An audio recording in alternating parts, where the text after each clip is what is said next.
慕云舒做了一个男人提尺，梦里一个的不像样的男人，大力的吻过他的唇，将他压在了身下。太过真实的感觉，让他不自觉地挑了一下身上的男人，悲哼了一声，捏着他的下巴道：“果真是个下贱的。”这句话激怒了慕云舒，这是在他的梦里，这混蛋居然敢骂他！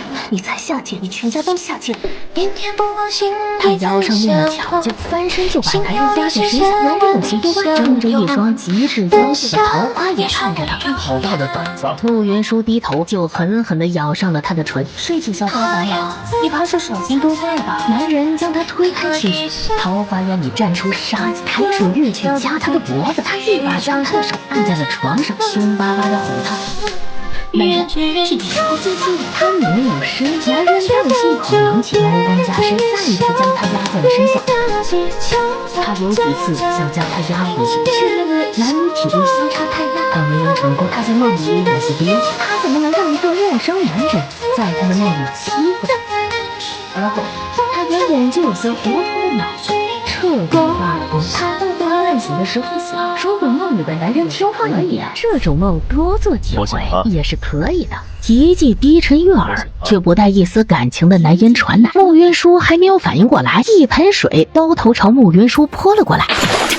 他腾的一下就坐了起来，水雾迷了他的眼睛，他一时没看清人，怒道：“阿汤哥，你疯了！”阿汤哥不是男人，是慕云舒同宿舍的女军医。一记冰冷的男音问：“阿汤哥是昨天和你共度春宵的野男人吗？”陌生的声音让慕云舒一把抹掉迷在眼睛上的水珠，然后他整个人都愣在了那里。眼前的男人坐在轮椅上，却依旧无损他的高贵和霸气。他虽长了一双极好看的桃花眼，眸光却凌厉如刀，薄唇微抿，高挺的鼻梁让他的五官更加立体，精致好看的五官配上冷到极致的气场，形成了巨大的反差，是慕云舒最吃的那一款。可是他此时没有半点欣赏美男的心情，因为眼前的这个男人和他昨夜梦里的男人一模一样。他很慌，他以为自己还在做梦，下意识拧了自己一把，痛得他倒抽了一口凉气，颈背滑下，寝衣半遮，他看到了自己身上的斑斑红痕。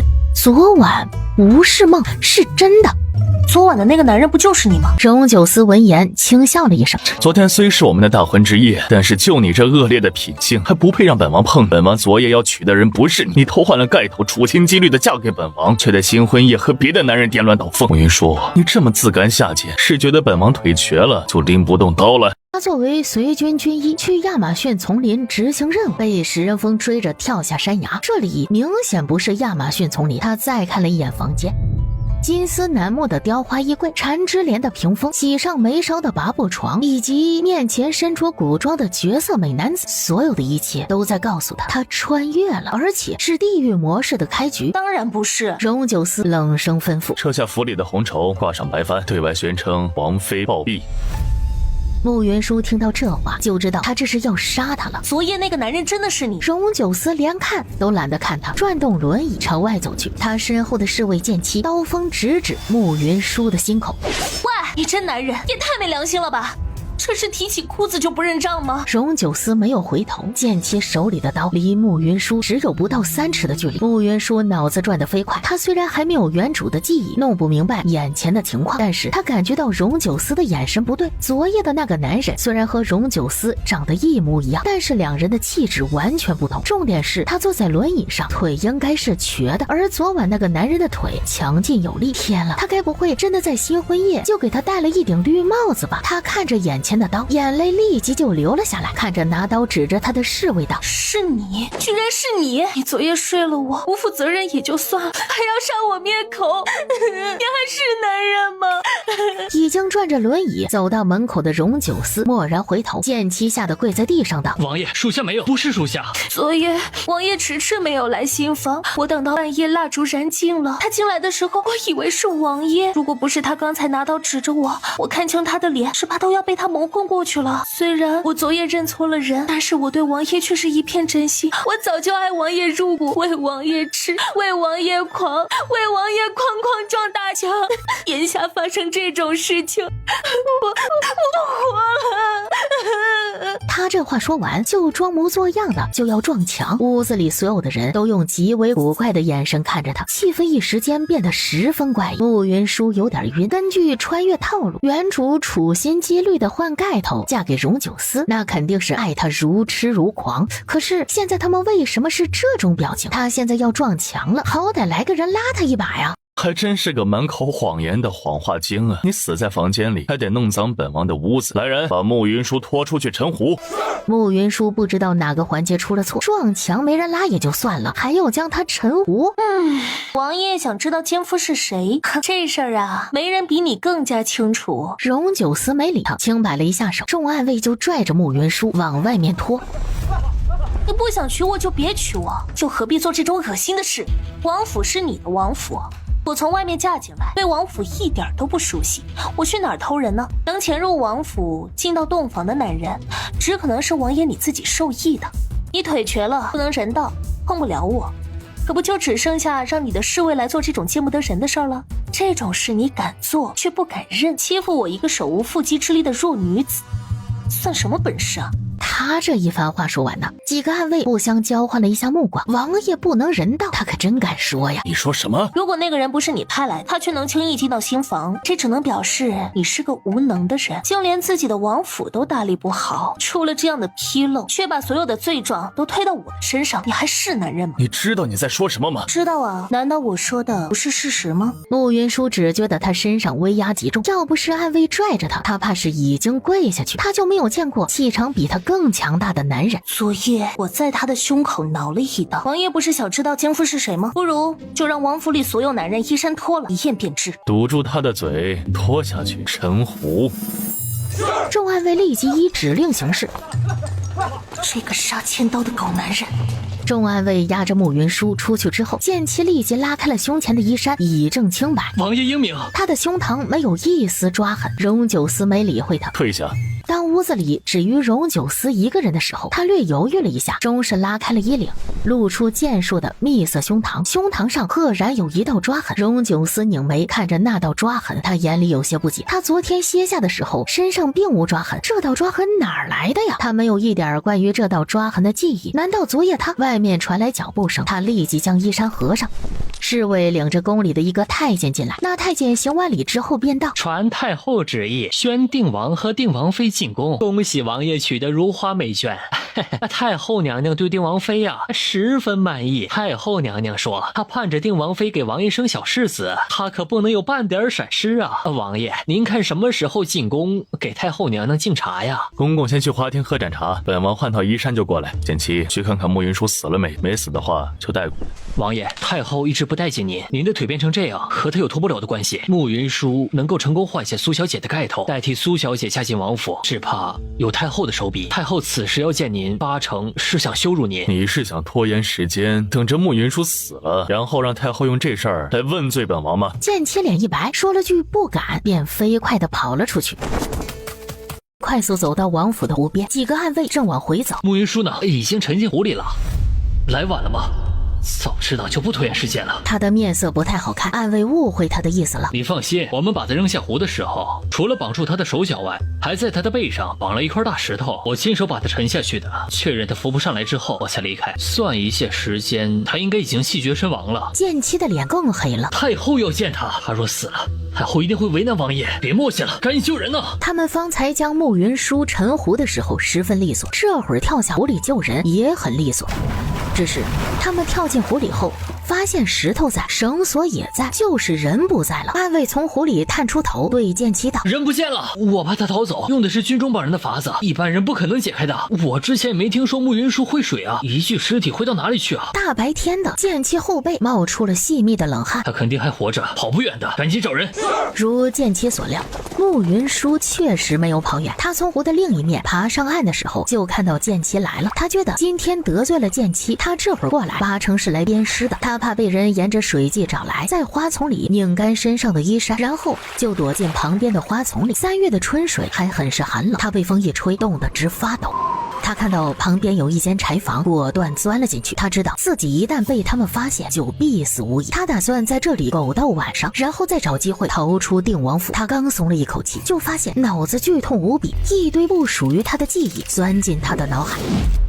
他理清脑中的记忆时，他整个人是大写的生无可恋。原主的人生总结下来就是欺男霸女的女纨绔，不长脑子的大蠢货，自私自利的大绿茶，在京中声名狼藉。这一次她原本应该嫁给定王的侄儿，当朝三皇子。说嫁前夕，三皇子找到她，说定王意图谋反，想让她前进定王府为他搜集证据，而定王府守卫森严，等闲是进不去的，所以想让她嫁进定王府做他的内应。穆云舒翻到这段记忆时，是真的想原主脑子有多大的坑才会同意做这种事情。三皇子明摆了是个大渣渣，不想娶她，还想利用她。她在答应三皇子嫁给定王的那一刻，基本上就注定了她的死局。她终于明白，她说她喜欢荣九思时，他们为什么是那样的表情了。只是她脑子里并没有原主换盖头的记忆。她想起昨天晚上睡她的那个男人，脑袋就更痛了，因为她在脑中搜索了一圈，发现定王并没有双胞胎兄弟，皇族之中没有人的长相和他相近，而定王完全否认他睡过他。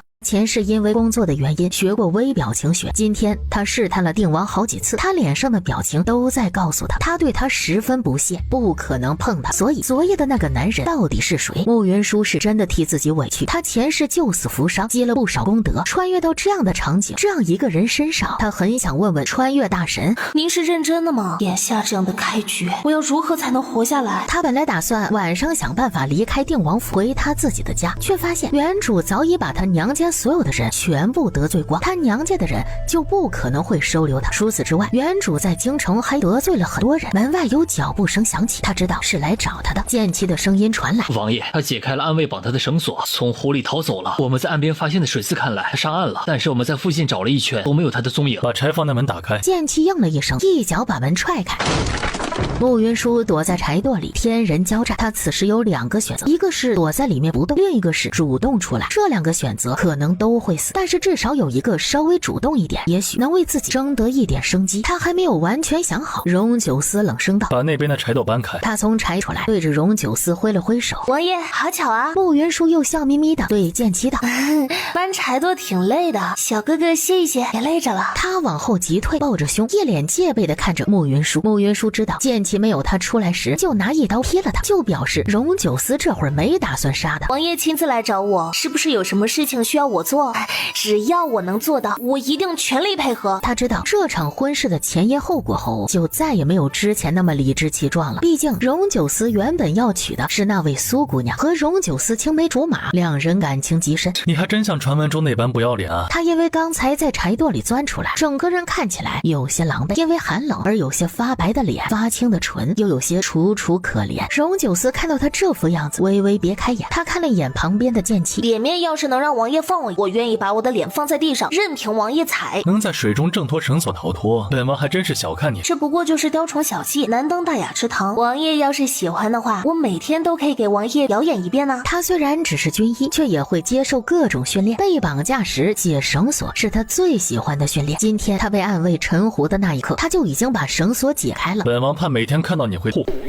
他这是要把天聊死了。荣九思转过轮椅就走了出去。穆云舒有些意外，就这不弄死我了？剑妻一脸戒备的看着他道：“愣在那里干嘛？还不快走！”穆云舒虽然不知道现在是什么情况，但是看现在这光景，他大概暂时不会死了。他暗松了一口气，快走！穆云舒凑过去问他：“小哥哥，昨天晚上那个人真的不是你吗？”不是我。他怕他不信，将胸口的衣衫扯开以证清白。看到没有？没有印子。看清楚了，看清楚了，不是你。不过你的身材挺好的，你平时是怎么练的？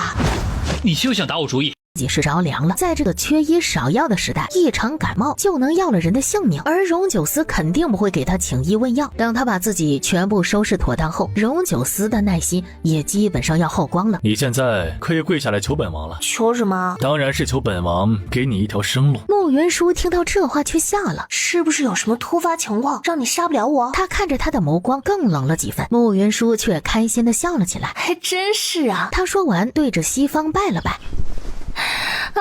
佛祖保佑，等戏女有钱了就去给您重塑金身。他发现他的思路有异于常人。虽然现在是王爷有求于我，但是王爷放心，我呢绝对不会提什么过分的要求。不管您接下来让我做什么事情，只要您给我1万两银票，1纸和离书就可以了。你在跟本王谈条件？这哪里能算是谈条件呢？这只是各取所需。你看啊，王爷您那么讨厌我，根本就不想看到我。既然我们两开相厌，又何必互相折磨呢？您休了我，随时都能娶一个貌美如花的京中贵女，过着神仙般的日子啊！荣九思转着轮椅走到他的椅子前，他伸手捏着他的下巴。莫云舒，你的存在对本王而言就是羞辱，你根本不配跟本王谈任何条件。既然如此，又是什么促使王爷改变想法，放我一条生路呢？我现在就在王爷的手里，王爷随时可以杀了我。王爷不杀我，就表示我还有用。既然我有用，为什么就不能谈条件呢？你这么想死啊？那本王成全你。他的手略一下移，便掐在他纤细的脖子上。穆云舒立即就想起了关于荣九思的传闻，他是先帝最小的儿子，和当今皇长子同岁。他自小聪慧无双，是大晋赫赫有名的战神，他是真正的文武全才，手握大晋过半的兵马，权势滔天。1年前从无败绩的他被下属背叛，身受重伤，虽然活了下来，却不良于行，他不得不交出手里的兵马回京中养伤。这样的一个人，平心而论，穆云舒是佩服的，前提是他不要他的命。他下手极狠，很快他有了窒息的感觉，死亡的气息将他淹没。但是他心里清楚，若是他真想杀他，他再挣扎也无法挣脱掉，所以他睁着一双眼睛，平静地看着他。穆云舒在赌赢了，他就能真正为自己争得一丝生机；赌输的话，那就死了算了。这开局实在太烂，他玩不转。事实证明，他赌赢了。在他感觉到眼睛发黑的时候，荣九思的手松了开来。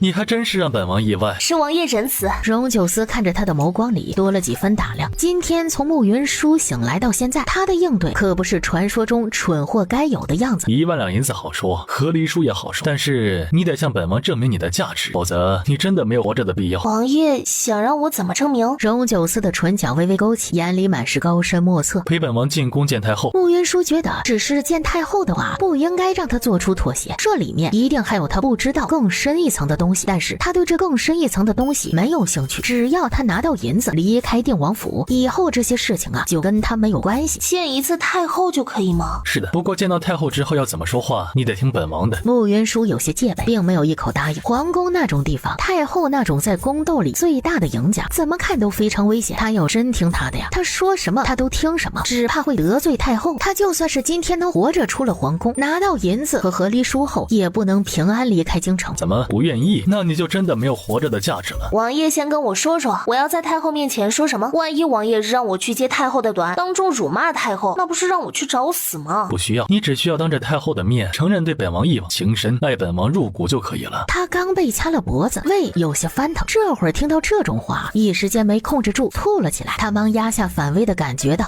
王爷别误会啊，我不是看到你想吐，我只是胃有点不舒服。如果只是这样的话，成交。劳烦王爷先把银票跟和离书给我。荣九思看着他的眼里多了几分打量，他进定王府有什么心思？荣九思再清楚不过，他不可能主动离开，他这样做大概率是为了让他放松警惕，然后达到某些不可告人的目的。他倒想看看他想耍什么花样。银票是现成的，和离书就更简单了，只需要荣九思写出来就好。他把这些东西往穆云舒的面前一放，他伸手去拿，却被拦下。你有多卑劣，全京城人尽皆知。东西给你了，你很可能会不认账。这样吧，和离书你先拿着，银票等从宫里回来后再给你。穆云舒一看他的表情，就知道这是他最大的让步。想来王府不会缺这1万两银票，王爷也不会欺负我这么一个弱女子，这事儿便依王爷了。他说完便站了起来，却突然脚一软，一头栽在了荣九思的轮椅上。这一切发生的太快，荣九思行动不便，只来得及往后撤了些许。于是穆云舒摔在荣九思身上最尴尬的位置上，两人同时无语。他心里郁闷的不行，只是想要趁着摔倒的机会摸一摸他的腿。他想弄清楚他是不是真的瘸了，是不是昨天晚上睡了他的那个人渣。他真没想跟他有这么亲密的接触。放手！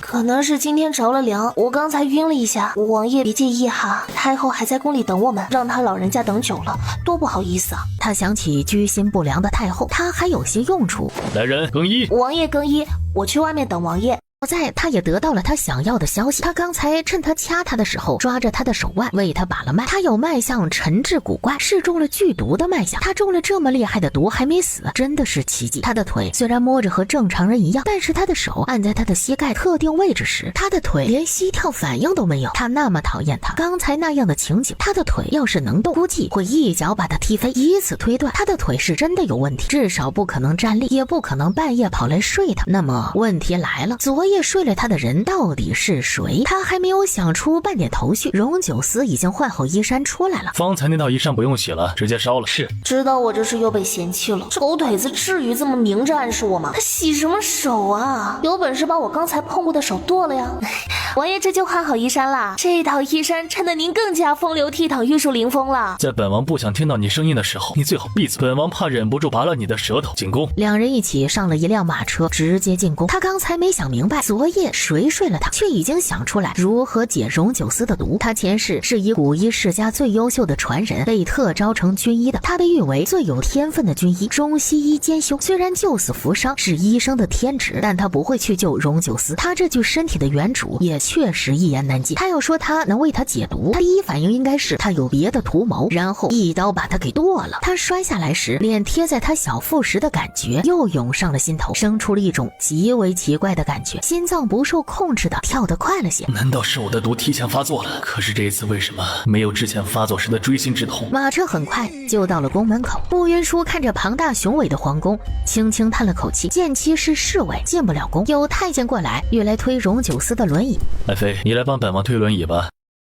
爱妃这个称呼也太暧昧了吧！太后在等我，不能让她老人家久等了。直接本王再带你逛皇宫。他要干嘛？此时温柔的像所有闺中少女期盼的梦中情郎。他用眼神询问他现在是不是可以说话了？这里人多，王爷这样叫人家，人家会不好意思的。他这么恶心，要不要一剑劈了他？别闹！王爷，爱妃这个称呼太肉麻了，你直接喊人家的小名叔叔嘛。他有些后悔今天的决定了，他应该在王府就让剑姬把他劈了的。只是他们已经到了宫门口。好，依你。王爷真坏，我好想一剑劈了这个女人。王爷，这样你喜欢吗？喜欢。嘿，看到王爷这么高兴，我就更高兴了。你够了。见到太后的时候，也是依着刚才这种调调吗？慕云舒，如果你还想活着，就不要再碰本王。乔王爷这话说的，我是亲了你一次，但是刚才是你亲了我，我们扯平了，凶什么凶啊？你有本事就把你的脸跟车一起全撕了。戏是王爷先演上的，我不过是接王爷的戏，接着演罢了。也是王爷自己先说的，要我在太后面前演对你爱入骨髓的样子，不过是遵循王爷要求在演。我这么兢兢业业的演戏，王爷不夸我也就算了，还这样凶我，就有点过了。王爷如果想要调整后续的演戏方向，还请示下。你刚才演的太过了，收一点。好好好，我听王爷的。不远处太后的眼线把这事全看了去，回报给太后。恩爱夫妻有点意思，你去皇后那里把三皇子夫妻也请过来，就说哀家想和他们说说话。昨天荣九思和荣景彻同时成亲，依着规矩他们都要带着心腹给太后和皇后敬茶。穆云舒来的路上就翻了原主关于太后的记忆，太后并不是先帝的元后，你父皇在世时就盼着你成亲，如今你终于成亲了，你父皇说是知道了，一定会很开心。本王成亲了，太后不开心吗？穆云舒知道太后是故意要给他下马威，这一关果然不好过，太后不会让我一直跪着吧？自然是开心的，你是哀家最小的儿子，你成亲了，便了了哀家的一桩心事。本王出门前就对你说过，你虽是阴差阳错的嫁给了本王，但是太后一定会很开心的。你成亲，哀家当然很开心，只是你这新娘子，哀家瞧着好像哪里不对，先跪着吧。与本王拜堂的是他，和合卺酒的是他，洞房的也是他，不知太后觉得哪里不对？穆云舒知道他现在站起来是打太后的脸，他现在不站起来，后面就很难再和他演夫妻情深的戏码。我就说嘛，荣九思怎么可能只让我进一次宫就放过我？这狗男人就是想弄死我，我偏不让他如愿。王爷，我好害怕呀！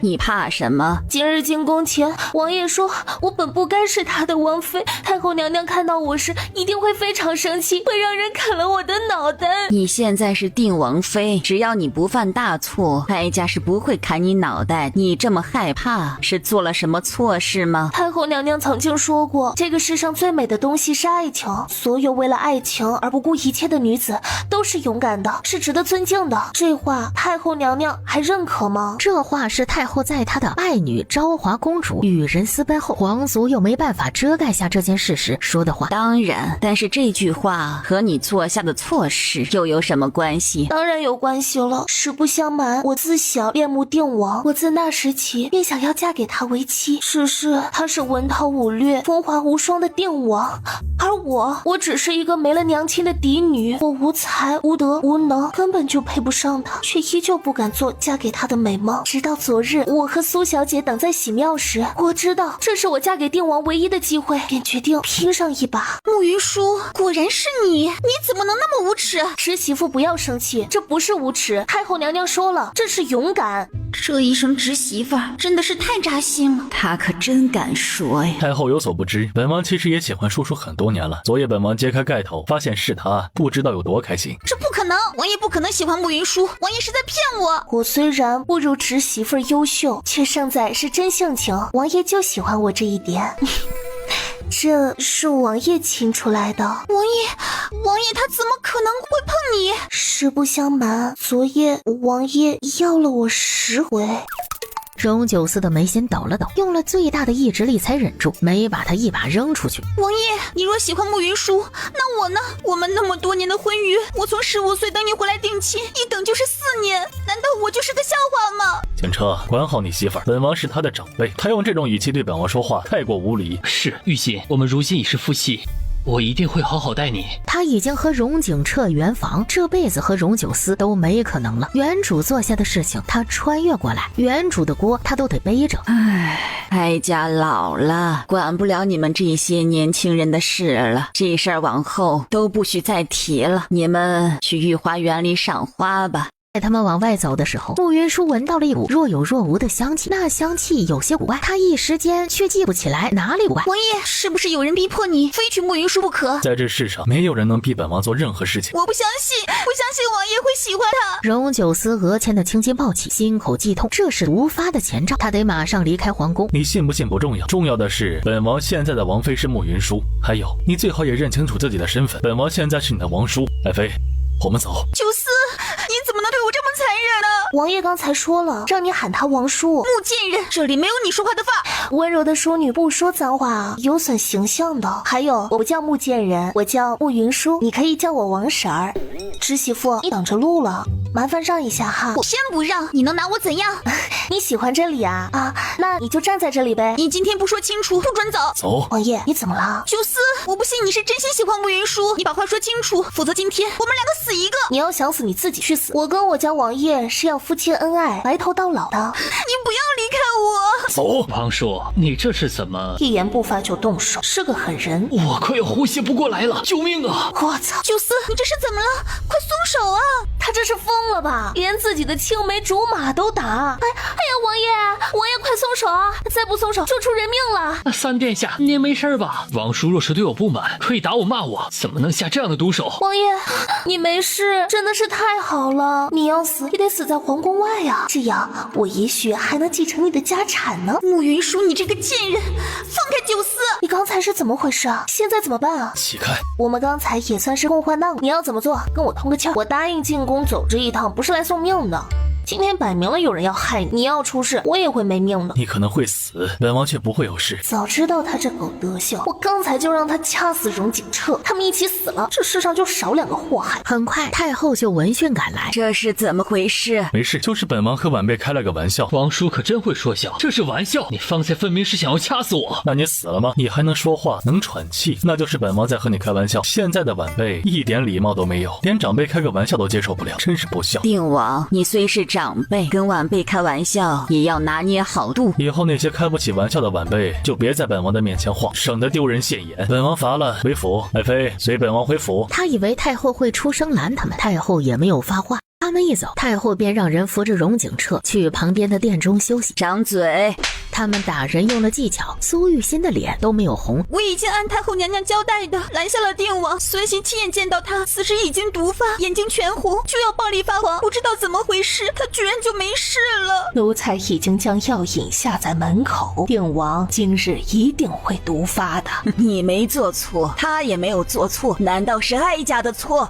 不敢，没用的东西，这点小事都办不好，今日这么好的机会，居然还让定王逃脱，你们真是废物！我下次再设局，一定能治他的罪。你和他从小一起长大，真能下得了这样的狠心？我当年是奉太后娘娘之命接近定王，我所做的一切，只是为了让他相信我，以便为太后娘娘做事，对他绝无半点儿女私情。谅你也不敢，还请太后娘娘再给我一次将功折罪的机会。这一次他应该已经起疑，你暂时不要轻举妄动，反正他也就只有3个月的命了，也不急在这一时半会儿。是娘娘怀疑苏玉心，眼下还说不好。今日定王没有毒发，这事儿不对，你派人细查。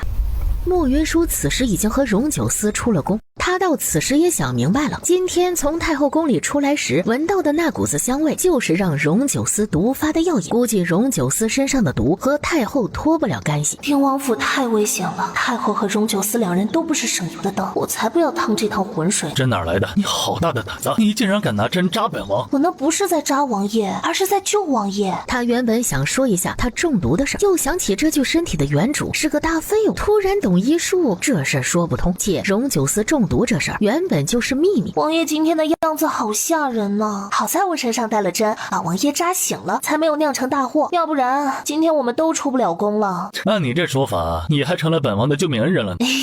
救命恩人这事儿不敢当，若王爷真的对我心存感激的话，一会儿多给我1万两银子。本王对你心存感激，感激你在大婚夜的时候给本王戴绿帽子。这事扯平了，刚才那话就当我没说过。他一想到离开，拿了和离书和银票就能离开京城，他就开心到飞起。王爷真是好人，王爷长命百岁，福寿安康。和离书我也收好了，我跟王爷以后就再也没有关系了。我先走了，王爷再见。啊，不对，是永远不见。王爷，真这样放他走？他走不了的。为什么？慕云舒离开王府之后，准备连夜离开京城。穿越来的第一天，虽然有点折腾人，但是至少现在的结果是好的。等出了京城之后，他就隐姓埋名，有荣九思给他的1万两银子打底，他再开间小医馆，就能过上幸福的小日子。就听见有人喊他的名字，慕云舒。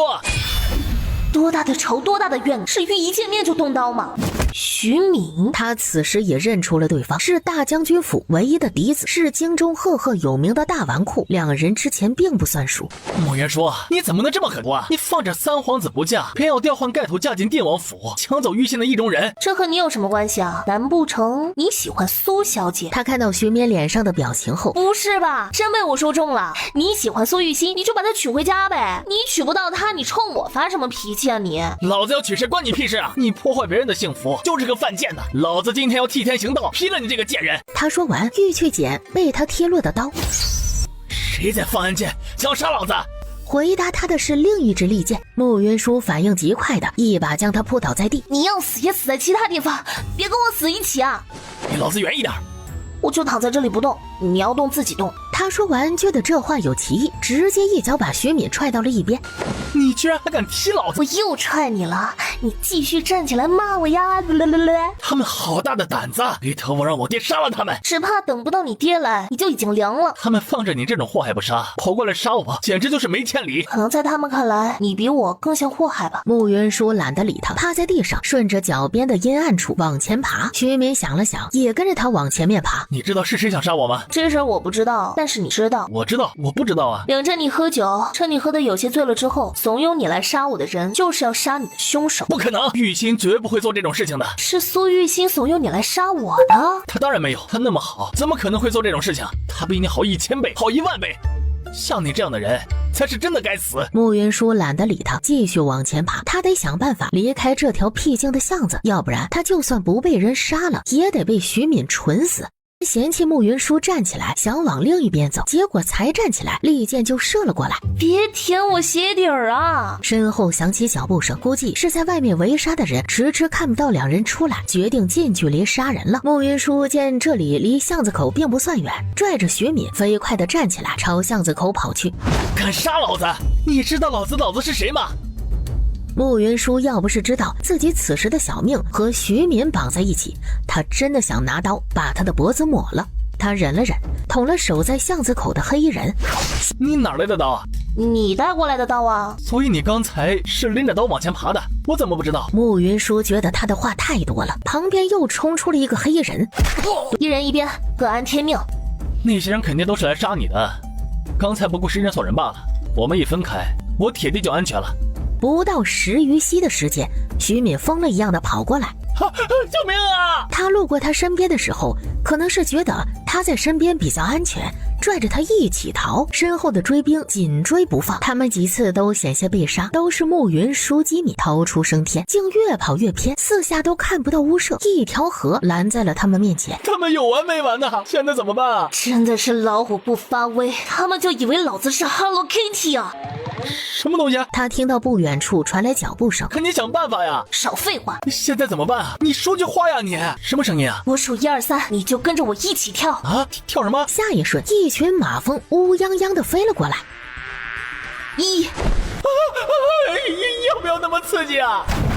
慕云舒1天之内被人扔下湖，又主动跳下河，他也很郁闷啊。慕云舒和徐敏游到对岸后累得半死，河对岸的黑衣人惨叫声此起彼伏，扑通声传来，是有黑衣人受不了被马蜂蛰，也跟着跳了河。快走！旁边又响起了急促的脚步声。还来？有完没完呢？爹，我好想你啊！我这次要是不死的话，我一定听你的好好习武。看到前面有座看起来十分气派的宅院，想着自己反正要死，还不如进去搏一把。于是他飞身跃上院墙，往里逃。徐敏有样学样，跟着他跃上院墙。他听到了轮椅转动的声音。不会这么巧吧？爱妃，你半夜爬墙是在私会奸夫吗？这是什么修罗场啊？误会，他该不会就是你的阿汤哥吧？啊，王爷怎么知道我的小名叫汤汤啊？这是什么见鬼的缘分？不是，这事跟他没关系，他不是阿汤哥。这是护上了。护你妹呀！要不王爷还是杀了他吧？你这女人有没有心呐？我们今天晚上经历那么多事情，你居然还想杀我？最可怕的是，眼下的情况比他离开时还要糟糕。他想活着，就必须想办法留在定王府。我出门一趟是去为王爷找药方的，我有办法让王爷重新站起来。荣九思轻摆了一下手，几个侍卫过来将徐敏拉走。虽然我和他今天晚上一直待在一起，跟他一起跳了河，一起湿了身，但是我们之前清清白白的，什么都没有，顶多就是他拉过了我的手。给我闭嘴！我之前挺讨厌他的，但是今天和他生死与共之后，觉得他人还不错。虽然他不要脸的换了盖头嫁给了你，你们已经成亲了，你对他好一点吧。剑妻飞起一脚，把他踹飞出去。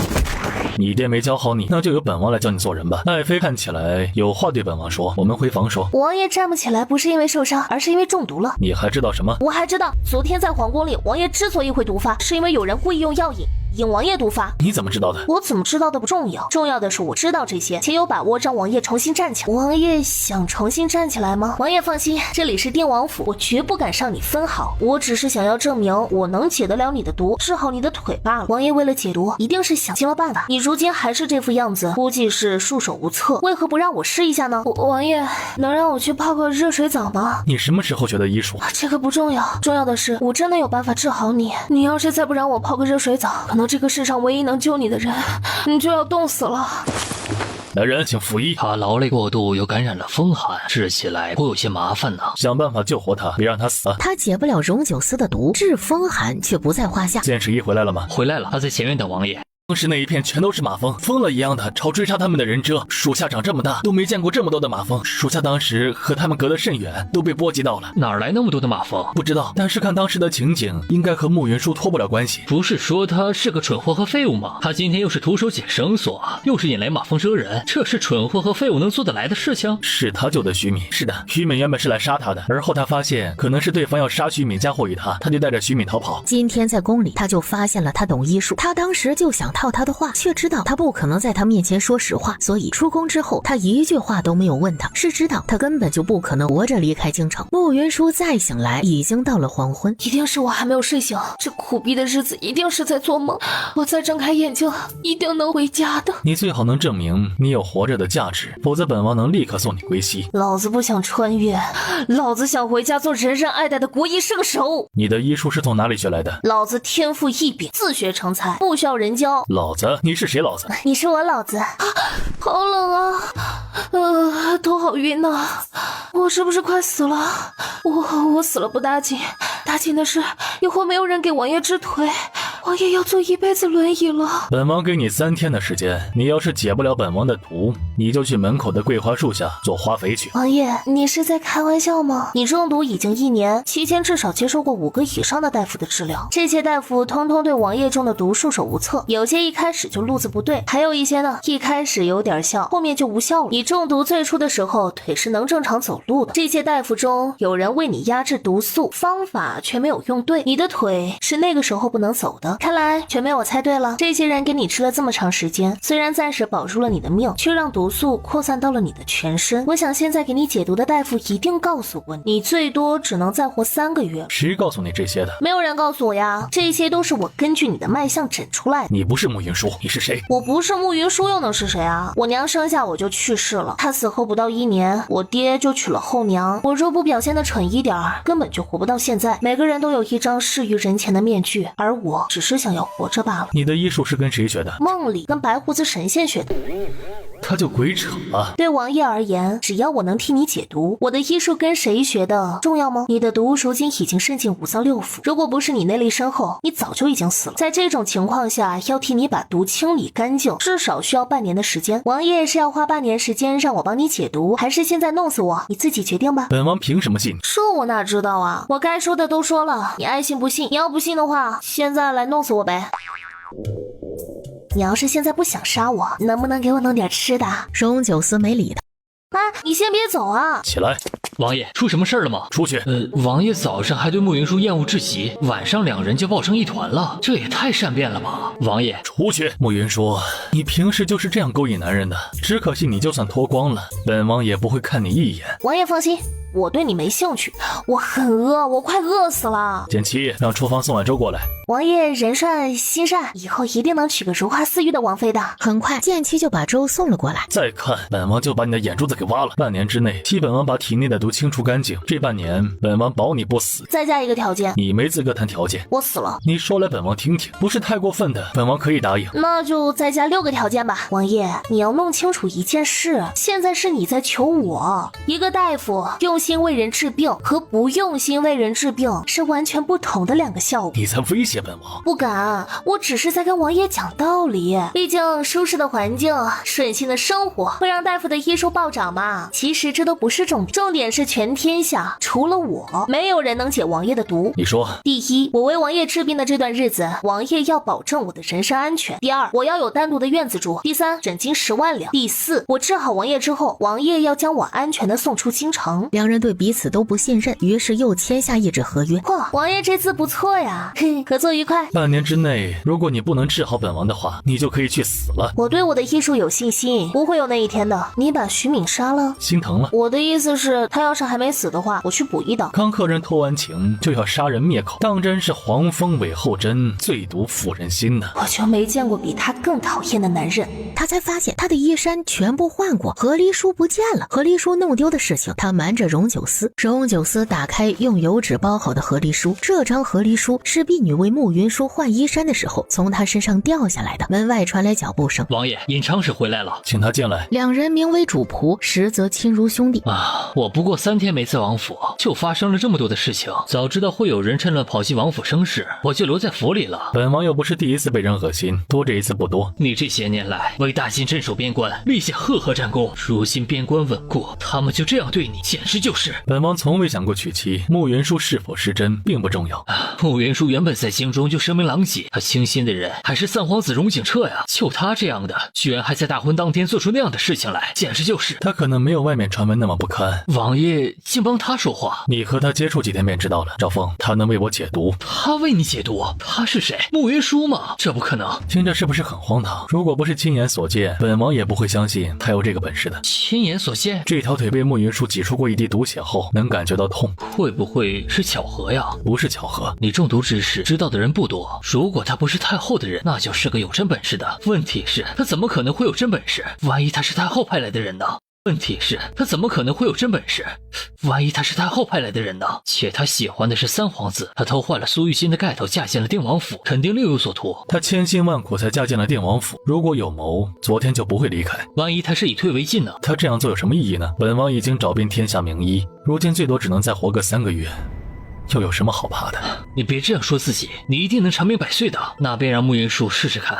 他现在在我们的眼皮子底下，要是有什么不良居心的话，就杀了他。先看看再说。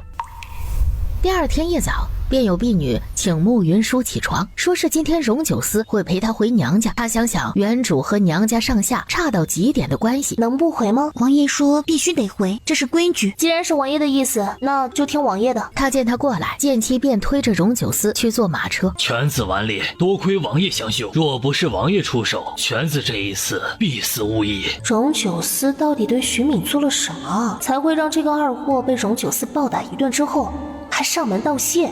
不过是举手之劳，许将军不必客气。王爷的举手之劳救了我全家呀，大恩不言谢。往后若是王爷有什么用得着我的地方，差人来说一声便是。徐公子，你东西掉了。多谢提醒。都跟你说了很多次了，做事不要毛躁。什么东西啊？他给我写了什么，以至于这么不能见人？纸条味点心，香甜可口。整天乱吃东西，犬子顽劣，让王爷见笑了。无妨，听说令郎的小名叫汤汤。是啊，王爷怎么知道的？令郎那天自己说的，这个名字挺有趣的。哈哈，他小时候爱喝汤，他娘就给他写了这么一个小名，贱名好养活。令郎那夜被人追杀，可找到了凶手？暂时还没有找到。京畿卫全都是吃屎的，那天弄出那么大的动静，他们居然都不知道。还有京兆府，一问三不知。他们这一次要是找不到真凶，我就去京兆府把他们的牌匾给拆了。令郎说，那天晚上很多马蜂围着追杀他的人，马蜂是有毒的，被蛰之后红肿很难消退。我怎么忘了这事儿？多谢王爷提醒，我这就派人去医馆里查。就不信他们被马蜂叮成那样都不去医馆。爹，这件事情在家里我也提醒过你。你什么时候提醒过我？没有的事儿。轻点啊，爹，轻点啊！这一次的事情让慕云舒见识到荣九思的腹黑，这种人是他最不愿意招惹的那一类。可是他想想自己现在的处境，好像这界限无法划分清楚了。慕云舒上了马车之后，荣九思看了他一眼。我还是第一次看到吃纸条的二傻子呢。据说3个月前，有人当着全京城的面吃下了三皇子写的一副对联，那人你认识吗？这是原主做的蠢事之一。不认识。王爷百忙之中陪我回门，我欣喜若狂。看来你是真的想活着，连情郎送的字条都不敢收了。他不是我的情郎，我跟他没关系。你和他有没有关系与本王无关，但是你现在领着定王妃的身份，最好不要做有辱本王的事情，否则本王随时取你狗命。王爷放心，我以后只对你一人死心塌地，绝不多看其他男人一眼。我们已经在太后那里扮演恩爱夫妻，我会把这一份恩爱扮演到底的。1刻钟后，马车在忠永侯府的门前停了下来。慕云舒看着忠永侯府4个字，门房见他站在了门口。大小姐怎么回来了？王爷陪我回门。门房这才看到未见其推着轮椅的荣九思，一溜烟跑进去通报。一会儿把回礼放下之后，我们就回去。岳父岳母把爱妃培养得如此优秀，本王得好好谢过他们。放下礼物就走，太过失仪。怎么着也得吃完中午饭再走。就知道荣九思八成是在趁机查他。王爷高兴就好。王爷亲自陪云舒回来，是云舒的福气。这丫头自小被我们宠坏了，胆大包天。王爷要如何罚她，我们忠永侯府都没有任何意见。云舒，你平时胡闹也就算了，婚嫁这样的大事哪里能容得你这样胡闹？王爷就喜欢我胡闹。云舒甚好，本王可舍不得罚他。王爷，你别说的这么直白嘛，人家会不好意思的。都是自家人，无妨。这是什么情况？不是说定王和苏玉心感情很深吗？被慕云舒代驾，定王不生气？王爷，里面请。他们进了正厅之后，钟永侯陪着荣九思，许氏则拉着慕云舒去了后院。你这孩子怎么那么大的胆子呀？居然胆大包天的逛了苏小姐的盖头，你不想活了吗？夫人这是在幸灾乐祸，还是在关心我？我是你娘，自然是在关心你。夫人既然是在关心我，为什么知道这件事情之后没去王府找我呢？我是今天才知道这件事的，正准备下午去王府找你。夫人的消息有点不太灵通啊，居然到今天才得到这个消息。昨天你为什么没有回来？这事儿不太好意思说。我是你娘，你有什么事情不好对我说。前天晚上大婚，王爷对我太过满意，害得我昨天下不了床。王爷心疼我，便让我昨天好生歇着，今天再回门。定王和苏玉心感情极深，你这样嫁进王府，他怎么可能不生气？他当然很生气，不过夫人是过来人，应该知道男人都是好色的。我比苏玉心美，王爷喜欢我很正常啊。他再次被慕云舒呛到了，他之前就知道慕云舒极美。那就好，我也觉得挺好的。许氏想恶心他，他不是原主，不会再任由许氏拿捏。许氏被他连呛几回后，便借口有事要忙，许氏离开了。门口传来脚步声，少年是他的双胞胎弟弟慕清远。如果在这座钟永侯府里还有一个人关心他的话，那就是慕清远了。原主之前没事儿就去欺负慕清远，反而是许氏生的子女走得更近。慕云舒在翻到这段记忆的时候，再一次欲哭无泪。原主真的是蠢得无可救药。青弟，好久不见啊！慕云舒，你真的是无药可救了。你原本丈着娘和贵妃娘娘的婚书，嫁给三皇子已是不该，现在又转头嫁给定王，你这是在找死。定王根本就不是你能招惹的人，你死了，我不会替你收尸的。骂得好。慕清远瞪大了眼睛，你别这样看着我，我只是突然想通了而已。你放心吧，我以后肯定不会再做蠢事了。你又想做什么？慕云舒，定王喜欢的人不是你，你要是在定王府里作妖，没人能够救得了你。我这次是认真的。你哪次不那么说？行吗？以后你看我怎么做就好。我真是倒了8辈子大霉，才有你这么个姐姐。我对你已经仁至义尽，你要自寻死路，我也不会再管你。他说完，从怀里取出了一袋东西，扔给他。你自求多福吧。这是什么？慕清远却根本不理他，抬脚就往外走。这一袋碎银子，不知道是他抄了多少书才换来的，手上满是抄书老茧。他见他走路的样子不对，你腿怎么了？慕清远没理他。我的事不用你管，你管好你自己吧。你又要做什么？你怎么受的伤？为什么不去治伤？你管我？你们书院的那几个人渣又欺负你啊？关你屁事！你要是屁的话，就是关我屁事。别乱动，我给你处理一下伤口。起开！坐好，按方子去药店抓药，外敷内服，最多3天，伤口就能大好了。你什么时候会这些的？之前受伤的次数多了，就学会了。他看了一眼方子上的字，是他的字迹。我说了我会改，我一定会改的。以后我不会再是你的累赘了。我们姐弟2人互相扶持。这银子我不要，你自己留着。慕云舒，你是不是又在编什么坏？叫姐姐。你敢打我？对啊，就打你。你现在就给我滚出去抓药煎了吃，否则我打断你的腿。我把银子拿走了，你不要后悔啊。我现在是定王妃，要什么有什么，谁稀罕你那点碎银子？你赶紧走，手我看着心烦。他在心里做了个决定，在他逃出京城之前，为慕清远谋一条出路，就当是报答他对他的照顾。正在此时，他闻到了一股有些古怪的味道。我不过是顶了许氏几句，许氏就要对我动手了吗？许氏想要做什么？还有些期待呢。一个长得有些猥琐的男子趴在他院子的后门处，因为许氏要彰显他这个继母对他的宠爱，他之前一直住的都是单独的院子。他出嫁后，婢女婆子全部都散了。那男子竖着耳朵，听到有人倒下的声音，蹑手蹑脚的走了进来。慕云舒嘴角微勾，好戏上场了。一刻钟，钟永侯和许氏陪着荣九思往慕云舒的院子方向走。云舒是我的第一个孩子，我对他都一直寄予厚望，奈何他一直都不争气呀。他不管是品性还是样貌，都不能和真真比，我真的是操碎了心啊。慕真真是侯府的2小姐，许氏生的。爹，姐姐虽然脾气大了点儿，她那是真性情，只是姐姐行事还是任性了些。王爷和苏小姐感情深厚，她用这种不入流的手段嫁进定王府，就有些过了。哎呀，都怪我之前觉得云舒没了亲娘太可怜，便事事纵着她，这些年呀把她纵坏了，她才会像如今这般不知天高地厚。荣九思面无表情的听着他们七嘴八舌的说着慕云舒的坏话，他听着心烦，懒得搭理。一个婢女匆忙走过来的，老爷夫人不好了，这婢女怎么这么没规矩？王爷在这里大呼小叫的，成何体统？大小姐她，大小姐怎么了？婢子刚才见有个男子进了大小姐的院子，然后就听见里面怎么了？里面传出来的声音实在是不堪入耳。王爷在这里胡说八道什么？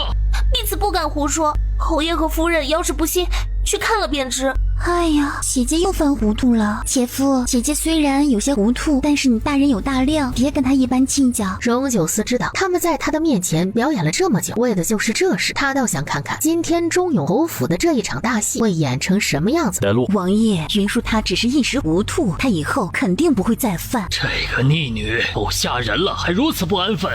你们不要替他说好话了，他今天若真的做了什么见不得人的事情，我就跟他断绝父女关系。他不想跟荣九思扯上关系，最好的方式就是和慕云舒断绝关系。荣九思何等聪明，钟永侯的那点心眼，他一眼就看穿了。今天这样的局面，他要如何化解？他们很快就到了慕云舒住的院子前。这个逆女，许氏和慕真真是满满的得意，这一次他们有绝对的把握，彻底毁了慕云舒。云舒，你怎么能这么糊涂呀？做出这样的糊涂事来？哎呀，姐姐，你之前答应过我的，要和那人断了来往的。今天去，王爷，我还请你看在我的面子上，饶了姐姐这一次吧。房间的门被人一把撞开，看不清里面的情景。云舒呀，你这是要伤透我的心呀！姐姐，你怎么就这么不知悔？两人还准备了很多的脏水，要往慕云舒的身上泼，却在看清屋里的情景后，惊得把所有的话都咽了下去。只见慕云舒手里拿着一根鞭子，正在狠狠地抽打男人。你们来的正好，帮我做个见证。今天我正在房里休息，这个不知道从哪儿跑来的狗男人居然想要轻薄我。夫人，你平时不是总说自己指甲有方，现在看来好像也不怎么样嘛。二小姐救我！你是谁？我不认识你。夫人方才说我伤了你的心，我怎么伤你的心了？二妹，你刚才说我不知悔改，我做错什么事了？哎呀，云舒呀，你这孩子怎么总是这样呀？这人我们都认识，他之前就和你不清不楚，也不至于下这样的重手啊。是呀，姐姐，以前你犯下婚账事的时候，我们都能睁只眼闭只眼，可是你如今已经嫁给王爷了，怎么还能做这样荒唐的事呢？他没理会他们。王爷，你现在一定对这里发生什么事很好奇吧？是的，那就让我们来听听他是怎么说。在你说之前，我先给你介绍一下，这位是定王，他是我大晋正义的象征，敢在他的面前撒谎，他会割了你的舌头。他这是在狐假虎威。他想起他们进来之前慕云舒对他说的话，你今天只有一次说实话的机会，你如果不说实话，那你就准备活活冻死吧。我说，是二小姐给了我100两银票，让我睡了大小姐。我怕惹事，本来不想答应。她说今天会让人打开偏门放我进来，还会给大小姐下迷香。胡说八道，没有的事。我一向尊重姐姐，怎么可能会做出这种事情来？姐姐，你在房间里做这种见不得人的事，还往我身上栽，你太没良心了。云舒，你这一次太过分，就算我平时再宠着你，也不能让你再这样错下去。来人，你们急什么？王爷还没说话呢。让他继续往下说。二小姐还说，只要我把大小姐给睡了，王爷肯定会休了大小姐，他们就把她送给我做媳妇儿。二小姐，你是个骗子，大小姐根本就没有被迷晕。我进来的时候，她生龙活虎的打了我一顿，你这100两银子我不要了。你胡说八道，我根本就不认识你。什么叫你不认识我？你明明是我相好的，你空虚寂寞的时候总来找我，让我满足你，你不能穿上裤子就不认人呐。你放屁！什么叫我是你的相好的？我已经跟你好了大半年了，你说我活好能力强，离不开我，但是你却又嫌弃我家的门楣太低，配不上你，你只想睡我，不想负责。你看不起大小姐，还嫉妒大小姐嫁入皇族，所以你想让我毁了大小姐，别放我进府。说我二妹跟你有染，你可有证据啊？她右边胸上有一颗红痣，可勾人了。这人是故意损坏二小姐的声誉，把她嘴给我捂上。夫人，这是你急什么？你让二妹把衣衫脱了，看看胸口有没有红痣就好了。没有的话，就是她在造谣，不是吧？二妹胸口真的有红痣啊，她真的跟男人有染。我没有。那你把衣衫脱给我看，证明你的清白呗。他右胸确实有红痣，这事说不清了。王爷，姐姐今天与人私通，却栽赃在我的身上，这事儿还请你为我做主。慕云舒听到这话惊到了，居然去找荣九思为他做主。近期有人恶意中伤王妃，死。是荣九思这么生猛的吗？本王的王妃容不得任何人污蔑，谁敢往他的身上泼脏水，本王就敢要他的命。侯爷，你的侯府这么乱，会让人觉得你很无能的。这件事情我一定会详查，给王爷一个交代。本王不管慕云舒之前如何，她如今既然嫁给了本王，那就是定王妃，谁敢欺辱算计她，那就等同于欺辱算计本王。我也可明白。明白。爱妃，我们回府。办。他们一走，钟永侯扬手就给了许氏一记耳光。你个蠢货，谁让你动手的？云舒如今是定王妃了，你要是再妄动她，给本侯招来祸事，小心本侯休了你。侯爷不是一直也很讨厌他吗？此时何必假惺惺的做慈父？你看看你，都把女儿教成什么样了？我今天这样做，都是为侯府。就定王那样的身份，皇上和太后都容不下他。云舒得了定王的宠爱，最后只怕侯府都会被牵连。这事儿先走一步看一步，往后你不要轻易动云舒，省得惹怒定王。钟永侯一走，你今天怎么安排？那个小贱人怎么没有孕？我已经全部安排妥当了，屋子里的迷香用的还是加倍的量。娘，今天慕云舒那个小贱人看起来好像和以前不太一样了。那又怎么样？他就算逃脱这一次，也一样逃不出我的手掌心。他这一次应该是定王帮他，否则他绝对会中招。真没想到定王会如此护着他。定王护着他，不过是因为他是定王妃，他偷人的事情传出去，打的是定王的脸。如果定王一直护着他，那我们以后岂不是再没机会动手？我听说定王最多只能再活3个月，所以定王最多护他3个月，3个月后他必死无疑。娘，你怎么知道定王只能活3个月的？这事儿你不要管，你只需要知道就好。定王一表人才，这么短命有些可惜了啊！说是定王3个月后就会死，定王府就是慕云舒的了。娘，在弄死慕云舒之前，我们得先让这个蠢货把定王府搬空。慕云舒上了马车后，爱妃，本王今日这般护着你，你可感动啊？我长这么大，还是第一次有人这么维护我。王爷，你对我真好，比我爹对我还要好。今天到底是怎么回事？说实话，否则本王削了你的脑袋。喜事带着我回闺房之后，他被我怼了几句就走了。穆真真让人在屋子里放了迷烟，想将我迷倒，毁我名节，却把那个男人放了进来。那男人进来之前，我就把迷香给灭了，再等在门后，把那男人给打晕，把他吊起来打了一顿。后面你就来了。你打了他一顿，他就什么都招了？当然不是，我在他身上扎了几针，那几针会放大他的感官，会让他痛得生不如死。钟永侯说你从小不学无术，从未学过医。他从来就没有管过我，没尽过一天做父亲的职责。对王爷来讲，不管我学没学过医术，就是在哪里学的医术都不重要，重要的是我能治好你的腿。我现在无权无势，被你捏在手心里，插翅难飞。你知道就好。我一直都知道啊，王爷也大可放心，我会拼尽全力为你治病，绝不敢有其他的心思。你若是能治好本王，本王便会兑现承诺。谢谢王爷。今天回去之后，就开始给本王治病。慕云舒知道他今天来钟永侯府，试探已经结束了。今天不行，王爷的毒已经深入5脏6腑，光靠药物是无法拔出的，需要药物配合针灸、药浴以及推拿，才能将毒素慢慢排出来。所以在正式治疗之前，我需要一套108枚的长短粗细都有的银针，还需要一个王爷坐进去之后能摸到脖梗的浴桶，还有一些特殊的药材需要准备。这些东西你开个单子出来，本王让人去准备。回到王府，便洋洋洒洒的开出了单子。浴桶王府里有现成的，银针府医能想办法弄到。到时他开出来的药草有几味十分珍贵，一时间很难找到。这几味药材要到后期拔毒才能用到，暂时没有也没关系，3个月内找到就行。正在此时，府医走了进来。这方子如何？药材的配伍十分精准，这张方子十分高明啊，比我开的要好啊！哈，敢问王爷，这张方子哪里来的？这张方子能拔出本王身上的毒吗？但这一张方子是不可能拔掉王爷身上的毒，但是却能清除不少毒性，对王爷的身体有益啊！荣九思听到这话，扭头看向慕云舒，说用这张方子配合九转回魂针，你觉得能拔出王爷体内多少毒素？九转回魂针，那可是古籍里失传的针法呀，放眼天下没有人会。我们假设有人会，这样能将王爷的毒治到什么程度呢？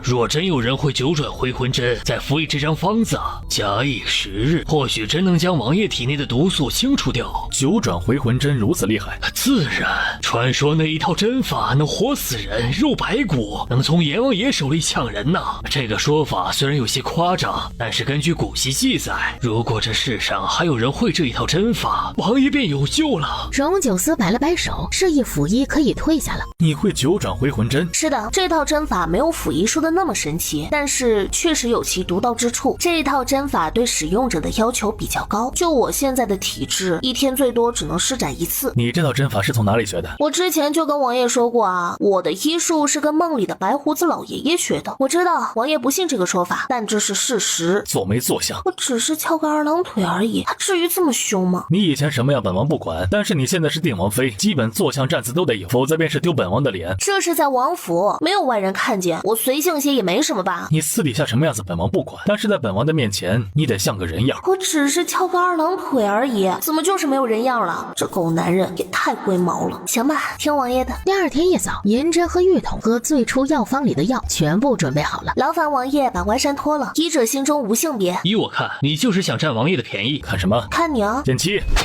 我的意思是，我在看王爷身上的穴位，哪里下针比较好。我发誓，我刚才说的都是真的，我对王爷绝对没有半点非分之想，刀剑无眼。荣九思轻摆了一下手，剑姬收剑入鞘。你若是再用刚才那种目光看本王，本王立刻取你狗命。不敢了，绝对不敢了。劳请王爷将衣衫拉开一点，方便施针。一个大男人扭捏成这副样子，真的是够了。要不要我给他立个贞节牌坊啊？王爷真的让这个不守妇道的女人把衣衫给脱了？以前可从来没有哪个女人可以进我家王爷的身呢。他的目光极快地划过他的胸口和小腹，并没有看到一丝抓痕。内衣的那个男人真的不是他。荣九思何等敏锐，不想让他看到那些抓痕，所以他这几天用最好的伤药擦那道伤痕，几天的时间就什么都看不出来了。穆云舒为荣九思施完一整套针，出了一身汗。你帮王爷按一下穴位，顺着天枢穴一直往下，经膻中再到天阙，然后呢到腿侧足三里，再入太溪穴，然后顺着那脚踝往下，一直推到大脚趾。剑姬是习武之人，他说的这些穴位他都知道。不能这样，得把衣服脱了，我保证不偷看。本王自己来。这样推拿下来会很疼，王爷你行吗？他也没有脱自己的衣衫，而是竖起食指和中指，顺着穴位往下推到天阙时，便感觉到了一股刺痛。穆云舒此时是背过身的，却能猜到他的穴位推到了哪里。不能停下来。穆云舒在他的手到大腿指时，他极快地转过了身，用之前就准备好的三棱针扎破了他的大脚趾。刹那间，在黑血流出来的那一刻，王爷，麻烦你用同样的方式推另一条腿啊！王爷，你好臭！他冷冷地看了剑姬一眼，属下错了，王爷很香。王爷，你赶紧的，施完针之后，一盏茶的时间内得把那毒血给逼出来啊！于是他再次顺着他说的方式往下逼毒血，和上次一样，在他的手指碰到大脚趾的时候，他用三棱针扎破他的脚趾，挤出毒血后，一溜烟就跑了。今天的治疗到此为止，剑姬，你记得给王爷煎药，王爷你要记得喝药啊！屋子里原本就臭得不行，再加上后面挤出来的毒血，就更加的臭了。剑姬，过来推本王出去。王爷，你要不要去沐个浴啊？王爷，你刚施完针，不能沐浴。荣九思的脸瞬间就黑了下来，他开开心心的回房了。自大婚夜之后，穆云舒就住在他们大婚时的房间，荣九思则如婚前一般住在了松寒居，方才就是在松寒居里去毒的。那味儿太大了，估计几天都散不掉。王爷今夜住哪里啊？回房后，王爷怎么来了？他转动轮椅到床前。王爷今夜要跟我一起睡？本王允许你跟本王同床共枕，你敢吗？王爷都允了，我又有什么不敢的？那你过来。王爷的腿感觉怎么样？若不是本王的腿明显感觉比之前松快了不少，你以为你能站在这里跟本王说话？想来王爷也知道我确实有治好你的本事，王爷还是对我客气一点的好。客气？在你故意把我的屋子弄得臭烘烘的时候，就应该想到会有这个结果。什么叫我故意把王爷的房子弄得臭烘烘的？有没有说王爷你自己臭？也不能算是王爷臭，任谁中毒那么长时间排出来时都会很臭的。你既然知道，为何不提醒本王？王爷病了这么久，这么简单的事情也不知道吗？王爷，这事你全算在我的头上，抢我的床会不会不太厚道啊？整个王府都是本王的，本王想睡哪里就睡哪里。我们之前签过协议的，我有单独的院子住，不能出尔反尔。协议上确实写着你有单独的院子住，但是协议里并没有说这一整个院子只住你一人。实在是没有想到，高冷的荣九思居然会跟我玩文字游戏。你住了我的房间，睡了我的床，那我睡哪儿啊？你睡这里。王爷就是这样对能救你命的大夫的。本王并未违背协议。王爷，我真没想到啊，你是这样的人。本王要休息了，你要是不愿睡在这里，就出去自己找地方睡。王爷说这么多，就是想跟我同床共枕嘛。王爷真不用这么含蓄，直说便是了，我又不会拒绝。你要做什么？穆云舒在他侧手的那一刹那上了床。下去！我不，松手！我不，你再不松手，你休怪本王不客气。你有本事你就弄死我！他越是推他，就把他抱得越紧。他这一生从未与女子亲近过，这般温香软玉满怀是从未有过的体验。他的心跳不受控制的快了起来，他的身体竟一点都不排斥他，反而是有一种不受控制的欢喜，就连那里都开始有反应了。这是我的床，你休想赶我走！荣九思怒极，索性一个翻身就将他压在了身下。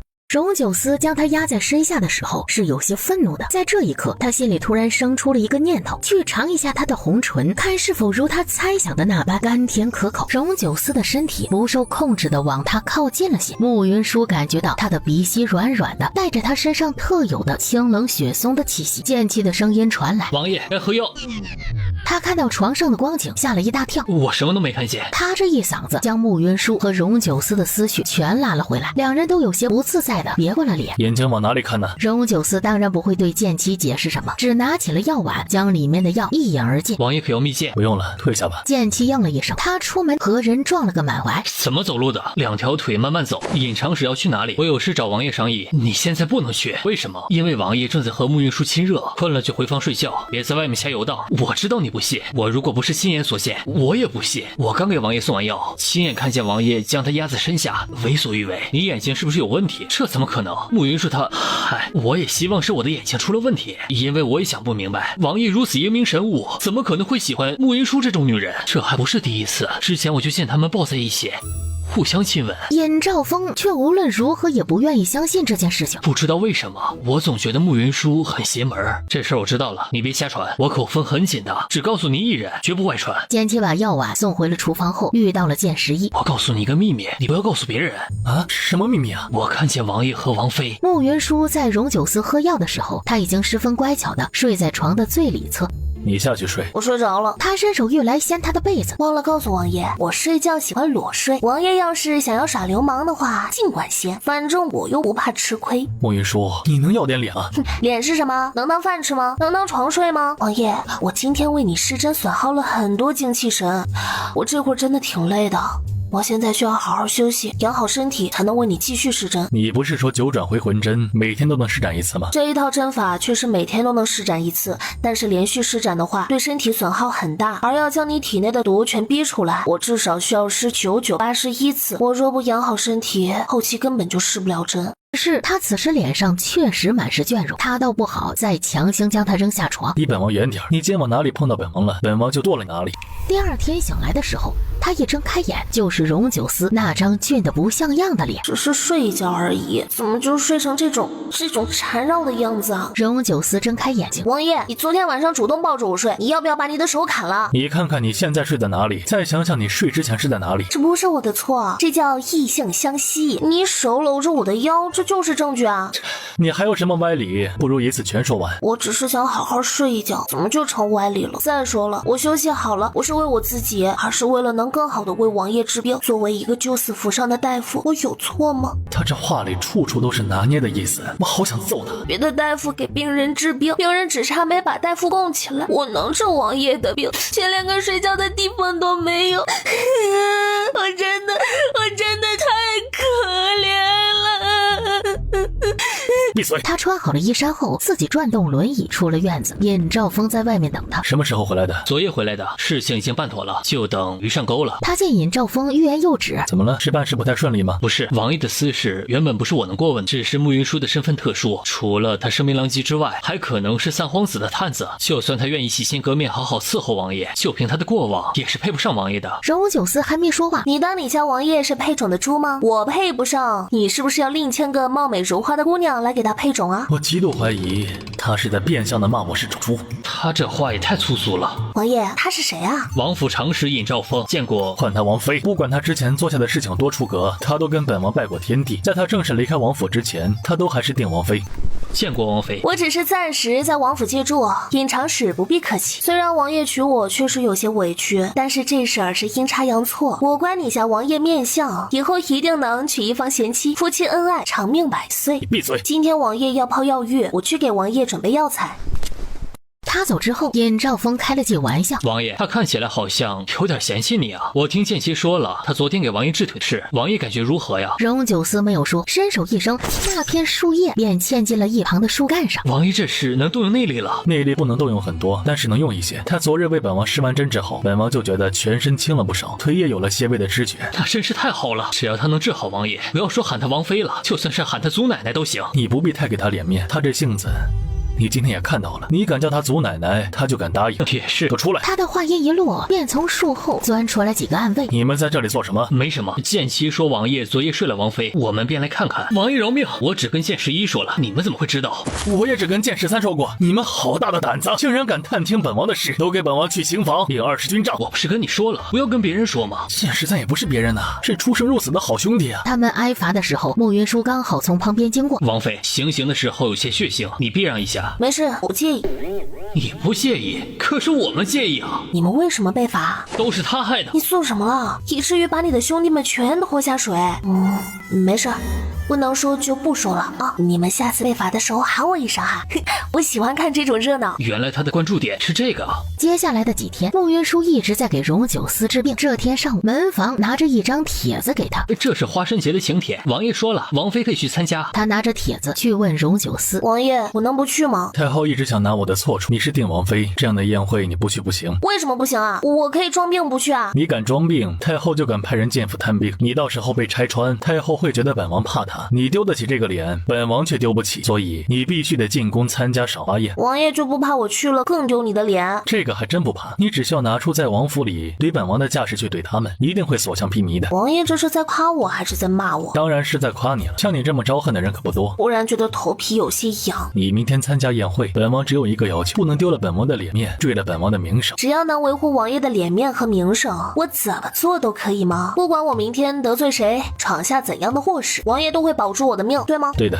有王爷这句话我就安心了。王爷放心，明天的赏花宴，我铁定不会丢你的脸。第二天一早，剑七和剑11把慕云舒送到了皇宫门口。慕云舒到御花园的时候，里面已经来了不少夫人小姐，太后和皇后都还没有来，一个人开开心心的找了个亭子坐下。有人走过来，阴阳怪气的道：定王妃这是因为偷人被定王抓了个现行，禁足禁食了吗？就是他这副800年没吃过饭的样子，太丢人了。那女子慕云舒翻原主的记忆时见过，是孙太傅家的孙女孙清言。御花园里来了几条恶狗，你们不管吗？你说谁是恶狗？谁承认谁就是呗。今日是赏花夜，不要理他，他骂我们是恶狗。如今这世道真的是古怪的很呢，有人不做人，非抢着当狗，怪哉。慕云舒，你不要以为你嫁给了定王就万事大吉了，全京城都知道你是一个在大婚夜里偷人的烂货，定王迟早会休了你。孙姑娘一个未出阁的姑娘，却天天把男女之事挂在嘴边，孙太傅知道你这德行吗？侄媳妇儿，污蔑王妃当处以何种刑罚？孙姑娘，不管定王妃做了什么见不得人的事情，她都是定王妃，你不要和她起争执，她的身份摆在那里，你会吃亏。那种丑事她敢做，我还不能说呢。全京城所有人都知道她在大婚夜偷人，就她做的事儿足可以进猪笼了。你说我大婚夜偷人，你亲眼看见了？难道那天夜里你就躲在我和王爷的新房里？我没有，你偷人这事儿整个京城都在传，是人尽皆知的事情。那就是你并没有亲眼看见呢，不过是人云亦云的造谣罢了。这还用得着造谣？就你的品性，有什么事情做不出来的？我的品性再差，也比不上孙姑娘还未出阁就关心别人的房中事。定王妃，你这样污蔑孙姑娘，她是有些不妥。慕云妃，就算你成了定王妃，也依旧和以前一样恶毒恶心。去年腊月21，孙清言跟着他表哥进了灵湖小筑，孤男寡女在里面一待就是3个时辰。没有的事，你胡说八道。上个月初3，有人亲眼看见孙清言和一个男子在雕花楼里滚成一团，那男人呐叫他小心肝儿。那个贱人，你胡说八道，没有的事。不远处传来太监奸细的声音：太后驾到，皇后驾到。皇嫂，救命啊！这是怎么回事？我不知道那些流言是从哪儿来的，但是如果我真的做出这种事情来，王爷怎么可能容得下我啊？孙小姐一个闺中女子，竟说出如此污秽的言语，污蔑当朝王妃，还请太后为皇族证明。定王妃的话属实吗？回太后娘娘，方才定王妃确实和孙小姐起了冲突，但是却和定王妃说的有些出入。孙小姐并没有污蔑定王妃，倒是定王妃恶语重伤孙小姐，便将孙小姐推进花丛之中。此事孙喜也能作证，是定王妃将孙小姐推进花丛中的。王妃，就算你对孙小姐有意见，也不能这样把她推进花丛中啊！请太后娘娘为我做主。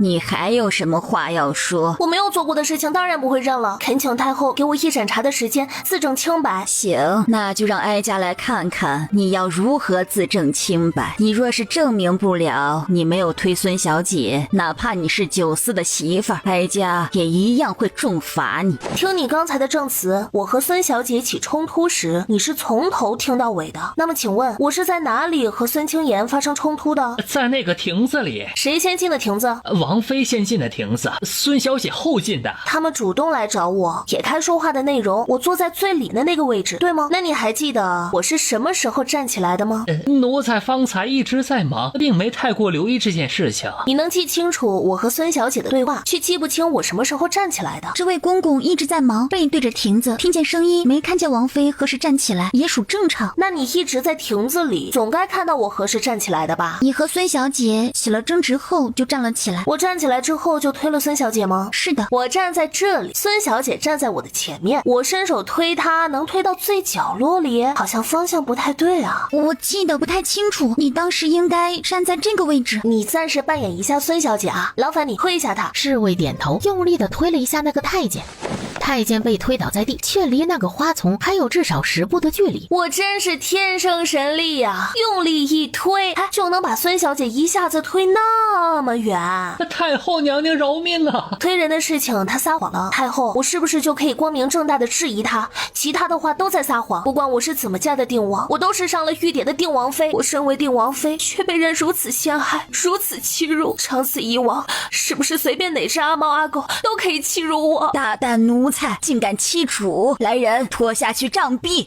穆云舒走到门口的时候，回头看了这间宫殿一眼。太后这个老妖婆，让人做伪证也就算了，计谋被我揭破之后，还敢用那种钝刀子割肉的法子为难我。我若不给太后一点颜色看看，怕是太后以后都会变着法子欺负我。穆云舒出宫的时候心情极好，只是当他在宫门口遇到荣景彻的时候，云舒，你这几日在定王府过得可好啊？挺好的。你不必骗我，你那般嫁进定王府，以王叔的性子，必定不会好好待你。都怪我跟你说那些，让你做出了那样出格的事情。你既然知道我嫁进定王府不会有好日子过，为什么还让我做出那样的事情呢？其实那日我跟你说了之后，我就后悔了。我当时想去找你，却一直没有机会。你是在大婚前3天跟我说这件事的，然后这3天我一直都在侯府等你，你却从来没有来过。三殿下，请问你那几天腿断了吗？我没去找你，是觉得这事你应该是做不到的，会放弃。没想到你却做到了。我听说王叔对你还不错，我心里真为你感到高兴。其实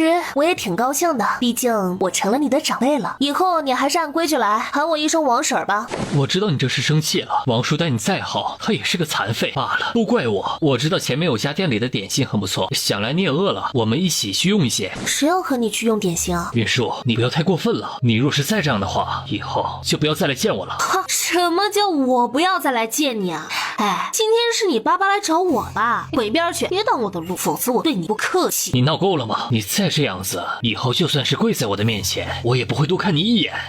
你个不要脸的，连自己婶子都敢调戏。虽然我以前是你的未婚妻，但是我如今已经嫁给了定王。我和定王夫妻恩爱，感情极好，且已经和之前的一切做了了断了。你今天过来说我们曾是未婚夫妻，对我余情未了。我知道我比苏玉欣漂亮，你放不下我，但是你身为皇子，能不能有点礼义廉耻啊？当街对我这样拉拉扯扯，你不要脸，我还要脸呢。王婶误会了，只是玉欣想和你说说话，让我来邀你罢了。放你娘的臭狗屁！苏玉欣是没手没脚还是没长嘴，让你来亲我，他脑子有坑吧？他竟当街骂脏话！正在此时，一道浓烟滚上了天际，着火了，宫里着火了！龙九思坐在轮椅上，看着皇宫里的浓烟和滔天的火光，他问道：王妃出宫了吗？刚收到消息，王妃去了太后的行宫。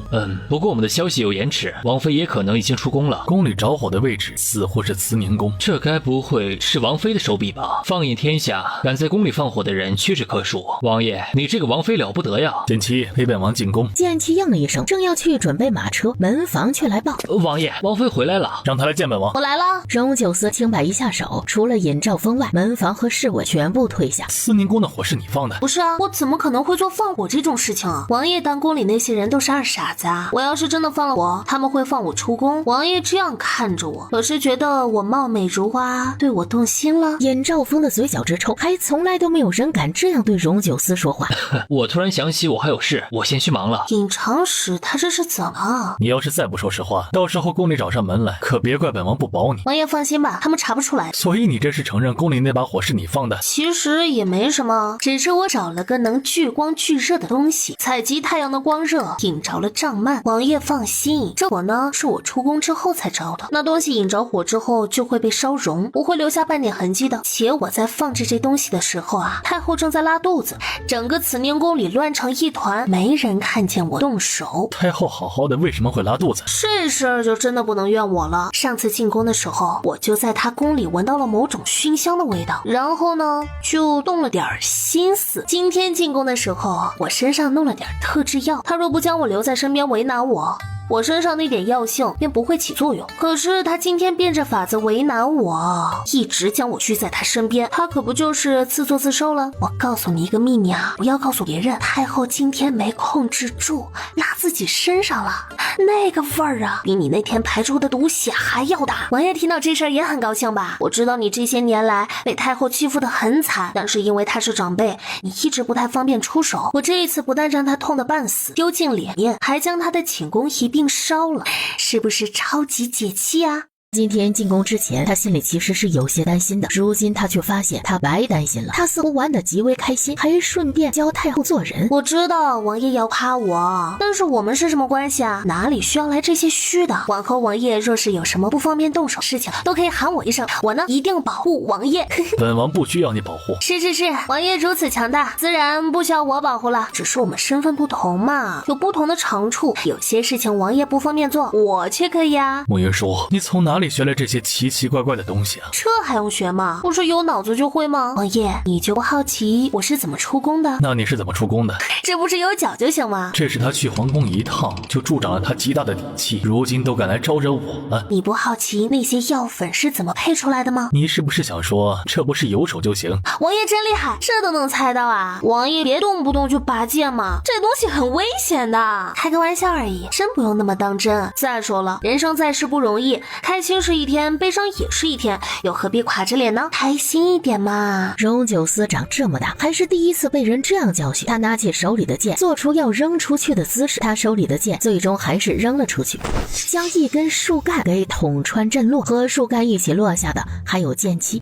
今日有我在这里值守。荣九思懒得理他，自己转动了轮椅回房。他见荣九思离开，便含笑走到剑气的面前道：你这么八卦，难怪总是挨罚。谁说我八卦了？我只是今天恰好在这里轮值罢了。其实八卦也分很多种的，你可以换一种方式，不但不会被罚，还能得到更多的消息呢。什么方式？比如说去向当事人打听消息。我问你，你会说吗？我跟你又不熟，干嘛要跟你说这些？但是如果我们以后熟了，我就什么都可以跟你说。我知道你们几个暗卫开了一个盘口，赌我能在王府活几天。你怎么知道？还真有这事儿啊！你快跟我说说，你赌了多长时间了？我配合一下你，把他们的银子全部赢光。你该不会是赌我第二天就被轰走吧？你怎么又知道？你怎么那么多心眼儿啊？没办法，京城啊，水深王八多，心眼太少的话会被人弄死的。你也不蠢啊！你之前为什么会把自己的名声弄得那么臭啊？我不把名声弄臭，早就死了。剑七想想忠永侯府的情景，虽然依旧不喜欢他，却也觉得他挺可怜的。你若真能治好王爷的病，往后你在王府不作妖，王爷是不会为难你的。哎呀，有内意的事情在，我就是王府的耻辱，王爷迟早会杀了我的。早知今日，何必当初？我若说我是被人陷害的，你信吗？这话放在以前，剑七肯定是不信的。但是这段时间和他相处下来，他发现他是个聪明人。内爷那个男人到底是谁啊？我真不知道，说让我知道是谁坏了我的清白，我一定弄死他。那天我一进洞房我就晕了过去，然后就什么都不知道了。你们值守的侍卫可发现有什么异常？那天晚上王府因为王爷大婚，前来喝喜酒的人很多，王爷行动不便，尹长史又不在府里。当时虽然我们都正常值守，但是难免会有疏漏之处。那天晚上十一确实看见有人进了喜房，他以为是王爷，就没有留意。王爷可有有同胞兄弟，或者京中有谁长得像王爷？舒贵妃就只生了王爷一个，王爷龙章凤姿，无论武功还是样貌，京中无人能及。不要说和王爷长得像的人了，在京中都没有一人能有王爷的风度和气韵。得了，白问了，这货就是荣九思的脑残粉。在慕云舒从剑妻的这里套话的时候，皇宫里已经乱成一团，皇宫着火，引发了京中众人的关注。慕云舒听到这个消息的时候愣了一下，火是怎么起的他再清楚不过。他想要恶心太后，却没想到太后如此狠毒，竟将那天见到他丑态的人全杀了。他们这是草菅人命。出了这么大的事，肯定需要顶包的，更不要说你这一次让太后出了这么大的丑，她总归是要杀几个人才能发泄自己情绪的。你不是自诩聪明吗？这个结果你都想不到。剑妻过来的，王爷，宫里来人了，说太后要赏王妃，去领赏吧。老妖婆是不是有病？他这个时候赏我做什么？当然是封口费。如果本王没有猜错的话，这一次看到太后丑态那些人，除了他的心腹之外，全部都死了。你的身份摆在这里，他不能动手，就只能给你点好处让你闭嘴。我可不是那么好收买。他到花厅的时候，前来送礼的太监满脸堆笑的行了个礼。见过定王妃。公公不必多礼，我那天出宫的时候见太后娘娘拉裤子了，她如今好一些了吗？多谢定王妃的挂念，太后娘娘一切安好。太后一切安好，我就放心了。出宫之后又听说慈宁宫着火了，就更担心了。这几日送了好些帖子进宫，想去探望他老人家，却一直没有得到他老人家的回信。公公今天来的正好，麻烦你回去后跟太后娘娘说一声，就说我乃纯孝之人，想进宫侍疾，照顾他老人家。只要让我进宫，我这一次保管无声无息的弄死太后那个狗娘养的。定王妃有这消息，太后娘娘一定十分欣慰。王妃和王爷刚成亲，正值新婚燕尔，太后哪里能横刀夺爱呀？太后知道王妃的消息，让奴才给王妃送来了赏赐。哎呀，这怎么好意思呢？我都还没去伺候太后她老人家呢。王妃聪慧孝顺，应该知道有些话不宜对外说。公公放心，我绝对不会把太后一把年纪还拉裤子的事情说出去的。太监走后，这是来封口的，还是来恶心我的？可能两者都兼备吧，毕竟这种阴阳怪气的事情，他一直都十分擅长。我要是把太后气死了，以王爷的能力，能不能罩得住我啊？罩，本王第一个把你送到皇帝面前，直接去领赏银。也是，要不是我展露我卓绝的医术，他早就弄死我了。王爷别这么无情嘛，太后会为难我，细算起来都是因王爷而起啊。我现在和王爷统一战线，一起面对太后的压迫，怎么算我和王爷都是自己人呢？本王什么时候跟你是自己人了？我胡说八道的，王爷跟我从来就不是自己人。慕云舒，你要想活命，就听本王一句劝，不要去招惹太后。我听王爷的。那太后要是再来招惹我呢，我一定对她百般忍让，学王爷这样示弱装孙子。装孙子？说错了，是忍辱负重。经过这一次的事情，荣九思觉得他还是传闻中的他，天天在作死的边缘横跳。晚上又到了慕云舒给荣九思排毒的时间，荣九思有经验了，直接去慕云舒的房间侦检。知道他不是盏省油的灯，但是真的没想到他会这么坏。王爷，要不我们挑个闲置的院子针灸？你再安排本王。不敢。王爷，你的腿长时间没有用，肌肉应该已经开始萎缩了。从现在开始，王爷最好每天做一遍按摩，这样的话，等你腿上的毒去掉之后，你就能直接站起来了。之前府医也有这样的交代，剑妻每天都会帮他仔细按一按，便让剑妻过来。剑妻的手刚按下去，手法不对，这样按效果不理想，刺激不到穴位的。那应该怎样按呢？这样子按效果会更好。剑妻对着试了试，还是不对，你不能从这个地方按，那得从这个穴位开始。这儿，要不王妃示范一下？慕云舒也没多想，直接伸手按到荣九思的腿窝，他才按下去。往哪里按？医者面前无男女，王爷别介意啊。本王介意。你来。我不敢。如果不照我说的方式按摩的话，王爷就算是把毒完全拔除了，至少还有1个月才能站起来。本王已经坐了这么久的轮椅了，不在乎再多坐1个月。王爷这样想，那我也没办法，只是你的腿根处最易积攒毒素。你一直强调要从腿根处按摩，是不是有什么不良居心呢？我有什么不良居心啊？你在打我的主意。我对天发誓，我只是想尽早的治好王爷的病。我若敢对王爷有任何想法，天打雷劈。这狗老天，是不是有病啊？这种情况，我是不是可以理解为王妃在打王爷的主意？这事儿就连老天爷都看不过眼了。滚，就你话多。我偏不滚，我要守在这里，誓死捍卫王爷的贞洁，省得他被你辣手摧花。我这是被人当成女色魔了。滚！屋子里只余下慕云舒和荣九思两人。好大的雨！剑姬的样子好傻。王爷刚射完针，受不得寒，得注意保暖。王爷今晚要睡在这儿？不，那等雨小一点再走。雨这么大，弄湿了衣衫就不好了。你这是在关心本王吗？当然不是了，就我这种人，哪里配关心王爷呀？我只是站在大夫的角度，想要尽早治好王爷的病。你倒是很有自知之明啊！一把刀夹着铺天盖地的杀意朝他砍了过来。我了个去！救命啊！他的话音才落，便又有人再次朝他劈了过来。慕云舒前世学习过军体拳以及军中的格斗术，只是眨眼的功夫，慕云舒就险象环生，有几次差点被人刺到。要不是他反应还算快，小命已经没有了。荣九思一剑结果了一个杀手赶过来救慕云舒，只是他坐着轮椅，行动不便。此时接连动用内力，只觉得头晕目眩。他还没有到慕云舒的面前，便被一个刺客拦了下来。慕云舒看了这情景，他过不来，那他就自己过去。恰好刺客又是一刀砍了过来，他就地一滚，刚好滚到荣九思的轮椅边。荣九思抬手为慕云舒挡了一剑，嘴角溢出鲜血。慕云舒为他治病，对他的身体情况再了解不过，知他这是因为动用内力太多，毒反渗进心脉的先兆。真要再次渗进去，他今天怕是就要交代在这里了。他的腿有些软，倒在他的怀里。起来！这腿软，起不来。刺客又围了过来，他没时间追究。一个刺客悄无声息地从荣九思的身后拿着短刀刺了过来，他专心应对前面的刺客，没有发现慕云舒此时缓过来些许，拔出头上的发簪，直接就插进脑子，刺客便倒地而亡。他原本想把他推下去的心思，在这一刻，他那只没有握剑的手拖着他的身体坐在了他的腿上。荣九思将手里的剑抛出去，将其中一个侍卫刺了个对穿，另一个已经逃到了窗边，一个纵身就能跃出去。荣九思的眉头皱了起来，他手边已经没有武器，慕云舒却在此时飞快地从他身上跳下来，刺客猝不及防，直接被拍到面门，整个人晕眩了一瞬。也就在那一瞬间，慕云舒纵身跳起，手中发簪十分精准地从刺客头颅骨唯一的缝隙插了进去。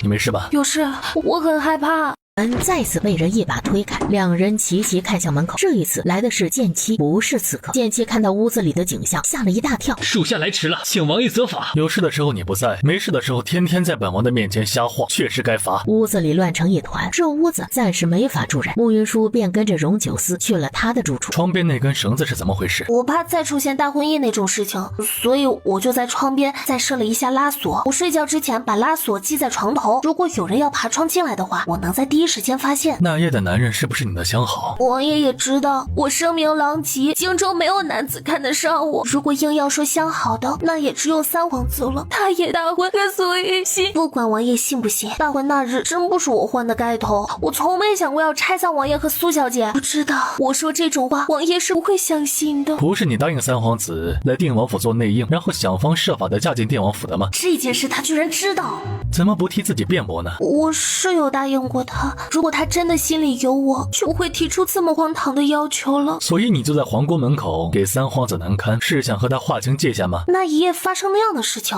王爷都没有杀我，那是王爷大度，我绝对不敢做任何背叛王爷的事情。本王不是不讲道理之人，你往后若是认真给本王解毒，不去招惹是非，不抹黑本王不会为难你的。至于你失身于谁，这种事情本王一点都不关心，毕竟就你这种女人，本王根本就看不上，你也不配做本王的女人。王爷说的对，根本就配不上你。王爷放心，我绝对不会对你生出哪怕那么一丢丢的心思的。荣九思看了他一眼，见他笑得十分开心，他心里倒有种说不上来的滋味。睡吧。王爷，今天的刺客是谁派来的？不知道，反正不是元明帝就是太后，不是太后就是三皇子，总归就是这几个人，没有什么差别。这明明是三个完全不同的人，为什么没差别？所有想本王死的人，在本王看来都是一伙的。王爷，你平时经常被人刺杀吗？刺杀又不可怕，他们来多少，本王杀多少。今天晚上不知道是谁快死了。你刚才说什么？我说王爷为了救我奋不顾身，我好生感动。王爷方才吐血了，我给王爷再把把脉，王爷晚上得再喝服药。我虽然帮王爷护住了心脉，但还是有些毒回渗了，得赶紧驱逐出去。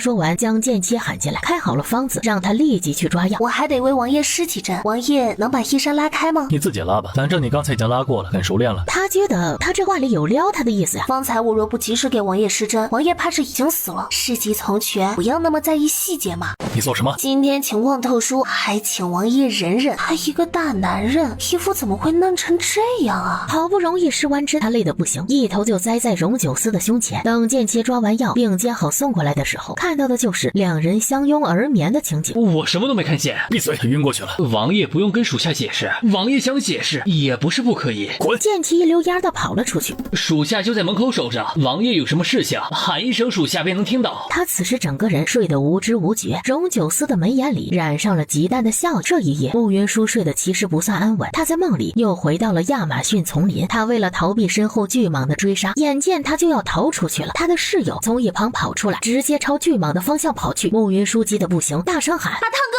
快跑！”阿汤哥到底是谁？竟让你在梦里都念念不忘。我若说阿汤哥是女人，是我的一个朋友，王爷你信吗？你觉得呢？王爷现在感觉如何？他想再为他把一下脉，他却不配合的把手挪开。桑，下去。多谢王爷，昨夜手下留情，没把我扔出去。骗子！我怎么能指望慕云舒这么一个声名狼藉的女子嘴里有一句真话呢？再听到床下传来均匀的呼吸声，荣九思看着慕云舒那张安睡的脸，一股怒气从心里冒了出来。这怒气激得他再无一分睡意，他直接起床把剑妻叫来。那些刺客的尸体都处理了吗？都已经装进马车了，在那几具尸体的背面刻几个字，然后扔进三皇子府。为什么是三皇子府？因为这些人是他，也只有他做得出这种事情来。他要恶心本王，本王不但要恶心死他，还要吓死他。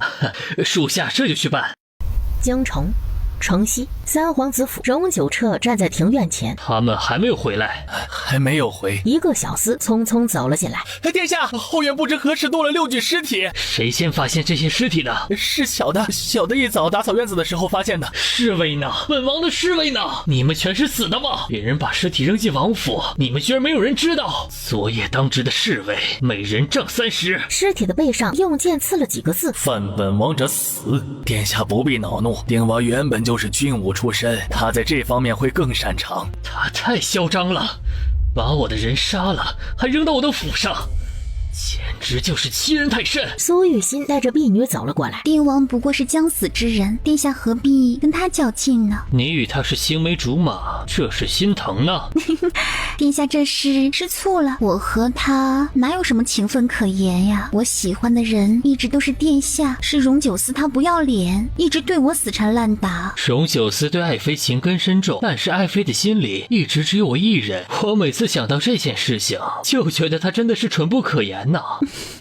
他若不蠢，又哪里能衬得出殿下的高明？他将慕云舒娶回家，就够恶心他的了。没错，只是可怜慕云舒那个蠢货，最近不知道哪根筋不对，居然敢当众羞辱我。我上次在宫里见到慕云舒的时候，就觉得他和以前不太一样了。荣九思面上对他不错，应该是在演戏，他不可能对他好。慕云舒代替我嫁进定王府，荣九思肯定恨死他了，背地里不定怎么折磨他。我觉得他不可能放下我，他那天在宫门口那样做，很可能是做给荣九思看的，想降低荣九思的戒心。也有这个可能，殿下不如找个机会私下见他，这样也许有意外的收获。如此一来，爱妃可会吃醋。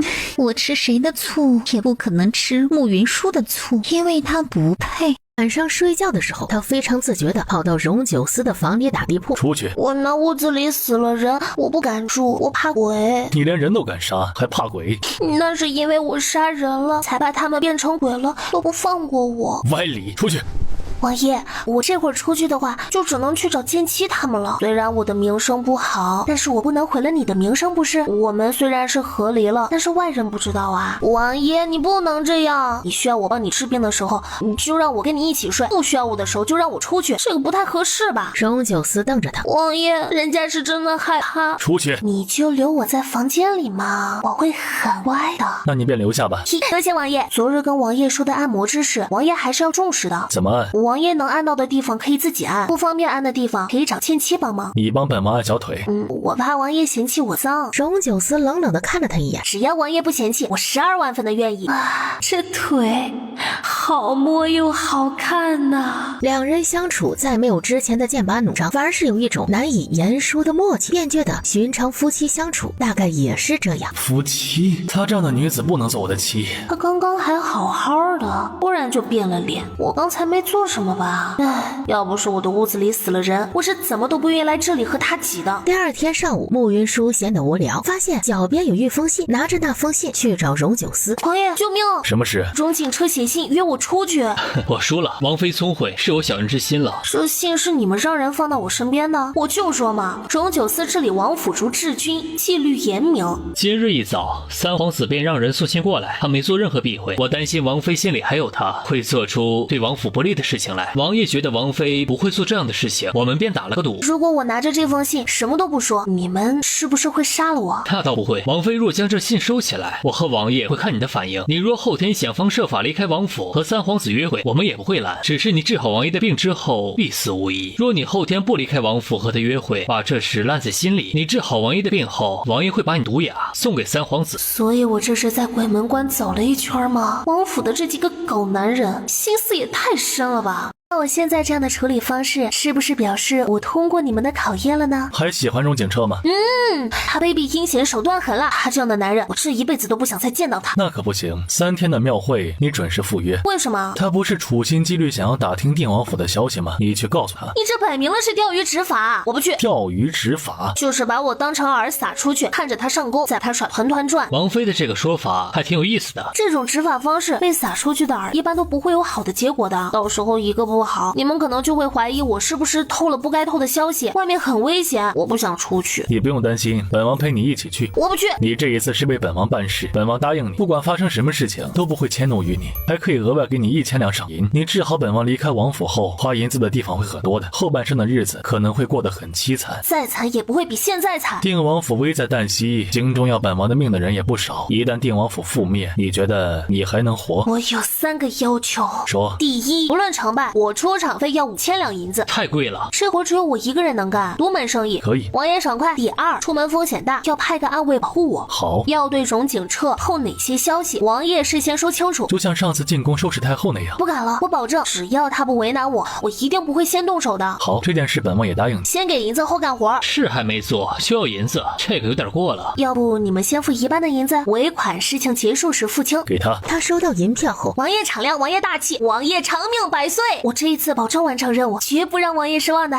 王爷，他分明很愿意做这件事情，这是在讹银子。他若是能把这事给办好，不需要扣这点银子。王爷，你待他好像有点不一样啊。哪里不一样？你之前对他这种行事之人没有半点好感，敢这样跟你谈条件，你早杀了他了。今时不同往日，如今的定王府是连荣景彻都敢欺负了。本王当日被人设下陷阱，中毒兵败后回京，变成了京中的笑柄。之所以留着这条残命，不过是为了枉死的兄弟们报仇罢了。如今荣景彻送上门来，我这个做长辈的总归得教他做人。王爷说的是。3天后，慕云舒一早起来，你穿成这样子是要出门打架？当然不是了，从来没有想过女子的衣物还能这样穿，看她这架势，今天这是要出去打架吗？王爷，我美吗？马马虎虎，勉强能看。跟着他一起出了门。王爷放心，我会照顾好自己的，你先歇着吧。不要忘了，你今天是来做什么的？当然不会了。荣九思看着他的背影，唇角微微勾起，他对剑姬道：我们去禅房。要不今天趁机逃了吧？慕云舒叹了一口气，索性认真逛起了庙会来，就听见了哗啦一声巨响。你不是擅长作画吗？你现在做给我看。在他转身的时候，少年抬起头，是他的胞弟慕清远。你小子长本事了，竟敢蹬我！你踩断我的笔，你得赔我。不过一支破笔而已，居然还要我赔？慕清远，你这是穷疯了吧？赔我的笔？你还真是穷疯了。让我赔你的笔也不是不可以，你从我的胯下钻过去，我就赔。对，钻过去，像狗一样钻过去。他就是一条狗，一会儿让李少拉泡屎给他吃，他今天的晚饭就有着落了。这是个好主意。李靖，你不要太过分了。我就是过分了，你又能如何呀？难不成你还敢打我？你今天乖乖钻过去，我就放你一马。你不过是个有爹娘生没爹娘养的废物，像你这样的废物能从我的胯下钻过去，那都是你前世修来的福气。你休想！慕清远，这里可不是书院，没有师长为你出头，今日是钻也得钻，不酸也得钻，钻完之后我再给屎吃。眼见着穆清远就要按着钻到李健的胯下，他一边打一边骂：你们这些个只会欺软怕硬的人渣，爹娘没教你们做人呐！今天就由姑奶奶我来教你们做人。又打倒了2个。你方才让我弟弟从你胯下钻过去，还想让他吃屎？我倒是谁？原来是你这个不要脸的女人！你好大的胆子呀，竟敢当众侮辱当朝王妃！过来，把腿岔开，站好。慕云舒，你怎么敢这样侮辱爷？辱人者恒被人辱之，这个道理你都不懂吗？你果然是有娘生没娘养的废物，能从我弟弟胯下钻过去，都是你前世修来的福气了。慕云舒，你不要欺人太甚，我姑姑是丽贵妃。哼，你这是要跟我拼后台呢？我相公还是定王呢。你是怎么嫁入定王府的？全京城人尽皆知。说白了，你就是个不要脸的烂货。你嘴这么臭，一定是屎吃多了。你们喜欢帮人钻胯，这个爱好有点特别呀。这样吧，你们今天自己先钻一个试试，下次就更加能体会其中的滋味了。我们钻。今天这堂课叫己所不欲，勿施于人，你们都学会了吗？学会了。既然学会了，那还不赶紧交学费？什么学费啊？我们去学手艺也好，哪件不需要给师傅学费的？我教你们这么重要的做人道理，这是什么歪理啊？看来你们学的还是不够深刻呀。这个够不够？我是定王妃，是本朝唯一的一个亲王妃，位列1品。就值这点银子，把你们身上所值钱的东西都给我交出来。他这是在拦路打劫啊！你们几个很好学，下次有机会我再教教你们。大可不必，这次仗势欺人，结果反被人欺，这事儿传出去，真是太丢人了。都滚吧，把那块狗屎一起带走，省得在这里污染环境。我们走着瞧。好啊，我在定王府等你来哦。他3句话不离定王，这是找到靠山了。李少，走吧。荣景撤走了过来。这是怎么回事？三殿下，你得为我做主啊！慕云舒这个贱人，他居然敢对我动手，这是真的吗？跟长辈说话客气一点，不要用这种质问的语气。王婶教训的是三殿下，闭嘴！王婶教训你，一定有他的理由。你到此时居然还想恶人先告状，他们可有冲撞到你？冲撞我？哼，凭他们配吗？姐，我饿了，想吃什么？姐给你买，拿着买糖吃，赶紧收起来！不听话，小心我揍你！慕云舒跑到旁边就给他买面。你从来就没有喜欢过我姐姐，她如今既然已经嫁了定王了，请你离她远一点。你算什么东西，敢这样和我说话？不要以为今天慕云舒管你了，往后就真会像姐姐一样照顾你。不要试图离间我和慕云舒，要不然你怕是怎么死的都不知道。慕云舒端着碗面走过来的，你干嘛摸我弟弟的脸呢？我一直把你的弟弟当成是我的弟弟，我方才就在想，他也这么大年纪了，也该给他找点事情做了。历官衙门里缺个小吏，我觉得他挺适合的。我不去，想要进吏部可不是一件容易的事。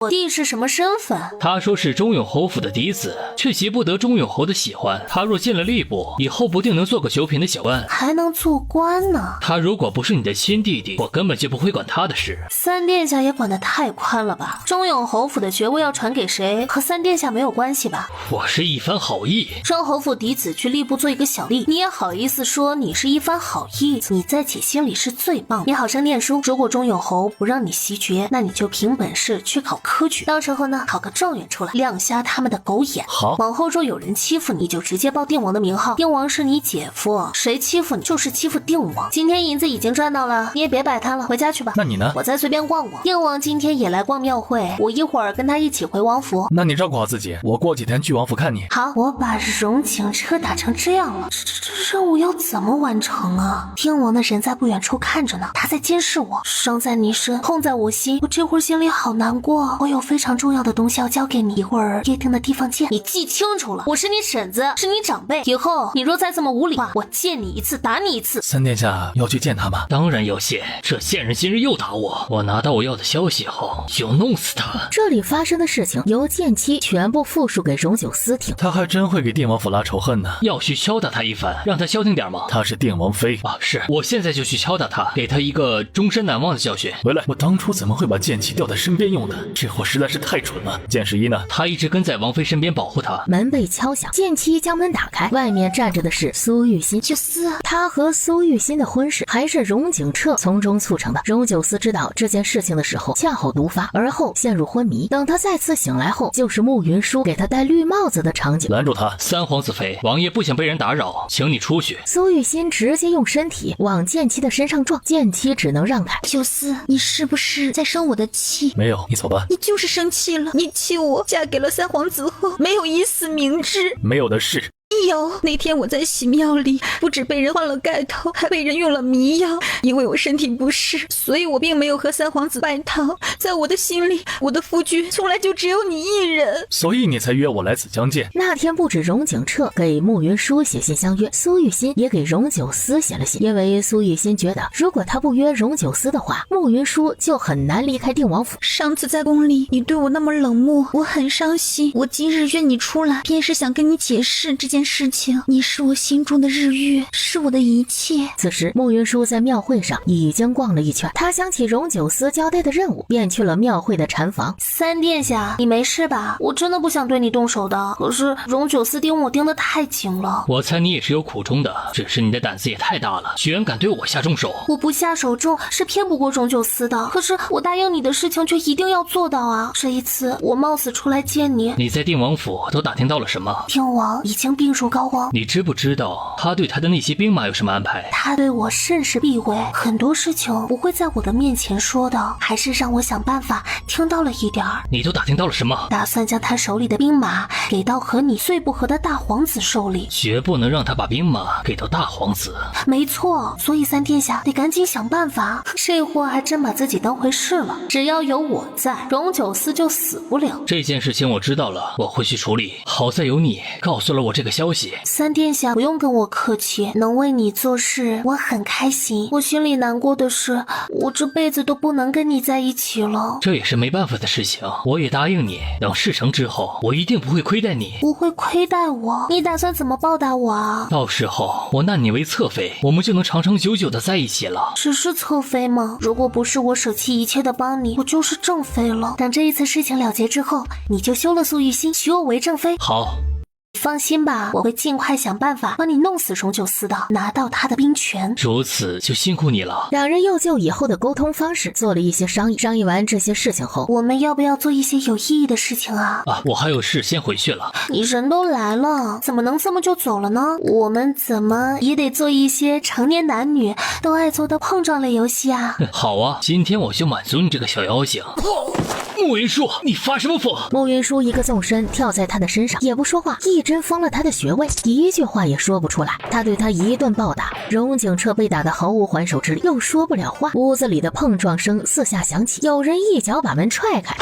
荣景彻，你要点脸吧你？你都娶了玉心了，还和慕云舒傻站在那儿干什么？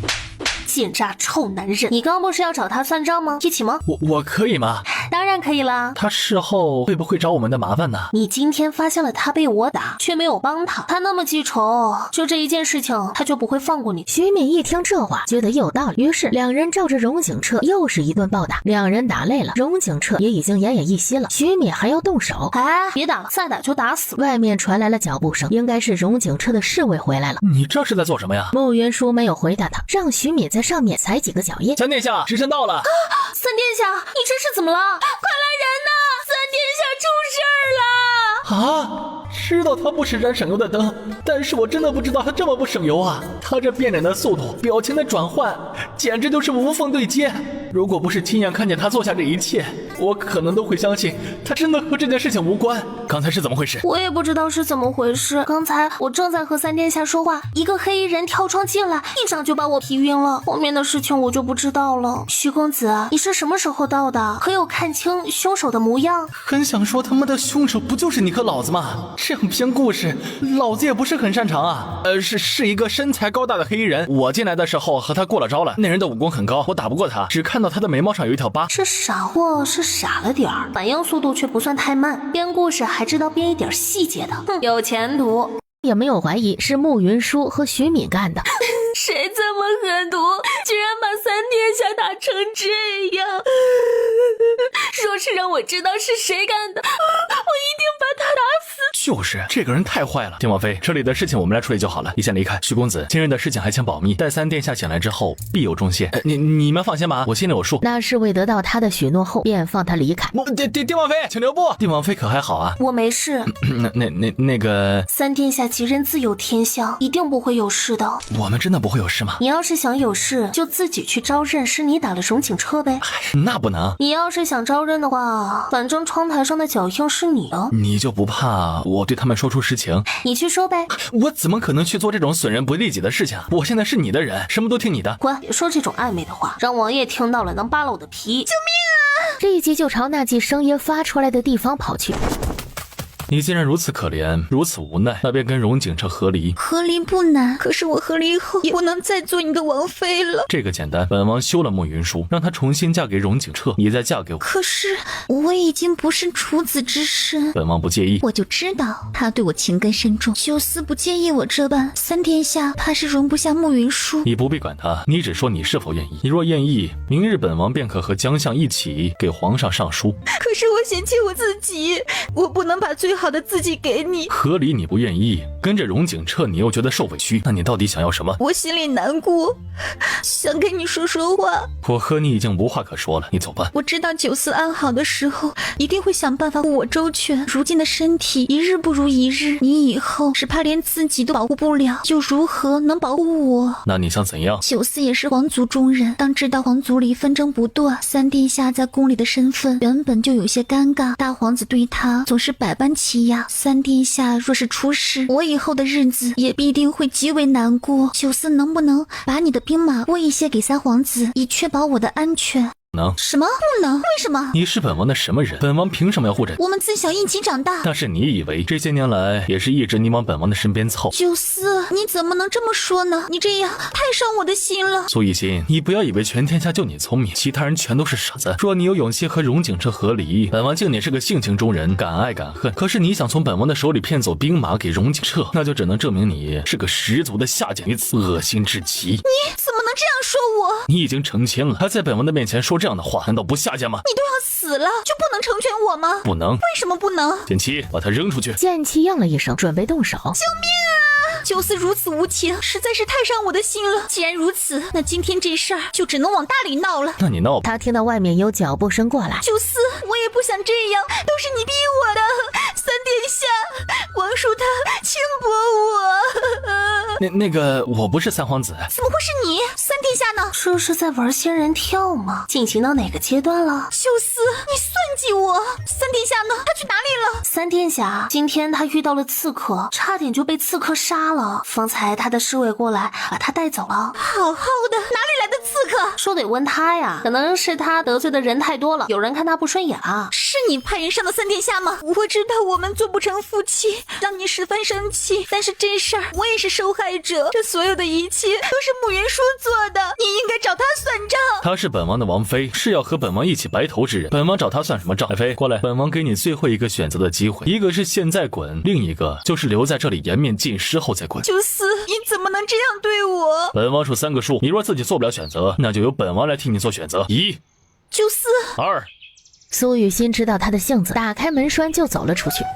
徐敏终究是担心苏雨欣，忙追了出去。王爷，这场戏真不用我上场？你的阿汤哥跟别的女人跑了，你不去追？他想追哪个女人是他的事情，跟我没关。回府。慕云舒看得出来，荣九思此时心情极差，他轻声问剑姬：“方才到底是怎么回事啊？”荣九思此时就在这里，剑姬不敢多说什么。荣景彻是你打的吧？是啊，像他那样的人就是找打。王爷，你和苏玉欣又是怎么回事啊？本王的事情是你能过问的吗？他凶什么凶啊？知道他宝贝苏玉欣，我不问就是。苏玉欣勾引王爷未遂，就投意污蔑王爷，轻薄他。苏玉欣真活得出去啊？简七，苏玉欣不愧是荣九思的真爱，做出这么过分的事情，他居然都没直接拔剑剁了他。你那样打了荣景彻，会不会坏了本王的计划？绝对不会，我拔除了打荣景彻之后的记忆，他不会知道打他的人是我的。拔除记忆？神仙爷爷教了我一套针法，能拔除人1刻钟的记忆。你会的东西还挺多的。我会的这些东西都难登大雅之堂，就是小打小闹，让王爷见笑了。本王可不敢取笑你，你这本事放眼全京城也没人有。那是王爷慧眼识英才，我这么厉害的人，现在是王爷的，对王爷忠心不二，死心塌地。但凡给你一点机会，你就会弄死本王，然后逃之夭夭。我想离开京城这个是非之地是真的，但是我对王爷绝不敢生出半点的异心。你真这样想？当然，比珍珠还真。是不是每个女人都像你们这样，没有一句真话？王爷别开低头炮嘛，三皇子妃的话有多少是真，多少是假，我不知道，但是我的话保证。王爷有何吩咐？去别院。便让车夫驾着马车去了王府在郊外的别院。他们到别院门口的时候，天已擦黑。管事过来问荣九思，温泉那边已经准备妥当，王爷要泡温泉吗？管事看向慕云舒，有些欲言又止，不用准备他的，推着荣九思出去泡温泉。慕云舒来这个世界还没有泡过温泉，有些心动。只是今天荣九思心情不好，他不敢去招惹他，乖乖待在房间里。就听见剑妻慌乱的声音：“王爷，你怎么了？”慕云舒忙跑了出去，见十一倒在墙边，已经晕了过去。王爷，你在哪儿啊？下一瞬间，他就看见剑妻被人一脚踹在了墙上，一口血从他嘴里喷了出来，他被吓了一大跳。旁边横七竖八的还有不少的人倒在地上。这是什么刺客？这么凶猛？迷路了，他听到前面有水声，知道那边有温泉，就躲进温泉里。走到转角的地方，就撞到了人。王爷，你没事吧？刚才真的是吓死我了。荣九思面无表情地看着他。王爷，你捏疼我了。是你。慕云舒心里那种古怪的感觉就更浓了些。他突然想起新婚夜的那个男子，他还没有完全想明白，就被荣九思重重地抵在了墙上。王爷的腿是什么时候好的？他欲伸手去摸他的脉，只是他的手还没有伸过去，他的唇便凑了过来，亲在了他的唇上。王爷，你这是做什么？他的话还没有说完，便被他的唇死死堵上。这种滋味，这真的是太他娘的刺激了。他将他整个人圈在方寸之地。慕云舒感觉自己有些呼吸不过来，想要挣扎。他出时不得要领，将他越抱越紧，他却完全没有松口的意思，反而是将他贴得更紧。而后他却像是摸到了某些门道，加深了这一吻。这他娘的都是什么事儿啊？凶手在哪里啊？我来把荣九思一刀劈了吧。荣九思渐渐的不再满足于此，一手扣着他的腰，让他的身体更贴合他的身体。属于新婚夜的记忆再次被唤醒，一样的气息，一样的长相，一样的动作。破案了，他就是那天晚上的狗男人，只是他的腿是什么时候好的？下一刻，荣九思的唇便贴了上去。慕云舒呜咽了几声，在心里狂骂：这狗男人，这该死的狗男人！荣九思却似乎并不满足于此，一把将他抱起来，进了温泉旁的小屋。他将他放在榻上后，便狠狠地将他压在了身下，然后他的唇便如疾风暴雨般落在了他的身上。慕云舒到此时已经明白，今夜只怕并没有什么凶手，失控的荣九思就是凶手。他努力将他推开些许道：王爷，你看清楚，是我，你最讨厌的人。没错，就是你。上次好大的胆子，竟然敢欺辱本王。他这是承认那天晚上的男人就是他。你到底是谁啊？你都喊我王爷，又岂会不知道我是谁？你是荣九思。大胆，你竟然敢直呼本王的名讳。好了，完全可以确定了，确实就是荣九思。但是这样的荣九思明显不正常啊，平时那么讨厌我，怎么可能会这样对我呢？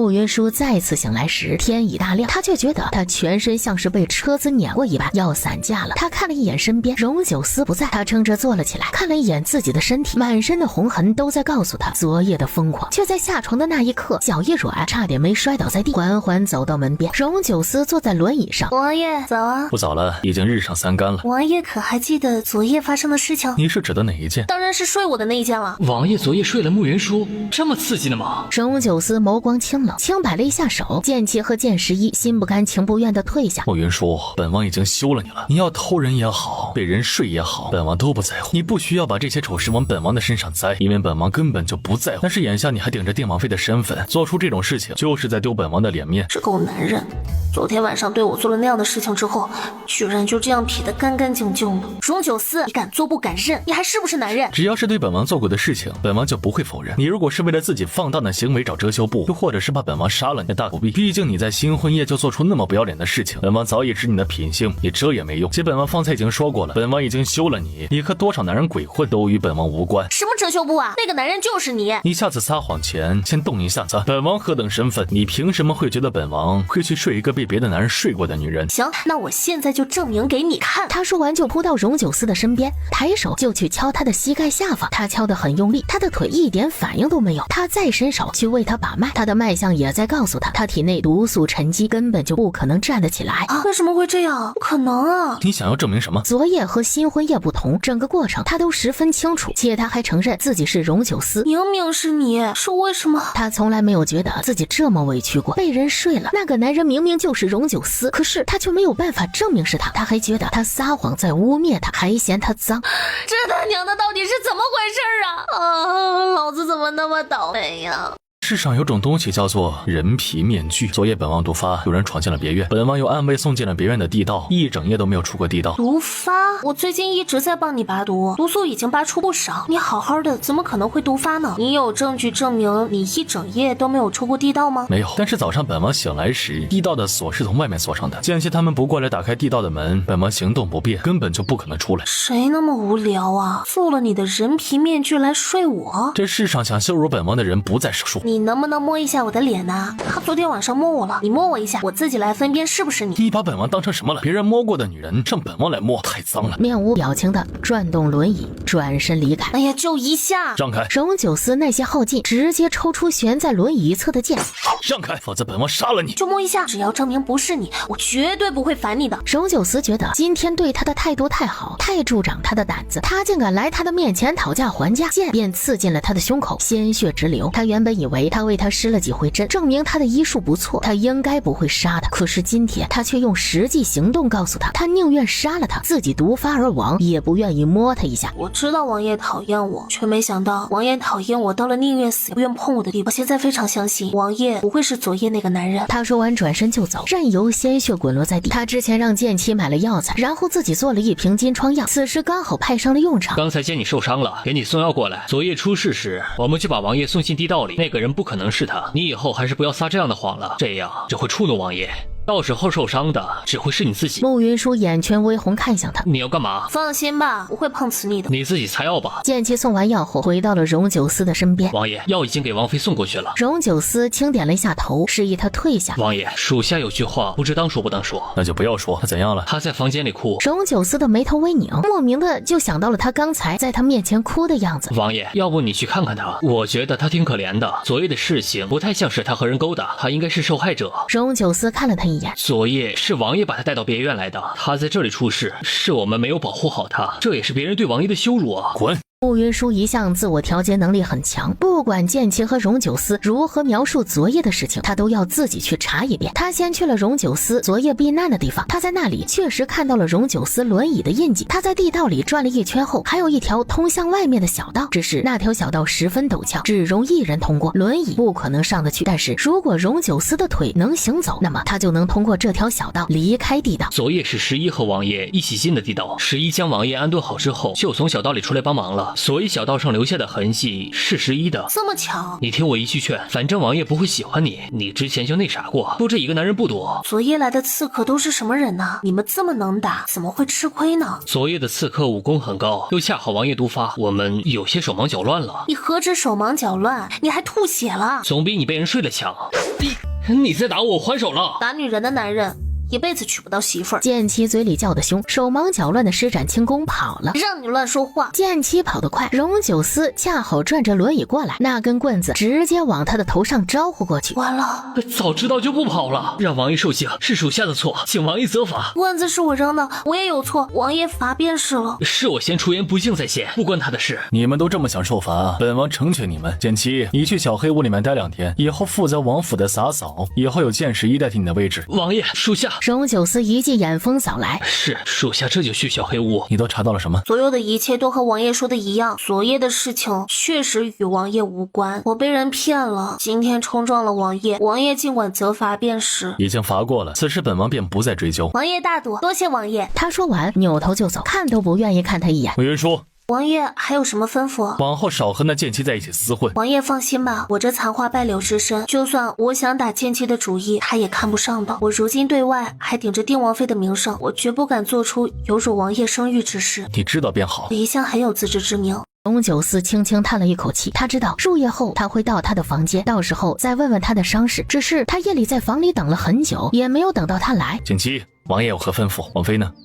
王妃去了下人房，已经睡下了。她去了下人房，别院除了主屋之外，再没有单独的小院子，所以她知道了，下去吧。见十一退下后，他却觉得自己的情绪被慕云舒牵动了，他一时间睡不着，索性便自己转动轮椅出去走走。今天他和荣九思分开后，又去温泉里仔细查探了一番，他在那里闻到了极淡的香气，他上次在皇宫的时候闻到过。荣九思昨天临时来的别院，他一来就毒发，然后杀手上场。一个大胆的推测冒进了他的脑海，别院里有内鬼。他略想了一下，决定去找剑姬。慕云舒摸到小黑屋边，剑姬在不在？我在关小黑屋，你别来烦我。你想不想戴罪立功，重回王爷身边？当然想，你有办法吗？慕云舒把他的分析跟剑姬说了一遍。王爷也怀疑别院有内鬼，但是这事儿不好查，因为王爷突然来别院，所以有半数的下人都去过温泉那边清扫过，他们都有嫌疑，但是他们中间一些是从战场上荣养下来的老兵，若要将他们全部赶出别院，会寒了他们的心的，且这事儿贸然去查，很容易大草惊蛇，所以王爷让我们等待机会。我有个办法可以找出内鬼，但是需要帮忙。什么办法？你说。我仔细研究过让王爷毒发的药引，内鬼一定不懂药引的具体药性，所以我们可以在这件事情上做文章。怎么做？我们可以说药引拥有某种极特殊的特质，具体特质方面我们可以设定的技巧一些，让人觉得十分的真实，到时候由你把人召集过来，只要一试便知，因为心虚的那个人一定不敢试的。你这个法子不错呀，我之前以为你傻，现在才发现你很聪明啊。我之前觉得你缺根筋，现在发现你原来还挺细心的。那是，我要不优秀能到王爷的身边伺候。你很优秀吗？本王还真是没有发现呢。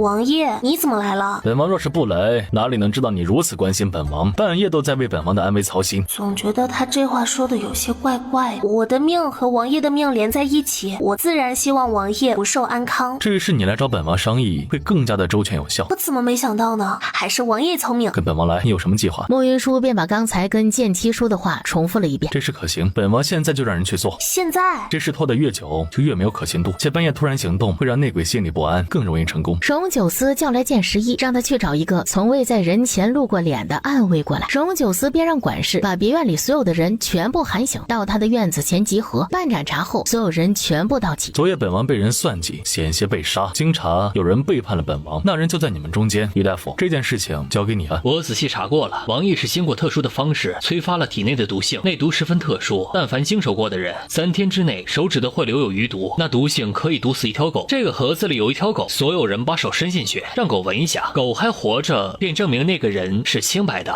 开始吧。所有让狗舔过的人站在旁边10息，10息之内狗没事便站到这边来，我先来。他们全部做完之后，剑十一打开笼子，一条狗生龙活虎的从笼子里走了出来。王爷，没有内鬼。荣九思看着他手上沾的墨汁，钟叔，本王这些年待你不薄。王爷，你这是做什么？那药引根本就毒不死狗，所以心虚的人一定不会用手去摸狗鼻子，而会将手放在离狗最远的盒子上，而盒子上本王让人涂满了碳粉。管事看着自己黑乎乎的手臂，王爷聪慧，为什么要背叛本王？王爷身中剧毒，药食无救，很快就会死。王爷得罪了太多人，你若死了，那些人不会放过我们。背主的狗贼，王爷这些年对你可不薄。你现在的主子是谁？我已经背叛了王爷，再背叛现在的主子。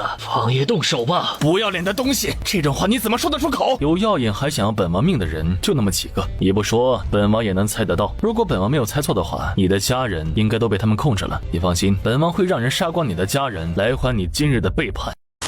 王爷饶命啊！荣九思却没有跟他继续说下去的心情，让暗卫绞死。本王最恨背叛，被主者不管什么原因都得死。我等绝不会背叛王爷。荣九思轻摆了一下手，让众人下去。他看向慕云舒，你想要什么？我找内鬼是因为我也是受害者，现在内鬼找出来了，我就满足了，没什么想要的。你有功，本王就会赏。说一个你想要的东西或者要求，本王都会答应你。什么要求都可以吗？荣九思点头。他之前哭闹着让他摸他的脸，他觉得他提这个要求的可能性很大。如果王爷真要赏我的话，就放了剑妻，让他重回你的身边伺候你吧。你只有这一次机会，你想好了？他本是因我受罚，我就当是还他人情。真没看出来，你还是个重情重义之人呢。我这人一向如此，谁对我好，我便对谁好。王爷，这事你答应吗？如你所愿。多谢王爷。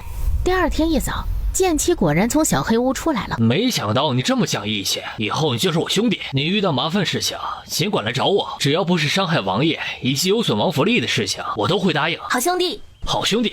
荣九思心情不佳，不愿再在别院待，下午就回了王府。在荣九思和慕云舒回到京城的时候，昏睡了2天2夜的荣景彻终于醒了过来。殿下可算是醒了，这2天可把我吓死了。我这是怎么了？殿下可记得是谁打的你？是不是慕云舒派人做的？不会是他？你那天可有进展？原本一切进展都很顺利，可是最后关头你没来。这一次我们打草惊蛇，往后再想设计荣九思就没那么容易了。这一次会不会是荣九思派人打晕我的？我要尽快把荣九思的兵权拿到手，然后弄死他。他今天又要给荣九思诊脉。王爷，诊脉了。过来吧，这是干嘛？嫌本王脏？当然不是，是我太脏了，不敢碰触王爷的贵体。你既然知道，那以后就少在本王面前晃。王爷放心，以后非必要，我绝不会出现在你面前。王爷这一次毒发，体内毒素又往血脉处渗了些，我之前为你拔除的毒算是做了无用功了，一切又得重来。今晚又需要施针逼出毒血，还请王爷忍耐一二。悬空施针太累了，也容易失去准头，我怕我的脏手碰到王爷贵体，特意做了这副手套。王爷放心，以后我绝不会让我的脏手碰到你。他冷冷地看了他一眼，觉得自己要被气得心梗了。慕云舒为他施完了针之后，走之前的流程为他逼出腥臭的毒血，放出毒血的时候有些惊讶。这毒血比之前的更臭了，今天施针的效果比之前好，这事儿应该和心情有关。以后我给王爷施针的时候，请继续保持这种心情。我怎么觉得他就是故意来气我的？他施完针，还对他施了个标准的告退礼，他觉得自己棒棒的。你有没有觉得最近王爷脾气很大呀？哎，你才发现呢，自从王爷从别院回来之后，这脾气就一天大过一天，这日子快没法过了。这可咋办呢？天天挨打，我也受不住啊。慕云舒从一旁经过，听到他们的对话，对他们深表同情。他从怀里掏出新做的棒棒糖，各分了一只给剑七和剑11，吃点甜的，就不会觉得日子太苦了。你那天让我削竹子，就是为了做这个东西啊？是啊，这日子太难熬了，不吃一点糖，我怕自己熬不下去。等你治好王爷后，要是实在没地方去，大不了我娶你。你别瞎胡说。我没瞎胡说，我是真这么想的。你愿意嫁给我吗？怎么这么快就来准备挖本王的墙角？慕云舒猫着腰，顺着墙根就往旁边跑。慕云舒，王爷有什么吩咐？你给他们的东西还有吗？没有了。下一刻，一根棒棒糖从他的小包里掉了出来，原地跳3下。他认命的原地跳了3下后，小包里的东西哗啦啦的往下掉。哪儿来的？糖是我自己花钱买的，竹片是我找剑七帮忙削的，没有占王爷的便宜。好吃吗？不好吃，这就有点过分了。荣九思摆了一下手，两人极没有义气的抛下慕云舒就走。就剑七这狗德行，还说让我嫁给他，我嫁给他个铲铲呀！味道不错，还有吗？没了。下次做的时候给本王做一份。门房过来的，王爷，中永侯府差人来报，说他家的大公子已经失踪3天了，想请您帮忙找找。原本准备开溜的慕云舒停下了脚步。说什么？中永侯府的人说，今日一早书院派人去侯府问，为什么大公子没有去书院念书。他们一核对时间，才知道大公子已经失踪3天了。都失踪3天了，他们才来报信。他说完就想往外走，想起了自己的处境。王爷，我想去一趟侯府。左右现在本王没事，陪你一起去。便有劳王爷了。去备马车，知道的我都已经说了，其他的我也不知道。8成是大少爷瞎跑，又跑什么地方玩去了。我肚子疼，魔方在哪里啊？要拉屎拉尿，回中永侯府去了。王府不是你撒野地方。那小厮被打得有些恼火，想要还手，就被侍卫一脚踢得倒飞出去。你好大的胆子，竟还想对王妃无礼！他和慕云舒很快就到了中永侯府，许氏从里面走过来，一脸假惺惺的道：云舒，你回来的正好，你弟弟不见了，可把我急死了。侯爷这几日恰好不在，我又走不开，都没办法去找你弟弟。娘，你跟他说那么多做什么？三皇子妃办的琼林宴马上就要开始了，你也看到了，我和珍珍呀都忙得不得了，没空去找清远。他说完，拉着慕珍珍大步的往外走。清远失踪了，你们还有心情赴宴？就是因为他失踪了，我们才要赴宴庆祝。侯府至今没有立世子，不过是因为他占了嫡长子的位置，要越过他立世子不合规矩。但是如果他死了，那么我儿就能名正言顺请立世子了。哎呀，我心里也十分担心清远呀，可是三皇子妃有约。你们这对姐弟真是太不要脸了！你娘死了那么多年，你们不去死也就算了，还死皮赖脸的占着嫡长子和嫡长女的身份。所以中永侯府知道清远失踪的消息之后，根本就没有派人去找他。找什么找啊？京城那么大，要找一个人多费神费钱呀！有那时间和钱，还不如让我坐在那里歇歇。你要找他，赶紧去找，别挡着我的路。他伸手去推慕云舒。云舒，你疯了！你竟敢打我！你上次算计我的时候，我就想揍你，只是没有机会。你今天上赶着送上门来，我要是不揍你，那简直就是天理难容了。慕云舒，你又发什么疯啊？竟连你妹妹都打！慕云舒一巴掌扇在了许氏的脸上，侯府的家丁才冲到他面前，他用一根簪子抵着许氏的咽喉，那些家丁一时间都不敢过来。多谢夫人和二妹妹把身上所有值钱东西都拿出来，让我去找清远。我知道我爹不疼清远，他就算是失踪了，你们也调动不了侯府的人去找他。慕云舒，我是你嫡母，你这样对我，小心天打雷劈！虐待嫡女的继母，更加天打雷劈。他说完，一把拽着许氏的脑袋磕在了墙上，咚的一声响，许氏直接磕晕了过去。你怎么敢？飞快地跑了出去，拦住他！救命啊！中永侯府继室派人绑架正妻上的长子，还要谋害正妻上的长女。这到底要不要追啊？中永侯府外住的都是京中的贵族大臣，我们要是追出去被人看到，愣着做什么？去追慕云舒，打死那个贱人！众家丁听到他的话后，飞快地追了出来。荣九思在马车里就看见慕云舒飞快地跑了出来，他身后跟着一大群侯府的家丁。慕云舒一咕噜就跑上了马车。王爷，他们不但不派去找失踪的清远，还要打死我！打！众侍卫立即照着追过来的家丁就是一顿胖揍，不过几息的时间，所有家丁就全部被打倒在地。王爷，你可得主持公道啊！慕云舒今天疯了，他动手打了我和我母亲。本王的王妃温柔贤德，绝不会做出这种事情来，定是你没有欺辱她，她逼不得已才会还手。方才家丁追着打她便是铁证，你如此污蔑她，其心可诛。来人，张嘴！王爷说的是。贤妻，去找陈御史，都说中永侯府放纵继室，虐待原配所生子女，指使下人暴打定王妃，如此行事不配为人父为人臣。他见慕云舒看过来，你弟弟是致远书院的学生，他成绩一直不错，里面的夫子对他很是看重，他这一次失踪，书院里的夫子可能会有线索。王爷怎么知道这些的？本王既然娶了你，自然得知道你是个什么样的人，你身边都有什么人，他们是什么样的人。世上的事情没有什么能瞒得过王爷的。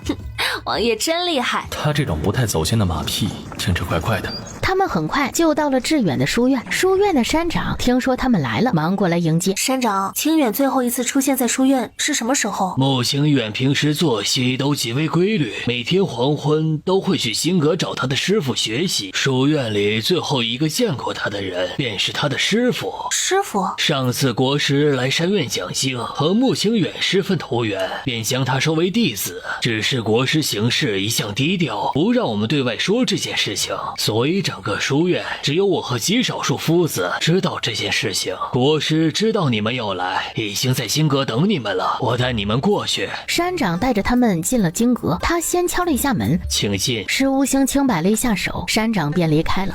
见过国师，山长说，我知道你是为清远而来，这是他命中的劫，如今能救他的人也只有你。几年没见，你还是和以前一样喜欢装神弄鬼。九思如今出长行的滋味，感觉如何呀？难道我喜欢上慕云舒了？看九思的样子，似乎还不知道自己的心意。也是，以九思的性子，对感情会有所迷茫，实是一件再正常不过的事情了。慕云舒有些好奇的看了荣九思一眼，他不是早就喜欢上苏玉兴了吗？怎么会不知道自己的心意？荣九思感觉到他的目光，缓缓的扭头看向他。听山长说，清远拜了国师为师，还请国师告知最后见到清远是什么时候？他有没有说要去哪儿？世人见我，总喜欢让我卜上一卦，或者问凶吉。像定王妃这样不卜卦不问凶吉的，倒还是第一回。国师能卜算得到清远的具体位置吗？不能。我直接问清远的吉凶，你会直接告诉我吗？不能。那我问你这些做什么？有的人装神弄鬼久了，便觉得自己通了鬼神，然后无所不能，他却忘了这世间还有心清目明之人，不会被一叶障目。师既然愿意见我，肯定是愿意跟我说清远的消息的。你能不能先把话说完？你可知，就连皇上都不会这么跟我说话。那是因为他没有亲人下落不明，若心里有担忧和牵挂的话，总会有些急切。也是，受教了。你能不能先说是啊？清远之前曾跟我说他姐姐待他极好，我却不信，如今却是信了。这人怎么这样？你别急，清远暂时安全，不会有危险。你为清远卜过卦了？慕云舒问荣九思，他卜的卦准吗？虽然不是很准，但是应该是全大殿最准的。我最后见清远的时候，他并无异常。他那日下完课之后，就和往常一样离开了，并没有说要去哪里。他在离开的时候曾说，还要更加努力的学习，考取功名，成为你的靠山。他失踪后，我曾为他算过一卦，是否卦。什么意思啊？否卦的意思是，他这一劫是有人恶意为之。我之前不知道他受到谁的牵连，今日见到你便明白了。你的意思是他被我连累了？这不是我的意思，是卦象的意思。他的书舍最右侧看墙长满爬山虎的那一间。你怎么知道我要去他的宿舍啊？猜的。他一句话没说，扭头就走。荣九思欲跟过去，许久不见九思，九思就没有什么话想问我的。慕云舒走到了门口，听到这句话后道：王爷在这里和国师叙旧，我去就来。九思在害怕什么？你不必在我的面前故弄玄虚，在我的眼里，你不过就是一个稍微高级一点的江湖骗子罢了。这世间之事，我纵然看破了，又能如何？不如装作什么都不知道。你不用把助纣为虐说得如此冠冕堂皇。你若非要这么说，我也不反驳。你当初原本是必死之举，几番挣扎方求得这一线生机，感觉如何呀？你想说什么？喜欢一个人的滋味如何？你该不会觉得我喜欢慕云舒？难道不是吗？毕竟以九思的性子，能这般耐着性子的陪着他，本身就极不寻常。我现在不过是个废，每天最多的就是时间。他再不济也是我的王妃的，这各方势力硬塞进来看我笑话，我凭什么让他们看我的笑话？正在此时，不远处传来了一声惨叫。荣九思面色大变，立即转动轮椅往外走。正在此时，不远处传来了一声惨叫。荣九思面色大变，立即转动轮椅往外走。口是心非。荣九思才出去，剑妻立即推着他往书舍那边走。只是他们过去的时候，只看到书舍的门大开，慕云舒不见踪影。荣九思的面色大变，追！他们出来的时候，看见有人扛着一个女子翻过墙头，剑十一立即施展了轻功，追了过去。一刻钟后，剑十一回来道：王爷，属下无能，把王妃追丢了。属下追出去的时候，发现门口有好几个人，各背了个女子上了马车。属下追上一辆马车查看时，发现那女子不是王妃，再去追其他的马车已经来不及了。荣九思听到这话，便明白慕清远被掳走不过是个幌子，他们真正要抓的人是慕云舒。他转动轮椅回到金阁。这件事情你参与了，你知道的，我从不参与朝中任何争斗。你一直待在书院里，不可能什么都不知道。你这是在质问我吗？就算我知道这些事情也依旧和我没有任何关系。我与九思认识多年，还是第一次看见九思如此惊慌的样子。你在这里看戏，说你不沾染任何因果，可是你在收下慕清远为弟子的时候，便已经沾染了因果。石无星，这已经被拉进了滚滚红尘，不可能做到真正的置身事外。荣九思转身便走。他的失踪能这样牵动你的情绪，你还敢说没对他动心？荣九思握在轮椅上的手紧了些，却没有搭理石无星。他出去后吩咐剑妻通知下去，不惜任何代价，哪怕是掘地3尺，都要将慕云舒找到。剑妻看了他一眼，应了一声，立即去安排相应事宜。荣九思这一年来十分的低调，没有人知道他的深浅，他真正的力量平时基本都不会动用。这一次为了慕云舒，他却已经不管不顾。剑妻安排妥当后，王爷，你该不会真的喜欢王妃了吧？不管本王碰不碰她，是否休了她，那都是定王妃。在她顶着这个身份的那一天起，这个墙角就不是你能挖的。剑妻一听这话，吓得跪在了地上道：属下绝不敢挖王爷的墙角。他这次若是出了事，本王第一个剁了你。慕云舒是一进书舍就被人打晕的。等他醒来后，他发现自己已经在一个阴暗潮湿的地方。你没事吧？这是什么地方？我也不知道，我被关在这里3天了，尝试过很多法子，都没办法出去。我也叫喊过，也没人搭理。这里应该偏。这幕后黑手费那么大力气把我们抓到这里来，这是想要做什么？你说你被关在这里3天了，这3天有人来给你送吃的吗？没有，他们不给吃的也不给喝的。我平时有个习惯，会在包里面放些吃食和水，这几天就靠那些东西撑过来的。但是现在那些吃的都快吃完了，再这样下去，我们会活活饿死在这里的。他们把我们抓起来关在这里，绝对不会只是想要饿死我们，一定还有其他的打算。他们敢把我们抓到这里来，就表示武力值高我们很多。我们2个是你能打还是我能打？虽然我们都不太能打，但是可以用其他方式来弥补我们武力上的不足。怎么弥补啊？如他所料，第2天一早，他们头顶就传来动静。慕云舒，你也有今日。这就是你跟我说的那个国色天香的女人。对，就是她。你看她这脸，这身段，你带回去之后一定能卖个好价钱。你站起来走几步。慕云舒理都没理他。慕云舒，你现在不过是个阶下囚而已，居然敢在我的面前摆谱。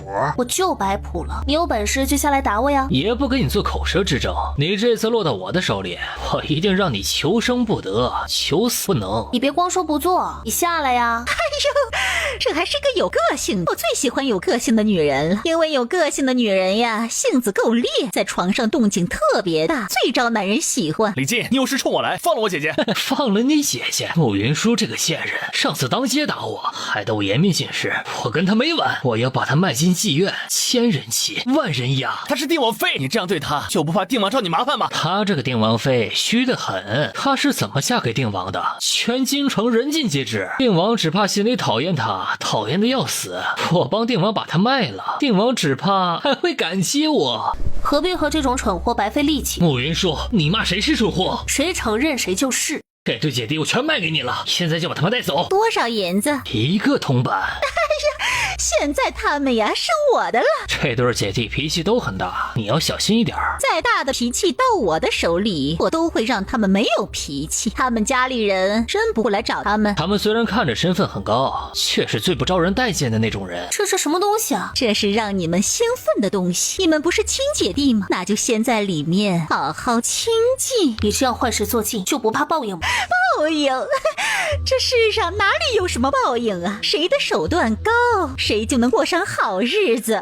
我还没有睡过慕云舒啊，你在这儿等着，我也下去跟他们玩玩。行啊，不过李少得等一下，等这对姐弟完事儿了，你再过去。到时候他全身绵软，由得你摆布。好啊，还是你有法子。你不是一向自诩是个读书人，十分清高吗？等你睡完你姐姐之后，你就跟畜生一样了。李靖，你简直不是人！你今天还得感谢我，要不是我，你今天也睡不到你姐姐。你屏息坐着，把鼻子对着那个小洞。余下的事情交给我。以前被人挑唆的，总去设想一些不属于我东西，不但没有照顾好你，还要你照顾我。这次就让我来做一个合格的姐姐。你要做什么？当然是给他们一个大惊喜了。砖窑里的迷香越来越重，中了我的毒，哪怕是贞洁烈女，也会软成一滩水。我现在能下去了吗？再等一下。约莫1刻钟后，老鸨将盖子揭开，没看见慕云舒和慕清远，因为砖窑的特殊性，里面没有空间。李靖觉得他们2个滚在里面的地上，他迫不及待地让他的小厮放下绳索，往砖窑里跳。只是他跳下去的那一刻，却没有看到他想要看到的淫邪混乱的场面，反而看到了含笑看着他的慕云舒。快拉我上去！只是已经晚了，慕云舒朝他扑了过来，一拳把他打倒在地。你没中毒？妈呀，可算是把你骗下来了。现在是你实现人生价值的时候了。放了我们家公子！哎呀，大家有话好好说，要不你们先上来。你们人多，我们上来找打吗？云舒，你做什么？你猜。他说完，手里的刀下滑，一刀戳在了他的裤裆里，断了他的根本后，小厮再也忍不住，准备下来救李靖。砖窑里响起了一声巨响，原本坚固的砖窑被炸开了一个大洞，拉着穆清远飞快地从砖窑里钻了出来。抓住他们！他一扭头，看见旁边10余个体型壮硕的男子朝他们扑了过来。我拦着他们，你快走。我是男人，哪有让女人保护我的道理啊？要走也是你走。哎呀，我武功比你好，能拦一会儿。你要是再不走，我们2个今天都得死在这里。我虽然叫你姐，你却大不了我1刻钟。别在我的面前摆姐姐的范儿，赶紧走！大汉拎着刀就朝着他砍了过来。慕云舒飞起了一脚，踹在大汉的胸口。发什么呆啊，快走！只是已经晚了，就有几个壮实的汉子从前面堵了过来，将他们团团围住。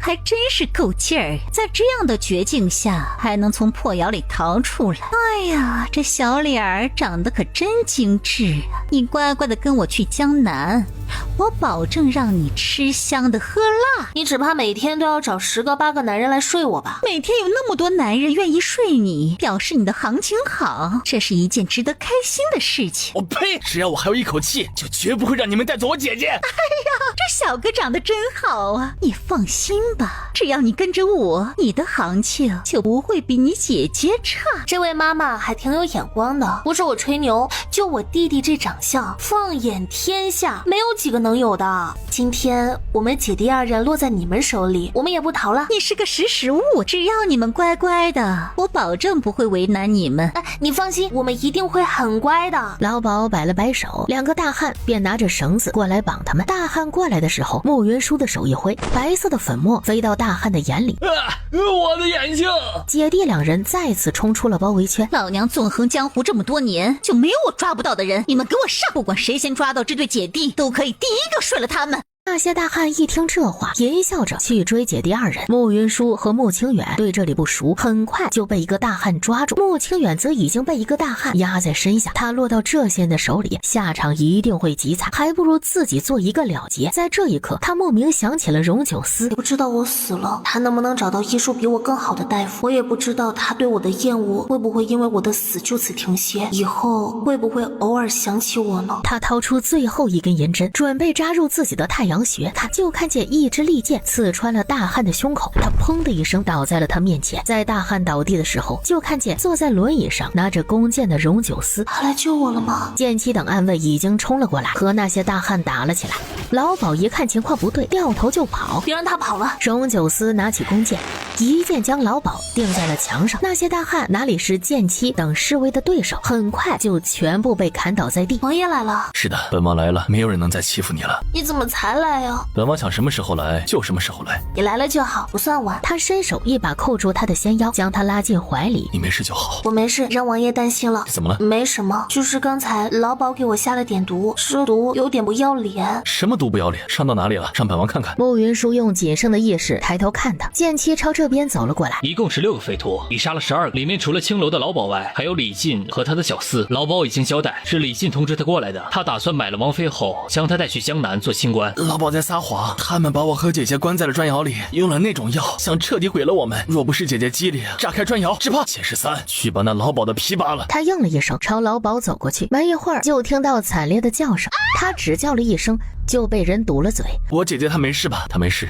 把李靖和他的小厮带上回城。你要是不知道该叫本王什么，就叫本王姐夫。王爷今日赶来救我和我姐姐，又让我叫你姐夫，你心里是有我姐姐吗？若忠永侯府没有你的容身之地，你可以搬到定王府来住。本王可不想本王的王妃再因为你像这次这样冒险。这一次是我连累了我姐姐，我以后一定会小心一些的，不会拖累她。只要你弱，就一定会拖累她。你不想成为她的拖累，那就让自己变强，才不会被人欺辱，才能为她出头。光攒些银子，无权无势，谁都能欺负你。到头来还是你姐姐来救你，丢不丢人呢？姐夫放心，我不会拖累姐姐的，还会成为她的靠山。他轻点了一下头，一条雪白藕臂勾上了他的脖子，再将他抱得紧了些。穆清源有些尴尬的扭过头。荣九思抱着穆云舒上了马车后，他才发现他此时面色潮红。他凭着本能往他的身上贴，手也不规矩的在他的身上一通乱摸。我也说，你看清楚本王是谁，别等妖精过了之后又跟本王闹。他后面的话没有说完，便被一团温软团团附住，是他的唇。穆云舒的手缠上了他的脖子，探出舌尖舔过他的唇，他整个人如被电击。他想要将他推开，却又舍不得。在他犹豫的时候，他的动作却更加放纵，撬开他的牙齿往里探去。这种感觉实在是太过刺激。荣九思觉得他的心脏要跳出胸腔，他抛下那些念头之后，立即就化被动为主动，加深了这记吻。他热烈的回应如同一把火，将原本就已经干涸的慕云舒瞬间点燃。他的手更加不规矩起来。这一次荣九思没有再拦他，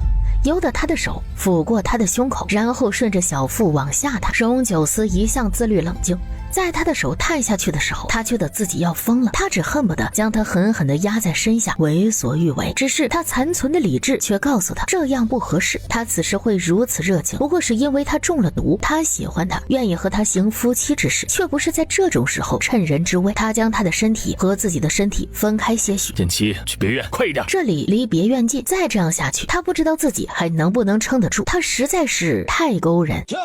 剑妻听到荣九思低沉暗哑的嗓音，把马车赶得飞快。荣九思刻意的分开，让慕云舒心生不满。他用力扑到他的怀里，伸出舌尖舔过他的喉结。荣九思不语，让厨房给他熬了一大碗姜汤。到晚上的时候，烧虽然退了，却还有些咳嗽。荣九思看着他咳嗽的样子，他扭头问剑妻：李健死了吗？还没死，不过也活不了多久了。哪根人参先吊着他的命，别让他这么轻易就死。李靖的小厮已经全找了，是大皇子身边的人给他传的消息。上次王妃在庙会上暴打李靖之后，他一直对王妃怀恨在心，所以他知道这件事情后，立即就找了名声最差的老鸨，打算把王妃卖到最脏的地方。这事不是大皇子做的。李靖的小厮看起来不像在撒谎，不是大皇子，那又是谁啊？被人收买后被逐的奴才不在少数，大皇子没有动机，所以不会是他。至于这到底是谁做的，这事让大皇子去查。剑妻有些不解的看向荣九思，把李靖和他的小厮以及那些尸体全部送去京兆府。报官的时候敲一下登门鼓，就说他们意图对本王的王妃不轨，请京兆府为本王主持公道。王爷，这会不会太高调了？本王好不容易娶了方媳妇儿，他们却想杀了他。本王就是平时太过低调了，他们才会欺上门来，是他们自己不要皇族的脸面，本王又何必替他们兜着？再说了，京兆府的地界出了这样的事情，京兆也难辞其咎。好的，再直接把李靖小厮的原话传给大皇子，属下知道怎么做。荣九思轻摆了一下。剑妻走后，王爷觉得是谁绑了我和清源？是谁不重要，让他们自己去查，他们查出来是谁，那就是谁。这件事不是太后就是荣景彻做的，可能还有皇帝的手艺。他们要收拾你是真，要恶心本王也是真。本王忍了他们很多次了，这一次不想再忍。所以你这算是为我出头吗？当然不是，你是本王的王妃，以他们欺负你，便是在欺负本王。不管王爷出于什么心思有这样的安排，我心里都十分感激。我长这么大，还是第一次有人为我出头。这一次若不是王爷及时赶到，我和清远一定会很惨的。王爷的这份恩情记下了，我保证以后一定尽力为你医治。所以你之前都没有尽力。王爷凶得很，平时极不好说话，每次见我都喊打喊杀，我心里其实有些怕你。不过我如今知道王爷是个遵守诺言的人，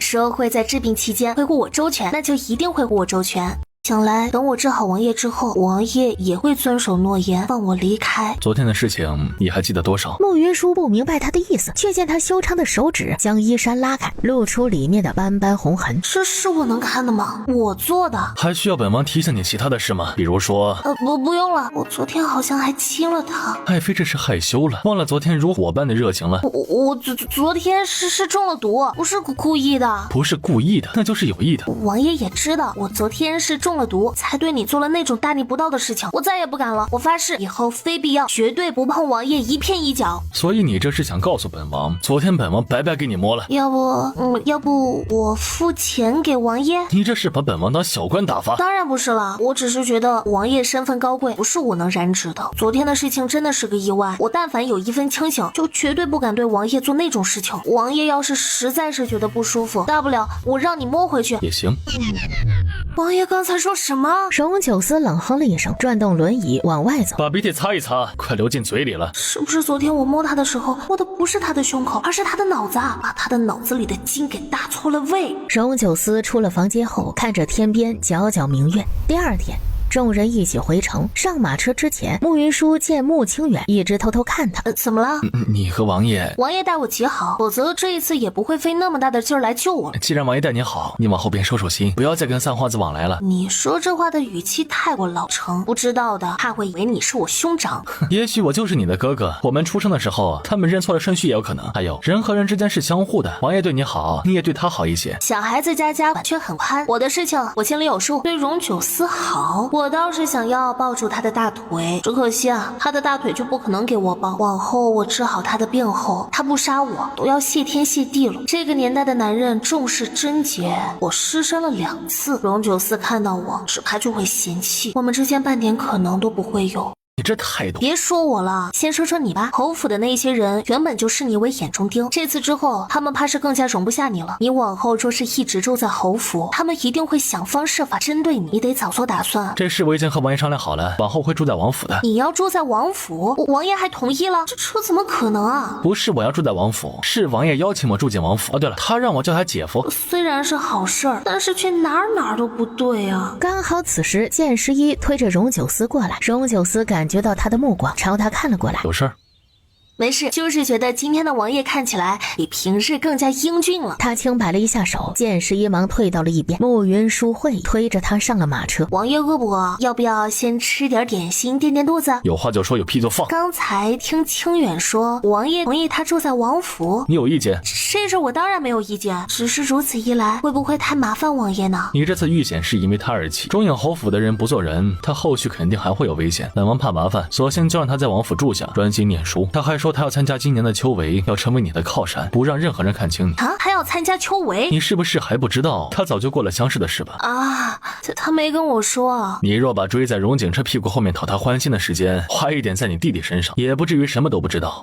我这不是知道自己错了吗？以后我绝对不会再犯这种错了。你知错了就好，往后安分一些，王府自然也就能容得下你了。我这等残花败柳，自然不敢奢望一直留在王府。王爷对清远的照拂，我十分感激，却无力偿还，只有来世做牛做马来报答王爷的恩情了。他冷冷地看了他一眼，便不再搭理他。他如今倒是想他能留在王府陪在他的身边，而他却一心想要离开。他们才进城就被人拦了下来。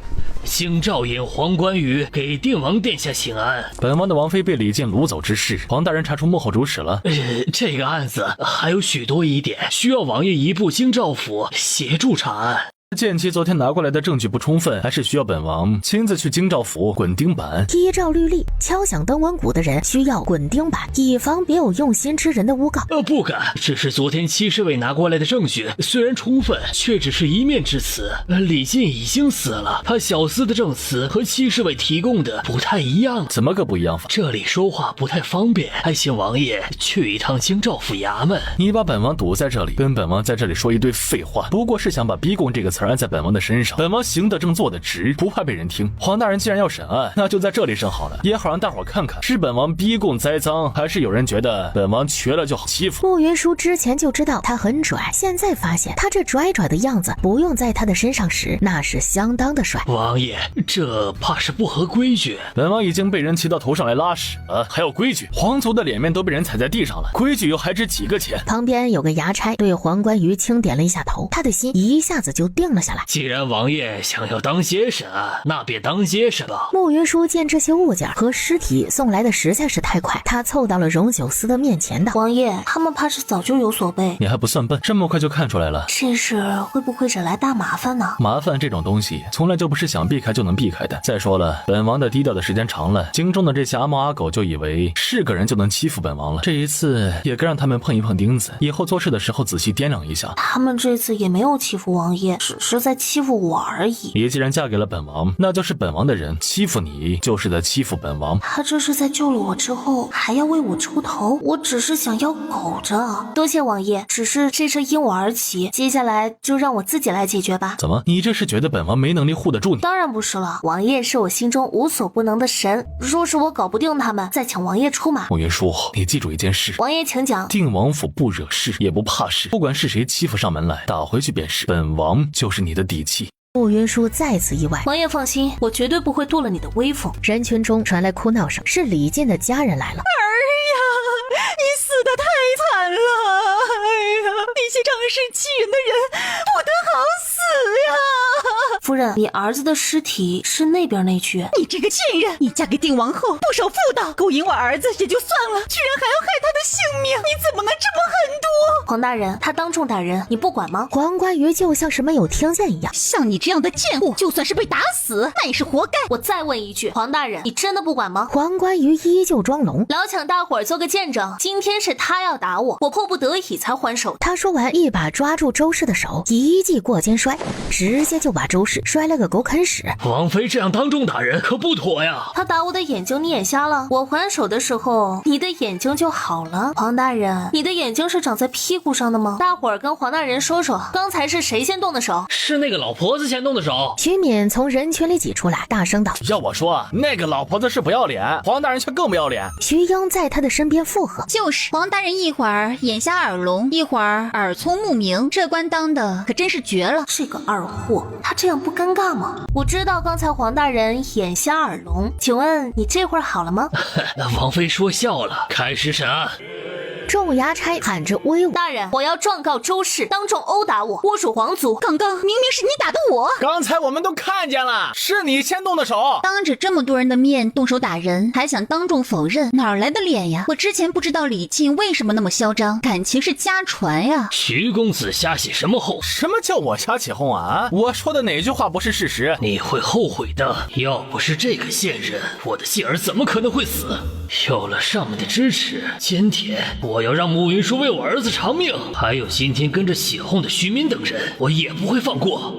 大人，就算你刚才眼瞎耳聋，这会儿也听到了吧？根据我朝律法，当众侮辱皇族、殴打皇族，上30。你这个不要脸的小贱人，你杀了我儿子，我打你怎么了？周氏虽然行事无状，却是一片慈母之心，也是情有可原，其罪可免。黄大人慈悲心肠，今日我受教了。大人，犬子死得好惨，请为犬子做主。定王妃穆氏生性放荡，行为不检，她没和定王成亲之前，就一直在勾搭我儿看不上她，她却对我儿死缠烂打。她嫁给定王之后，依旧不守妇道，前几天还往李府送来书信，邀我儿出城和她私会。我儿被她缠得烦了，这才应她之邀前往城外。没想到这件事情败露，莫云舒为求脱身，把所有的脏水往我儿身上泼，引得定王大怒，杀了我儿不说，还被慕云舒蒙蔽，以为是我儿绑架了慕云舒，敲响登闻鼓。王爷，你被慕云舒这个贱人给骗了！李巡检，污蔑王妃是大罪，你说这些有证据不？我这里有慕云舒写给我儿李信的情书，请大人过目。定王妃，这事儿你可认？我挺好奇这信上写了什么，我能看看吗？黄大人确定这信是我写的？本官这里有忠勇侯府送来你的字迹，刚才本官核对过，确实一模一样。家门不幸，出了这么个逆女啊！云舒，你做的这些丑事，我实在是不能再替你斗下去了。黄大人真是用心良苦啊，但是这事儿我觉得要证实真没那么麻烦，要看我的字太简单了，我写给你们看就好，哪里需要偷摸去拿呢？黄大人是读书人，想来也知道人的字就算是要刻意改，笔锋什么的也是改不了。夫人，你不愧是我的好母亲啊，这次辛苦你配合李府那边，要不然他们还不能露出这样的扩展呢。李大人造假污蔑王妃，证据确凿，黄大人这又该当何罪？可能他爱子心切，弄错了吧？方才李巡检的话大伙儿也听到了，现在我证明那字不是我写的。黄大人说那是李大人爱子心切，栽赃陷害都弄出来了，可要点脸吧你！这栽赃陷害的手段也太差了吧！我现在开始怀疑，之前关于慕云舒的那些不好传闻，也是有人在造谣。就是，他若真是那么差劲的话，怎么能入定王的眼呢？李府的人太不要脸了，黄大人审的这是什么案子啊？这简直就是黑心干！黄大人要是审不清案子，就交到刑部或者大理寺去，别在这里践踏我们的智商。我知道李大人爱子心切，你还捏造了什么证据？一起拿出来吧。什么捏造啊？我家老爷方才说的就是事实，我还有人证能证明这事就是你做的。你有什么证据就一起拿出来。你勾引我儿子的事情，他身边的小厮长林亲眼所见，还请黄大人把长林提出来，让他和慕云舒当面对质。好啊，那就让他出来当面对质。荣九思淡定地坐在那里，带小厮长林。很快长林就被带了过来。是定王妃勾引我们家公子，具体细节如何？你细细说来。定王妃把我们家公子约出城之后，就对我家公子动手动脚的。我家公子原本就看不上他，然后定王就来了，定王妃就把脏水全往我家公子身上泼，说是我们家公子欺负他。定王听信了他的一面之词，就把我家公子给杀了呀。慕云舒由得长林在那里编故事，他淡定地听着。黄冠瑜又问了一些细节，长林都能对答如流。他问完后对荣九思道：王爷，这件事情已经查清楚了，您被定王妃骗了。他这话也只是一面之词吧？偷情这种事情原本就不可能有太多的人证，下官知道王爷很难接受这个事实，但是王妃之前烈气满满，做出这种事情来也不足为奇。这事你怎么说？王爷看过变戏法吗？那我就给王爷变个戏法，他就是长林。他当然是长林，是我儿的小厮，他亲眼见到你这贱人的所有罪行。眼下证据确凿，你还有什么话要说？你们确定他是长林就好了。他笑着走到长林的身边，伸手朝长林的脸撕了下去。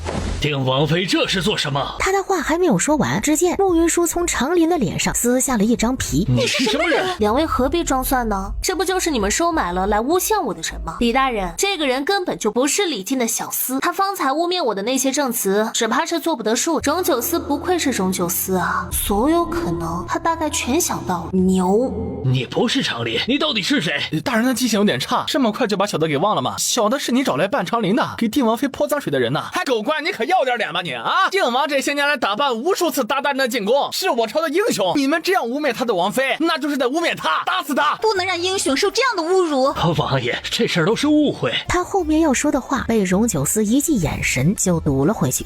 王爷饶命啊！黄大人这话从何说起啊？今日是本王请你为本王做主，捉拿凶手。黄大人还有什么证人证物能抹黑本王王妃的，一并拿出来。等你把这件事情处理完之后，本王就亲自去敲登门鼓。黄冠瑜吓得想跪在地上。若黄大人拿不出污蔑本王王妃的证据，那本王可就要拿李靖谋害本王王妃的证据了。黄冠瑜吓得面无血色。监视3，黄大人，这是和李靖一起挟持王妃的人的通缉令，大人可以认真查验，这些文书全部都是真的。我家王爷救王妃实是杀了些人，但是这些人也确实该死。依我朝律法，不但无过，还有功。这些文书确实都是真的，这些人该杀。大人确定了就好。他说完拍了拍手，便有2个王府的侍卫押了一个人过来。你们不是在找长林吗？本王给你们找到，这次事情真相如何，本王相信从长林的嘴中说出来会更加可信。王妃不是我家公子掳去城外的，是有人送来张纸条，说王妃和穆清远一起被人关在城外的破窑里。我家公子和穆清远一向有嫌隙，再加上之前在庙会的时候他欺负了穆清远，却被王妃暴打了一顿，因为此事他对王妃和穆清远就一直怀恨在心，想要报复，所以他收到这这张纸条之后，确定王妃和穆清远确实被关在砖窑里，他就找了手段最下作的老鸨，他将王妃和穆清远以1枚铜钱的价钱卖给了老鸨。正准备叫人的时候，王爷便来了。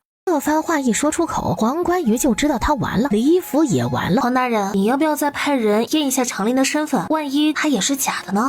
不用验了，我相信王爷。来人，将李巡检和周氏都给本官抓起来下狱。王爷，这一次是下官被人蒙蔽了。那是你无能，连这种事情都分辨不出来。你这京兆尹官位是怎么来的？哎呀，黄大人，你不能抓我们呀！这件事情我们昨天可是说好的。带下去，带下去！我家健儿是被他们害死的，黄大人，你不能不管。这些年来，李进章的他爹是宣城司的五品官，他姑姑是宫里的丽贵妃，坏事做尽，早就该死了。有件事情我还没有弄明白，还请黄大人赐教。他说完也不等黄冠瑜回答，敲响登闻鼓的是定王府的人，将所有证人证物送进京兆府的也是定王府的人。为什么黄大人今天当众查案的时候却完全没有提及这些证人证物呢？李府是被告，可是他们过来，黄大人却完全没有按他们是被告的流程在走，反而由得他们无中生有。敢问黄大人，你平时就是这么审案的，还是觉得我家王爷腿脚不便，我又是个弱智女流就好欺负？不敢，这事儿有误会。王妃这是做什么？实在是不好意思啊，今天被黄大人气狠了，手脚有些不受控制。我这个被害者今天被人无端指控，泼了好大一盆脏水，我心里十分委屈，此番动手也是情有可原的。黄大人一向大度，想来是不会计较的。这话我听着耳熟啊，今日委屈王妃了。什么？你说我是活该？王爷，今天这么多人见证了这件事情，黄大人居然还说我活该，我做错什么了吗？我不过是得罪了小人，被人掳走，就被人这样泼脏水。黄大人，你如此糊涂，不辨真相，让本王十分的失望啊！王爷误会了，我方才不是这么说的。正在此时，大太监李福顺过来了。王爷，皇上请您和王妃进宫一趟。想来是皇兄听说本王受了委屈，来为本王做主的。穆云舒看向了荣九思，皇族的尊严容不得任何人践踏，皇兄一定是会好好处理这件事的。两人进宫之后，李福顺引着他们直接去了御书房。朕还是第一次见到九弟妹，九弟和九弟妹很是般配啊。我也觉得我和王爷十分般配，但是京城里总有一些不长眼的，说我配不上王爷，不但造谣，还想毁了我。这事皇上可得为我做主啊！元明帝看了他一眼，云舒，在皇上面前就不要胡说八道了。我这哪里是胡说八道？皇上若是不相信，可以差人去问。今天这事儿，不说全京城人尽皆知，那也差不多了。九弟，你这王妃颇有些脾气啊。父皇在世的时候曾说过，我脾气太大了，一般人镇不住，得娶个厉害的媳妇儿管着。刚成亲时，我也觉得他脾气是大了些，可是如今却是觉得他的性子实在是太好了，否则的话哪能被人给抹黑成这样啊？这一次的事情朕听说了，黄冠瑜这些年来在京兆府的位置上坐得太舒服了。九弟放心，这件事情朕一定会严惩。多谢皇兄，我如今也没有多少日子好活了。若有人欺人太甚，左右我不过是个将死之人，大不了拼个鱼死网破。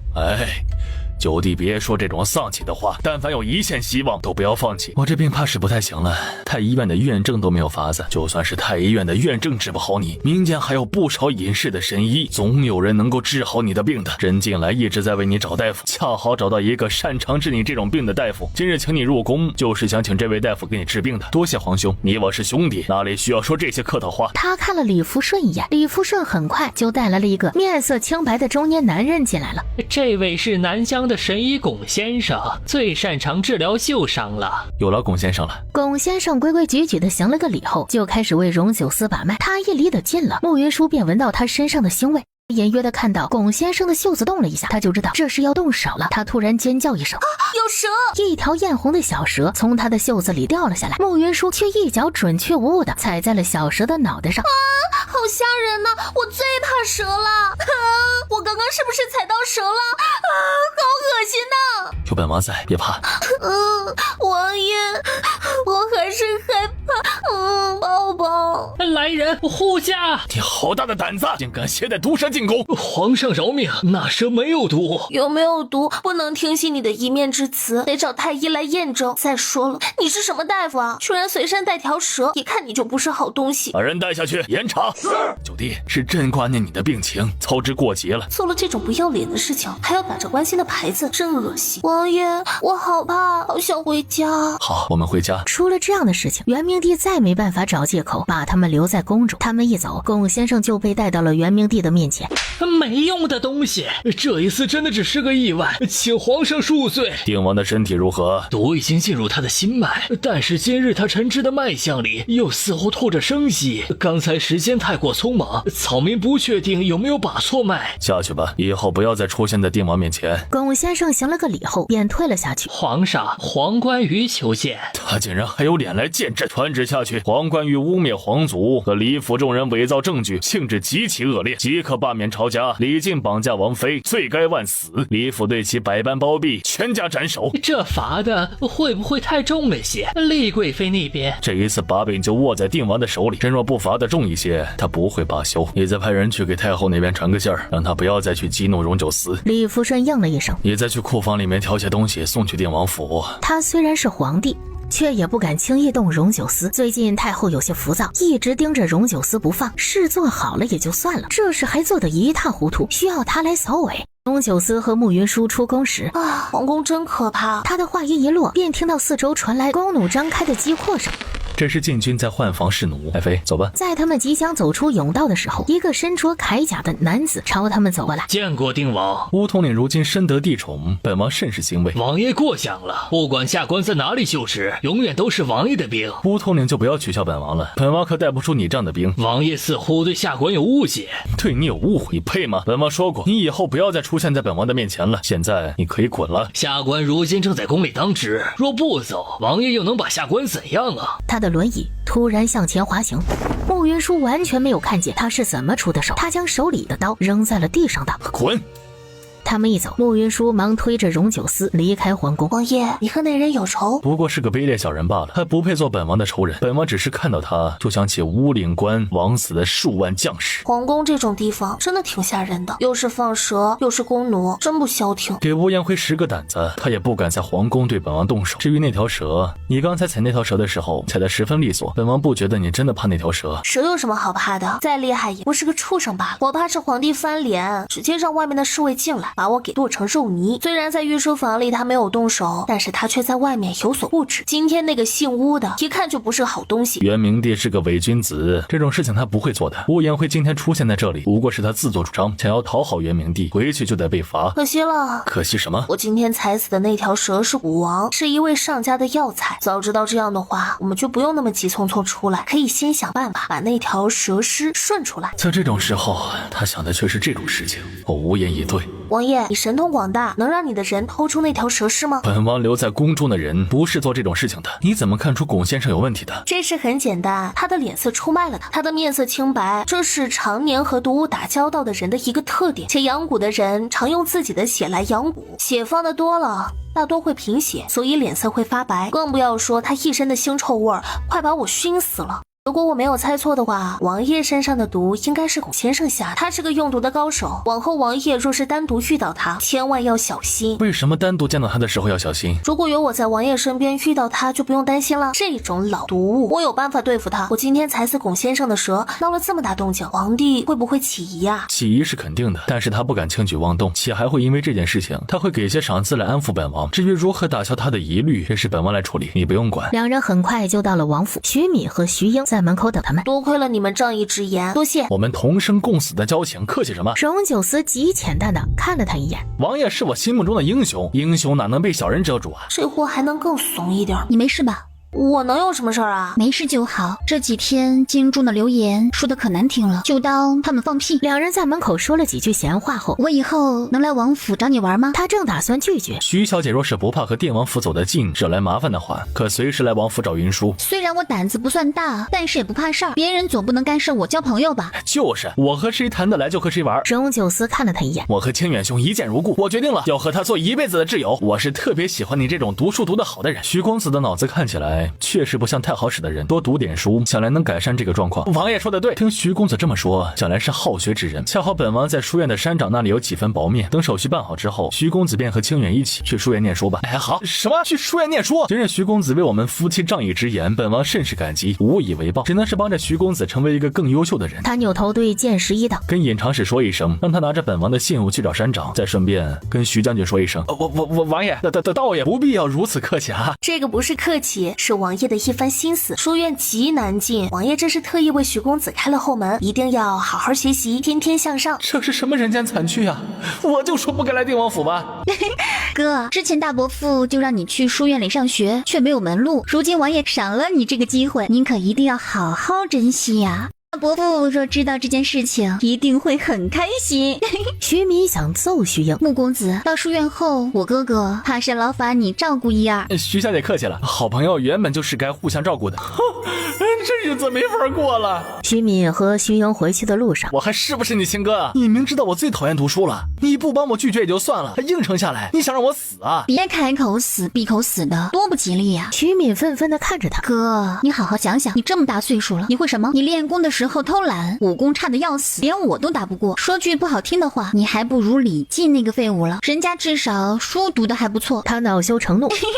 你今天要是追不上我，你就承认自己是个连李靖都不如的大废物吧。徐英的轻功比我高，我还真追不上他，好气呀！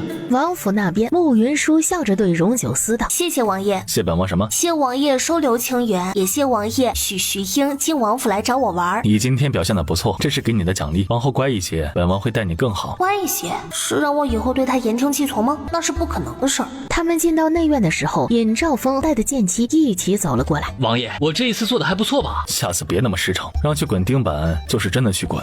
我之前一直觉得剑姬的皮很厚，用刀都砍不破，没想到区区钉板就炸破了。黄冠瑜那个缺德鬼，他把钉板上的钉子都换得又细又细，怎么可能不被扎伤啊？出了今天的事情之后，黄冠瑜就成了弃子，他这次不死也得脱层皮。我之前让你安排的事情安排怎么样了？慕云舒见他们要商量正事，他打算退开避嫌。这些事情往后你都可以听，不用避讳。知道的越多，死的越快。再说了，我治好王爷之后就会离开王府，关于王爷的秘密，我还是少知道一点比较好。王爷和尹长史慢慢聊，我去看看清源。他说完便走了。荣九思的脸沉了下来。王爷和王妃说正事，只要黄冠瑜被处置，我们的人应该就能成为京兆尹。如此一来，我们以后不会再像以前那样被动，调查1年前王爷兵败的真相也会容易一些。无论如何，不能让那些战死在边关的将士枉死。这个月给那些家属的抚恤费都送过去了吗？已经都送过去了。只是这一次王爷会不会冲动了一些？会不会引起他们的警觉呀？无所谓，只要本王还有一口气在，他们就不会放过本王。他们近来行事越来越过火，不让他们长些教训，他们只会变本加厉。若不是先帝曾数次流露过要将皇位传给王爷的意思，王爷也不至于这样被他们针对陷害。当年的旧事不必再提。尹兆峰见他面色冰冷，恰好此时门房来报，王爷，宫里的赏赐到了。他这是来安抚我了，把这些东西都收进库房吧。尹兆峰应了一声，送去库房前让王妃去挑，她喜欢什么让她自己拿。王爷待王妃似乎有些不一样了。慕云舒到穆清远的房间的时候，他正在收拾东西。你看看还差什么？明天我差人去买。屋子里的东西准备的十分周全，不需要买什么。我的东西都还在钟永侯府，改天再过去拿回来。别的东西都可以不要，但是母亲留下的遗物是无论如何也要带过来的。今天太晚了，明天我跟你一起去拿。姐弟两人说了一会儿体己话，有侍女便过来请慕云舒去挑东西。王爷果然料事如神，走走走，我们去挑一些好东西，回头给你做件新衣裳。你拿得动针线吗？针线那么轻，我怎么可能拿不动啊？他回房时发现里面空空荡荡的，问旁边的侍女：“我的东西呢？”王爷吩咐让我们把王妃的物品都搬到他那里去了。荣九思这是要干嘛？他忙匆匆地跑去荣九思的房间。王爷，你把我的东西搬过来做什么？你我本是夫妻，且还是新婚，哪有分房事的道理啊？这话从他嘴里说出来，实在是太吓人了。王爷，你的脑子今天该不会是被蛊虫给吃了吧？你刚说什么？我说王爷英俊潇洒，聪明智慧，是这世上最优秀的男子。接着夸。哪有这样让人夸的？王爷，你知道的，我被人毁了清白，我住在你这里靠得近了，难免会有肢体碰触的时候，到时候恶心到你就不好了。你当本王想跟你住在一起？当然不是啦，只是穆清远现在住在王府里，你是想告诉他你被本王厌弃，分房而睡？我差点忘了这一茬了。还是王爷思虑的周全，王爷你真好。本王也觉得自己很好。这话我怎么接呀？你此时心里一定在想着要如何报答本王吧？对。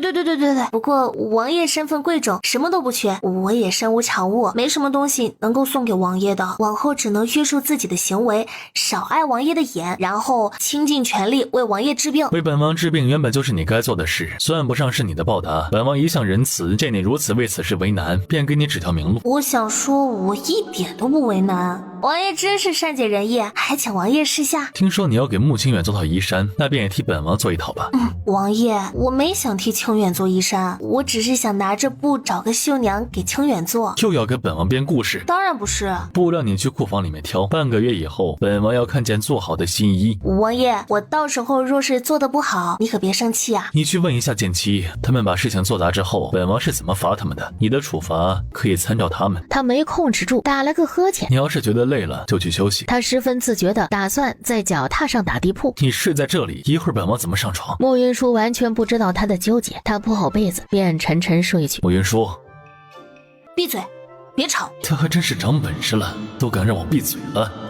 他们这一夜睡得甚是香甜，太后却气得几乎一夜没睡。太后娘娘凤体金贵，没必要为了这些粗鄙之人费神。当年明妃那个贱人独得先帝的宠爱，险些上先帝废了太子，将皇位传给定王，哀家费尽心思才扶太子登基。定王手握重兵，就如掐在喉咙的骨头，让人恨之入骨。天下皇上已经独揽乾坤，定王已经活不了多久了，您没必要跟他置气。他一日不死，哀家就一日不会心安。您是又头疼了吗？太医院的那群废物，连哀家的头疾都治不好，回头把他们全砍了。哀家这么不舒服，也不能让慕云舒那个贱人舒服。你一会儿派人去定王府，将慕云舒进宫来，给本宫示吉。是。天亮的时候，陈嬷嬷让慈秋去给定王府传消息，让慕云舒进宫示吉。我能装病不进宫吗？以本王对太后的了解，你要是装病的话，她立即就会派太医来王府。你如果是真的生病还好，如果是装病，便是把把柄递到她的手里。被动的逃避不是解决问题的办法。我逃得了这一次，下一次他肯定还会再动手，所以这一次得给他来个狠的，像上次一样把太后的寝殿给烧了。同样的招数用第二次，那才是真的把把柄递到太后的手里。人活在这个世上要懂创新。你又想干嘛？我这个时候能干嘛？当然是装病了。装病？对，就是装病，然后再顺便送太后一个超级大惊喜。太后当年能坐稳皇后的位置，斗败了所有的宫妃，心机极深。你如果用寻常的招数对付她，不但会被她拆穿，还可能会惹上更大的麻烦。王爷放心，我一向不走寻常路的。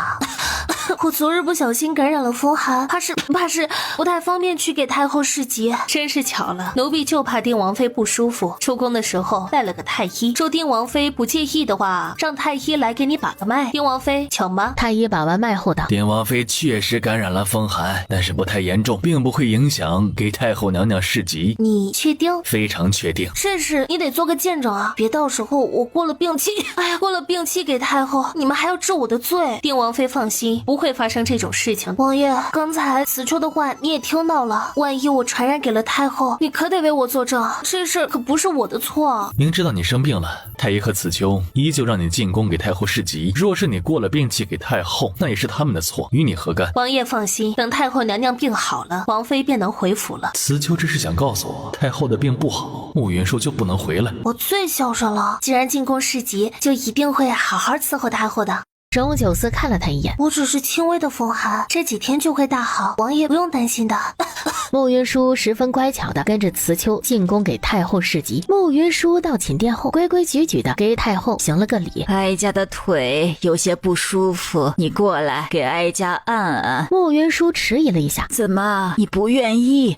愿意，我自然是愿意的，只是我感染了风寒，怕靠得近，过了病期给太后。慕云舒不舒服才好，我要让慕云舒更加不舒服。不妨你过来吧。慕云舒十分听话的给太后捏脚，你蹲在那里捏吧。太后不时为难慕云舒，一会儿嫌他按重了，一会儿又嫌他按轻了。平时见你机灵得很，怎么这一次蠢成这样？太后娘娘有所不知，京中有不少关于定王妃的传闻呢。她行事一向蠢笨，等她给太后娘娘按完之后，不如让她去把太后娘娘专用的夜壶刷了。定王妃可愿意？我进宫来市集的，太后让我做什么我就做什么。我先给太后把脚按完，然后就去洗夜壶。只是太后舒坦了不到1刻钟，她就觉得头痛欲裂。除此之外，她还全身肌肉酸痛，心跳如雷。陈嬷嬷，死囚！太医，快传太医！我一直给太后按脚，什么都没做呀。太后不是一直在生病吗？她现在这样不是很正常吗？太后，你可千万不要有事啊！你要是死了，我可怎么办呢？陈嬷嬷已经引着太医进来了，太医飞快地给太后把脉。元明帝听说太后生病的事情，也匆匆赶了过来。他过来的时候，他的鼻涕流进嘴里，让他恶心的不行。慈秋动作快，忙帮太后把鼻涕擦干净，只是他才擦完，就又流了出来。虽然太后身份尊贵，但是这也太恶心了。元明帝问太医：太后这是怎么回事啊？太后娘娘这是感染了恶性风寒，你们这些奴才是怎么伺候太后的？竟然让她感染了风寒！陈嬷嬷和慈秋全部跪倒在地。太后可能是被我传染的。元明帝朝他看去，我这几日感染了风寒，还未大好。今日一早，慈秋来王府接我进宫给太后侍疾，我当时就说了我的风寒未好，怕过了病气给太后。慈秋便让太医为我诊脉，太医说我的病情不算严重。不会传染给太后，这是王爷当时也在场的，只是王爷孝顺，他有腿疾，不能到太后的面前尽孝，便只能让我进宫来尽孝了。子秋，可有此事啊？确有此事，只是定王妃的症状看着极轻，太医也说无妨，奴婢才会将定王妃请进皇宫的。每个人的体质不同，同一种病就有不同的体现。太后身体不好，所以一被传染，这症状就会严重一些。早知道太后会有如此严重的症状，我就算是抗旨，也绝不进宫侍疾啊。定王妃说的这种情况确实是有可能，这事不怪定王妃，要怪就怪那些自作主张的奴才。今日是哪位太医给定王妃把脉的，说她的病不会传染的？是朱太医。来人，把慈秋和朱太医押进慎刑司，各打30大板。皇上饶命啊！奴婢只是奉命行事。大胆奴才，犯了错还敢狡辩！来人，把慈秋拉下去乱棍打死。慈秋今天强行把我弄进宫，还想让我给太后洗夜壶，哼，想屁吃呢！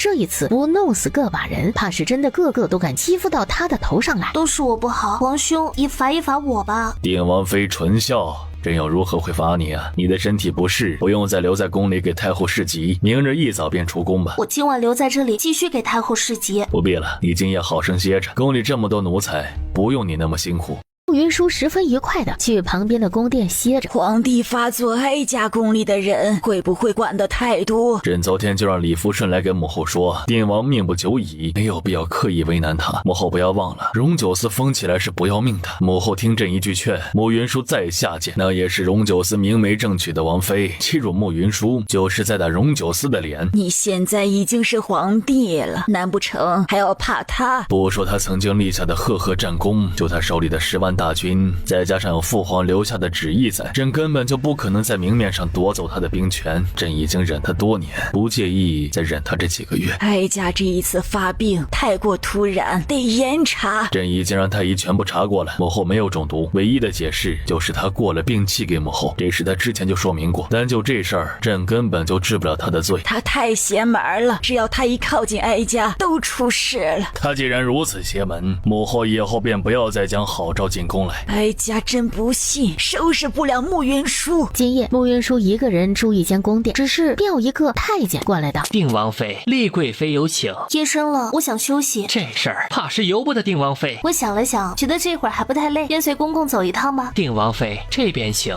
公公客气了，劳请带路。慕云舒见太监带着他越走越偏。那面墙上是什么东西啊？太监下意识的去看的时候，却什么都没有看见。下一刻，他感觉有什么东西进入眼睛，瞬间什么都看不见。定王妃，奴才知道你就在旁边，别挣扎了，奴才下手会很快的，只要轻轻一拧，就能把你的脖子拧下来。他重重的深吸了一口气，几乎在慕云舒跑到红梁上的那一刻，太监已经施展轻功飞到他的身边。慕云舒拔出发簪，慕云舒刺进去的角度十分刁钻，顺着他的眼睛直接扎进他的脑子里，太监便软软的倒在地上。慕云舒做完了这些，有些虚脱的坐在地上。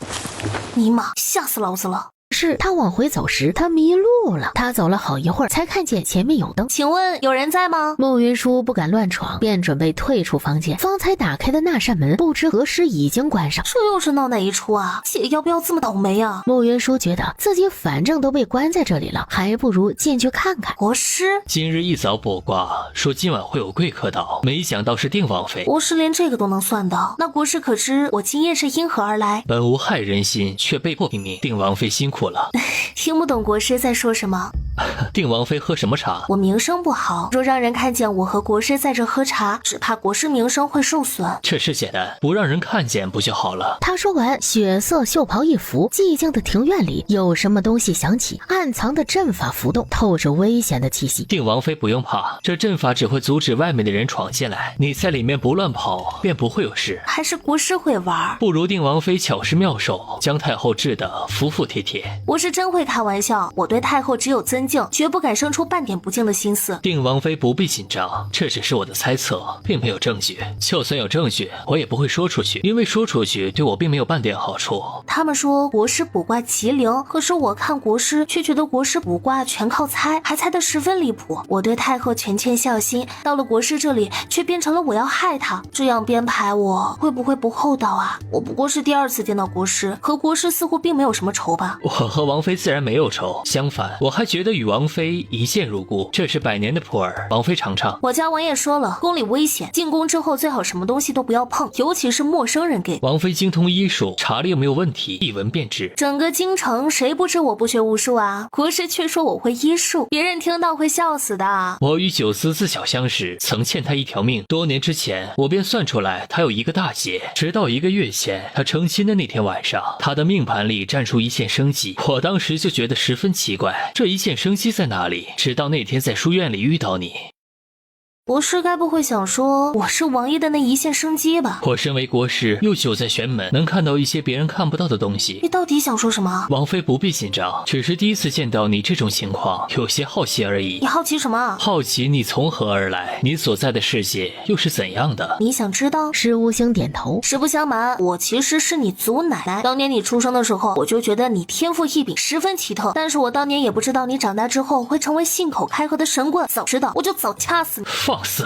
你才放肆，竟敢对你祖奶奶这样说话！他说他是我的祖宗，还真把自己当成我的祖宗了。从没见过像她这样胆大包天的女子。乖孙儿，祖奶奶要回寝殿了，你乖一点，送我回去，否则的话我一会儿闹起来，到时候还会以为你打祖奶的主意呢。我再不济也是定王妃，这种事情传出去之后，你这个国师也没得做了。你可知，就算是皇上都不敢这样对我。那不一样，皇帝有求于你，自然是对你客客气气的，而我是你祖奶奶。真不知道九思看上你哪一点。最初大概是看上了我的貌美如花，熟了之后就喜欢我有趣的灵魂了。在他的眼里，大概觉得我头发丝儿都是美。见过自恋的，却没见过自恋到他这种程度。我送你回去。慕云舒看了他一眼，不管你信不信，我对你并无恶意。我信呢，他要是有恶意，我马上就打爆他的头。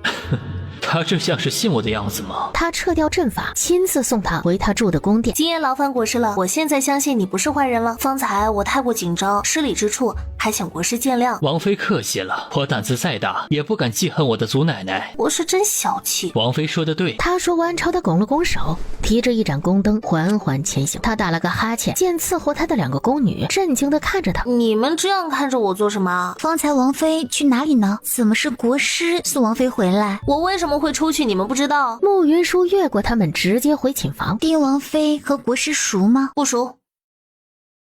氏的命格十分特殊，是天生的孤寡之命。他这么惨的吗？他这样的命格，据说是命里带煞，寻常人他相处的久了都会跟着倒霉。无稽之谈。在沐云舒洗漱好之后，石无星也回到了问星阁。暗影，一个身着夜行服、蒙着面的男子出现在他的身后。都处理好了吗？那太监的尸体送回了丽贵妃的宫殿，那边这会儿应该已经发现了。石无星轻点了一下头。主子平日里从不过问宫里的争斗，今夜突然过问沐云舒的事情，多少有些坏了主子曾经定下的规矩了。他就是那个人。怎么会是他？我今夜已经确认过了，就是他。主子打算怎么做？我还没有想好，仔细想想还觉得挺有趣的。可是他现在是定王妃，定王可不好招惹。我为他们起过一卦，他们之间变数太多，未必会有结果。暗影愣了一下，我等了他好些年了，他终于来了。他幼时他的师父就为他卜过一卦，他是道门的天才，天才才有的五弊六缺，他占了孤和寡两样。他幼时问过他师父，怎么辨认那个能改变我命格的人？当你第一次在一个人身上感觉到什么是温热时，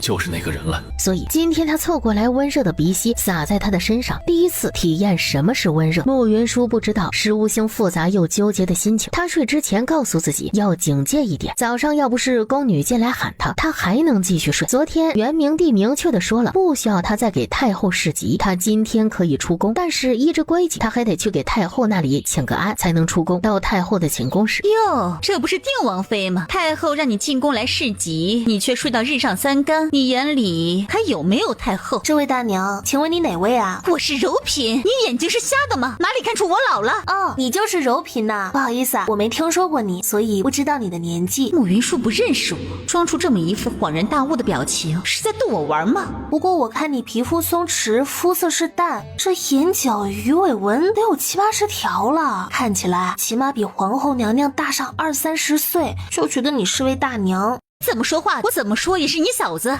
你是我哪位嫂子呀？我是定王正妃，宫里能让我喊一声嫂子的，也就只有皇后娘娘了。周嫔，要不本宫把皇后之位让给你吧？婢妾不敢。九弟妹第一次宿在宫里，昨夜睡得可好？多谢皇嫂关心，我昨夜睡得很好。本宫听说昨天定王妃夜游皇宫，最后国师亲自送定王妃回来。本宫有些好奇，定王妃与国师孤男寡女，三更半夜在皇宫幽会。你又是哪位啊？她是丽贵妃。丽贵妃和李府的李靖有什么关系啊？李靖是丽贵妃娘家的侄儿。那我明白丽贵妃为什么会这样质问我了。哦，有什么说法？皇后娘娘可能还不知情。李靖因为救院，把我和家弟掳出城，好在王爷及时赶到。这事儿我原本想着他是丽贵妃的侄子，这事就算了。谁知道啊，李靖的父母就是丽贵妃的兄嫂，居然说我勾引李靖，却拿不出半点证据，全靠胡扯。皇兄查明真相之后，已经将李府抄家问罪了。昨夜我在宫里迷路，偶遇国师，亏得他把我送回来，我就不说了。可是国师那样汪峰霁月的人物，居然都能被人栽上与人幽会的名头。丽贵妃不愧是和李府同出一门呢，想法同样的恶心，一样的不要脸。你好大的胆子，竟敢当众骂我！说到骂人，似乎是你先骂的。按照品阶来讲，你如今不过是从一品的妃子，我是一品的王妃，台阶上还高你一阶呢。难不成还要任你骂不成？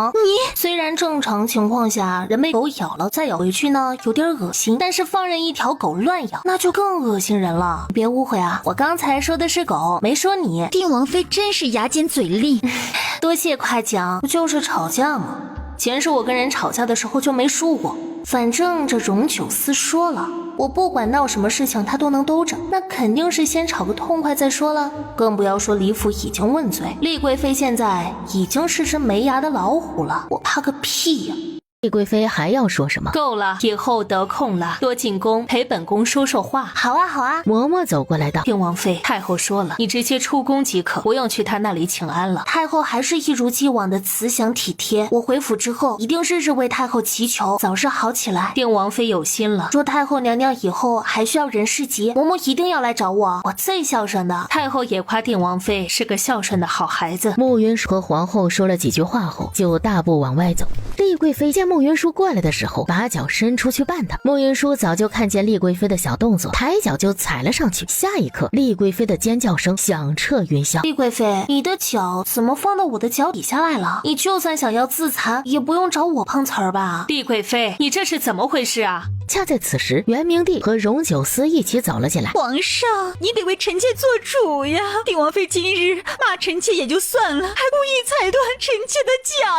你没事吧？方才我往外走的时候，李贵妃突然把脚放到了我的脚下，把我吓了一大跳。王爷，我的小心心受到了巨大的伤害。慕云舒踩断我的腿，居然还说他的心受到了伤害，要点脸吧！皇兄，今日是云舒不对，他走路的时候没有一直盯着地上看，没有看见丽贵妃的脚，从而踩伤了丽贵妃，请皇兄责罚。此事怪不到九弟妹身上，这分明是宫里无知妇人上不得台面的手段罢了。丽贵妃李氏行事嚣张跋扈，妇德妇功皆有失，今夺贵妃之位，打入冷宫。丽贵妃一听到这话，瞬间就瘫坐在了地上，她哭喊着求饶，元明帝却懒得理她，直接让人把她拖了下去。九弟妹今日受惊了，九弟带她回去好好歇息。皇兄后宫的事情本不是臣弟能过问的，但是今天遇到，臣弟还是想说几句。虽然臣弟不能要求各位娘娘像云舒一样孝顺，但是他们的行事过了，怕被御史指责，皇兄的后宫不宁。太后身体抱恙，云舒独自一人进宫侍疾，知道的会说这是太后对云舒的偏爱，不知道的会说众位娘娘们不孝。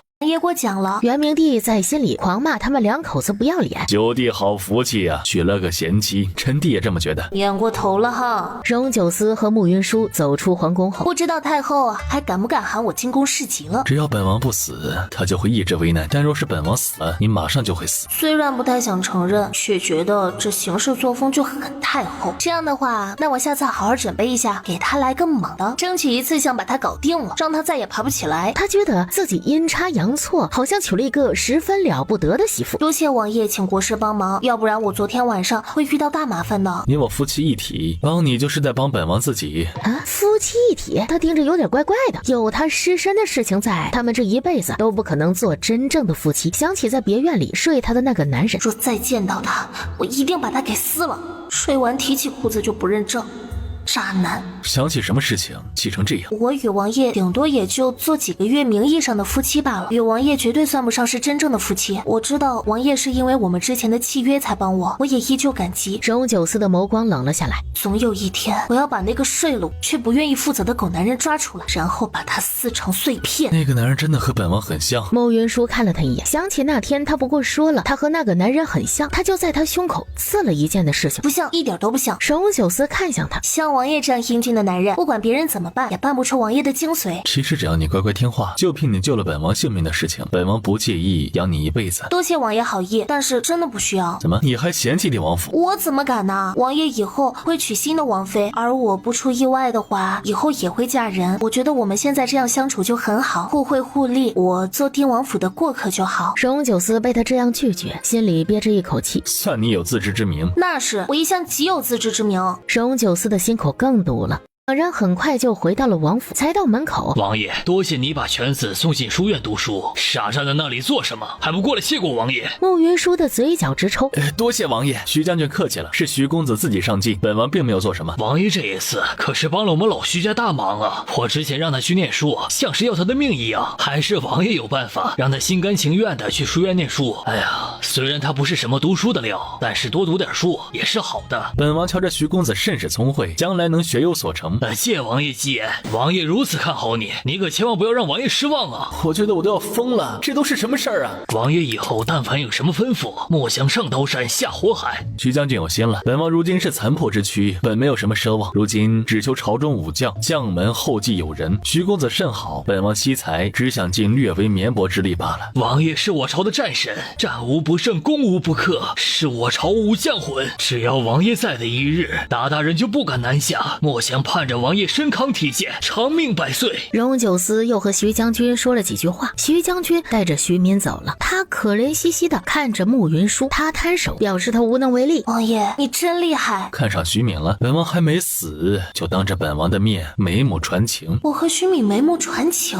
他怕不是眼瞎吧？王爷误会了，没有的事。你若看上徐敏，本王可以成全你。他虽然不成才，但是本王却有的是法子让他成才，也省得你再嫁时还要想办法驯夫。他知道这种事情啊，不管是否认还是承认都说不清。王爷高兴就好。荣九思原本想着他会跟他解释他和徐敏之间的事情，他冷哼一声，直接回房。他该不会是来大姨妈了吧？这么喜怒无常，我惹不起，那就躲着吧。于是他一整天都尽量的避免出现在他的面前，只是晚上荣九思要泡药浴，他避无可避。于是时间一到，他就去房间给荣九思把脉，调整药材的分量。过去了。慕云舒抬头看了他一眼，就又把头埋进了膝间。你是本王的王妃，那个事情只要本王不介意，就没人敢说什么。你若是实在过不了自己心里那个坎儿，本王就把那人找出来剐了他。水快凉了，王爷过来泡药浴吧。荣九思看着他没有说话。王爷说的对，过去的事情我确实应该放下了，没必要太过执着。若是能找到那个男人，自然是最好，我也能弄清楚到底是怎么回事。那个男人真跟本王长得一模一样。是啊，这事儿我可不敢碰瓷王爷，只是王爷至今站不起来，那人那天晚上给脚却是好的，所以那个人不可能是王爷。往后本王会保护好你，不会再让人欺负你。慕云舒笑着道了声谢，扭头就把御房的门拉开，剑妻和剑十一不留神全滚了进来。你们扶王爷泡药浴，记得添水啊。他说完就往外走。慕云舒，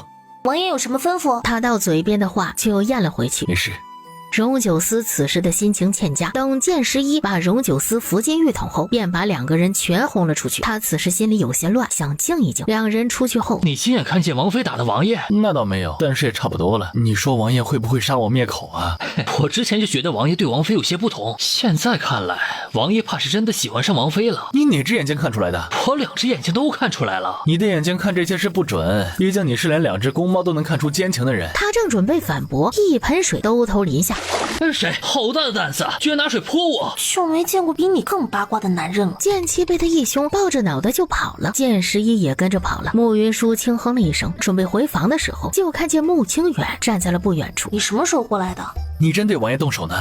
真是好事不出门，坏事传千里呀！大人的事情，小孩子别管，去睡觉去。是他欺负你呢？没有的事儿，我跟王爷闹着玩呢。那俩缺心眼的是非瞎传。我会努力成为你的靠山的，不会让任何人欺负你。你愿意变得更加优秀，我很开心。但是每个人都要为自己而活，我盼着你每天能开心一点。穆清远听到这话愣了一下，因为从来没有人关心他是否开心。我家清远呐，还没定亲吧？你有没有喜欢的姑娘？等你有喜欢的姑娘时，你跟我说，我帮你去提亲。我的事你不要管，你还是先管好你自己的事吧。他说完掉头就走。穆云舒回房不久，剑十一便推着荣九思回来了，荣九思却没有理会他。你和剑姬去刑房领30军棍，若是往后让本王听到了半点关于今夜的事情，自己把脑袋剁了。剑十一吓得一个哆嗦，应了一声便退了下去。荣九思心绪不佳，准备休息。王爷，你要不要擦点药啊？荣九思点头，他便取过了一盆他调备好的药膏递给他。他看了他一眼，我去拿镜子。不用那么麻烦，你帮本王擦吧。这个不太合适吧？我还是去帮王爷拿镜子吧。他把镜子拿过来，他沉默着用手蘸了些药膏往他脸上抹。穆云舒见他上药的动作十分敷衍，连药膏都没有推开。王爷，这药得搓开，要不然没什么效果。荣九思皱着眉，伸手搓了搓，动作依旧敷衍。他想着他的伤是他打的，若王爷不嫌弃我粗鄙的话，我帮王爷搓吧。荣九思轻点了一下头，凑到他的身边为他上药。我今天的反应是过激了些，但是这事儿也不能全怪我。王爷想要女人的话，勾勾手指，想来有大把的女人愿意伺候王爷。那些女人包括你吗？王爷刚才说什么？药擦完了。穆云舒点头。今日是本王吓到你了。没有，是我反应过激了，伤到了王爷，还请王爷责罚。荣九思原本想拉下脸跟他说他的心思，就他今天的反应，他若说了，大概率会被他拒绝。他今天也确实是有些操之过急了。左右他们来日方长，他有的是时间让他明白他的心意。你害得本王丢尽脸面，确实该罚。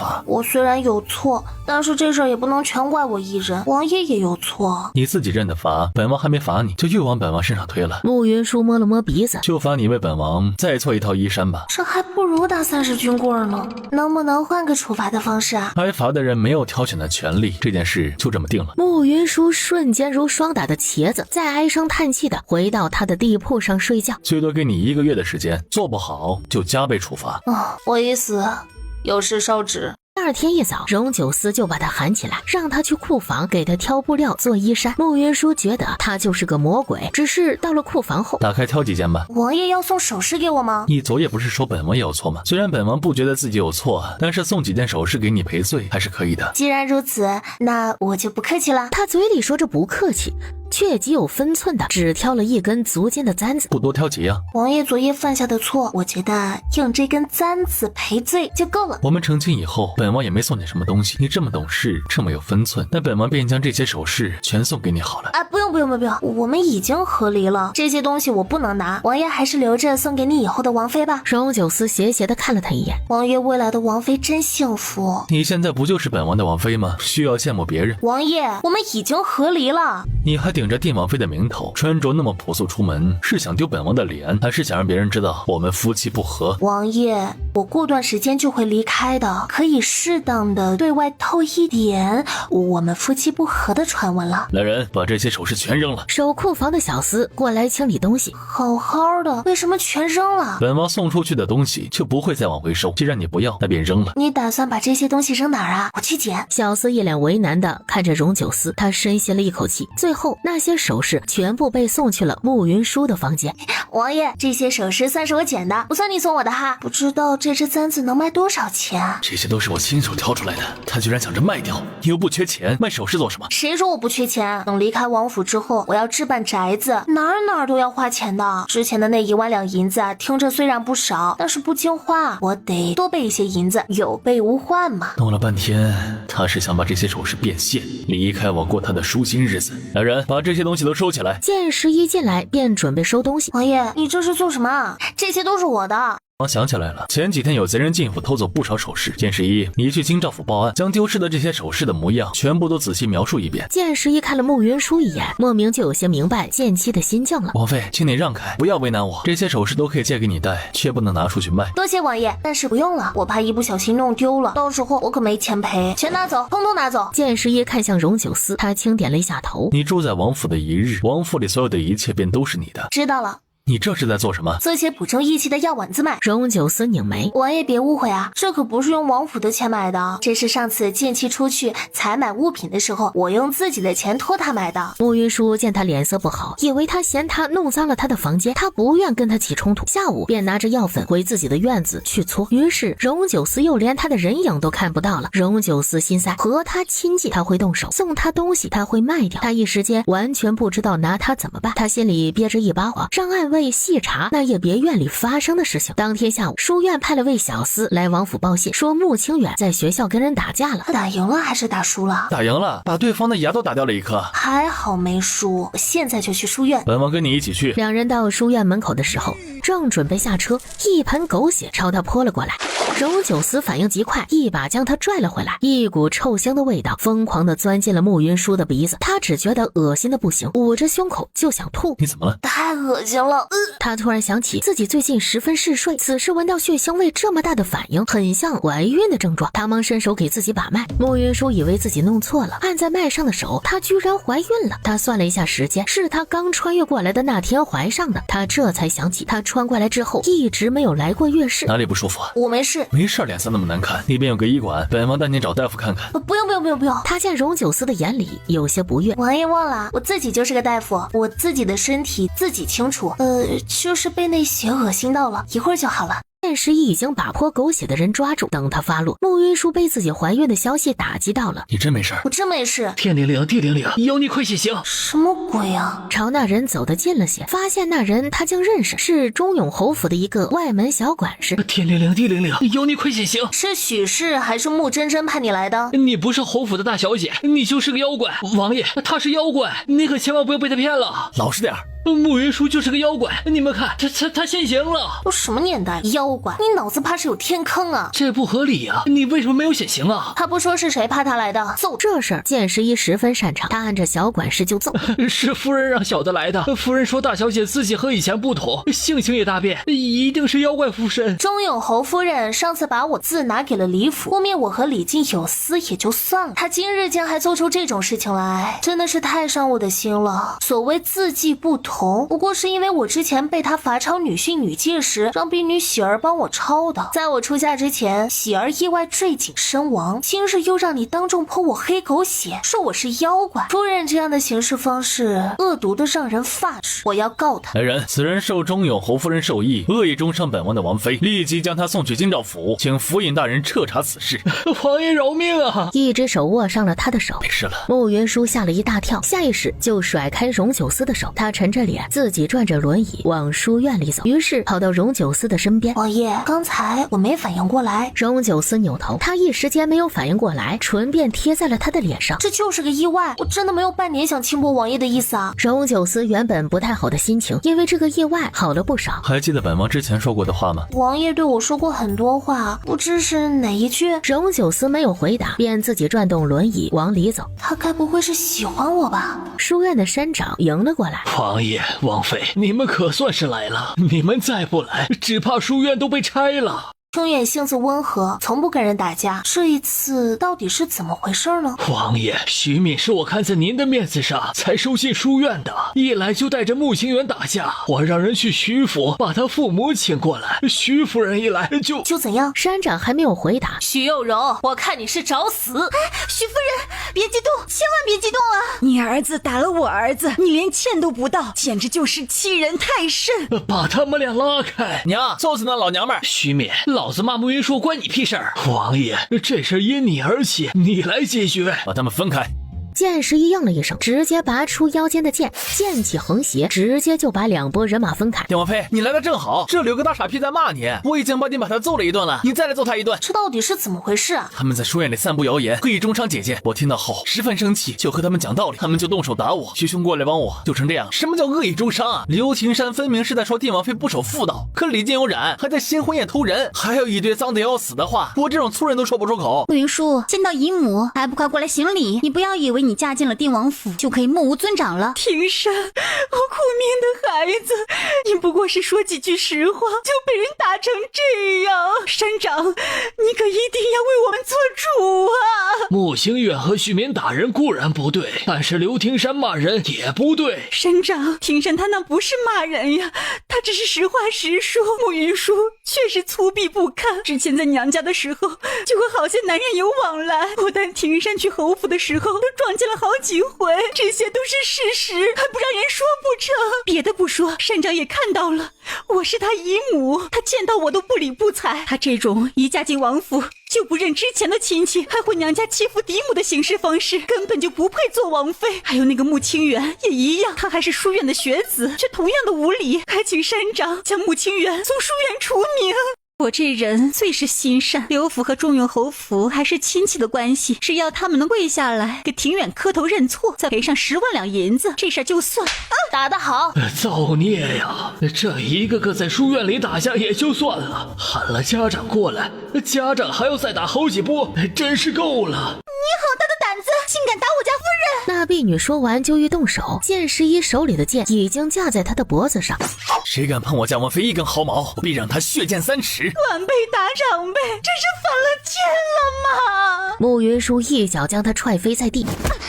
夫人不是说我目无尊长吗？我这人呢，一向不愿意顶着那些污蔑的名头，所以呢，我得把他做实。你好大的胆子，竟敢对我动手！你不要以为你嫁进王府就能上天了。原来夫人也知道我嫁进定王府了。我现在是王妃，你算什么东西啊？就算你是定王妃，我是你姨母，是你的长辈，你对我动手就是不孝。我母亲生下我之后就去了，我可从来没有听说过她有什么姐妹。许又容愣了一下，你不要以为你和许氏做的那些事情不知道，以前是不想搭理你们，没想到反倒是让你蹬鼻子上脸。像你这种不要脸的人，算个屁的长辈呀！我今日也在这里放话，往后不要再让我看到，否则我见你一次打你一次。你们还有没有王法？当众打人还有理了？他说完就突然朝慕云舒冲了过来，慕云舒一时不备，直接被撞得往一旁倒地。荣九思一把将他抱住，手里的剑出鞘，直接将刘庭山的一条胳膊削了。本王的王妃谁敢碰？刘听山痛得大喊大叫。王爷，我知道错了，求你放过我们母子吧。你得罪的是本王的王妃，之前是我想差了，定王妃饶命啊！现在知道我是定王妃了，你不是还想做我的长辈吗？王妃的身份高贵，我如何能做王妃的长辈？还请王妃大人有大量，饶了我们母子这一次。你们这样恶意造谣重伤我，如此胆大包天，我就这样放了你们，那也太没面子了吧。是我们要恶意造谣重伤定王妃，这都是三皇子妃的主意。三皇子妃？是呀，我近来遇到了他好几回，是他暗示我说你在大婚之夜失贞，他还暗示我说你极不得宠，定王一点都不喜欢你，在定王府地位极低。若是我能坏了你的名声，皇后苏府和三皇子府就是我们刘府的靠山。他看了荣九思一眼后，你胡说八道什么？三皇子妃那么善良，那么聪明，怎么可能会做出这种事情来？我敢对天发誓，我说的都是真的。三皇子妃还说定王喜欢的人是他，是你换了盖头抢走了定王，所以定王非常讨厌你。滚！徐有容扶着刘听山欲走，荣九思的剑一斜。王爷还有什么吩咐？你若要留下你儿子的狗命，就去给苏雨欣带句话。什么话？他和慕云舒比起来，屁都不如。他居然爆粗口了，他难道是对苏玉欣爱而不得，所以因爱生恨了？许佑荣和刘听山离开了之后，今天给山长添麻烦了，但是山长也看到了，这事儿真的不能怨清源，这事儿也不能怨徐敏，要怪只能怪那个刘听山嘴臭，我家徐敏不过是路见不平罢了。这件事情就算刘听山挑衅在先，徐敏和穆清源大人终究不对，以书院的院规当罚。山长，要不你还是把我开除？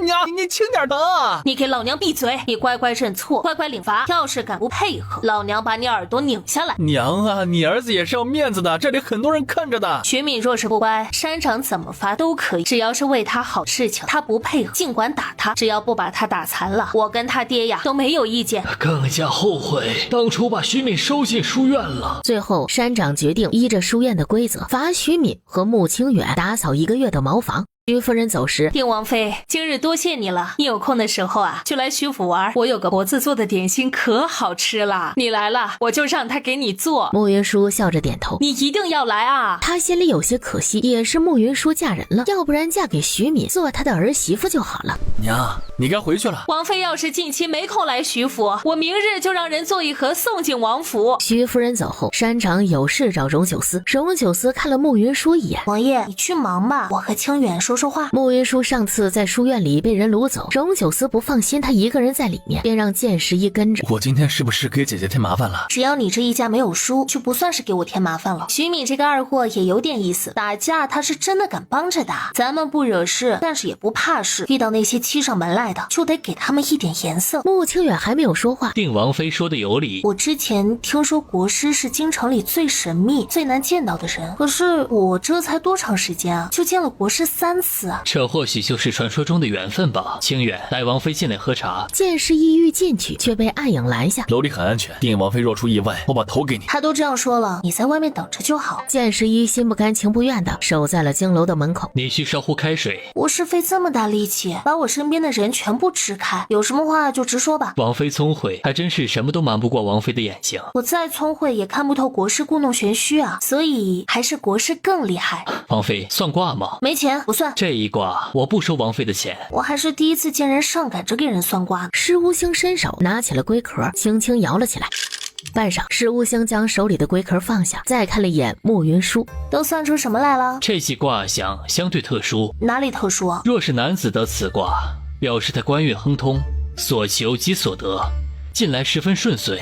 若是女子呢？若是女子，则代表的是有孕。上次在宫里，施无星说她是意识而来的魂魄，他都没有这一次吃惊。因为他和原主的性子相差很大，被人看出一些端倪来是很正常的事情。但是她怀孕的事情，她自己也是今天刚刚才知道。上次进宫，太医为她把脉时都没有把出来，一则是因为她怀孕的时间短，再则是她自己改动了脉象。我说这是强行要做大夫，和太医抢生意了吗？这个卦象里还有一个十分有趣的现象，正常女子有孕，心里会十分欢喜，把这事告诉自己的夫婿。王妃并不想王爷知道这件事情，难道真如如传闻中的那般。穆云舒看向他，王妃腹中的孩子真不是王爷的？什么狗屁玩意儿，根本就不准。那需要我告诉王爷，让他请大夫给王妃好好把脉吗？你找死吗？王妃不要太过激动，我并无恶意。在这世上，或许只有我一人能帮王妃。穆云舒在心里琢磨要不要杀他灭口时，你们在做什么？王爷，我是他污蔑我，他说我在大婚夜怀孕，孩子不是王爷的。王妃似乎对我有些误会。误会？我又不是傻子，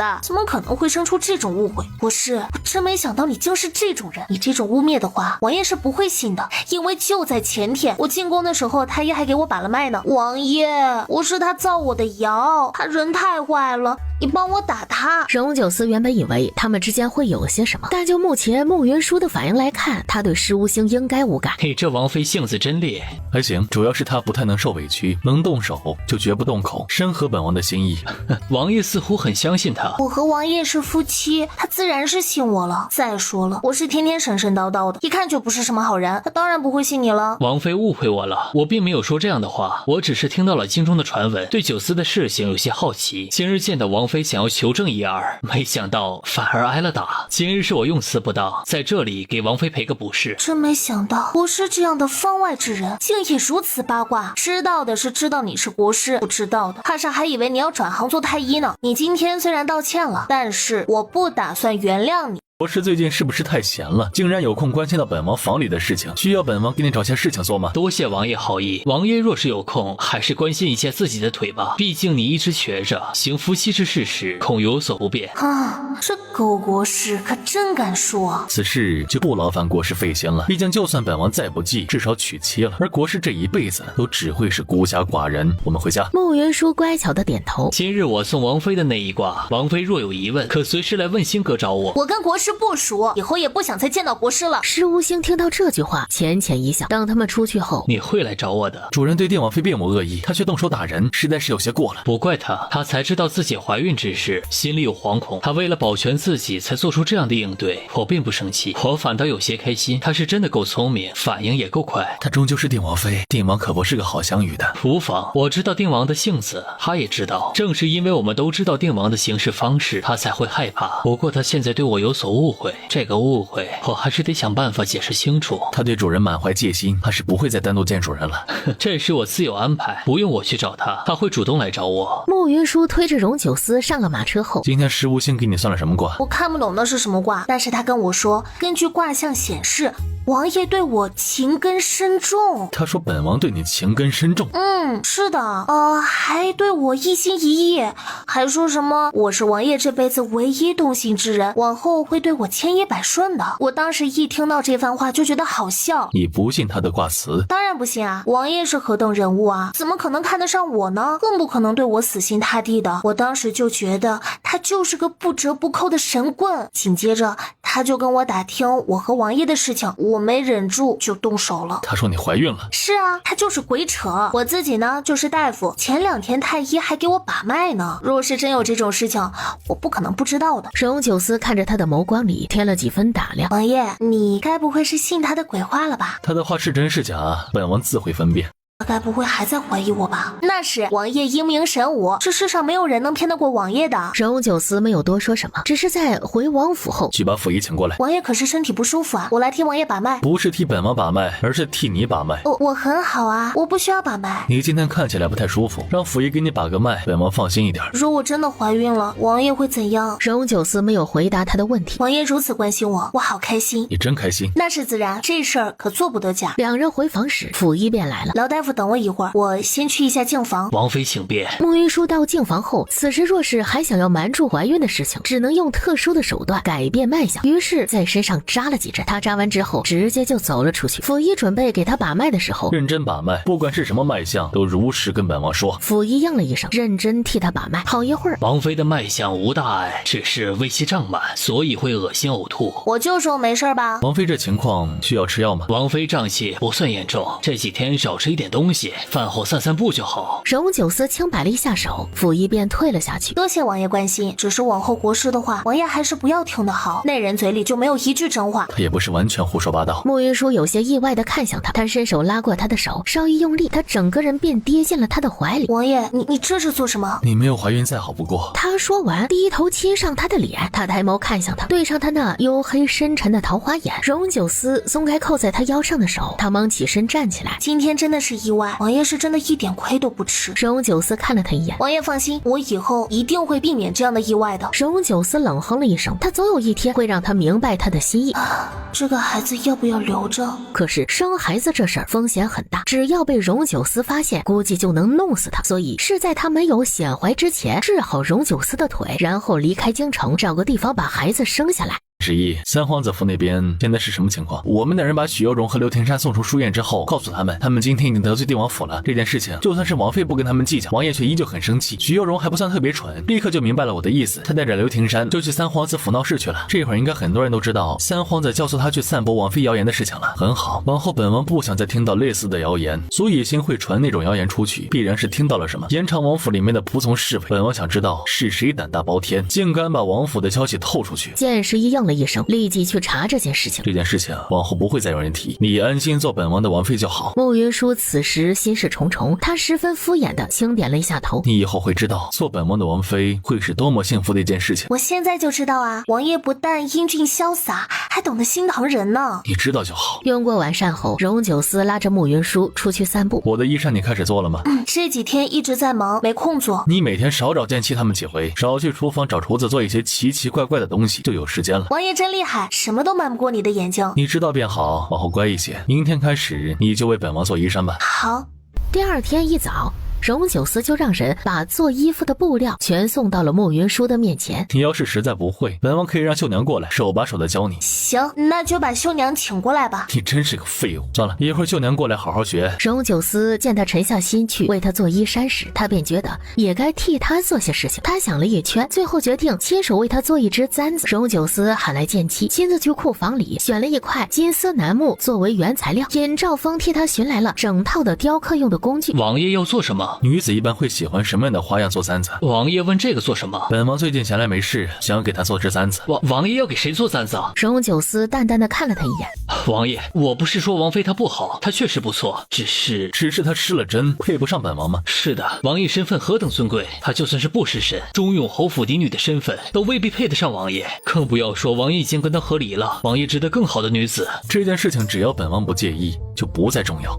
这件事情，本王以后不想再听到任何人提起。恰在此时，剑十一过来道：王爷昨天让属下查的事情已经查出来了，是谁传出去的？是王府的一个仆妇传出去的。属下再顺着这根线一查，才知道是那个仆妇的女儿被三皇子弄进了府里做婢女，又是荣景彻。王爷，你要见见那个仆妇吗？本王见这些脏东西做什么？直接处理了便好。剑十一应了一声。别院那边查出什么来了吗？属下已经让人仔细查看过了，也细细问过那天带过去的所有侍卫。那天晚上前进别院的刺客全部被诛杀，没有人逃走。他说到这里，看了荣九思一眼。有话直说。那天晚上王爷毒发，打伤了好几个侍卫。王爷坐在轮椅上动手的时候，他们不敢还手。有一个侍卫说，他被王爷打晕的时候，好像看见王爷站起来了。荣九思十分意外，抬头看向剑十一，可能是他被打晕之后产生的幻觉，把那个侍卫带过来见本王。剑十一应了一声，那个侍卫很快就过来了。把你看到的原原本本说给本王听。那天晚上王爷在别院里遇袭，因为来的杀手武功高强，属下们应对有些吃力。当时王爷毒发，抽出随身携带的剑就动手了，挡在王爷面前的刺客都被王爷杀了。属下过来询问的时候，被王爷一掌打晕了。属下在晕倒前隐约看见有个影子站在属下的身边，身形和王爷极为相似。你亲眼见到本王从轮椅上站起来了吗？那倒没有，属下当时被打倒后只看见一个影子，那影子和王爷十分相似。他见荣九思的面色不好，属下看到那影子和王爷相似，也可能是幻觉。荣九思摆了摆手，那侍卫退了下去。一个人是幻觉，两个人都是幻觉的可能性不会太大。他想起慕云舒数次对他的指责，那夜的人和他无论是长相、身高、气息，甚至味道都一模一样。如今腿已经有些知觉，能感觉到经脉组织的痛。他用力试了试，腿依旧使不上一点力气，根本就站不起来。他现在都站不起来，之前就更不可能。只是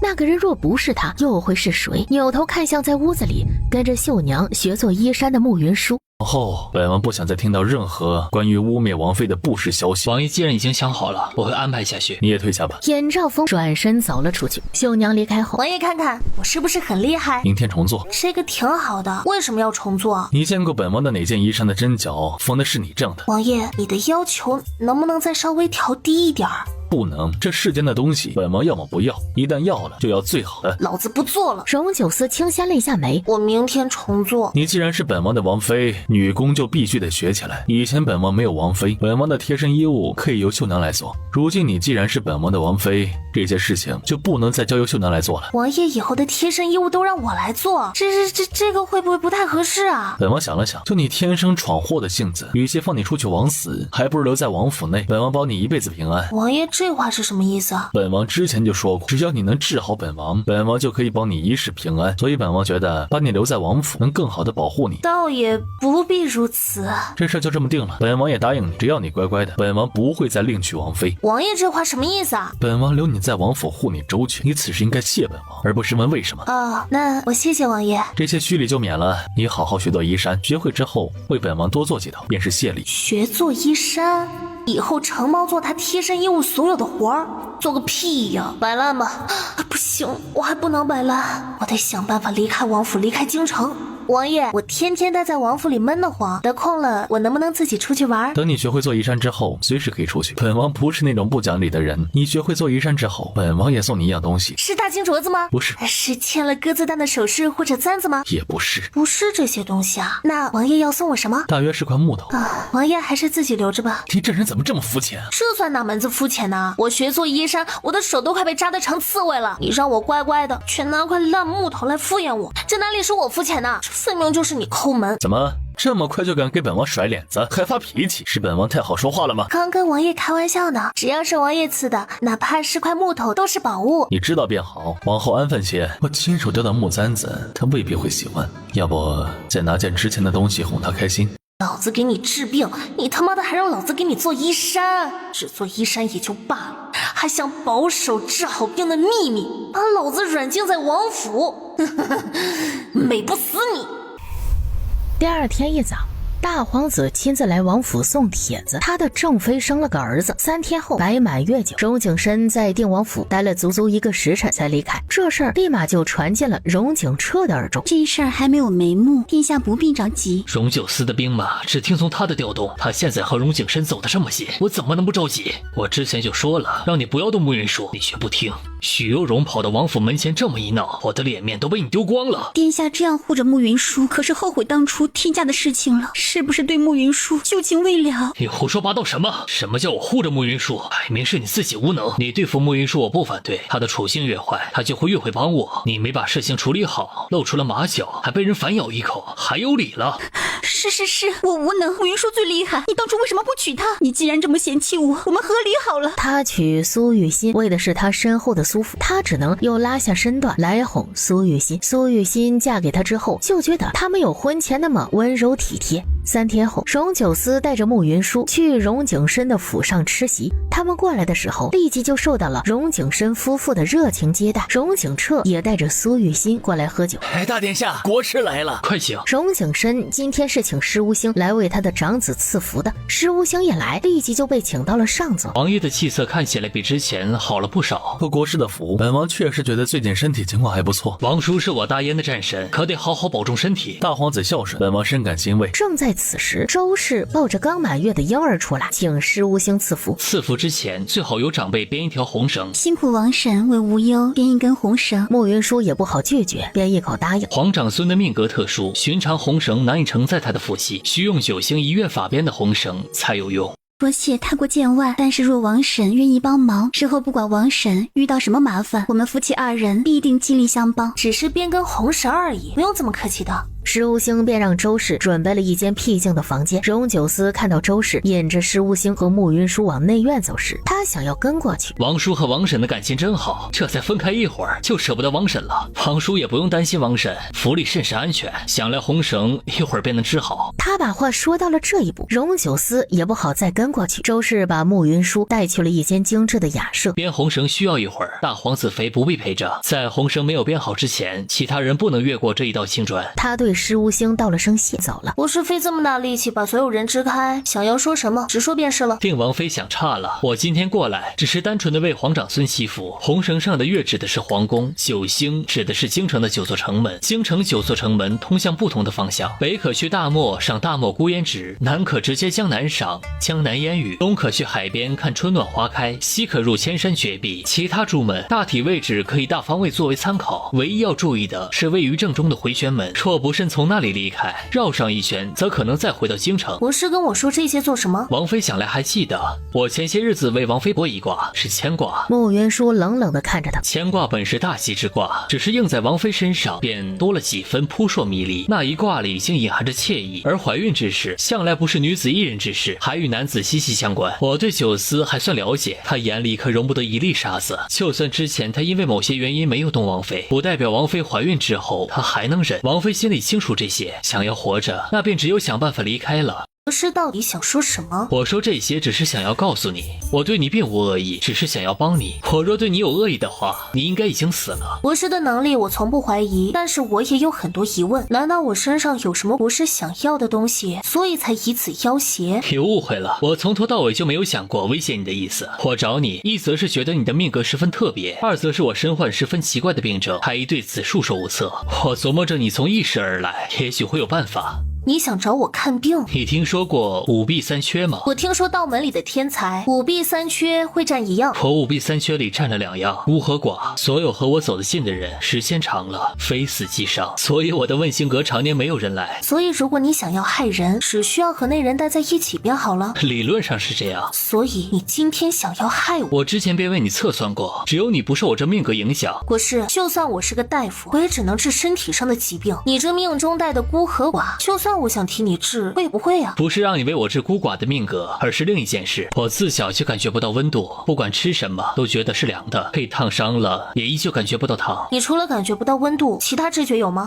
比如说嗅觉以及味觉。嗅觉和味觉都是正常的，我只是感知不到这世间的温度。我也算是见多识广了，却还是第一次遇到他这种病症，十分好奇，他这到底是什么病啊？你有痛觉吗？有，受伤的时候会疼。我先替你把一下脉。莫云舒下意识的伸手去探他的脖颈，正常情况下，只要是活人，那里就会有温度，只是他的手才探过去。你们这是在做什么？王爷，你快来看，国师太神奇了，他身上好凉啊，就跟死人一样。不得对国师无礼。国师这种情况真的太奇怪了。王爷，博士到底是死人还是活人呢？他是活的，只是情况比较特殊。我还是第一次见到这种情况。博士，我对你这种情况很感兴趣，我以后能和王爷一起去问仙阁找你吗？当然可以。国师的命格特殊，你没事还是离他远一点比较好。他的这种体质十分特殊，他的血可能会对王爷的病情有助益。事先呢，我想办法哄他放点血，我们回去试试。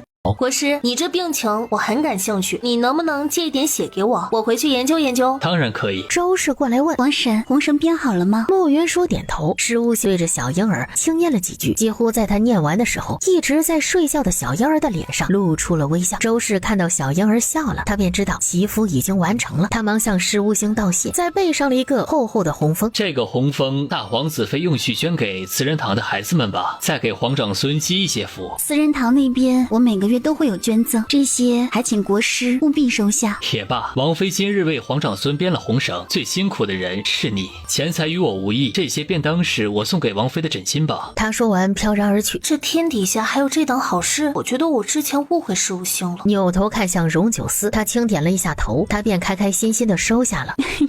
王叔和王婶的感情真好，今日辛苦王婶了。王婶与正儿有缘，以后王婶得空了多来府里坐坐。好。此时吉时已到，可以开席了。大皇子亲自过来请他们去吃席。穆云舒坐下后，却没有看见施无星，便随口问了一句：国师因为命格特殊，从不在任何人家里吃饭。王婶刚和国师一起织完红绳，这么快就问起国师的事情。不过也是，王叔腿脚不便，而国师又是神仙一般的人物。你侮辱我可以，但是这样侮辱国师就太太过分，更不要说刚才我和国师为皇太孙织红绳的时候，门窗大开，王爷也在，我直接去问问苏相，他之前是怎么教你，怎么这么没家教呢？王婶别生气，想来三弟妹不过是随口说说，她是晚辈，你别跟她一般计较。三弟妹，您给王婶赔个不是。赔不是？大嫂是在开玩笑吗？我哪里说错了？她之前在这方面就有前科，大婚时还胆大包天的换个盖头，这世上的事就有哪件是她不敢做的？听你这话的意思，似乎是觉得自己半点都没错了。我说的都是事实，我也知道素来真话都不太好听。王婶是长辈，你若说我错了，那我便错了，我向你赔个不是。啊，好好的吃顿饭怎么就这么难呢？大侄媳妇儿，今天对不住了。你好大的胆子，你怎么敢？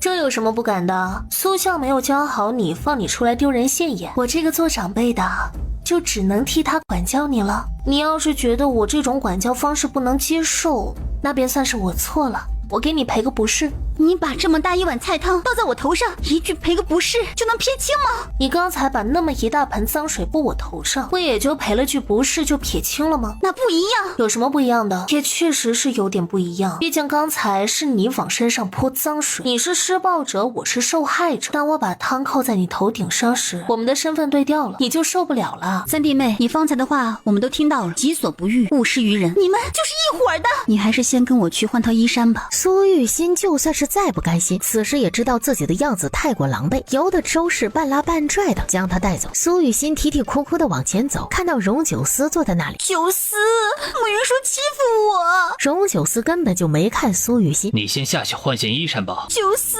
慕云舒真的太过分了，今天还这样欺负我，你不管管他吗？管好你的女人，不让她整天像个疯狗一样乱咬人。王婶虽然是长辈，但是这样无端打人还是过了些。我们作为晚辈的，有时候不好说长辈的不是，也就只能到王叔这里来陈情了。所以你们两口子今天跟本王说这些，是想让本王为你们做主。我知道王婶平时是个蛮横不讲理的，她是长辈，打了我便也就打了，但是她这般行事，丢的终究是丁王府的脸。本王方才以为你脑子被驴踢过，什么都忘，眼下看来你似乎还记得自己的身份，还知道本王是你长辈。你既然知道这事儿，那么就应该知道本王一向护短。慕云舒虽然行事极不检点，还嚣张蛮横，却终究是王叔的妻子，王叔还是要给他一点体面。贤妻，掌嘴！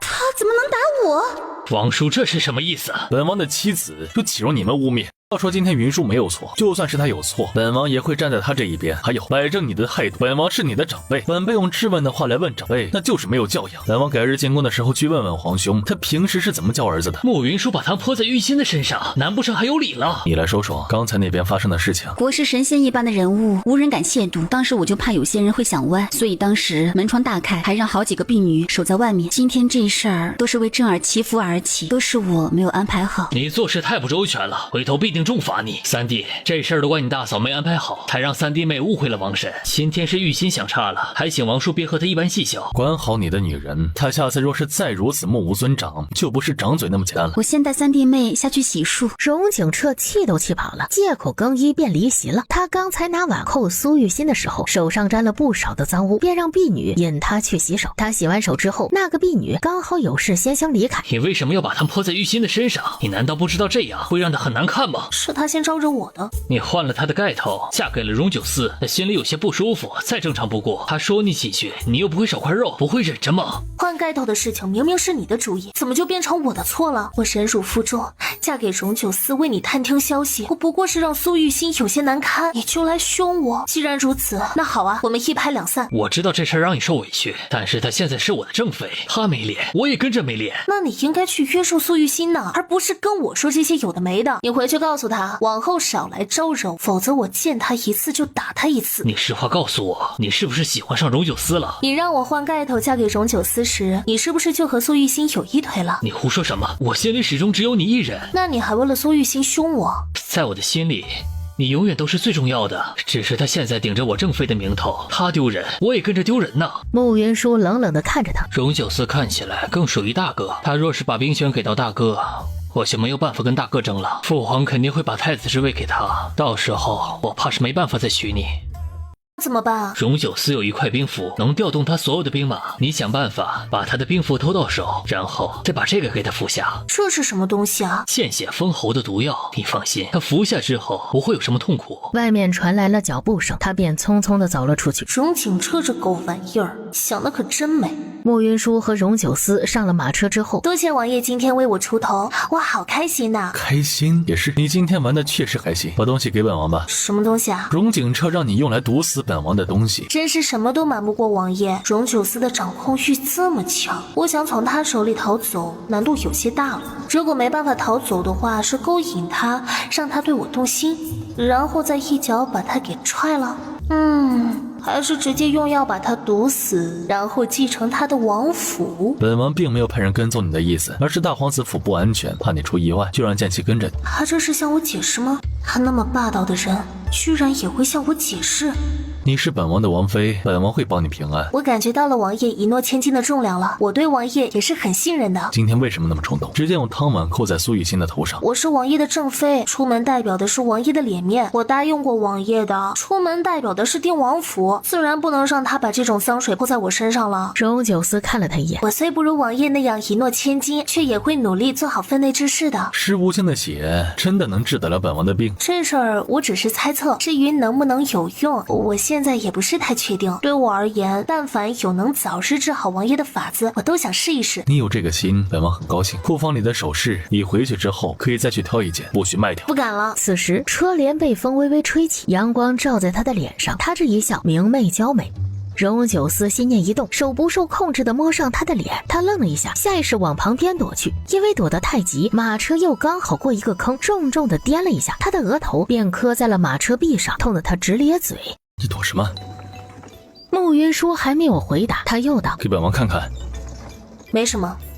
荣九思手上一用劲，他整个人便坐在他的腿上，他的身体一僵，他伸手轻扣着他的下巴，让他的脸转过来，然后就看见他额头上鼓起来一个小包。你是本王的王妃，本王摸你一下，你有什么好躲的？王爷刚才把手伸过来的样子太凶了，我以为你要拧掉我的脑袋呢。你要是真怕本王拧掉你的脑袋，就不会天天变着法子气本王了。王爷，你要做什么？他们在马车里的样子是我想的那样吗？真没看出来。我们看着冷漠古板的王爷，居然如此急刺和开放，居然在马车里就别动，让本王揉揉。猜中了。王爷，你轻点儿。别动。慕云舒觉得他实在是霸道，他气不过在他的身上狠狠拧了一下。好大的胆子，竟然敢拧本王！他伸手摸了一下额头上的包，发现这个包竟完全消掉了。王爷怎么做到的？之前在战场上会有各种各样的危险，时间长了，本王就有属于自己的一套处理外伤的法子。这法子颇有意思，王爷能教我吗？荣九思点头，示意他把手伸过来，跟他说了如何发力、如何揉开的法子。慕云舒刚开始学，有些不得要领。不对。他说完，将他的手再次拉过来，又示范了一遍。两人离得太近，看到了精致柔嫩的皮肤，能看到他胸前莹白如玉的肌肤，粉嫩嫩的绽开。是不是这样？他没有得到荣九思的回答，一扭头便看荣九思的眼睛，看在不该看的位置，立即伸手去捂领口。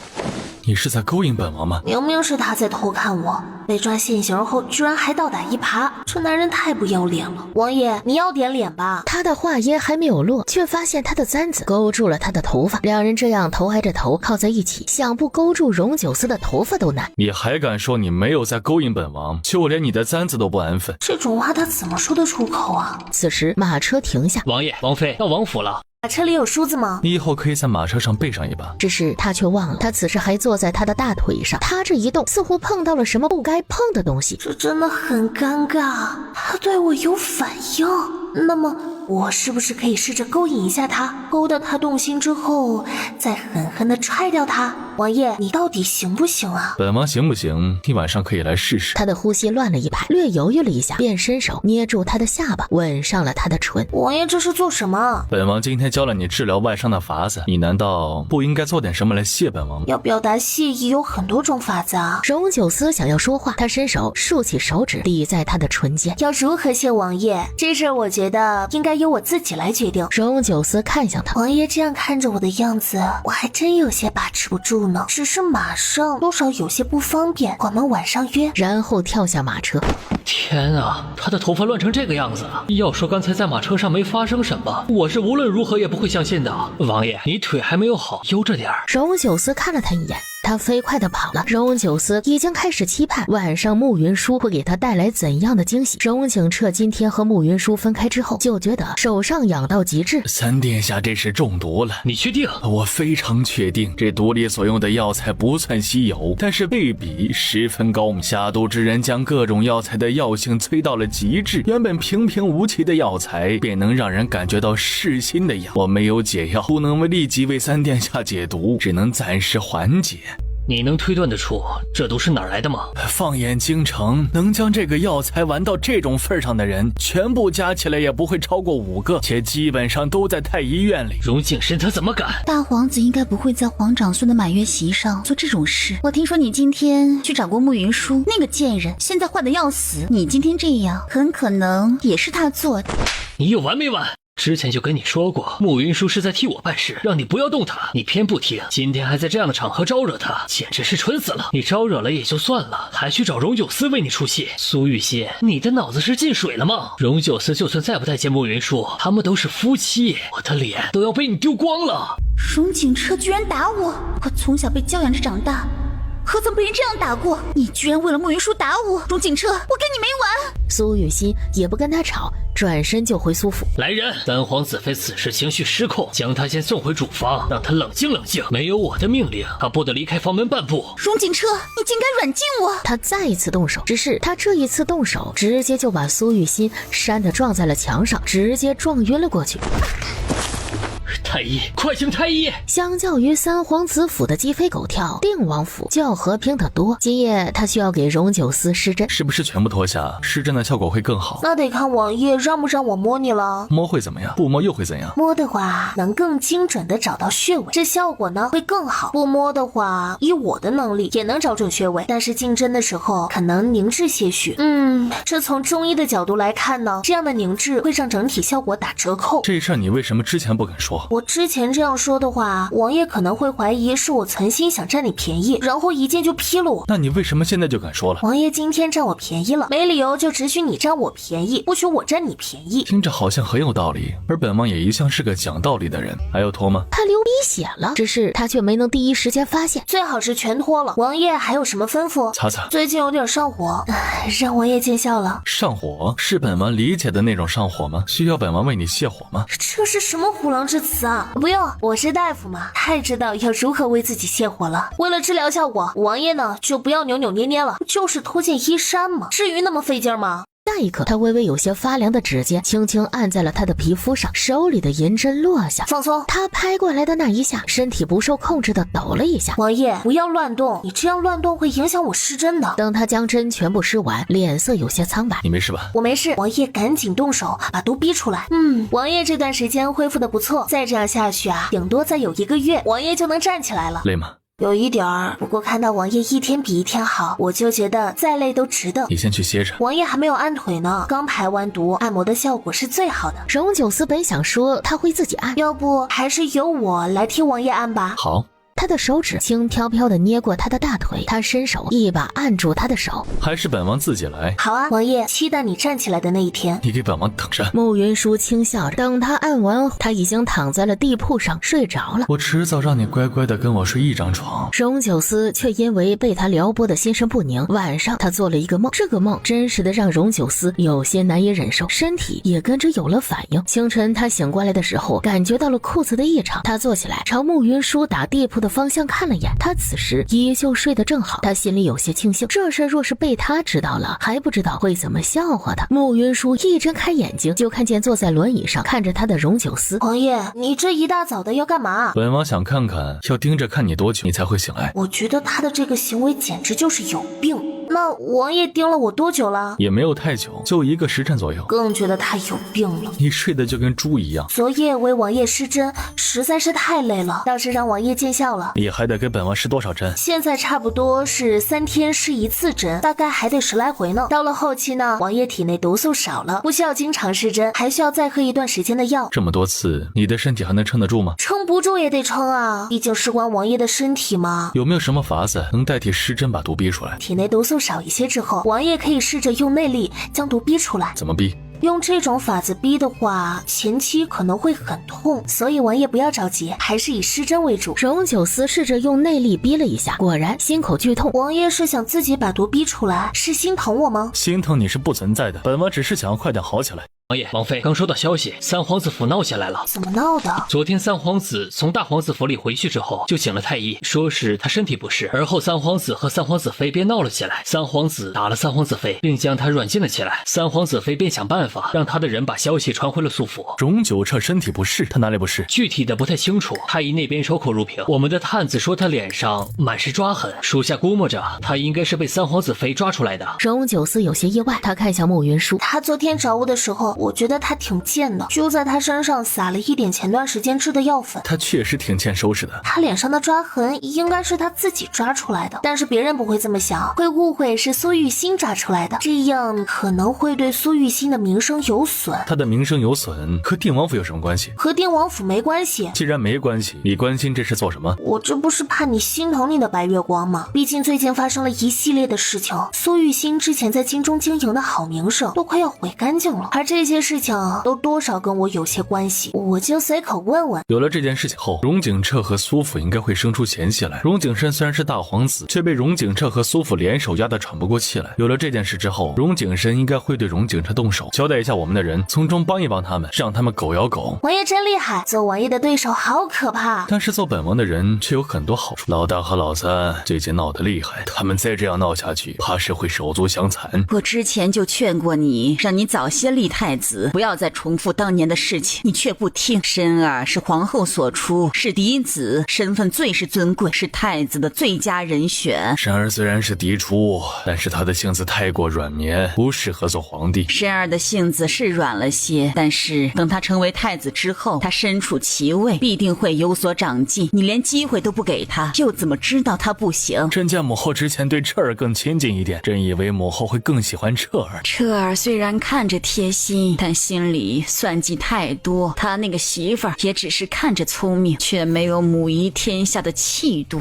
2天早朝，他当众宣布立荣景深为太子，元明帝立太子的消息传到定王府后，荣九思的心情一好。我们成亲之后，你似乎还没有去逛过街，本王今天有空，可以陪你出去逛逛。他欣然点头，于是2人收拾一番，就一起去逛街。我就说嘛，王爷喜欢王妃吧，否则就王爷那个硬邦邦的性子，怎么可能会陪王妃逛街呢？我觉得王爷这样挺好的，最近我们的挨罚都挨得少了。只是他逛街的时候抠门的很，只逛不买。没有喜欢的东西吗？有啊，还挺多的。那为什么不买？哎呀，我就那点银子，得省着花。清源已经长大了，却还没有收亲呢，我得给他准备成亲时需要的聘礼。且他参加秋闱，要是没有考中的话，我想单独为他请个夫子。如果他考中的话，往后疏通关系也是需要花不少的银子的。你是本王的王妃，不必那么抠门，你看中什么，本王就给你买。真的吗？本王曾说过，只要你乖乖的，本王就会好好待你。哇，王爷真好。荣九思看到他的笑脸，心情也极好，于是接下来不管他看上什么，他都是买。王爷，我现在觉得你像个昏厥，王妃像个妖妃。说人话。王爷对王妃有求必应，可不就是昏君和妖妃吗？你是不是几天没有进到刑房，全身上下又都痒了？属下不痒。今天回去之后去刑房领10军棍。我就知道今天剑姬又得挨打，这货就是见天的自己找抽。他觉得今天这个街逛的还是很值的，得到了不少他想要的讯息。王爷，送你的。他居然买东西送我了。这支笔是我的银子买的，怎么想到送本王笔的？我平时见王爷总是批阅公文，想来是比较费笔的。刚才看到笔的时候，就想着给王爷买一支。我逛了这么久，要不是给你买支笔，只怕你会怀疑我。这支笔的笔黄泛黄，是用的西山狼的狼毫做的，且制笔的工匠手艺平平。这支笔的笔锋也不够好，笔管的材质也略差。既然这支笔有问题，那我去找掌柜换一支。这支笔虽然不太好，但是也是你的一番心思，你不用去换了，本王就勉为其难的收下了。这到底是嫌弃还是不嫌弃啊？逛了大半天，慕云舒也有些累了，两人便在街边挑了个茶楼歇脚。他们坐下后，慕云舒便看见不远处有栋十分精致的小楼。那是哪儿？那是问星阁。问星阁不是在宫里吗？外面也有吗？问星阁有2座，除了宫里的那座之外，京城中还有1座。施无星因为命格特殊，所以平时时常一个人独住。他平时其实更多的是住在宫外的问星阁。问星阁外有机关阵法，会防止普通人误闯。宫里的问星阁是元明帝有诏，让他进宫门挂的时候他才去住的。原来如此。施无星这个人太过邪门，你平时最好和他保持距离。我也觉得他挺邪门的，总是说一些莫名其妙的话。不过他的血确实有些特殊，那天我取了他的血之后，制药的时候加了些许，对王爷的病情确实有注意，所以我想再去找他取一点血过来试试。王爷能陪我过去找他吗？所行之事又是为了他好，他自然不会拒绝。只是他们到了问星阁外，才知道施无星今日进宫了，让他们明日再来。主子之前就想让慕云舒找过来，今天为什么又不见他？我要的是单独见他，不是见他和荣九思。其实我也很好奇他会怎么做。京城这一潭水，水深王八多，是虽多，我能看透这世间众人的命途，却独独看不透自己的，也看不透他的。主子喜欢他。喜欢？什么是喜欢？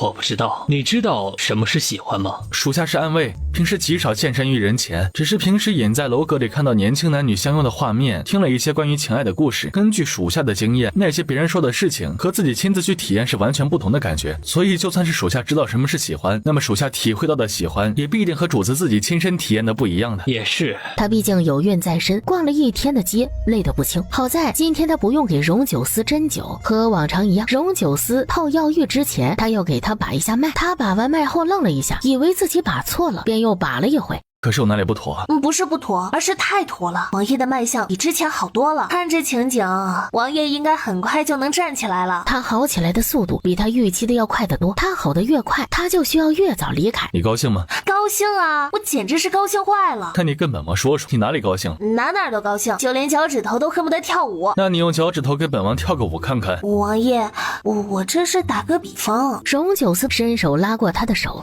让他坐在他的腿上。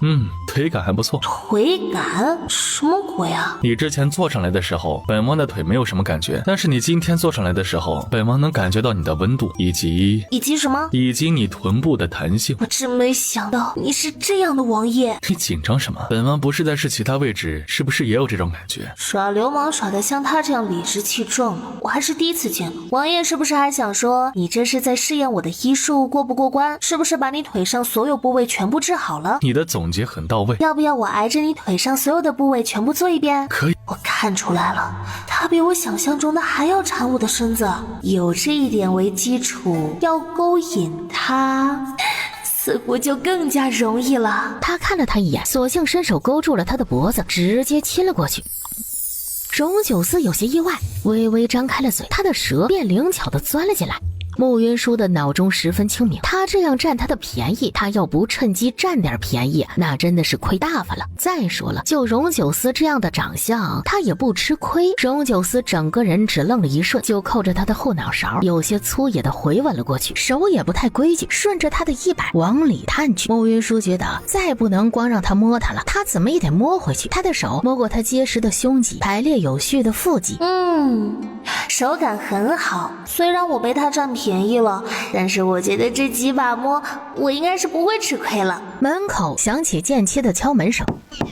王爷、王妃，府医让属下来问一下，今夜药浴药材的调配是否有变化？不要去掉就好。剑气应了一声后便走了。王爷不嫌弃我了？过去的事情就当它过去了，只要你以后都安分守己，好好伺候本王，本王就不会再计较。我们已经写过和离书了，那往后我和王爷是什么关系啊？怎么还是想要找本王要名分？你自己也清楚你身上发生过的事情，难不成你还想做本王的正妃？王妃的位置我当然是不敢指望了，只要能陪在王爷身边，我就已经心满意足了。本王说过，你只要乖乖的，本王并不会亏待你。你把本王伺候好了，本王一高兴，也许什么都给你了。画大饼的渣男，觉得这男人太渣了，往后拼尽全力也得逃走，离他远远的。王爷放心，我一定会好好伺候你的。荣九思轻点了一下头，他琢磨着，两人既然已经把话说开了，他今天晚上怎么也该主动睡到他的床上来了。可是当他泡完药浴，发现他又在地铺上睡着了，一个人闷闷的上床休息。第二天上午，慕云舒和荣九思准备出门去问星阁时，尹兆峰来找荣九思。王爷，军营那边有些问题，属下处理不好，怕是得您亲自去一趟。荣九思看向慕云舒，军中无小事，王爷去忙便是，我自己去问星阁便好。王爷若是不放心的话，派2个侍卫跟着我便是了。荣九思便让剑七和剑十一跟着他带了另外几个侍卫出城。他去军营好啊，我就能做我自己要做的事情了啊！自从我穿越过来之后，遇到了太多的危险，荣九思对我的行踪有所约束，我出门基本上都跟着他，因为有他在，我每次不管做什么都束手束脚，极不方便。眼下他虽然让剑七和剑十一跟着，这2人我要支开，那简直不要太容易了。他开开心心的带着剑七和剑十一去问星阁时，慕云舒才到大门口。定王妃，里边请，国师已经在里面等候多时了。以前也没见他这么热情啊。慕云舒没理他，跟着小厮往里走。走到里面院子的时候，便看见施无星坐在庭前。国师这是在做什么啊？今早出门摘了些茶叶回来，准备雕尾后就炒茶。王妃有兴趣一起炒茶吗？国师还会炒茶？略懂。等到炒茶时，慕云舒看到他熟练的动作，才发现他不是略懂，而是十分熟练。装什么装？剑七把火烧得贼大，想把施无星炒茶的锅给烧了，结果锅没烧掉，反而是把自己的头发给燎了一束。知道剑七有点二，但是二到他这一步也真的是少见了。我来烧火，你一边歇着去。王妃何等身份，岂能给这个破神棍烧火？那要不要给你个火把，把温星阁烧了？这个可以有。慕云舒实在是忍不了剑七这个大二货，当即拿着烧火棍，把他和剑十一都轰出了院子。让国师见笑了。不见笑，他们若不走，我怎么和王妃商议离京之事啊？国师，你的茶叶糊了。他飞快地把茶叶从锅里捞了出来。国师，你终于有几分烟火气了。慕云舒眼尖的看见他的手上被烫了几个泡。不疼吗？不疼。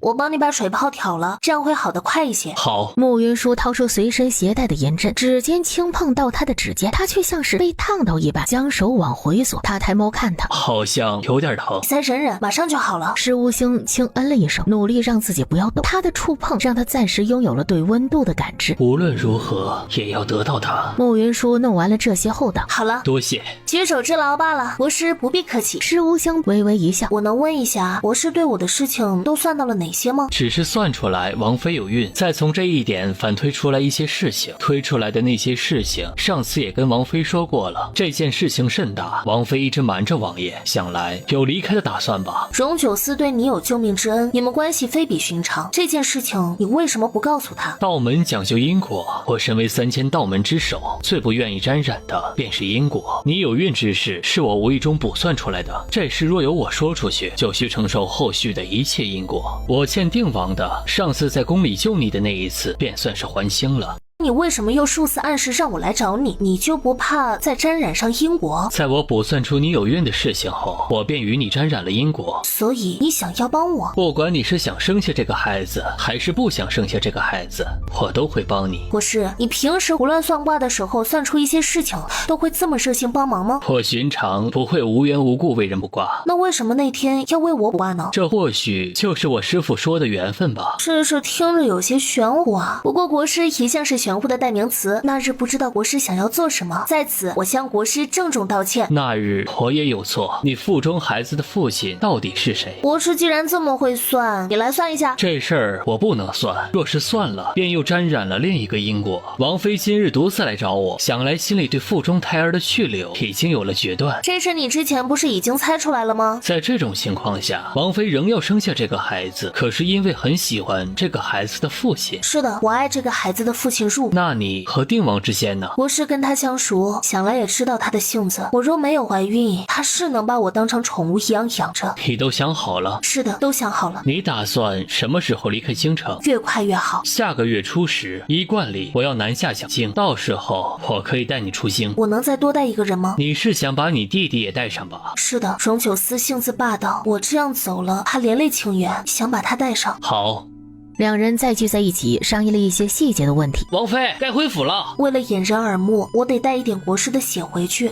好。他取过小刀，割破手指，挤出一些血，放在了慕云舒带过来的小瓶子里。国师，你的病症呢，也不用太过担心，我一定会想办法治好你的。我等着你治好我。多谢国师。石无星看着他脸上扬起的笑意，他心生欢喜。你喊什么喊？你是主子还是我是主子？当然你才是主子，只是你在里面那么久，石无心又不是什么好鸟，我怕你吃亏。你吃亏了，我都不会吃亏。慕云舒离开问星阁后，去了一趟书院。穆清远和徐敏一起走了出来。你是不是想我了？滚！不管怎么说，我们都一起经历过生死，你就不能客气一点吗？我求求你了，你去跟我娘说一声吧，就说我不是读书的料。你不想上学，跟你娘讲，跟我讲有什么用？我讲过很多次了，他们不听。我娘上次见过你之后，对你的印象好的不得了。你要是去跟我娘说几句，比我自己去说要管用的多。好啊，我明天就去你家跟你娘说，你是读书的料，一进学院，神都变俊了不少呢。没良心的，你真的觉得我俊了吗？哎，你一边去！你有没有觉得我变俊了？慕云舒对剑十一道：“我想吃前面街上的海棠饼，你去买2个过来。”慕云舒趁剑七和徐敏纠缠的时候，我想离开京城，你要不要跟我一起走？你为什么要离开京城？具体原因有些复杂，我以后再跟你细说。我只问你要不要一起走？你要离开京城和定王有关系吗？慕云舒点头。好，我跟你一起走。这事儿你要不要再想想？我们离开京城之后，可能就回不来了，你也不能再参加秋闱了。对我而言，我们姐弟2人相依为命。我这些年来努力读书，考取功名，不过是想为你撑腰。你虽然没有说原因，帮不上你的忙，就只能配合你了。至于功名什么的，不会比命更重要。我也答应你，离开京城之后，我一定会让你过上好日子。你还是先照顾好你自己吧。你打算什么时候走？大概还有半个月。行，我知道了。你比我想象中的要淡定。如果你有一个天天闯祸的姐姐，以前的事情就不要再提了。那边徐敏和剑七也已经拉扯完了，两人刚才拉扯中，剑七扯坏了徐敏的衣裳。是挨一剑还是喷一件衣裳，你自己选。你们定王府都不讲道理的。骂我可以，不可以骂定王府。我就骂定王府全是王八蛋，你能把我怎么的？剑七火大，拔了剑，直接把徐敏的上衣削了个稀巴烂，然后对慕云舒道：“王妃，借我点银子。”两人这副幼稚的样子，简直没眼看。最后他递给剑七1两银子，赔你衣裳的银子。我一件衣裳起码要10两银子，你1两银子打发叫花子呢？你才知道你像叫花子。几人正在吵闹时，直接射向站在徐敏身边的慕云舒，剑七把直剑站在他们的前面，连着劈飞了好几支利剑。剑十一恰好此时买了点心回来，拔剑就朝弓箭手扔了过去，一个弓箭手被剑十一直接杀了。他的同党一看情况不对，转身就跑。剑十一扭头就看见一个黑人飞快的逃走，和他相隔甚远，不太可能追上的。他没有去追，立即过来跟剑七会合。这是怎么回事啊？王妃，这里不太安全，我们还是回王府的好。慕云舒当然看出来这里不安全，此时当然先回府为妙。徐敏觉得自己有危险，这会儿也不嫌弃剑七态度差了，毕竟定王府里的这些侍卫个个武功高强。他们回到王府的时候，荣九思和尹兆峰恰好在此时回来。王爷，今天吓死我了。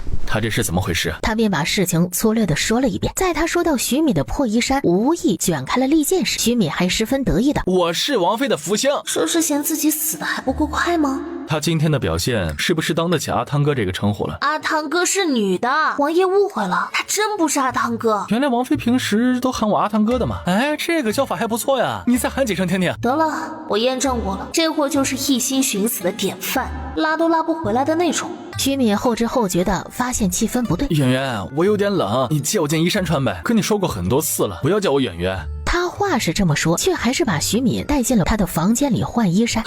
我的个亲娘哎，吓死我了！你是在怕王爷吗？你难道没发现王爷今天很可怕吗？穆清远回想荣九思的那个眼神，没接徐敏的话。我不过是让王妃叫我几声哥而已，王爷的眼神怎么就那么吓人呢？哦，我明白了，王爷身份高贵，我让王妃喊我哥，那就是在占王爷的便宜。这不对呀，明明是王妃主动喊我哥的，这事就算有错，那也不是我的错呀。先穿上衣衫再说。徐敏把衣衫穿上后，习惯性活动了一下肩膀，直接就把后背崩裂了一块。我不是故意的，回头我让秀娘给你补好。你和我解释怎么认识的。徐敏把那夜的事情讲了一遍后道：那天要是没遇到王妃，我可能就死了。不过我们逃回王府的时候，王爷当时看着好凶的。你说的这件事情发生在哪一天？徐敏说了一个日期。穆清远的脸色微变，以徐敏描述来看，穆云舒在大婚的第2天就买了马车往城门的方向跑，这摆明是要逃。徐敏见他站在那里不动，你怎么了？我没事。圆圆，你这样看起来不像是没事的样子啊。真的没事，只是刚刚想起了一下不太愉快的事情。哎，行吧，你没事便好，做人嘛要开心一点。莫云舒此时已经跟着荣九思回房，通知徐家过来领人。剑气应了一声。徐敏真的太烦人了，天天缠着莫公子，他就是居心不良。剑气走后，你怎么看徐敏？他烦死了，做人一点界限都没有。别的不说，就说今天吧，他的衣衫被剑气劈没了，也不知道避嫌。他这人呢，就是欠收拾，改天找机会狠狠的揍他一顿。收拾他的事情不急，但是你是不是也该告诉本王谁是阿汤哥？我就知道他很介意这事儿，只是我现在也编不出阿汤哥来啊。这事儿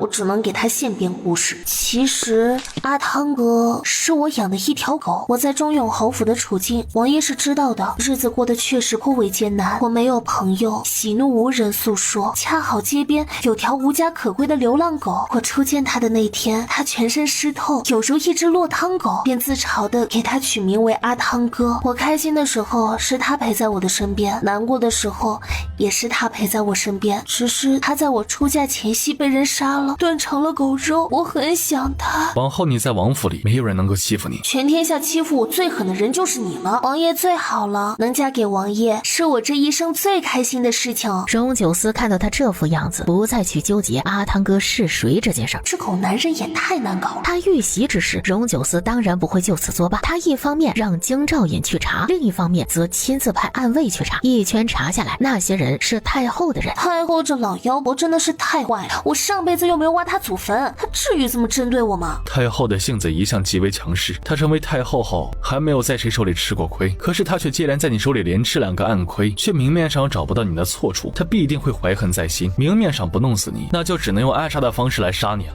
哎呀，就他这点心胸还做太后，简直就是丢人现眼。他若再找我助攻一次就好了，我一定做好准备，争取弄死他。我一出门就被太后的人刺杀，这就表示太后盯上我了。在这种情况下，说明我一离开王府就会十分危险。原本逃出定王府就千难万难，现在再加一个一直在暗处盯着我的太后，逃走的模式直接晋升成地狱级了。所以呢，为了安全起见，我最好是在逃走之前弄死太后，就算弄不死，也要让太后生不如死，这样太后才没有精力再来为难我。太后的事情我来解决，你这段时间尽量不要离开王府。太后在宫外能派人杀我，是不是表示她在宫外有属于她的势力？王爷方才似乎也是因为那些刺客的某个身份，才确定他们是太后的人的吧？刺杀你的凶手是会通赌坊的人，而会通赌坊又是太后娘家赵家的产业。赌坊好啊，这种地方可操作空间很大的。会通赌坊是太后的产业，轻易不能动。那王爷想动会通赌坊吗？你对于会通赌坊有什么想法？我确实有个不太成熟的想法。荣九思看向他，他便凑到他的耳畔，轻轻说了几句话。王爷觉得这事可行吗？当然可行，就是有点缺德，不过本王喜欢。他既然赞同我的法子，刚才就不要那样看我，他那眼神看得我心里发毛，吓都要吓死了。王爷觉得好就行。本王觉得之前可能小看你了，你真他娘的有才。王爷不要说脏话。你想什么时候动手？君子报仇10年不晚，女子报仇一天到晚。这太后都算计我好几回了，差点还要了我命。这事儿当然是越快越好了。那好，你准备一下，我们后天动手。爽快。只是这一句话，没有别的表示。什么别的表示啊？荣九思意味深长地看了他一眼。王爷，你讲点道理哈，对付太后的事情从来就不是我一个人的事。的话还没有说完，就被荣九思捞进了怀里，堵上了他的唇。我发现他真的只是看起来高冷，其实骨子里是头大色狼。属于他的雪松般清冷气息灌进了他的口鼻，带着极致的诱惑。他想要推开他，只是他的手抵在他的胸口时又放弃了。他知道，如果这一次逃跑成功的话，他们这一辈子大概率是不会再见。往后他应该不太可能再亲到像他这样俊帅的男子，这样的便宜不占白不占。良久，荣九思才将他松开了些。今晚不许再睡地铺了，和本王一起睡。王爷是想睡我吗？荣九思看向他，却没有否认。王爷的腿很快就好了，又何必如此着急呢？急？本王才没有急。是，王爷不急，是我急。只是眼下这样的光景，还得等王爷腿好之后吧，那样才尽兴嘛。他看向他，我等着王爷尽快好起来哦。今晚我们还是先分开睡吧，否则我怕我自己把持不住。他觉得此时的他就是那勾人心魂的妖精。这一夜，慕云舒终究还是一个人在地上打地铺。他睡下时，眼里有几分嘲讽。他不能对他动情，他现在要为他的逃跑做好充足的准备，先灭了太后的宫外外的眼线再说。他理清楚心里的思绪后，困意涌来，他沉沉睡下。这一夜荣九思却很难成眠，他睡不着，索性就坐在床上用内功驱毒。他盼着他的腿能尽快的好起来。他想到他晚上跟他说的那个对付太后的计划，唇角微勾，他真的很期待。慕云舒做了一番准备后，便准备去赵府的汇通赌坊。他到王府的门口时，遇到了前来找他玩的徐英。王妃要去哪里？我今天有事，改天再去徐府找你玩。那行，我改天再来找你玩。徐英走后，慕云舒便让剑七和剑十一送他去汇通赌坊。他到汇通赌坊门口的时候，却又遇到了徐英，两人都有些意外。怎么在这儿？西市这边新开了一间果子铺子，味道极好，我便想着来买一点回去给我娘，没想到在这里又遇到了王妃，我们还真是有缘。是啊，挺有趣的。王妃要去那间铺子里尝尝掌柜亲手做的果子吗？真的很好吃。改天吧。王妃方才出门的时候说有事，那事可是在这里办的？慕云舒轻点了一下头，在这闹市里办的事，想来不会是太私密的事情。王妃若是不嫌弃的话，我陪王妃先去办事，把事办完之后，我们就去吃果子。我这一次要办的事情有些特殊，你跟在我的身边，可能事后会给你家里人招来一些麻烦呢。现在京城的人呀，都说我们徐家是定王党，撇不清就加入呗。今天我就坐实这件事情，省得名不符实。哎，行吧，你要不怕麻烦的话，我们就一起吧。好的。两人说说笑笑的在汇通赌坊门口停住了时候，王妃，你该不会是来这里赌的吧？是的，这汇通赌坊是京城最大的赌坊，他们行事又黑又狠。前些日子，工部左侍郎的儿子欠了汇通赌坊的银子，直接被他们打断了腿。我知道，你知道还来？赌这个东西真的不能沾。我也知道，你既然都知道了，就别沾这东西了。你可能还不知道，这赌坊还是太后娘家的，太后一直看你不顺眼，就想要帝王的兵权，10赌9输。你要是输了银子，到时候他们肯定会为难定王。这事儿我也知道，输了会有这些麻烦，那大不了我不输就是了。你要是怕的话，你就先回去，我自己去就好了。我陪你去，走，我今天带你去好好赢一场。哎呀，我们是来玩的，放松一点。我没有紧张。慕云舒微微一笑，拽着他走了进去。早知道我就压小了。我赢了，快给钱！不对，我刚刚看到的明明不是这样的，你们作弊！几个赌坊的打手过来，直接把喊作弊的那人给请进了一间房间。那人估计会被打一顿，我们还是快走吧。既然来了，哪里能这么快走？怎么也得玩几把呀。没错，姑娘既然来了，不玩几把怎么行？这里有什么好玩的？好玩的东西可多了。姑娘第一次来，不如就从简单的猜大小玩起，可好？我不懂这些，但是可以试一下。比大小可以试一下，我懂听声辨大小。一会儿你先别急着压。许英居然还有这个能力。好的，那今天靠你了。小管事给旁边的一个汉子使了记眼色，让他在旁引导慕云舒先压大小。慕云舒看到他们的小动作，就当没有看到。王妃，第一把压这么大，会不会太多了？既然出来玩，那玩的就是个刺激。就是出来玩就得好好玩。慕云舒唇角微勾，恰好此时庄家打开了头中，是他压的大。我赢了。行吧，他赢了就好。第二把开始的时候，慕云舒问徐英压大还是压小？压大。慕云舒微微一笑，直接把赢来的银子全部压大。头中一开，果然是大，因为他是把所有的银子都压下去的。根据赌场的规则，赢了就翻1倍。他现在手里的筹码已经是400两了。第三把，慕云舒依旧把所有的银子全压了下去。这一把有大了，要不你少放一点筹码？我今天来之前就做了一个决定，我每把都要把手里筹码全部都拿去赌。你现在看着我手里是400两银子的筹码，其实对我而言只是100两罢了。徐英觉得他的话有道理，便不再劝。这一把毫无悬念的他们又赢了，慕云舒手里的筹码也变成了800两。小管事斜斜的看了他一眼，觉得现在可以收网了，便给庄家使了个眼色。这一把慕云舒依旧把800两全放了下去，听徐英的压大。你们已经压了好几把大的了，这一把不可能再是大的，你们压小一准能赢。他见慕云舒不理他，我赌了很多年了，很有经验，你要信我的。我听说淹死的都是会水的，输的都是老赌徒。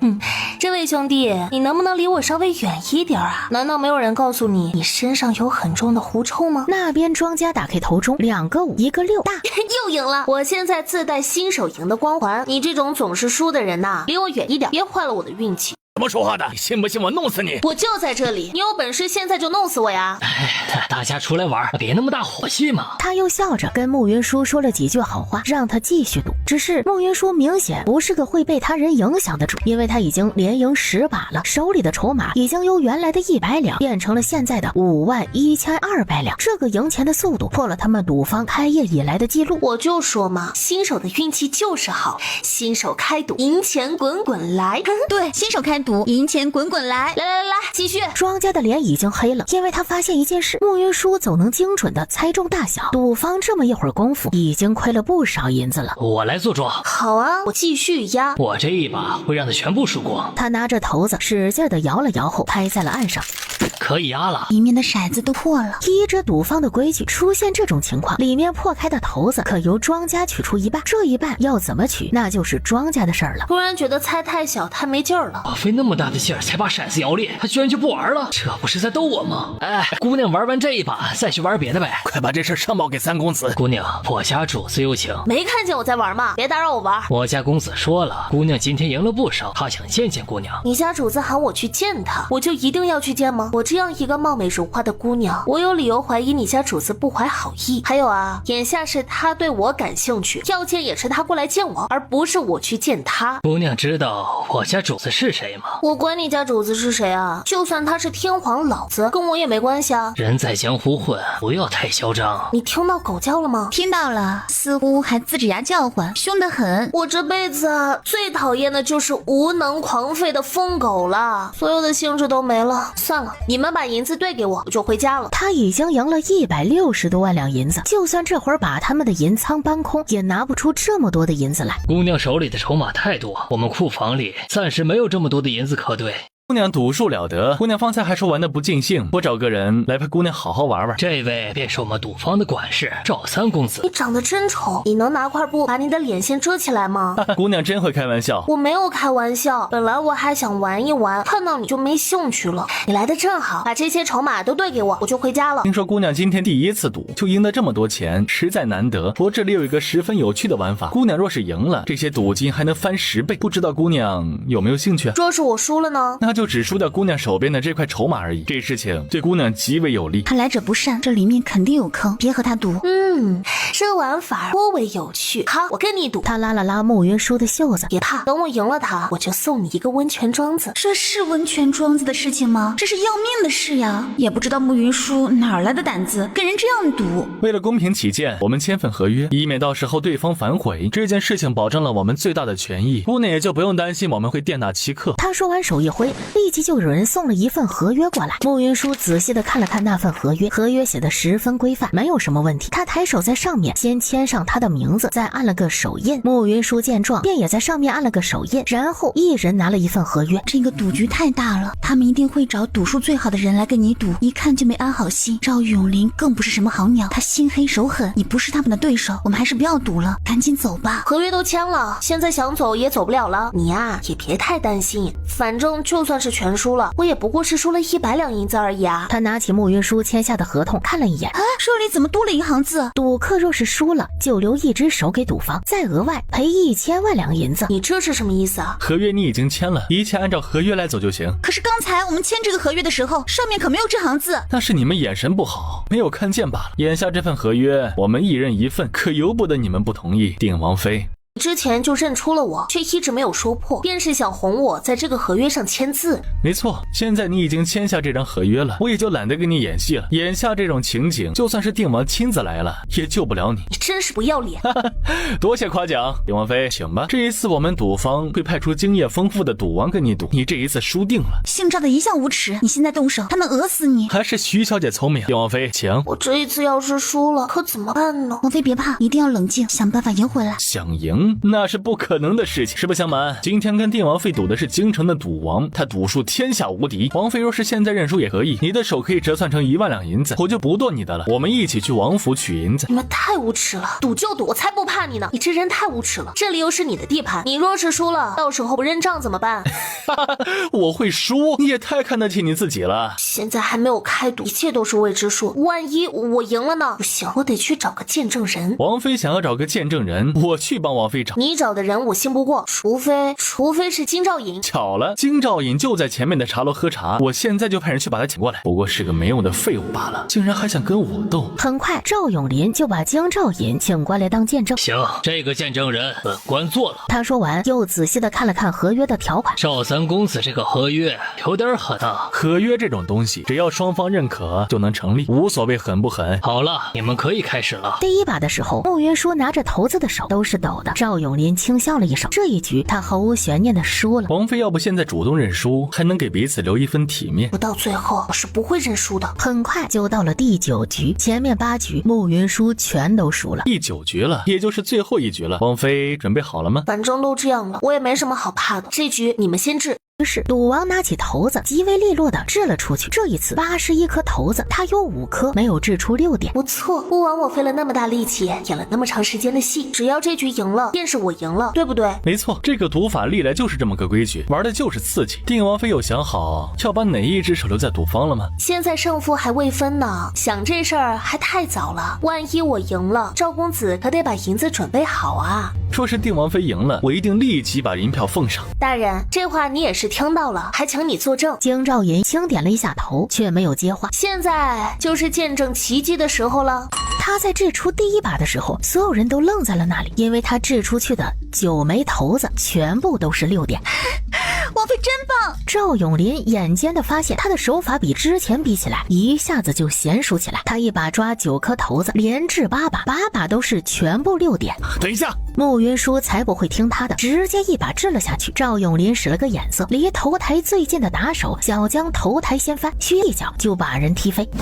而此时穆云舒已经把骰子掷完，全部都是6点。赵三公子，你输了。这是不对，你作弊。骰子是你的，头台也是你的，请问我怎么作弊啊？没理由在你面前掷成那样，后面就直接变了样了。我前面不表现的弱一点，又哪里能让你放心呢？万一你见赢不了我，就作弊什么的，我岂不是很亏？前世爷爷喜欢打麻将，开局的时候总喊他掷骰子，他掷的次数多了，基本上想掷出几点就掷出几点，且他前面一直保留实力，适应赌方里骰子的重量，自然也能做到想掷几点就掷几点。你耍我？什么叫我耍你啊？这合约是你硬逼着我签的，赌的人也是你的人，你这句我耍你，我可担不起。赵公子，你该不会输不起吧？赵三公子，愿赌就要服输，本官宣布定王妃赢了。大人真是公平公正极了。赵三公子，麻烦兑现赌约。真是抱歉，这个赌约我没打算兑现。定王妃，真是抱歉了。他说完打了个手势，他身后的打手将他们团团围住。赵三公子，你这是为了赖账，想要杀人灭口吗？都给本官住手！大人，你也别怪我心狠手辣，要怪就怪你多管闲事。赵永林，你连本官都想杀了灭口，你真是疯了！赵永林没再说话，打了个手势，那些打手如同疯了一般，朝着他们砍了过来。一时间，整个赌方里刀光剑影。我最看不起这种玩不起的人，这么多把刀，不管是哪把砍到我，都能要我的命。剑师一不知何时已经到了，他手里的剑一横，便将几个打手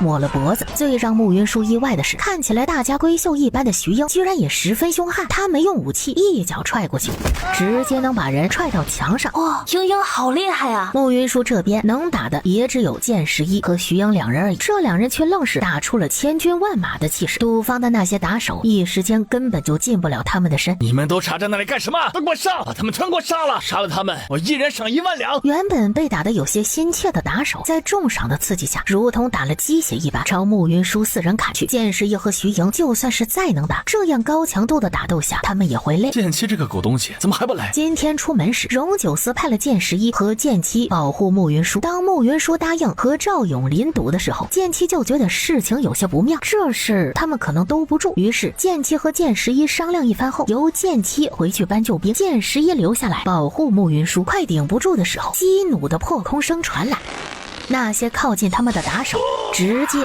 被射了一个透心凉。什么人干坏老子的好事？给老子滚出来！剑七推着荣九司走了进来。刚才是谁想做本王的老子？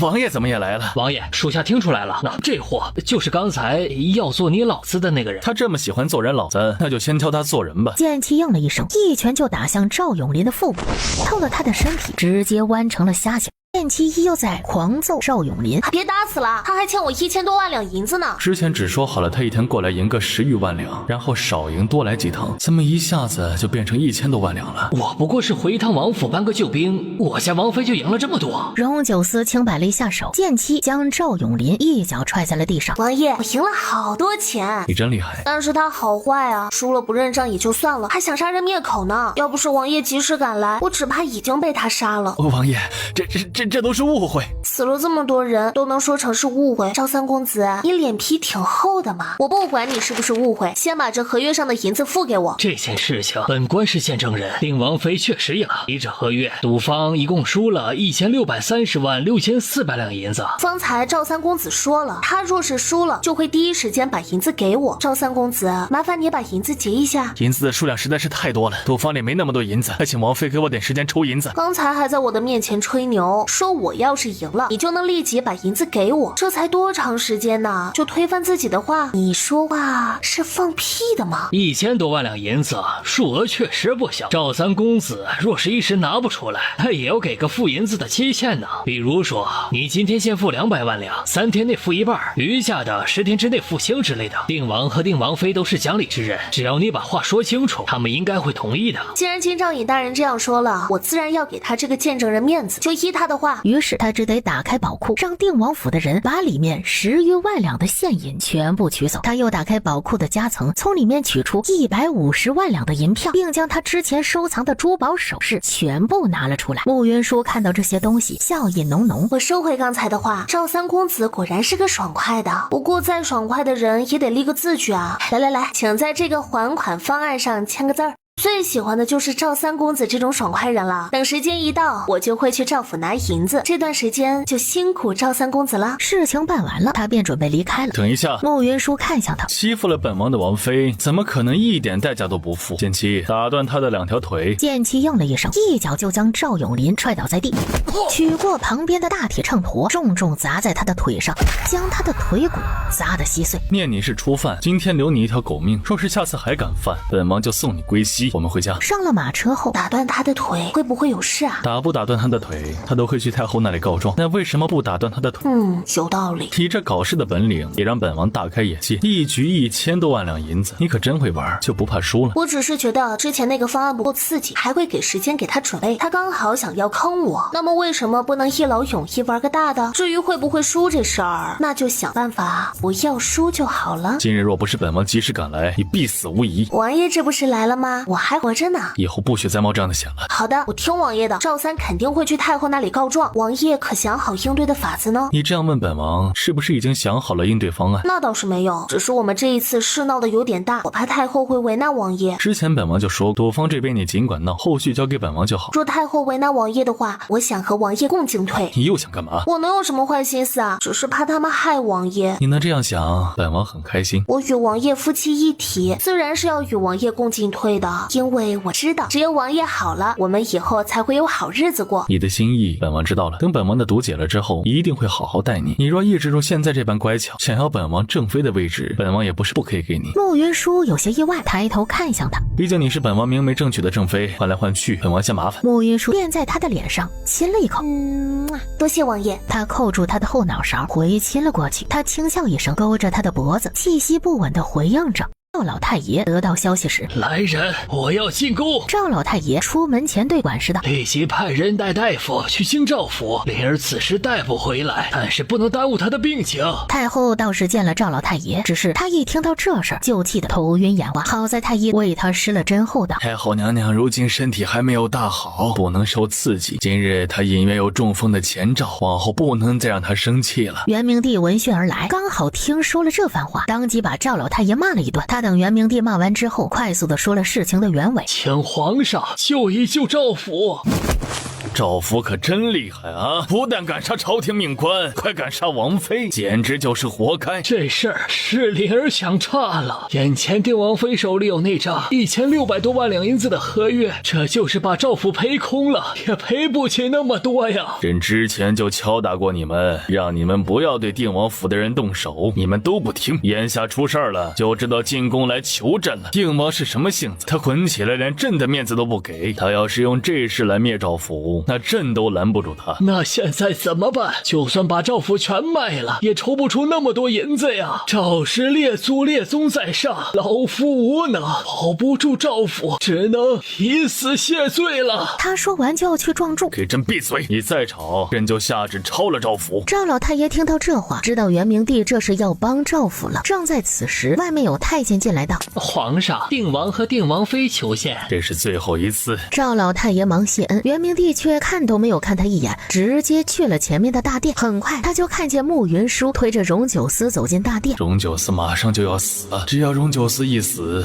所有的问题都能够迎刃而解。请皇兄下旨赐死臣弟。九弟怎么能说出这样的话来？发生什么事了？先让云舒去会同赌坊玩，赢得多了些。赵永林欲杀他和作为见证的京兆尹。臣弟赶到后，当时太过气愤，一怒之下杀了赌坊的几个打手，打断了赵永林的腿。家的路上，臣弟越想越觉得生气，这段时间却先后被李府和赵府欺上门来，连皇族的权威都维护不了。臣弟无能是小，丢了皇族的脸面是大，所以臣弟觉得臣弟不配再活在世上，还请皇兄赐死臣弟，以维护皇族的尊严。荣九思开口皇族的脸面，闭口皇族的威严，这话让我怎么解？我要是真因这事处死荣九思，只怕会被朝中老臣的唾沫淹死。九弟，你别这样说，这事哪里能怪你？都怪我不好。王爷病重，每日吃的药材极为昂贵，王府的库房已经没有银子了。我心里着急，便想着去外面赚些银子。只是我是闺中女子，原本也没什么本事，就顶着定王妃的身份去外面做工，都没有人敢收。我被逼得没法子了。听人说会同赌坊最是公道，便决定去试试运气。都是本王无能，丢了皇族的脸面，还累得爱妃涉嫌，本王就不配活在这个世上，请皇兄赐死我！元明帝忙劝慰了他几句。王爷不必自责，这些都是我心甘情愿的。元明帝看到两人的样子，心情一时间十分复杂。我却没想到，我第一次去赌运气不错，居然一路赢了不少的银子。我原本想要见好就收的，可是赵三公子不让我走，非让我签下那个合约和他赌，结果一不留神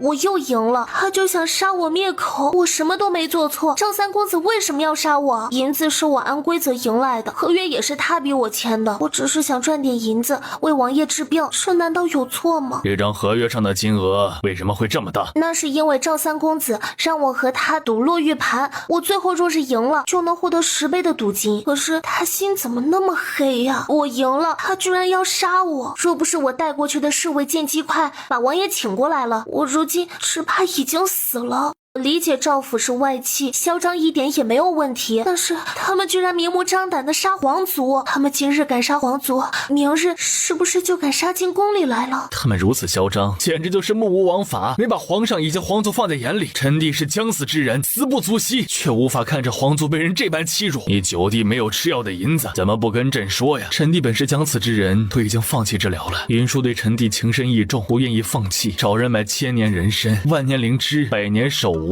臣弟不能负了他对臣弟的一番深情，但凡有一点机会都想试试。御花园里的石榴花开得正好，九弟没去赏花吧？去玩吧。他离开之后，溥仪昨日给臣弟把过脑脉，说臣弟最多只能活1个月了。臣弟在这世上唯一放心不下的就是云舒，臣弟死后还请皇兄帮忙照看他一二。九弟放心，只要有朕在，就没有人能够欺负九弟妹。多谢皇兄，这一次赵永林敢当众杀他，不过是知道臣弟不久无人世，这京中和赵永林有同样想法的不止一人，若不杀鸡儆猴，这种事情以后就一定会再发生。赵永林终究是太后娘家的孙辈，太后身体不适，不能再受刺激了，这件事情容朕想想。好。元明帝又问了一些荣九思身体情况，荣九思照着慕云舒的话说了一遍。正在此时，太监进来道：皇上，陈王求见。陈王是先帝的弟弟，陈王进来就嚎啕大哭，外戚专权，容使皇族威仪呀！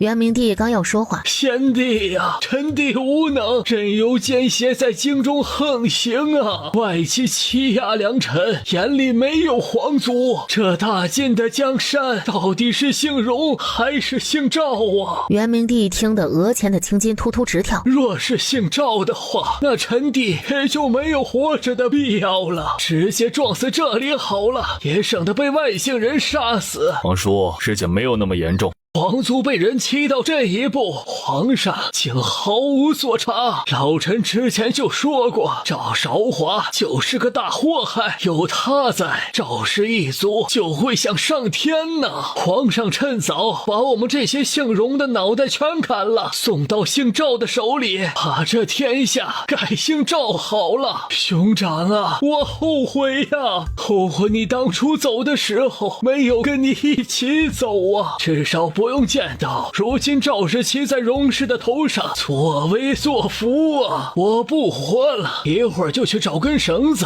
吊死在宫门口。赵老太爷就在殿后，他一听情况不对，立即冲出来道：陈王，你这是什么意思？你要是想死，你去死便是，何必拿死来威胁皇上？老子就算是要死，也要拉着你这个老不死的一起死。本王今天不弄死那个姓赵的，本王就不姓荣。你个老不死的，你当我怕你吗？都给朕闭嘴！等慕云舒在御书房里逛了一圈，回到了殿外等着时，就看见两个老头从大殿里出来。慕云舒愣了一下，没出息的东西，被人欺负了不会还手吗？请问你是哪位？岂有此理！你居然连本王都不认识，你怎么做晚辈的？荣九思，你给本王滚出来！你就是这么教你媳妇儿的？他在记忆里搜了一圈，终于把人对上了。王叔好。还算有点眼力劲儿，没蠢到家。往后出门的时候把脑子带上，多用用，别整天把脑子当做装饰物一般，只是挂在头上。王叔教训的是，王叔的嘴长得真好，不但能用来吃饭，还能骂人呢，直系十分佩服。你眼光不错呀，知道我这张嘴会骂人，要不我们比试一下，骂这个姓赵的老东西，看看谁先骂死他。王叔说笑了，赵府这些年来被人骂成了屎，也没见他们半点不自在。赵老太爷是赵府的当家，想来脸皮之厚堪比城墙，我们的区区几句话又岂能让他介怀呢？骂他还不如让他嘴里塞上屎，这样至少还能恶心到他呢。说的有道理，我之前怎么就没有想到这事儿呢？粗俗、卑鄙、无耻！他说完气哼哼的走了。他走后，荣九思从大殿里走出来。王爷，你感觉怎么样？有没有哪里不舒服啊？本王没事，只是和皇兄跟王叔聊了会儿天而已。定王和定王妃的感情真好，让人好生羡慕啊！你媳妇儿，本王瞧着不错，好好活着，别让人家守寡了。你还没有死，别人都欺上门了。你要死了，你家媳妇儿估计得被人活活逼死。王叔说的是，我尽量活着。你这小子一向不靠谱，你媳妇儿若是全指着你，估计早被人坑死了。王叔这话说的是不是说得很对呀？我也觉得我的话很有道理。王爷的这性子啊，真是开天辟地头一份儿。这都被你看出来了，还是很有眼光的。满京城的人让我看得顺眼的人不多，你算其中一个。我家有个王府可以继承，却又无子无女，你有没有兴趣做我的义女呀？王叔，这事儿会不会不合规矩啊？不合规矩就对了，这才是我嘛。我竟无言以对。这事儿就这么说定了。谁跟他说定了？王叔，这事儿你要不要回去跟婶子商量一下？我觉得略有些武断了。你婶子一直想要个儿女，如今我替她找了个女儿，钱还这么大了，不需要一把屎一把尿的带大，往后还能替我们养老，这种好事儿又岂需要商议？王叔说的有道理，但是我不愿意。你不愿意？你为什么不愿意？第一，我吵架吵不过你，真认你做了义父，光是笑这个字儿就压我一头，你骂我的时候我都不好还嘴了。第二呢，因为钟永侯的不作为，我觉得全天下的爹都不是什么好鸟。这第三，我能力平平，养我自己都很辛苦了，没有能力给你们养老。第四、第五、第六、第七、第八、第九、第十，我以后想到了再告诉你。总之啊，不需要义父。小丫头，你这样拒绝我，就不怕我生气吗？有什么好怕的？所以你老人家是看人顺眼骂一顿，看人不顺眼也是骂一顿，左右都是挨骂，也没什么本质区别了。你这媳妇儿不招人喜欢呢。是，他是定王府的人，我喜欢他就行，王叔喜不喜欢那不重要。你们两个好得很呐。谢王叔夸奖，我也觉得我和王爷很好呢。我这人就喜欢强人所难，你不想认我做义父，我偏要认你做义女。你不来陈王府认亲，我就去定王府认亲。总而言之，你这个义女我认定了。他说完又骂骂咧咧了好几句。王叔就是这副性子，他骂的时候左耳朵进右耳朵出就好。我知道，但是还是很想骂回去，怎么办呢？王叔骂了这么久了，累不累啊？渴不渴？要不要先喝点水啊？我明天就来定王府。他说完大步走了。两人出宫上了马车后，王叔在京中辈分高，是京中无人敢惹的存在，任他做了义父会有很多好处，以你的聪慧应该能够想得到的，为什么要拒绝？人都有些犯贱，越是容易得到的东西就越不珍惜。荣九思听到这话，微微眯了眯眼睛。再说了，我今天要是爽快答应了，他心里只怕还会看不起我呢。而他那副样子，只怕我越是拒绝，他就越会上心。只是这是我最初的想法，后面他骂我的时候，我就改变想法了。我真的不想要这么一个义父，我不想天天挨骂。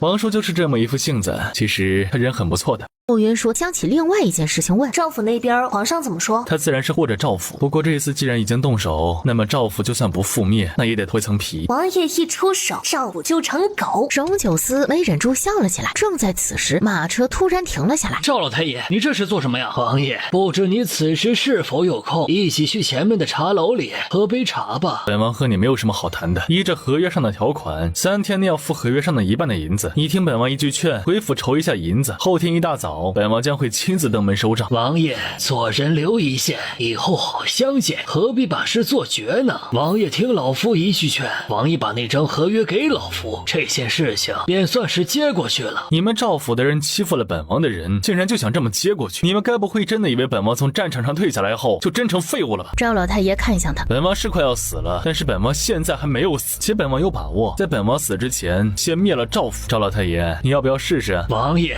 慕云舒虽然是你的王妃，却品性低劣，是个替代品。你如今已经这样了，安心平稳地度过后续为数不多的日子，何必为了他而得罪太后和皇上啊？邵如成，你算什么东西，能代表太后和皇上？还是说你自己觉得你就是皇上？老夫对皇上和太后十分敬重，不像你这样目中无人。既然你不是皇上，那就滚吧，毕竟你为老不尊，本王却不需要惯着你。你会后悔的。车夫一扬马鞭，马车朝前疾驰。庶子敢耳！这老头看着很不讲理，会不会是有什么后招啊？巧了，本王对于不太讲道理的人也不会讲道理。本王虽然现在不良于行，但是手里握着的兵权却是实打实的，不是本王吹牛。打架这种事情，全京城不可能有人比本王更厉害。这1年来，本王太过低调，他们都觉得本王要死了，拎不动刀了。如今刚好让他们见识一下本王不讲道理时的样子。王爷要怎么做？你很快就知道了。我等着看王爷收拾赵府。本王不会让你失望的。因为第2天一早就开始动手，动静大到让整个赵府为之颤抖。老太爷，大事不好了！一大早的瞎嚷嚷什么？什么不好了？不好了的？赵府能有什么不好的？定王府的人上门讨债来了。荣九思这是疯了吗？定王府有没有封奴才不知道，但是现在整个赵府被围得水泄不通。定王府的人说了，定王有令，若是赵府不还钱，赵府上下所有人都不能出去。啊，好大的胆子，敢围赵府！我现在就去看看，看谁敢拦我。他们很快就到了大门口，赵老太爷见果然门口站着好几个士兵，除了他们外，还有好几个被打的赵府家丁。你们这是在做什么？老太爷勿怪，我们是奉命收债的，只要赵府把欠我们王府的银子付清了，我们立即就离开。你算什么东西，跑赵府来撒野？这是不想活了吗？我是定王府的长史尹兆峰，我朝有律例，若有人欠债不还钱，可自行上门讨债，若讨不到，可请官府执行，若银子不够者，可抄家。昨儿赵三公子欠了我家王妃1600多万两银子，是经赵尹大人亲证，所以这件事情不需要再查证核实，可直接判案。又鉴于这笔银子的金额巨大，为防欠债人卷款逃跑或者转移财产，所以一律可以采取过激一点的手段，还请老太爷见谅。不是说3天之后再付1半的银子吗？我们现在这样堵着门是什么意思？合约上是有这么一个友好协商的条款，但是王府作为债主，自然是想什么时候来收钱就什么时候来收钱。你们跑到赵府打人还有理了？贵府的下人颇有些凶残，一言不合就动手，我们只是反息而已，若有不当之处，还请老太爷见谅。我现在就要出去，难不成你还敢拦我？老太爷要出去，我当然不敢拦，只是不能让老太爷把值钱的东西带出去，我也不过是听令行事罢了，还请老太爷不要让我难做，得罪了。他的话一说完，剑妻便过来，直接把赵老太爷身上的珠宝配饰拔了个精光。老太爷，请，反了你们了！赵老太爷不是皇上，我们只是按合约讨银子，和反这事儿还相差极大，还请老太爷慎言呐。他气得直接出门去找元明帝告状去了，把消息传给王爷。荣九思很快就收到剑妻传回来的消息，赵府完了。赵老太爷明显是进宫告状的，太后和元明帝肯定会帮他，赵府怎么就完了？太后和元明帝要是不帮他的话，我们的人顶多就是把赵府搬空，但是他们要偏帮赵府的话，朝堂必定会大起动荡。以元明帝的智慧，这件事情必然是能够看得清楚的，所以他这一次不但不会偏帮赵府，反而会重罚赵府。慕云舒一头雾水，你看热闹就好。下午的时候，宫里便有消息传了出来，元明帝让人打了赵老太爷5记板子。元明帝这是不管赵府了？你对元明帝还不太了解，他就是一个十分冷血薄情的人，对他而言，没有价值的人和事是没有必要存在于这个世上的。既然元明帝不管赵府，王爷打算怎么对付赵府呢？没有元明帝的庇护的赵府，不过只是张纸老虎罢了。本王想怎么收拾他们都行，毕竟本王手里有的是人手，只要本王愿意，把赵府夷为平地都可以。行吗？他不愧是曾经的战神，这底气就不是一般人能够拥有的。第二天，他就让尹兆峰拿着合约去赵府收债。昨天还趾高气昂的赵老爷子，就如同泄了气的皮球，他十分配合的把赵府里的家财全部拿出来。这种类似于抄家的热闹，慕云舒当然要去看。慕云舒到了赵府外，果然看见了石无星。博士，好巧啊！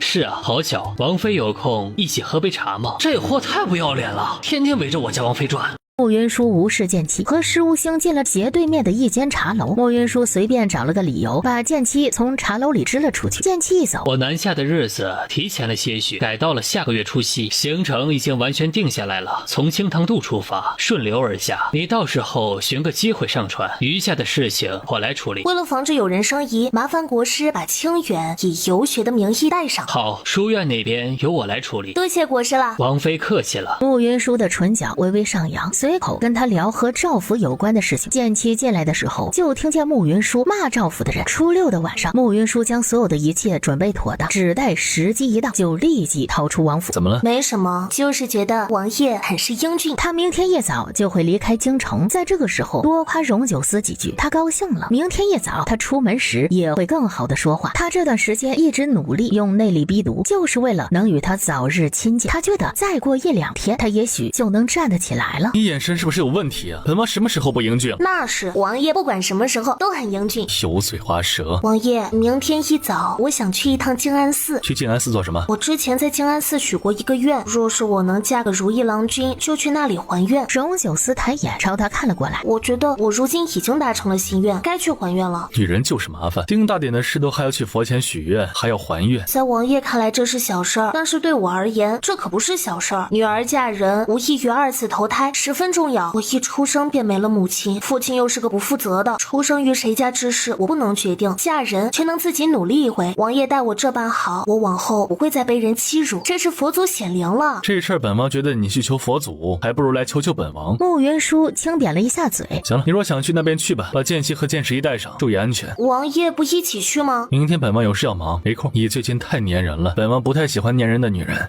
那好吧，我明天自己去。他不去，简直太合我的心意了。荣九思看到他的样子，以为他因为他不陪他去还愿有些失落，便伸手一拉，将他拉进自己的怀里。这就不高兴了？没有，我只是在想怎样才能让王爷多喜欢我一点。荣九思听到了这句话，看向他，他伸手勾住他的脖子，在他的脸上亲了一口。荣九思的呼吸乱了好几息，他扣住他的后脑勺，加深这记吻。慕云舒知道这应该是两人最近的亲近了，便没有如往日那般推开他，反而是配合他。一时间两人亲得难分难舍。良久，荣九思略放开他，等本王腿好了，我们便圆房。慕云舒轻应了一声，猫在他的怀里。当天晚上，荣九思便去净房泡妖浴，泡完了之后又用内力逼出体内的毒素。荣九思能感觉得到，只要他努把力，今晚就能将他体内残存的毒素逼走，便去静安寺找他，给他一个大惊喜。第二天一早，慕云舒便拿着一个不是太大的包袱上了马车。昨夜荣九思在净房里待了一夜，他早上出门的时候没有见到他。慕云舒觉得把昨夜靠在一起的情景当成了是他们的道别，也很不错。马车晃晃悠悠，很快便到了静安寺。慕云舒进去之后，跟迎接他的小沙弥说了还愿的事情，小沙弥便领着他去大殿里还愿。慕云舒还完愿之后，表示他想要听经，便由寺里的一个高僧来给他讲经。两人只是保证慕云舒的安全就行，守在门外是一样的，只是他们这一守就守到了太阳西斜，且禅房里听起来实在是太安静。王妃，你听完经了吗？禅房里安安静静，没有半点声音。于是剑气一脚就把禅房的门踢开，看到屋子里的情景，两人吓了一大跳。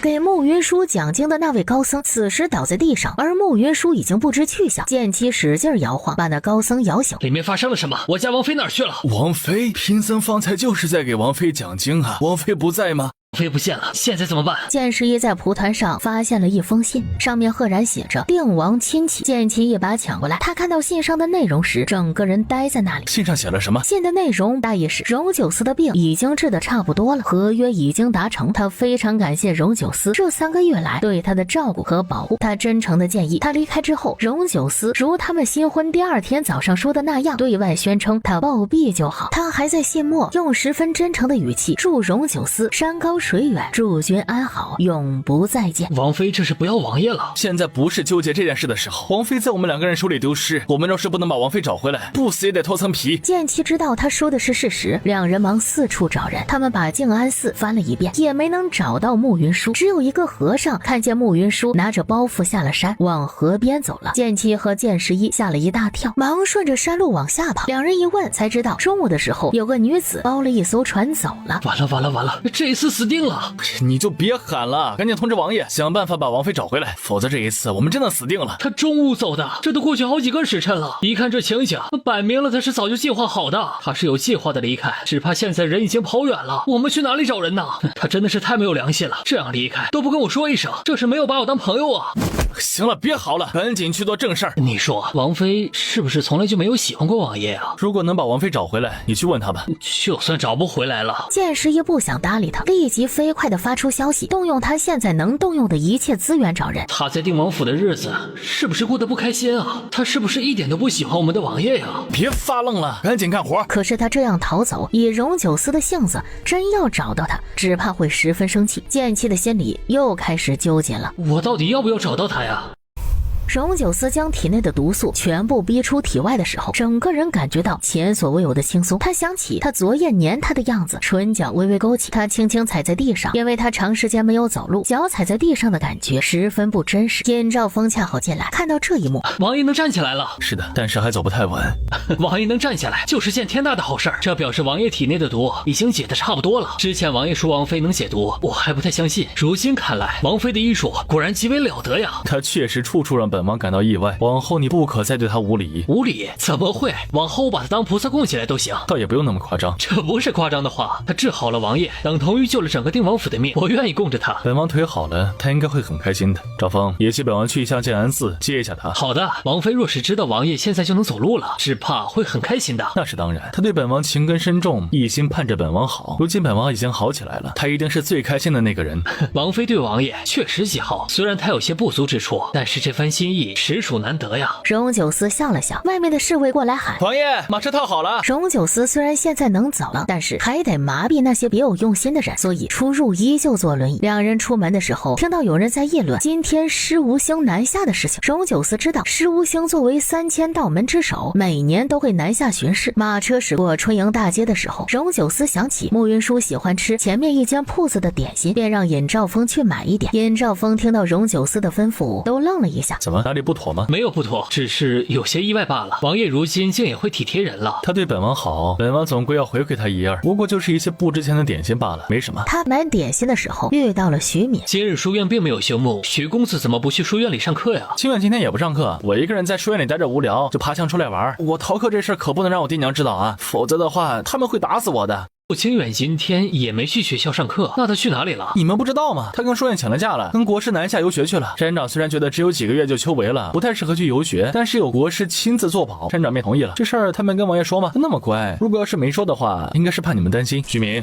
王爷找我有什么事儿吗？我就今天偷了1天懒，我知道错了，你千万不要跟我爹说呀。你刚才说穆清远跟国师南下游学了？是的呀，国师早就跟山长说了，他一早就跟国师走了。他在离开书院之前有没有跟你说什么？说什么呀？不过他第一次出门游学，好像有点紧张。我让他给我带一些江南特产回来，他不但没搭理我，还给了我一套书，让我好好学习。他还说只要我能好好学习，我也有中举的机会。他这不是在开玩笑吗？赵峰，我们立即去静安寺。燕兆峰见他脸色不对，忙上了马车，车夫就甩动马鞭，马车飞快地往前跑。我该不会给穆清远招什么麻烦了吧？他想了想，也跟着往静安寺的方向跑。荣九思出城之后，便让车夫全速前进，有马蹄声飞快地朝他们的方向奔了过来。等他看到骑马的人是剑十一使，才放松了些。怎么就你一个人了？王妃呢？王妃今天在禅里听经，我和剑七守在外面。我们见天色已晚，王妃一直没有出来，便进门推去查看。然后发现蒋家的高僧晕倒在地，然后王妃不见了。我们在蒲团上就发现了这封信，属下保护王妃不力，请王爷责罚。云舒，你怎么敢的？昨夜他还趴在他的怀里，跟他软语说着喜欢。不过一天的光景，他就直接逃走，留下一封信跟他恩断义绝。在这一刻，荣九思隐约觉得他说来静安寺还愿也是假的。他满怀喜悦地跑过来接他，想跟他分享他已经能站起来的喜悦。云舒，你这个骗子！怎么回事？王妃走了。王妃走了，什么意思啊？就是字面的意思的走了，抽调第一营，严运河往下拦住施无惊的船只。除此之外，严查沿岸所有船只，为防他上岸逃走，沿途各关塞要道全部严查，就算是绝地3尺，也要把他给本王找出来。爷，你先别生气，你和王妃之间是不是有什么误会啊？本王也想知道本王和他有什么误会，让他筹谋良久，费尽心思的逃走。若是我们的人找到了王妃，王爷要怎么做？先把人找回来再说。王妃虽然武功不算好，却机敏聪慧，想要抓她，只怕不是一件容易的事。若她剧烈反抗，我们又当如何应对？不要伤了他。殷兆峰很快将荣九思的意思交代下去。荣九思到此时都没有想明白，为什么他要逃走？是他待他不够好吗？还是他心里有喜欢的人？他喜欢的是施无星吗？在荣九思十分震怒的调动精锐寻找慕云舒的时候，慕云舒已经上了施无星南下的大船，可还顺利？挺顺利的。清远呢？他有点晕船，在里面休息。慕云舒听到这话，忙去看慕清远。你怎么样了？我没事。他如今有孕在身，闻不得这些异味，他捂着嘴走了出去。你没事吧？我没事。你有孕在身，又累了一天，先去休息一会儿吧。tiên王随时可能会追过来，我不能拖累国师。清远又晕船，这样下去他也难受。我是在前面的渡口放我们姐弟下去，我们走陆路离开。也好，走水路固然会平稳一些，但是速度却会比较慢，且容易被追上。这一次多谢国师帮忙把清远带出来，大恩不言谢。以后若有国师用得着的地方，吩咐一声便是了。举手之劳罢了，王妃客气了。离开京城，离开tiên王府，我就不是什么王妃了。也是，那我以后便直接换你名字云舒，可以吗？名字不过是个代号而已，只要不是喊我王妃，叫我什么都行。你就这么讨厌做定王妃？我生性懒散，只想过简单一点的日子。王妃这个称呼强加了太多东西，让我觉得累啊！自由的感觉真好，没有压力的感觉真好。若你愿意，往后这天底下，你就是最自由的人。国师，你这话我爱听。虽然知道你有些邪门，但是还做不到言出法随的地步。这世上的事情，没有什么是不可以的，只要心里有这个想法，并为之奋斗，总归能实现的。国师，我真没想到我能在你这里听到这么鸡汤的话。鸡汤？鸡汤暖胃，还很补，喝了就能量满满。虽然我之前觉得你神神叨叨的，但是日久见人心，我现在觉得你是个大好人。我也觉得我是个好人。你先去休息一会儿，到渡口的时候我喊你。他便没有强撑，听石无星的话，回房间休息。又过了1个时辰，在大船快要驶向慕云舒提到的那个渡口时，慕云舒带着慕清远走了过来。大船最好不要停靠在岸边，否则容易被人看见，所以最好的方式是直接坐小船去渡口。慕云舒赞同他的看法，只是上小船的时候，他发现施无星也跟着上了小船。国师，这是我师父在世的时候曾经说过，人这一辈子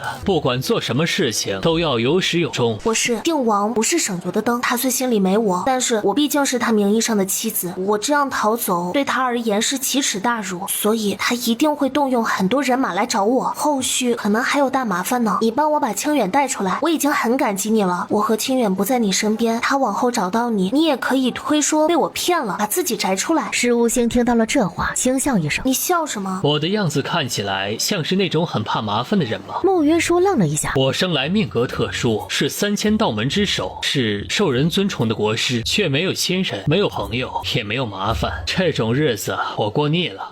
我想试试沾染了麻烦后的感觉。我是想要沾染红尘，不需要一下子就挑战这么高难度的麻烦。你呢，可以找个性子温和一点，你能控制得住的人去沾染。若是一切都是可控的，那和我之前过的日子又有什么本质的差别？我腹中的孩子原本就不知道是谁的，你这样跟我离开，很容易会让人误会是私奔。我们若是不被追上还好，若是被追上，他很可能会误会。误会就误会吧，我还从来没有尝过被人误会的滋味，想试一试。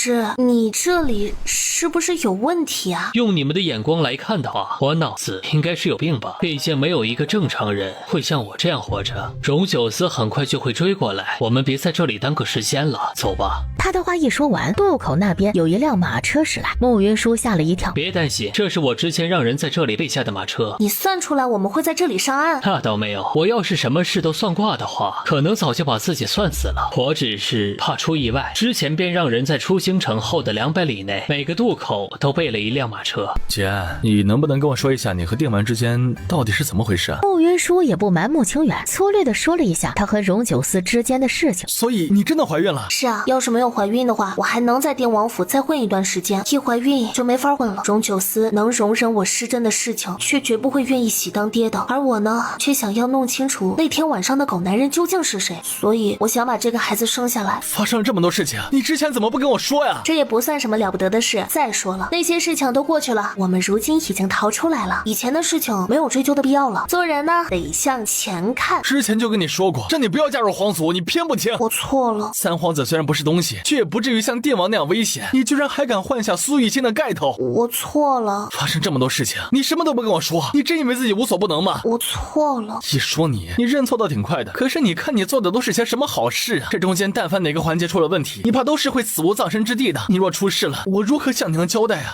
我好难受啊。你怎么了？我没事，只是怀孕了不太能受气，也有点怕吵而已。以后不许再做那些蠢事。当然，我以后只会做聪明事儿。不舒服，你靠我身上先睡一会儿吧。好。这对姐弟感情真好。马车飞快前行，慕云舒趁着换马的空隙下马车，舒展了一下筋骨，便看见一只青鸟飞了过来。施无星伸出手，青鸟停在了他的手上，他取下绑在青鸟腿上的纸条，展开看了一眼。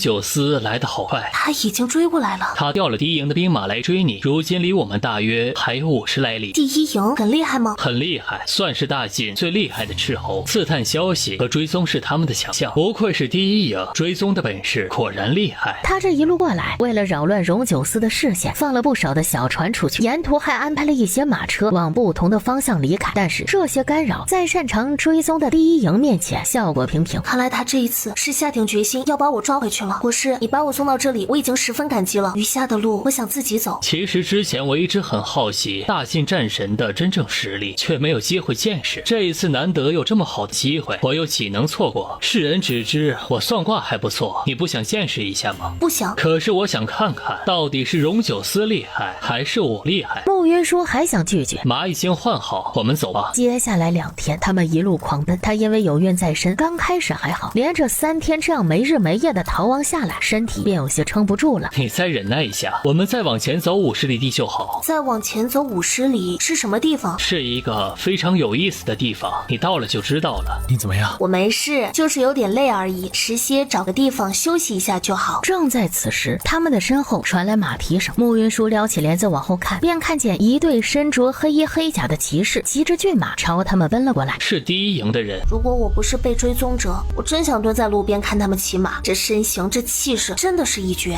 都什么时候了，还有心情开玩笑？他们看起来超级能打，还超级能跑。我们不但打不过，还跑不过他们。此时害怕和焦虑都没什么用，还不如放松一些呢。谁说我们跑不过他们？他们的马明显跑得比我们的快啊！且他们是1人1匹马，我们是4个人2匹马，还得再加辆马车，能跑得过才真的奇怪呢。这世间之事从来就没有绝对。道家经典里有一句话叫做物极必反，否极泰来。这2句话我都听过，但是这个时候我觉得并不适用这2句话吧。我说适用，那便适用。马车朝前飞奔，第一营的士兵骑着马越来越近。慕云舒便看见骑在一匹白马上的荣九思。王爷，你腿好了，我们的合约便算是结束了，何必苦苦相逼呢？在他的心里就只有那张合约，他之前的那些温柔小意都是假的吗？他黑着脸没有说话，决定等把他抓回去之后好好的问一问他。于是他的马鞭扬起，催着马飞快的朝着他奔了过去。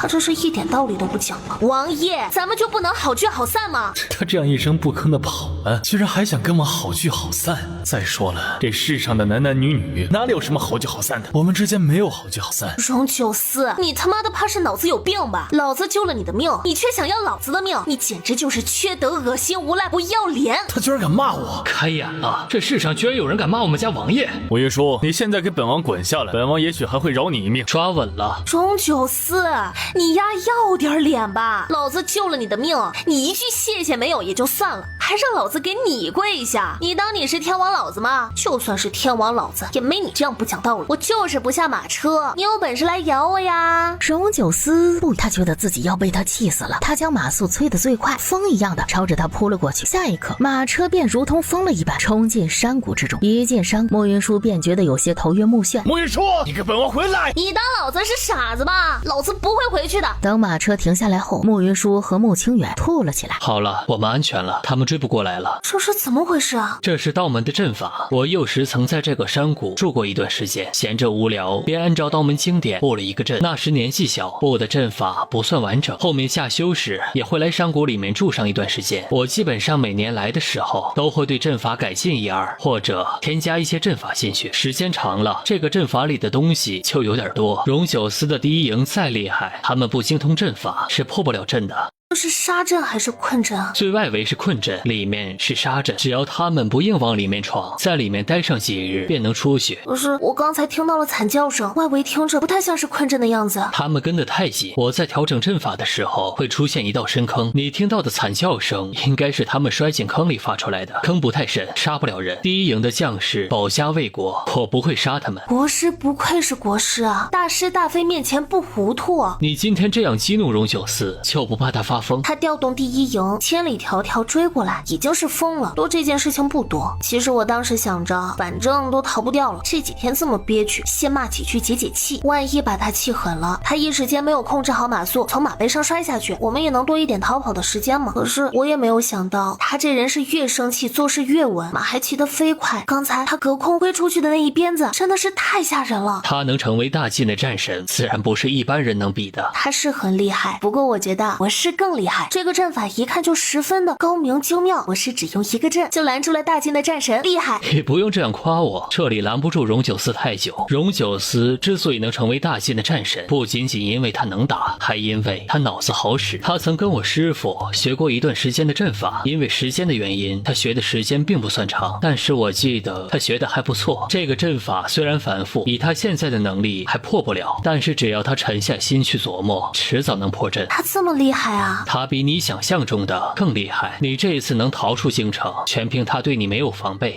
我怎么这么命苦啊？你也不用太担心，他一时半会儿破不了阵。你这几天也累了，今晚先好好休息，等休息好之后，我们就离开这里。离开这里，这座山谷还有其他的路离开？当然，我被人叫了那么多年的国师，也不是白叫的。若有所思地看向石无星。怎么了？没什么，就是觉得荣九思再厉害，所作所为都在国师的预料之中，所以在我的心里，国师比荣九思还要厉害。马屁精！他觉得石无星的能力不在荣九思之下，这么厉害的一个人物，莫云舒觉得能不招惹就不招惹。毕竟他一个荣九思就让他头疼不已，若再来个石无星，他以后是真的不用活了。山谷平时很少有人来，但是好在里面的生活用具还算完备。莫云舒有孕在身，连着逃亡了好几天，这会儿知道暂时安全，坐着就不想动了。石无星的精力却还很充沛，也不知道他用了什么法子，没一会儿便抓了一只野鸡。他把野鸡杀了，清洗干净后用锅炖了，没一会儿便香气四溢。我是哪里找的鸡啊？这座山谷里有不少野鸡野兔，平时没什么人来，他们没有戒心，很好抓。你有孕在身，这几日必定累着了，喝碗鸡汤补补身子。国师如此细心体贴，往后国师的娘子有福了。道门有规矩，修道之人不能娶妻。莫云舒刚想要向他道歉，我若要娶妻，便不能再做这个国师。不过这对我而言，却不算是什么难以抉择的事情。他刚想劝他，我如今统管3000道门，道门的规矩和教义都是我说了算，大不了我下道道制，废了这条规矩便是。莫云舒深深的觉得他的眼界太窄了。你不必如此吃惊，这种事情我不是第一次做。不是第一次做？什么意思啊？道门还有个教义是不让杀生，不让吃肉。早在3年前我就废了这条教义。初时道门的长老们有些意见，却架不住门中年轻弟子的欢呼雀跃。道祖在心中便好，不必拘泥于那些形式。他深深的觉得，道门里出了石无星这个领袖，道祖的棺材板可能都有些压不住。所谓不杀生之事，我觉着人只要活着就不可能做得到。毕竟花草树木，它们也是有生命的，并不是那些能走能跳的才有生命。师的思想境界当真是无人能比，佩服。自我出生起，世人都说我是道门的天才。作为天才，当挑起振兴道门的大人，在我的眼里，这世间的一切和寻常人看到的便有些不同。对我而言，我生而为人，总归得先知道什么是人，什么是活着。听国师一席话，如听一席话，处处都是高深的道义啊。那你听懂了什么？我不是道门中人，哪里听得懂道门的道义啊？你此时没听懂也没有关系，以后会懂的。荣九思在即将进到山谷的时候，就感觉到了危险。王爷，现在怎么办呢？想办法破阵。王爷，属下有句话，不知当讲不当讲。闭嘴！你和剑十一这一次严重失职，你们若是能够将功赎罪，找回王妃，本王会饶你们一命；若找不回王妃，属下和剑十一提头来见。剑姬，你想死自己去死，你别扯上我呀！往后我再也不要和剑姬做搭档了，这样下去，我迟早有一天会被剑姬拖累死。荣九思看了两人一眼，让人去准备破阵所需的东西，其他的侍卫大气也不敢出。荣九思此时的心情极度不好，他原本以为出动了第一营能在最短的时间内把慕云舒找回来，他却没有想到石无星竟不惜得罪他，亲自带着慕云舒逃跑。他从最初的暴怒到挫败，抓住他把他剁了，再到如今的无能为力。只是他就算是再生气，也没有丧失理智，并没有贸然往里闯。荣九思一边让人去找阵法的相关书籍，一边派人去打探关于这座山谷的来历。等到身边的侍卫散去做事的时候，荣九思独自一人黯然神伤。数年前他闲来无事，请石无星为他卜过一卦。我也盼着我卜错了，只是这世间世事无常，人的命数更是多变。王爷如今英才，又兼大进的气运，想来上天会送来转机。你既然这么能掐会算，那你再算算，本王遇大劫若不死，又将会有什么样的命数？我算不出来，但是王爷的命格明显异于常人，若能大难不死，可能还会再经历情劫。情节当真是可笑，是天下女子，又有谁能配得上本王？如今他再想起自己年少轻狂时说的话，只觉得当年的自己太过无知。他今日虽然没有抓住慕云舒，但是他骂他的那几句话，却让他感觉到了他是真的从未喜欢过他。他心里没有我，抓到他之后，我又当如何？杀了他，我舍不得；打他一顿，我也舍不得；骂他，他牙尖嘴利，我可能还骂不过他。不管他是生是死，都只能是我的。以前的事情我无力改变什么，以后他只能由我一人把他抓回去，以后就把他关起来，关在一个只有我一转身就能看到的地方，让他不能再跟其他男人勾勾搭搭，从今往后只属于我一个人。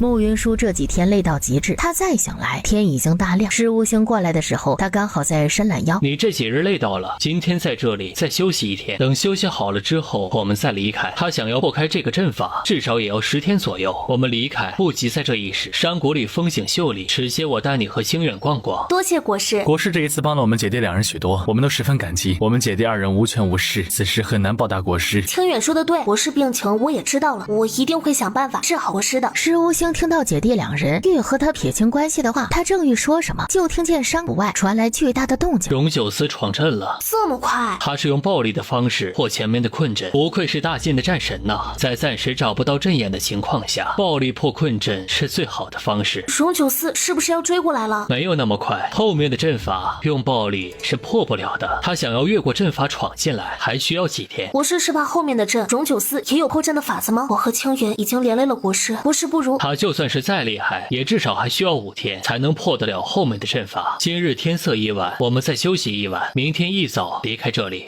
在他进入梦乡的时候，石无星还没有睡，暗影在他的身边道：主子这一次把荣九思彻底得罪了，以荣九思的性子，这件事情怕是不好收场。得罪便得罪吧，左右我不需要怕他，而他的处境原本就不算好。你别看他这次为个女人疯成这样，待他清醒几分后，便会知道以大局为重。宫里的那位知道他的毒解了，只怕也会发疯，怎么可能会让他活着？主子是要把荣九思毒液解的消息透露给元明帝吗？这种卑劣的行事方式，我不会去做，也不会去沾染这个因果。荣九思自己离开京城，又调动了第一营，元明帝一直盯着他，这么大的动静，元明帝不可能不知道。如果我没有猜错的话，元明帝可能已经派人在查荣九思了，很可能还会动荣九思的兵马。虽然京城有尹兆丰坐镇，但是尹兆丰毕竟不是荣九思，这样的场面他应付不过来，所以荣九思就算是再疯，他顶多再封上10来天就必须回京城了。对我而言，只需要帮莫云舒再躲他10天便好。就算如此，主子以后还得回京城，京城中认识莫云舒的人极多，没有办法把他带回去。那就不带他回京城。我虽然是国师，却是自由的，我在全国各地有不少的产业，到时候看看他喜欢去哪里，便陪他去哪里。主子这是……你不必如此惊讶，我之前的日子一潭死水，我以为自己这一辈子都这样了，如今过上了这般鲜活的日子，便再不愿意过之前的日子了。暗影知道他这些年来的日子过得有多么的孤寂，便不再劝。我能想到的事情，荣九思也一定能想到，所以接下来的几天，荣九思可能会更加疯狂，我得早做准备。此时荣九思他收到了尹兆丰送来的信，说他离京的事情已经引起元明帝的注意。这几日元明帝接连动作，尹兆丰已经颇为头疼，所以他赶紧回京。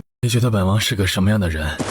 王爷英明神武，举世无双，聪慧绝伦，是天下最优秀的男子。本王既然这般好，他为什么不要本王？这个问题我该怎么回答？我也不知道啊。属下不是王妃，不知道王妃的所思所想。他们说女人心海底针，最是让人捉摸不透。属下还未娶妻，也没有心上人，王爷都想不明白的事情，属下自然也想不明白。你下去吧，本王一个人静一静。剑七见剑11满脸苍白的回来。哎，怎么了？王爷骂你了？那倒没有，他就是问了我一个问题，我不知道该如何回答。剑七忙问是什么问题？你就别问了，毕竟就你这脑子更想不明白。不是，这是看不起谁呢？我们那么机敏聪慧的王爷，居然会被女人耍得团团转，我这辈子都不想娶妻了。娶妻？说的你好像有未婚妻一样，就你这样的，只怕一辈子都娶不到媳妇儿了。你会不会说话呀？哎呀，我好想弄死这个二货。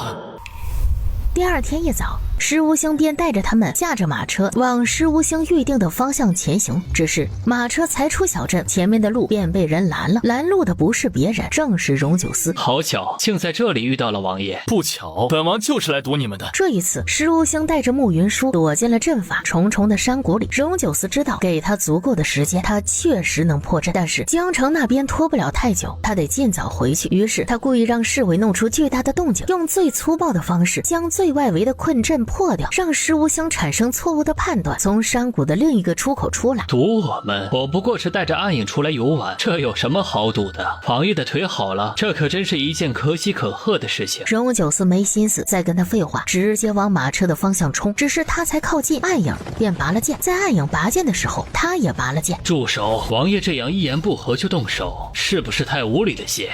女叔出来！马车里十分安静，没有人下来。王爷要找王妃，回去找便是，跑到这里来拦我的马车做什么？我爷叔，不要让本王亲自把你从马车里请下来。你若再不出来，本王便先杀了石无星。此时那道并不算厚重的车帘，他一时间竟有些害怕撩开。他怕看到他拿剑抵着脖子，说宁死也不愿意跟他回去。他也怕他拿着剑跟他拼命，说两人之间不死不休。马车里依旧安静的可怕。石无星在旁看着荣九思，微微有些意外。石无星才发现，原来荣九思对慕云舒竟真的已经情根深重。云舒，你出来，只要你以后乖乖待在本王的身边，这一次的事情本王便不与你一般计较。石无星听出来这是荣九思在示弱，他实在是没有想到，像荣九思那么高的一个人居然会示弱。马车里依旧没有一点动静。你不要逼本王，本王的耐心有限。他说完实在是忍无可忍，一把将帘子撩开。马车里空空荡荡，里面一个人都没有。这个结果超出了所有人的意料之外。慕云舒竟不在马车里，他什么时候离开的？又去了哪里？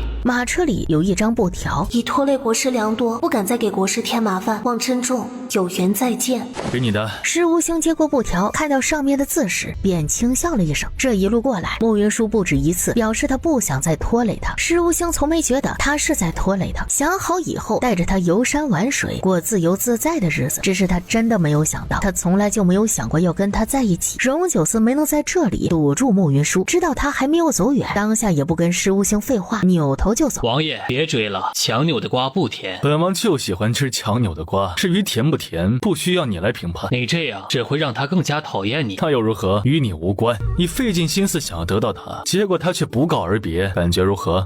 还行，至少他让我珍重，与我约定有缘再见。他这话说完，看着荣九思的脸黑下来。我先把他找回来，与国师的账容后再算。王爷知道他为什么要离开你吗？荣九思看向他，因为她怀孕了，她想留住孩子。你刚才说什么？我知道这件事情对王爷而言不是他能接受，毕竟这种事情不管对哪个男人而言都是奇耻大辱。王爷此时去追她，追到了又当如何？逼她堕胎，或是让她将孩子生下来？闭嘴！他想过很多种慕云舒离开的理由，却独独没有想到会是这个。此时施无星把话说破，他猛地想起他曾说施无星造谣她怀孕，他当时还笑眯眯地问过她若是怀孕了他会怎么做。荣九思仔细回想他当时的回答，似乎就是从那一次开始，慕云舒对他的态度好了不少，不再违逆他的意思。他之前还觉得他这样应该是喜欢上了他，想和他在一起，可是如今他才明白，他是从他说出那句话时他就开始筹谋逃跑的事情。我知道这些话不太好听，但是这些都是事实。王爷和他之间有那件事情在，王爷就算是把他抓回去又如何？他决定要把孩子生下来，王爷若是逼他堕胎的话，他只怕会更恨王爷。而以王爷的性子，能容忍他把孩子生下来吗？你跟本王说那么多，不过是在为他拖延时间，是让他能跑得更远一些。他是本王的王妃，他腹中的孩子自然是本王的，他有孕在身，本王高兴还来不及呢，又岂会让他去堕胎？是吗？自然如此。国师如此关心本王的私事，真是让本王意外。本王也不妨明着告诉你，就算云舒现在跟本王闹别扭，使小性子，她也依旧是本王的王妃。在这世上，没有任何人能从本王的手里把她抢走。是吗？怎么我从王妃那里听到的说法和王爷的不太一样啊？王爷心胸宽阔，我很是佩服。我只想问王爷一句，对王妃腹中的孩子，你真的一点都不介意？王爷就不好奇那个孩子的亲生父亲是谁吗？本王说过，本王妃腹中的孩子就是本王的。国师此时说出这种话来，可是想要坏了本王王妃的名声。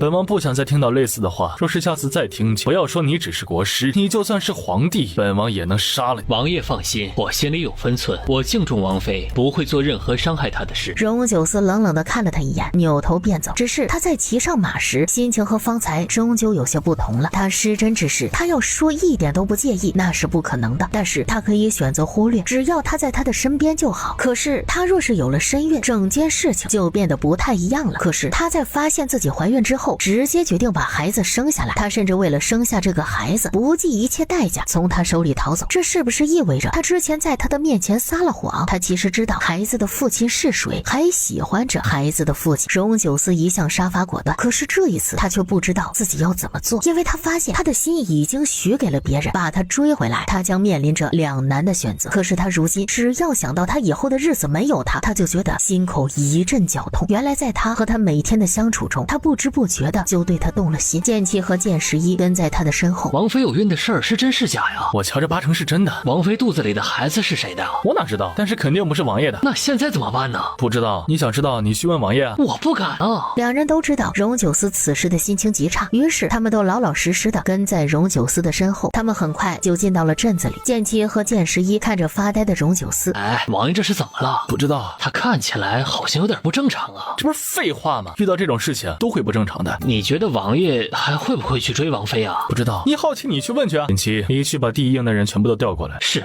剑十一，你带人去把小镇全部都盘查一遍，先排除王妃是否还在小镇里。是，属下这就去查。得了，王爷这是还没有放下王妃啊。剑七有些忧心忡忡，在这种情况下，他怀疑荣九思会直接剖了慕云舒肚子，把孩子给取出来。他被自己的这个设想吓到了。剑十一没有剑七那么多的顾虑，飞快地带着人在小镇里排查。他只花了半个时辰，便将事情查清楚了。国师是在5时出客进的小镇，当时和他一起来的还有一个年轻貌美的女子和一个少年。那女子应该是王妃，少年是穆清远。他们在小镇上采买完东西之后，有人看见那女子跳下马车，带着少年往河边走。在小镇外有一条河，河不是很大，在前面50里和沅江交汇。追！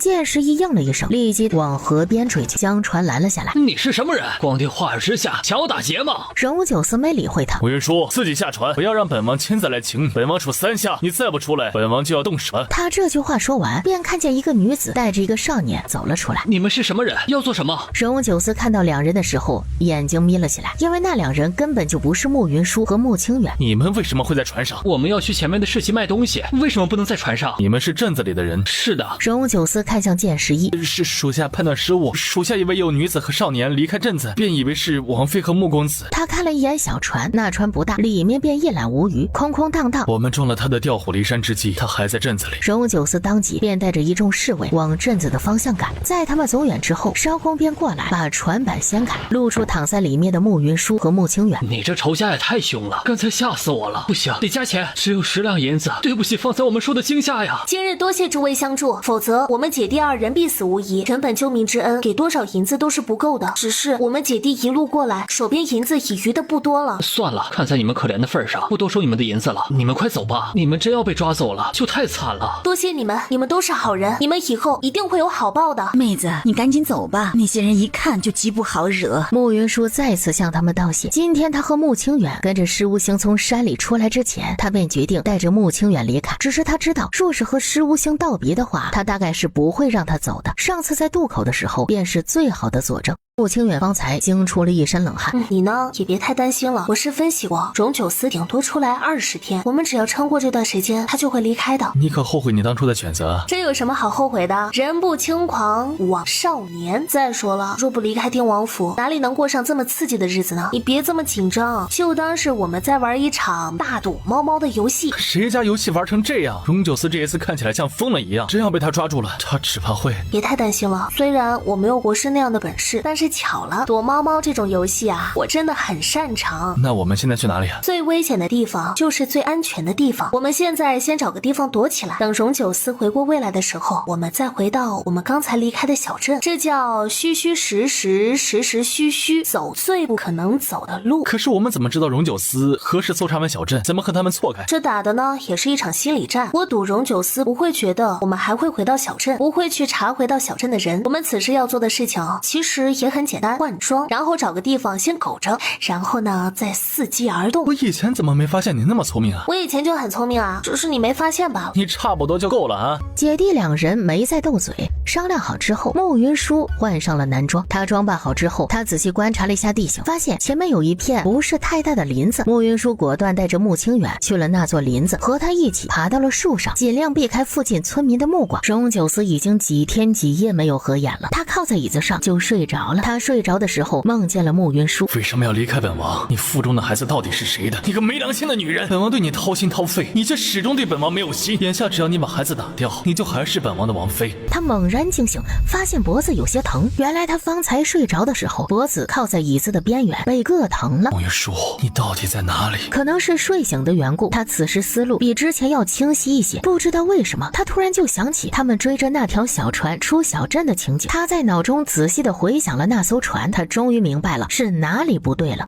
云舒，你可真能躲。他正准备喊人进来去追人时，剑妻进来道：王爷，有人找您，他说他见过王妃。带进来。前来告密的人是他之前拦下那条船时见过的少年。大人要找的那个人今天就藏匿在船板底下，他骗我们说大人是戏院里专门抓良家女子的龟公，他们逃跑只是想要活着，不想被抓到那种脏污的地方。本王已经知道了，剑妻赏。剑妻给少年拿了一锭银子。多谢大人。他在船上有没有说要去哪里？没有，他只说要想办法活下去。等本王抓住他，非扒了他的皮不可。王爷，他到底犯了什么罪啊？荣九思冷冷地看了少年一眼。我不问了。他们上岸后，我听见他们在商议要去前面的镇子租马车。穆云舒，本王还真是小看你了，你可真能跑。不过就算你再能跑，也逃不过本王的五指山。穆云舒和穆清远在树上待到了第2天的清晨。荣九思在发现穆云舒不在镇子里的时候，立即带着人从镇子里追了出来。希望荣九思能够早日停止发疯，不要再来找我。求佛祖保佑，我这一次要是能成功逃走，日后一定给您重塑精神。他们看起来应该是不会再回来了，我们暂时安全了。那可不一定，荣九思这么大张旗鼓的找人，他那么要面子，肯定不会说我是他的王妃的，很可能会对外说我是无恶不作的逃犯。但凡发现我们行踪的人，都会给他提供线索。那现在怎么？我们还要不要回那个小镇？不能回了，我们跟着他往前走。穆清远有些不解地看着他。还是那句话，越危险的地方就越是安全。就算荣九思再厉害，他们也不会想到我们会胆大包天的跟在他们身后的。他不可可能在每座城池都像这个小镇一样，直接翻个底儿朝天。我们毕竟不是朝廷的通缉犯，他也不可能在街边张贴我们的画像，所以他往下走的下一座城池，很可能只会粗略的找一下，然后就继续往前走了。一对年轻男女结伴而行，我们绝对不是特例，一定还有人跟我们一样的，所以他们按这条线索去找的话，肯定会有合适的人为我们顶雷。他追出去之后，发现情况不对，然后再做出调整，这个时候我们可以混在其他人的队伍里，暂时安全。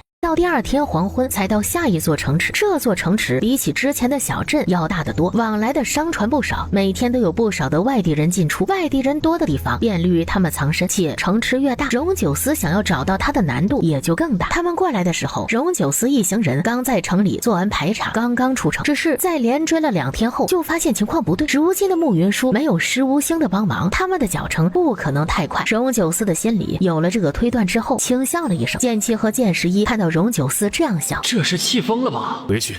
不追王妃了吗？回京城吗？回京城好啊！像王妃那种不识好歹的女子，根本就配不上王爷，不值得王爷为她费心呢。荣九思冷冷地看向剑七，剑七没出息的躲到剑十一的身后，原路返回，把所有我们经过的城池全部再搜查一遍。为什么往回搜查？也许王妃就在前面呢。我们都知道你的脑子跟鸡的一样大，但是你也不用天天在我们的面前展现你的蠢。想打架吗？剑十一懒得理他，荣九思则在心里复盘这一路过来发生的事情。荣九思一想到自己不但和他擦肩而过，还可能被他耍得团团转，既恨得牙痒痒，又有一种莫名的骄傲。他喜欢的女人是这么的与众不同。本王倒想看看你能躲到什么时候。慕云舒的行动力强，想好的事儿就会立即去做。他到那座城池的第二天，就带着慕清远去牙行里找人买宅子。慕云舒急着有个落脚的地方，也不是太挑，当天下午就订了一座宅子。那座宅子的主人也是个利索人，他们付完了定金，就让他们住了进去。他们约定好，第二天一早就去官府办理相关的手续。我们一路过来没有录影，也没有户籍证明，只怕宅子不好过户啊。这事儿我早有准备了。他说完，从怀里取出了2张纸，递给了慕清远。慕清远接过来一看，见上面赫然是一份户籍书和录影。这东西是哪来的？我既然决定要走，当然会早做准备了。我之前在王府的时候，自己刻了萝卜章，做了官印。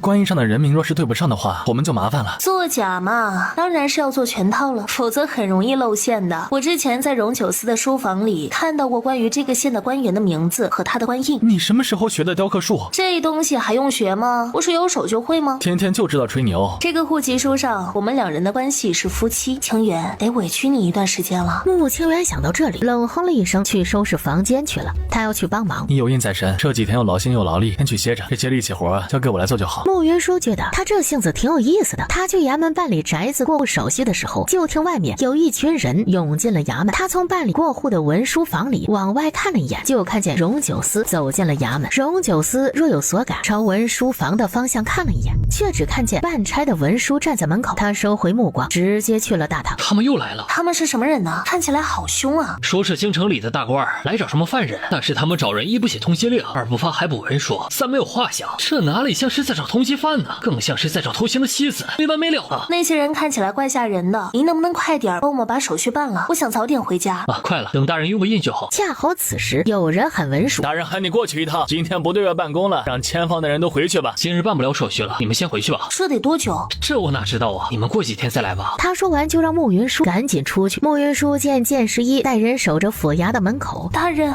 我肚子突然疼得厉害，我能不能用一下茅房啊？你出去上不行吗？哎呀，肚子太痛了，忍不住了。行吧，你去茅房吧，上完了赶紧出去啊。慕云舒自然一口答应，就捂着肚子往茅房的方向跑。慕云舒成功躲进了茅房。荣九思真是个大变态，他反应快就算了，一来还将府衙给围了，他是王爷了不起啊！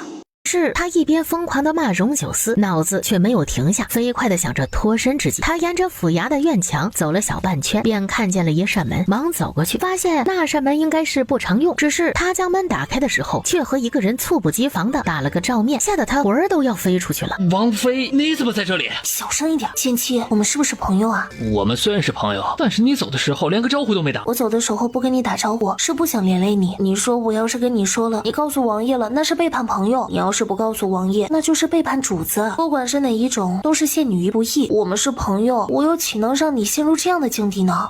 可是你这样跑了，太伤王爷的心了。我伤他的心，我其实只是想要活下来罢了。你可能不知道，他平时私底下对我十分残暴，好几次都差点要了我的命。他早就想杀了我，却又要借我的手治好他的病。他的病一好，我也就没有活着的价值了。他这一次不惜一切的来追我，不过是想要杀了我，以保住他的腿已经好了的秘密。这样的吗？别的不说，在别院里他拿剑刺我的事情你是知道的。剑妻沉默。我和他在屋里的时候，类似的事情发生过几次，我千辛万苦为他治病，他却要杀我。逃走只是为了活下来，这难道也有错吗？剑妻有些动容，看着他的眼神有些同情。剑妻，我知道你是一个大好人，整个王府我只有你这么一个朋友，与其便宜别人，还不如让你立这个功。你拿根绳子把我捆起来，送到荣九司那里吧。剑妻看着他的眼神有些复杂。我这一次被抓回去必死无疑，你在犯错的时候就没有人再帮你挡祸了。你以后一定要机灵一些，不要惹荣九司生气。你走吧，我今天就当没见过你。慕云舒抬眸看向他，眼里还有晶莹的泪光。你快走吧，我今天没有见过你。我这样走了会不会给人添麻烦呢？没有人看到我见过你，不会有麻烦，快走。那我先走了，你千万要保重。剑妻在他走后才想起自己的侄子，一只手拍上了他的肩，吓得他当场跳了起来。你干嘛呀你？你是鬼吗？走路没声音，吓死我了。我走路怎么可能没有声音啊？以你的武功，怎么可能发现不了我？你是不是做了什么亏心事啊？没有的事儿。你刚才在看什么？我刚才在这里看到一个美人，瞧你那德行，有多美啊？跟天仙一样。看到她我就有些发晕。调侃了剑妻几句，这件事情便算是接过去了。这一次失职的是我和剑十一，为什么王爷就罚我一个呀？今天要不是被派到这里来，就不会遇到王妃，也不用吓成这个样子了。最可惜的是，我今天还忘记问她是不是真的怀孕了，感觉自己今天亏大发了。慕云舒和剑妻分开之后，只是他走得太快，和对面走过来的人撞到。你怎么走路的？没长眼睛吗？对不起，我不是故意的。曲姑娘，你认错人了，我不姓曲。也是，她若还活着，绝对不会像你这样年轻。实在是抱歉，你若没有受伤的话，我就先走了。姑娘和我的一个故人长得极像，敢问姑娘家住何方？家里还有什么人啊？我之前就听人说，有那种心术不正的男子想要勾搭女子，便说对方像他的故人。这位大爷年纪不小了，看你的年纪能做我爷爷了吧？还用这种轻薄的话来勾搭，也不嫌丢人。姑娘误会了，我不是那种人。不是就让开，你再这样我就喊了。中年男人听他这样说，不好再拦着他，他对着他呸了一声，飞快的走了。他和曲姑娘实在是太像了，立即给主上传信，就说我们遇到了一个和曲姑娘几乎长得一模一样的女子。大人，这世上长得相似的人也极多，也许只是巧合。或许是巧合吧，但是我觉着还是应该查一查。你去跟着那位姑娘，看看她住在哪里。仆从应了一声，没一会儿就回来了。属下无能，把人跟丢了。怎么跟丢的？那姑娘十分机敏，走过转角的时候，她人就不见了。属下顺着那条路查看了一番，一个人影都没有，她就像是凭空消失了一般。于是主仆两人决定先回客栈，只能暂时放弃去找慕云舒。待官差全面巡城找人的时候，慕云舒回到了他新买的宅子里。他进去之后，发现施无星竟不知何时来了。国师是怎么找到这儿来的？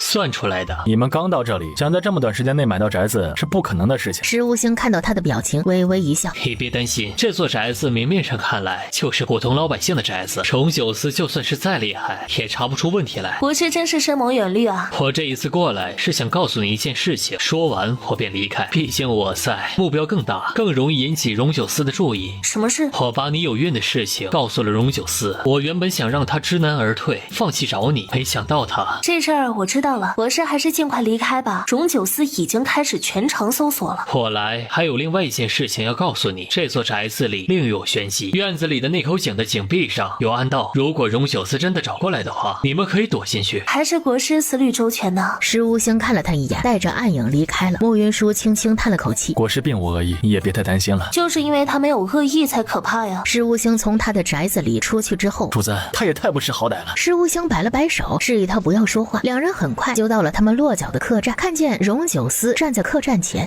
王爷不去追王妃，却来找我，会不会有些本末倒置啊？他在哪里？那天他不告而别，王爷是知道的，我如今也不知道他在哪里。别人不知道你的能力，本王还能不知道？你出现在这里，足以证明他也在这座城池之中。这样吗？那不如我们比比看，比谁先找到他。荣九司冷冷地看了施无星一眼，扭头便走。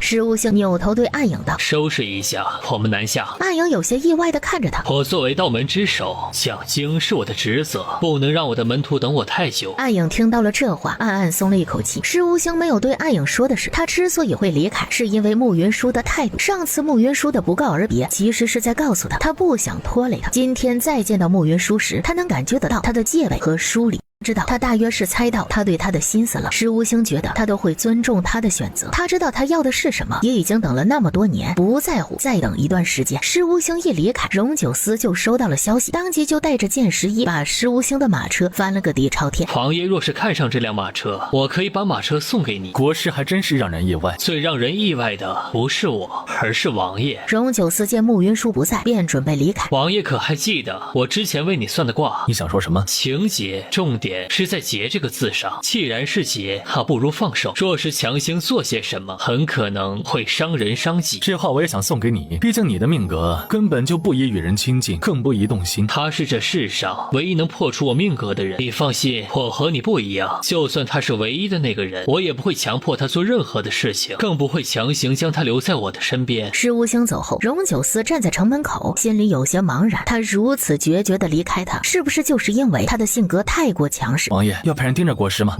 盯紧他。剑十一应了一声，荣九思则若有所思地站在那里。石无星此时这么坦荡地离开，必定是做了某个布置。石无星对慕云舒真不是一般的上心。马车上，暗影问石无星：“主子，荣九思能找到慕云舒吗？”不知道这件事情，我不想再去卜算，因为不管最后的结果是什么样的，我都没有办法从他的手里把他救出来。主子这是要放弃慕云舒了吗？放弃他？他是唯一能破除我命格的人，我为什么要放弃他？那我们为何此时离开？因为现在时机还不成熟。他这话暗影没听懂，他也没打算让暗影听懂，没做解释。慕云舒不知道石无星已经离开了，他此时还有些为他头疼。这些人都是禽兽，长了鸟的翅膀，狗的鼻子，敏锐的不像话。你说的对，我觉得这件事情你也不用太过担心，毕竟国师和定王不太一样，国师能找到的地方，定王不一定能找到。荣九思来得太快了，我们这座宅子手续还没有办完呢。第一营既然是全大境最擅长追踪的军队，那么他们的探查能力一定极强，毕竟我们的身份经不起推敲。你说的对，但是现在这座城池里面全是荣九思的人，我们现在出了这座宅子，很可能就会被抓，所以我们这段时间可能得做一段时间的缩头乌龟了。你觉得我们真的能从荣九思手里逃掉吗？肯定可以，我之前就说过的，他不可能一直待在这里，他得回京城。只要熬得住，敢问日月换新颜。做缩头乌龟，要是能逃过这样一次追捕，我愿意做缩头乌龟。正在此时，外面传来敲门声。官府办案，开门！慕云舒不敢冒险，直接拉着慕清远躲进了井里的地道之中。姐弟两人才躲好，就听到外面的门被人用脚踹开的声音。眼下就只能赌这座城池够大，荣九思不可能仔细的查找这座城池的每个地方。这座宅子并不大，进来搜查的人很快就把里面查了个底朝天。大人，里面没有人，再仔细搜一遍，看看屋子里有没有暗道。慕云舒听到剑十一的声音，就觉得他们躲进地道里的决定是非常正确的。剑十一和剑七那个憨憨不同，他是个非常有原则性的人，他若发现他，不会因为他卖个惨说几句好话放他走。外面又是一阵骚动，应该是那些官兵将屋子全部翻找了一遍。接下来的2天，这间屋子又被搜查了3次，都没有什么发现。慕云舒听到门口的老妇和人闲聊，说那些官兵已经出城了。他和慕清远又等了1天，他估计荣九思找不到他，已经离开了。慕云舒便决定从井里出来，只是在他从井里爬出来的时候，他发现那只拉他的手好像有些不对。慕云舒抬头一看，便看见了荣九思。他为他拉上来的时候，飞快地理清了思路。所谓的官兵出城，不过是荣九思放出来的假消息罢了。荣九思将他拎上来的时候，他因为在地道里待久了，还因为惊吓过度，有些站不稳，他身体不受控制地往前倾，绊倒在荣九思的怀里。许久不见，爱妃一见到本王就投怀送抱，可真是让人惊喜啊！王爷，好巧啊！不巧，本王是专门来抓你的，你可真能跑。当年本王在战场上抓鞑靼人的可汗时都没这么费劲，你这腿也没有留着的必要了，剁了吧。去伤害我姐姐，放开她！慕云舒这才看见慕清远被2个侍卫抓着，差点忘了你也很能耐。本王看你可怜，愿意给你庇护，结果你却那么不识好歹。你放心，这一次你和你姐姐一个都跑不了。他轻摆了一下手，抓住慕清远的侍卫，照着他的腹部就是几拳。他痛得喊都喊不出声，直接倒在了地上。放了清远，这事跟他没关系。本王知道，这都是你的主意。慕云舒，你可真是个好姐姐。王爷想怎样？本王想怎样？这可真是一个好问题。慕云舒，你知道本王已前是怎么对待那些背叛过本王的人吗？我不知道，但是我知道我并没有背叛王爷，我和王爷从一开始就定好了协议，我为王爷治病，王爷护我平安。如今我治好了王爷，王爷的腿也大好了，我不过是依协议行事而已。依协议行事？莫云说，你这是把你是本王王妃这件事全都忘了。王爷莫不是忘了，我们在新婚的第2日便和离了，和离之后我不再是你王妃。所以你从来就没有把自己当成是本王的王妃，之前跟本王亲近不过是在逢场作戏。我之前就说过，我是残花败柳配不上王爷，所以从来就不敢对王爷生出半点心思。是王爷想让我为你尽心医治，用王妃的名分诱我使出全力，王爷都把戏演到那一步了，我若是不配合，在王爷的眼里应该就是我不识抬举了。我的命在王爷手里，我也想过得好一点，配合一下王爷也痴心一片的戏码，怎么倒成我的错了？果然，他之前跟我亲近是在逢场作戏。我第一次把自己真心掏出来，第一次想和一个女子白头到老，没想到这一切全都是假的。你觉得本王对你好，是本王在哄着你为本王治病，否则呢？王爷心里对我失贞之事十分介意，在王爷心里我应该很脏，那么嫌弃我，却还要跟我演深情的戏码。你既然知道自己脏，就该知道本王能容忍你留在本王的身边，还许你侧妃之位，已经是极看重你了。这样的看重我根本就不在乎，只是看王爷的样子似乎是受了大委屈的，是不是在王爷心里我失了贞，你还能把我留在身边，已经是天大的恩赐了。这种恩赐谁想要谁要去，我不稀罕。对我而言，贞洁没那么重要，嫁人也不是唯一的出路，我可以凭本事养活自己。我不理解的是，我依着协议治好王爷的病，王爷却因为对我薄薄的施舍了几分感情就不放我走。所谓忘恩负义之辈，说的便是王爷这种人吧。忘恩负义，在你的心里对本王竟然是这种评价。行啊，你既然这么评价本王，那本王就让你体会一下什么是忘恩负义。慕云舒的心里生出不好的预感，来人，把穆清远杀了。有侍卫拔了剑，住手！今日我们姐第2人落在你手里，我知道我们都活不了，老子当初就不该救你，那样顶多也就死我一个，不用拖累清远。有本王在，你想死可没那么容易。是吗？那可不一定。荣九思觉得握着他的手一痛，他低头一看，那枚银针扎破了他的手臂，与此同时他觉得心口剧痛，一口鲜血就吐了出来。剑七和剑十一吓了一大跳。你给本王下毒？没错，我也不妨告诉王爷，这毒不是今天下的，刚才扎那一下不过是引子罢了。我在给你解毒的时候，就在想往后的退路，我当时就知道你的性子那么霸道，不大可能会放我走。我有这个猜想之后，怎么可能会不留后手呢？我能治好你，也就能杀了你。荣九思只觉得头晕眼花。我知道我们姐弟2人手无缚鸡之力，不是王爷的对手，但是我们也都想活着。我也实话告诉王爷，那毒普天之下只有我一人能解。今日王爷若是杀了清远，那我们3个就一起死吧。荣九思对上他的眼睛，他的眼里满是坚定，再不是之前的温柔笑意。他之前就知道他是一个十分果断的人。他说不喜欢荣景彻，那就真的再没有把荣景彻放在心上。他当时看到和荣景彻了断的十分果断时，他心里还有些欢喜，只是如今他的果断用在他的身上时，他就觉得痛彻心扉。拿剑抵在穆清远胸口的侍卫此时也很纠结。王爷，你可千万不要意气用事啊！把剑收了，王爷和王妃在闹着玩，他怎么可能会杀自己的小舅子？那侍卫看了荣九思一眼，见他没有反对，便把剑收了。他原本也没有打算杀穆清远，因为他知道真要杀了穆清远，他和穆云舒就真的完了。穆云舒，本王最后问你一句话，你和本王相处时可有一丝真心？你可曾对本王有过一丝一毫的喜欢？没有，我也不敢有。我始终牢记自己身份，牢记我们的合约关系，绝不会对王爷生出不该有的非分之想。他其实数次对他生出过好感，就一次次被他捏得粉碎。荣九思得到了他这段时间最想问的问题的答案。好一个不敢有，好一个牢记自己的身份。好，可好，穆云舒，你可真有本事，竟将本王骗得团团转。既然如此，你也没有活着的必要了。他缓缓去抽腰间的佩剑。剑七和剑十一跟在荣九思的身边多年，还是第一次看到他被人气成这样。在他手里的剑挥出去的时候，他还是无法控制的闭上了眼睛，却听到了一声巨响。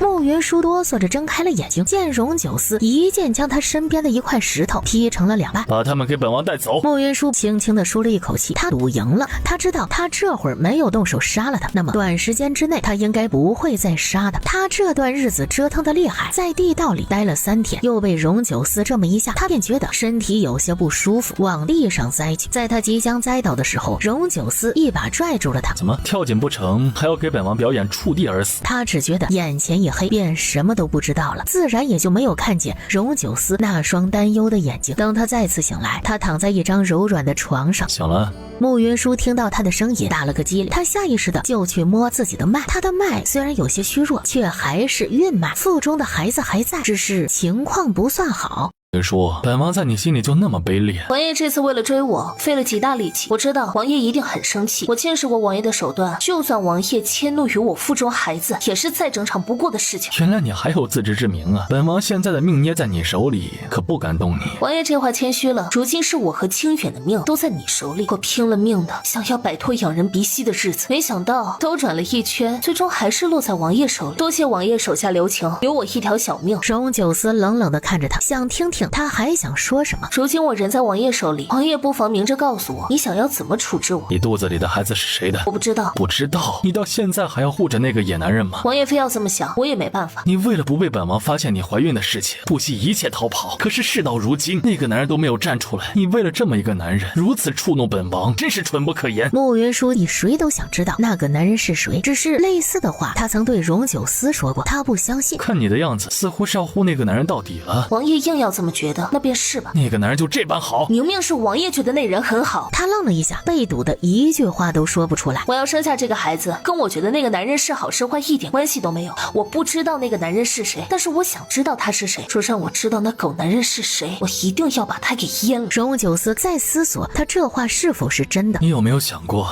你要是生下这个孩子，你以后的人生会有很多麻烦。那又如何？王爷是想告诉我说执意要生下这个孩子，往后你也容不下我吧？荣九思的眸光冰冷，没有说话。王爷曾经说过，你不介意我失贞之事。其实王爷自己心里清楚，你心里是十分介意的。我若没有怀孕，你可以把我留在身边，当猫啊狗啊一般养着，还能斗个趣。可是我怀孕了，你再把我留在身边，看着我的感觉就不太一样了。我的存在对王爷而言是一种羞辱，往后孩子再生下来，王爷天天看着，只怕会更加的恶心。很感激这段日子王爷对我的包容，只是我从一开始就没有想过要做你的王妃。我知道在王爷看来，我这样离开是不识好歹，还伤了王爷的自尊，还请王爷看在我治好你病的份上放我一马。我保证此生永不相见。本王费了那么大劲才抓住你，你现在要本王放了你？慕云舒，本王看起来有那么闲吗？那王爷能告诉我你打算如何处置我？荣九思冷冷地看着他，没有说话。王爷抓住我后不放我走，无非就两个选择，一个是杀了我，一个是不杀我。眼下你中了我给你下的毒，你杀了我的话，你大概也会死。若是不杀我，那就只能把我关起来，我找准机会还是会跑的。可是要把我关起来，为了保险起见，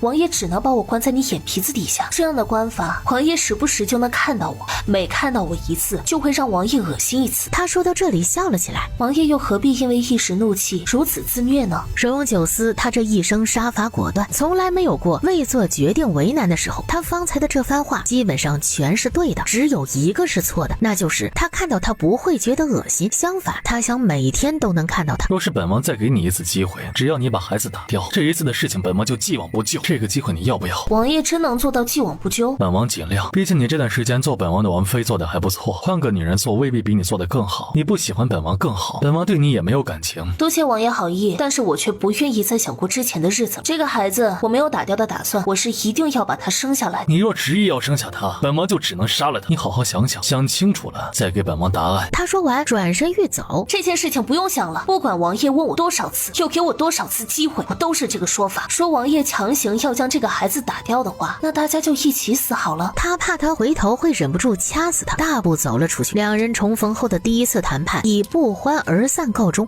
荣九思走后，慕云舒的脸色也不太好看，因为今天荣九思的态度很明显，他对他有用，他能留他一命，他却容不下这个孩子。慕云舒这一次对荣九思的实力有了极深的体会。宝宝，你放心吧，只要我还活着，就不会让你有事的。正在此时，肚子动了一下，然后才意识到这是孩子的第一次胎动。宝宝，你能听到我说话吗？你再动一下试试。肚子又动了一下，他知道不到4个月的胎儿不可能真的听懂他的话，刚才连续2次胎动只是巧合，但是他愿意相信他肚子里的孩子是全天下最聪明最体贴的孩子。正在此时，外面飘进来了一股药味，他仔细闻了一下，原因无他，他闻出了那药是堕胎时常用的药。慕云舒的手握成拳，告诉自己要冷静。在这种情况下，他又怎么为自己和孩子争得一分生机？门被人推开，他立即扭头，见进来的是慕清远。清远，你怎么样？我没事，你怎么样？我目前没事，但是荣九思容不下我腹中孩子，后续可能会有有些麻烦。他想让你打掉这个孩子吗？你怎么想的？他刚才动了，我觉得他应该是个非常聪明、非常可爱的孩子。你决定了？外面在煎堕胎药，你一会儿想办法把那药碰倒。好，可这也不是长久之计啊。我知道，但是现在只能走一步算一步了。穆清远要去倒掉堕胎药，没说几句话便下了楼。他原本以为荣九思让穆云舒堕胎，厨房那边一定会让好好的看着。可是他过去的时候，厨房一个人都没有，把药连着瓦罐一起全砸了。他做完这些后，没一会儿就有人进了厨房。哪个杀千刀的把我煎的药碰倒了？我刚才看见他进了厨房。在他听到那妇人的声音时，他就发现事情有些不对。那药不是荣九思让人煎的，而是别人在这里煎的。那妇人十分泼辣，过来一把拽住穆清远的衣领道：“是你打翻我的药的。”我不是故意的，不是故意的，那就是你干的了，赔钱！哟，小哥哥长得好俊呀！他是酒楼隔壁的暗娼，不小心有孕了，想把孩子打掉。他跟酒楼的厨子有一腿，便借了酒楼里的炉灶煎了一碗堕胎药。穆清远赶紧从怀里取出了一锭银子，递给了那妇人。小哥哥住哪间房呀？他扭头就走。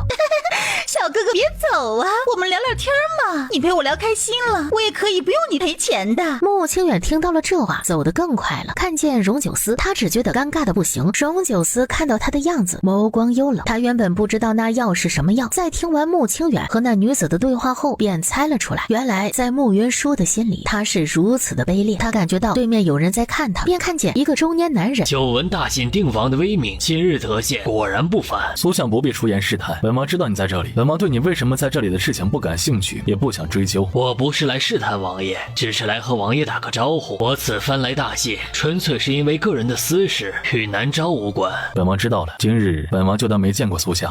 多谢王爷，能在这里巧遇王爷，实乃三生有幸。不知道王爷是否赏脸过来喝一盏茶呀？荣九思轻点了一下头。刚才那个被骂之后满脸窘迫的少年甚是可爱，他似乎是和王爷一起来的。那是本王的小舅子，跟着本王出来游学的。苏相这样问起，可是他什么时候不经意间得罪了苏相了？哈哈，没有，我刚才就是见他被那妇人调戏后的反应甚是可爱，多问一句而已。他说完，为荣九思再次倒上了茶，岔开话题。恰好剑切来找他便借机离开。仆从在旁问道：“大人，可有什么不妥？刚才那个少年，你可有看见？你有没有觉得他像一个人呢？”大人的意思是，这绝不是巧合。昨天荣九思抱进来的那个女子，正是那天我们看到的那个女子。荣九思性子冷傲孤绝，这世上能让他亲自去抱的女子极少。再加上这一次他封城找人，只怕就是冲着那女子来的。那女子是什么身份，已经呼之欲出。要立即给国主飞鸽传书吗？先别急，我先找机会和那个少年说说话，先确认清楚他们的身份后，再给国主传信。仆从应了一声。穆清远被那妇人调戏了一番后，觉得实在是丢脸，便去了穆云舒的房间。他看见穆清远进来，轻咳了一声道：“你没事吧？”那个女人也太不要脸了。穆云舒听到他的话，嘴角抽了抽：“你还笑？不笑了，不笑了。这事儿虽然有点惨，但是也侧面表明我家清远长得好，招人喜欢呢。”穆清远狠狠地瞪了他一眼：“都是我不好，如果我不让你去帮我把那堕胎药倒了，你也不会被人调戏了。在这种时候，其实你越是不好意思，别人就越是过分。只要你比对方更不要脸，他就会没脸。闭嘴！等以后我们安定了，我给你找一房如花似玉的媳妇儿。女人要是都跟你一样麻烦，我宁愿终身不娶。”清言，你这个想法虽然挺好的，但是根据我的经验，你大概率会被打脸。等你再大一点儿，你就会发现女人的好处了。他不想跟他说话了。这一次我们离开京城，我一直觉得有些对不起你，毕竟带着你跟我逃走，可能会毁了你的前程。荣九思没有杀我，大概率是会把我们带回京城。这事儿对你而言是件好事，你可以继续参加科考，到时候成为我的靠山。总有一天我会成为你的靠山，不会让任何人欺负你。就喜欢看你这么自信的样子。穆清远回房的时候，被人捂住嘴，一把拉进了一间房间。公子不要害怕，我们并无恶意，找公子过来只是有事要跟公子说。用这种方式把公子请过来，是我失礼了。我在这里给公子赔个不是。你是什么人？找我做什么？我是南诏宰相苏义清，今日找公子是有事情想要问公子。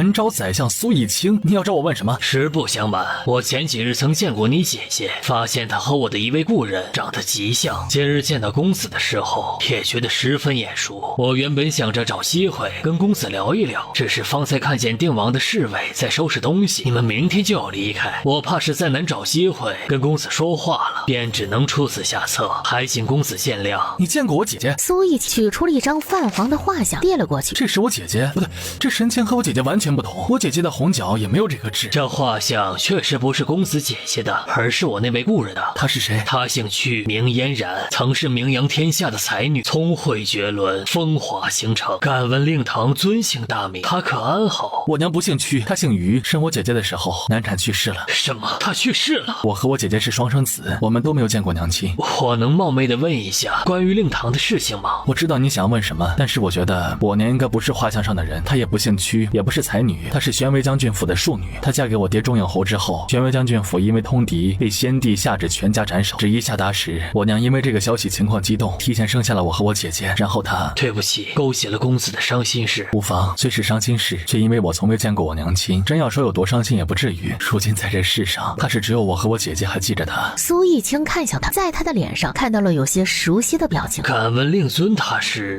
钟有侯，虽然我不太想承认他是我父亲，但是这事无从改变。苏相应该是认错人了，我姐姐和画像上的人长得像，大概只是巧合。或许吧，但是我见到公子却觉得十分的亲切。若公子不介意的话，我想往深里查一下令堂的身份。这件事苏相想查便查，我又阻止不了你。我先把事情说清楚，免得让公子生出误会。你们这些大人物真不是一般的虚伪，明明不管别人是否同意，自己都要去做的事情，偏要说的那么光明伟正。苏相的话问完了吗？若是没有其他事情，我就先回房了。公子请便。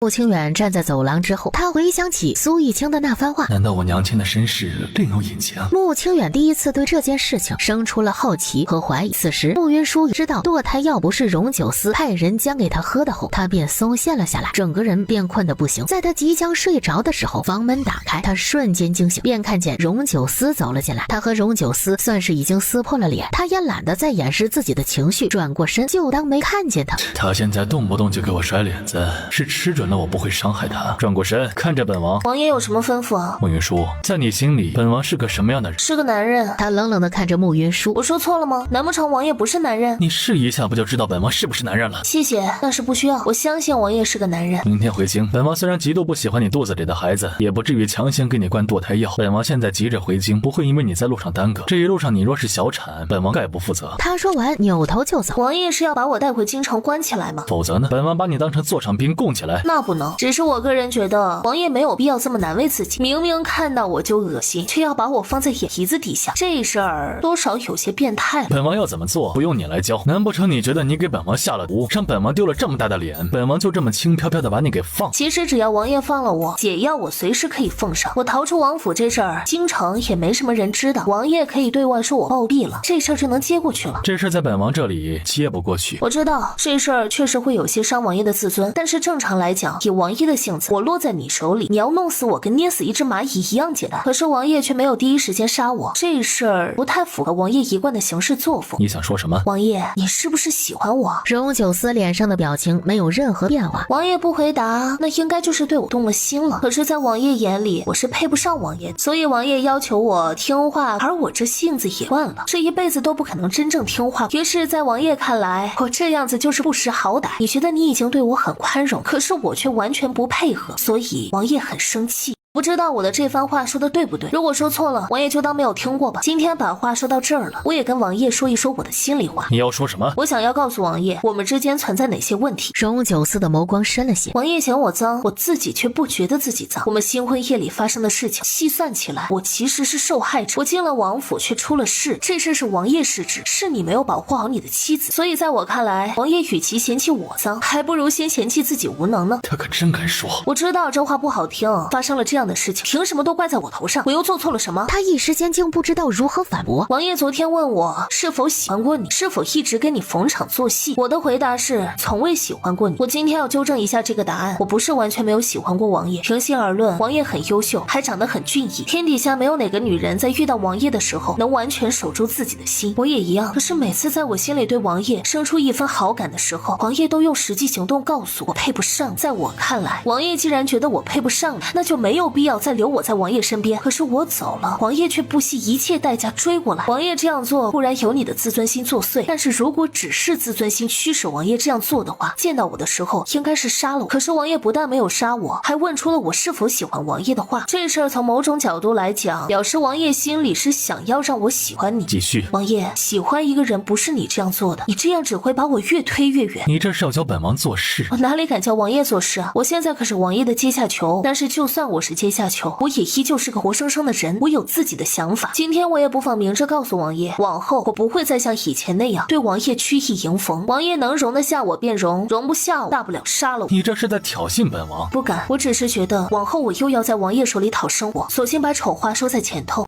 实不相瞒，王爷这性子是我最讨厌的那一类人。我和王爷这一辈子是没有可能，但是大家也曾夫妻一场，我想给王爷提个建议。说，王爷以后如果想和你未来的正妃夫妻和鸣的话，最好学会尊重人。人和人在一起相处，首先得处得舒心。王爷天天把自己妻子当成宠物的话，不会幸福的。本王没有把你当成是宠物。所以王爷这是承认你喜欢我呢？没有，本王不喜欢你。哼，好的，我知道王爷你喜欢我，这事儿我会当做什么都不知道。我喜欢性情温和，懂得尊重人，体贴人的男人。王爷以后若是遇到这种男人，记得介绍给我。他听到这话气得牙痒痒，却拿他一点办法都没有。荣九思从慕云舒的房间里出来后，心里也不知道是生气还是无奈。他太聪明了，他之前从来没有和女子真正相处过，并不知道女子的心思。今夜恰好剑妻之夜，他把剑妻喊过来问：本王是不是太好说话了？早知道慕云舒最后会被抓回去，我当时就不要放走他了。王爷，属下错了。你错哪里了？错在那天，属下不该私自做主放走王妃。你跟本王仔细说说，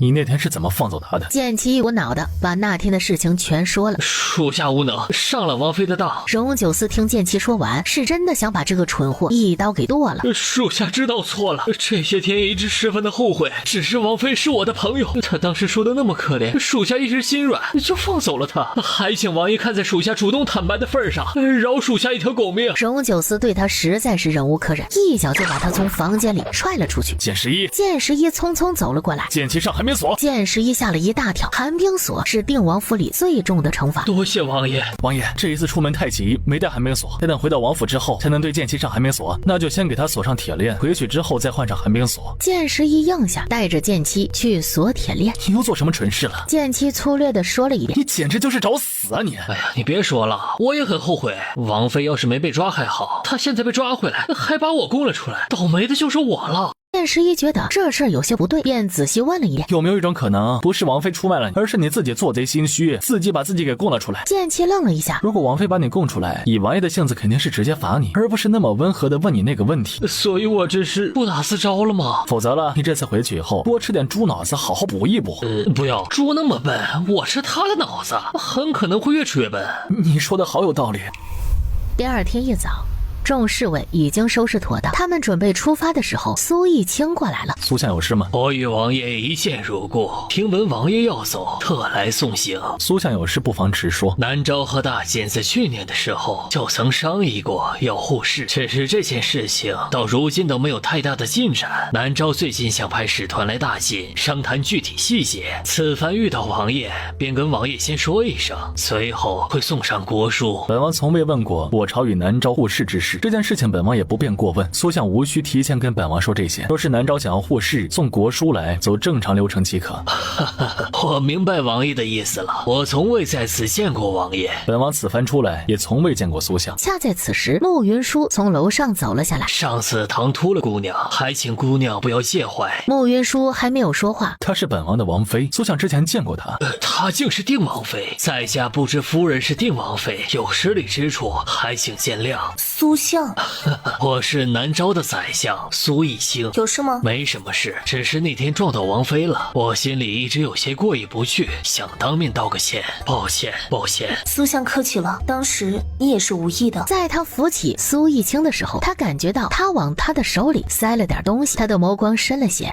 王妃大度。两人互相客套了几句，各夸了对方一番。天不早了，爱妃上马车吧。对苏逸清道了别，便上了马车。马车里铺着厚厚的毯子，十分柔软，路上不会太受罪。他没有说话，直接拉过他的手，把刚才苏逸清塞给他的纸条拽了出来。荣九思摊开字条，上面赫然写着：若王妃能劝动王爷促成大晋和南诏互市，南诏可送王妃黄金1000两，珍宝若干。慕云舒伸长了脖子去看，他索性把字条还给他。他看完了后，我一回京城就成了阶下囚了。劝荣九思促成大晋和南诏互市，我可没这能耐啊。你有什么想说的？我觉得他有病。是吗？说说看，他有什么病？我就见过他一回，就是王爷回到这座城池的那天。我见到王爷的人后，匆匆往家里赶，路上撞到了他。别看他现在一本正经，其实是个老色批。他那天调戏我。他怎么调戏你了？他说我貌美如花，是这天底下最美姑娘，还约我去喝茶呢。他听过一些关于苏逸清的传闻。苏逸清在科考时大放异彩，而后成为无双国士，与南诏国的主相相交莫逆。偏这样一个人物却至今都未娶妻，他的红颜知己遍天下。真的吗？他现在还在客栈里，王爷若是不信，大可以回去问他。王爷这么在意这件事情，不会是吃醋吧？本王没那么无聊。这事儿便算是接过去了。苏逸清此时还站在客栈里。大人，现在怎么办？给国主飞鸽传书，给大晋送国书，然后派支使团来大晋京城商议互市之事。这一次使团由我亲自带队，我要去一趟大晋的京城，亲自查这件事情。是，奴才现在就去办。中午休息的时候，慕云舒看到带着锁链的剑妻。你这是又惹王爷生气了？你有没有在王爷的面前说我放走你的事啊？管我把你当朋友，这种出卖朋友的事情，我怎么可能会做呢？剑妻这一次是真的要哭了，她快被自己蠢哭了。你该不会是自己说漏嘴了吧？剑妻扁着嘴不说话。他不是自己说漏嘴，是自己主动向王爷坦白的。每天吃6个核桃补补脑子。核桃是树上结的，我怕我越吃越像木头。没事，你已经很麻木了，再木一点也没有关系。也是，剑妻真的是没救了。王妃，你要不要去王爷那里帮我求个情啊？就说你那天是故意对我用了毒，让我迷失了心智，我才放你走的。我要是这么说了，王爷8成会让我拿出这种毒来试试。我拿不出这种毒来，立马就会露馅儿。我原本就自身难保，再来这么一件事情，王爷大概会直接拿刀劈了我。剑妻觉得他的话有道理，他虽然有些苦闷，却压不下他的八卦之心。你肚子里的孩子到底是谁的？慕云舒还没有回答。是本王的，你有意见吗？不，属下不敢有意见。这个蠢货，本王不想要了，你要他吗？慕云舒愣了一下，一时间没弄明白他话里的意思。你要是不要他的话，就杀了吧。王妃，以后我就是你的专属侍卫，我一定什么都听你的。你让我往东，我绝不敢往西。这事儿就有点突然了。王爷，剑妻是你的侍卫，拨给我会不会不太合适啊？像他这种背叛过本王的侍卫，依着王府的规矩，一律处死。他这一次为了你背叛本王，本就该死。来人，把剑妻拖下去砍了。王妃，救命啊！我保证，我以后一定对你忠心耿耿，绝对不会有二心。你说过的，我们是朋友，你不能看着我就这样死了呀！荣九思看到剑妻的样子，眸光瞬间就冷了下来。剑妻只觉得后背发凉，立即撒开了手。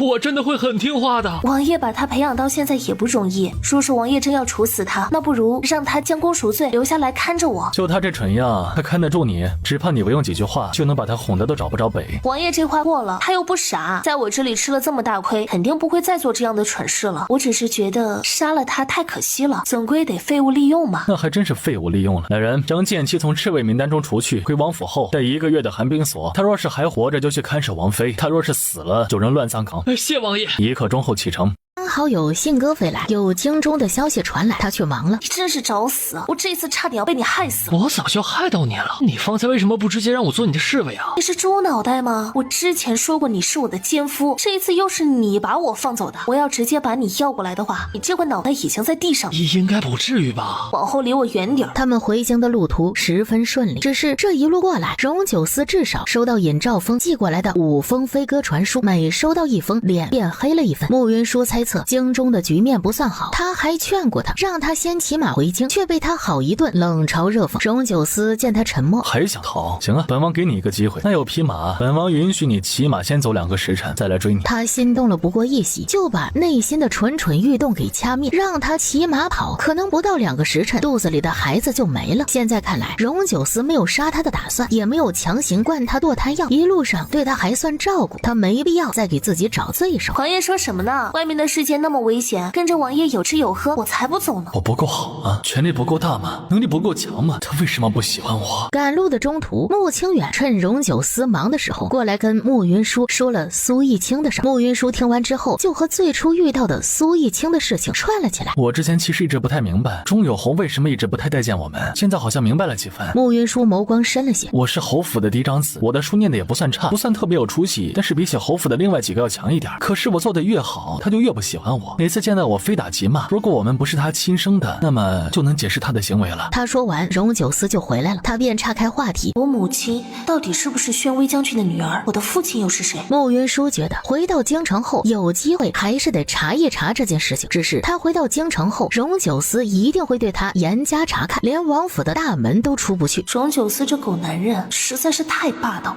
这几天他们全速往京城的方向赶，就连晚上都不带停的。荣九思晚上都和他一起睡在马车里。在距京城还有约莫2天路程的这天早上，穆云舒醒来的时候，整个人都睡在荣九思的怀里。他轻轻地把缠在荣九思身上的手往回撤，只是他才一动，荣九思就醒了。王爷早啊！你昨晚抱本王了？我睡着后可能有些不太规矩，王爷见谅。你昨晚还亲本王了？真的假的？不至于吧？理论上这事不太可能发生啊。怎么？你觉得本王冤枉你了？抱王爷这事我承认，亲王爷这事我觉得不大可能，除非王爷能拿出证据来。你想要证据？这事简单。穆云舒还没有想明白，他已经凑到他的身边，伸手扣着他的后脑勺，吻上了他的唇。他想都没想，直接一巴掌就扇了过去。你胆子是越来越大。王爷错了，我胆子一直很大，只是之前会忍着，而现在不想忍。还是那句话，王爷要是不满的话，可以杀了我，我不会再像以前那样任由王爷欺负我，选择忍气吞声。荣九思冷冷地看他，我知道我给王爷下的毒，王爷暂时用内力压了下去。王爷之前中过毒，应该知道毒是不可能永远压得住的。我算了一下时间，以王爷的功夫，今天应该会毒发的。这毒相对有些特殊，很难彻底根除，每个月服用1枚药丸就可以把毒性再次压下去。你想要控制本王？控制他？我真没这个兴趣。当然不是了，我只是想要我和清远好好活着。我可以接受听从王爷的安排被关起来，但是王爷不能伤害清远。你这是在得寸进尺。是啊，人不都是这样的吗？得到某些东西之后就会想要更多。我知道王爷不会放了我，王爷又中了我的毒，我们实现了某种平衡。既然如此，我当然要保证清远的安全了。只要王爷答应我不会对付清远，不干扰他的科举考试，我每个月会准时把解药给王爷的。荣九思正欲说话，一支利剑破空而来，他2根手指头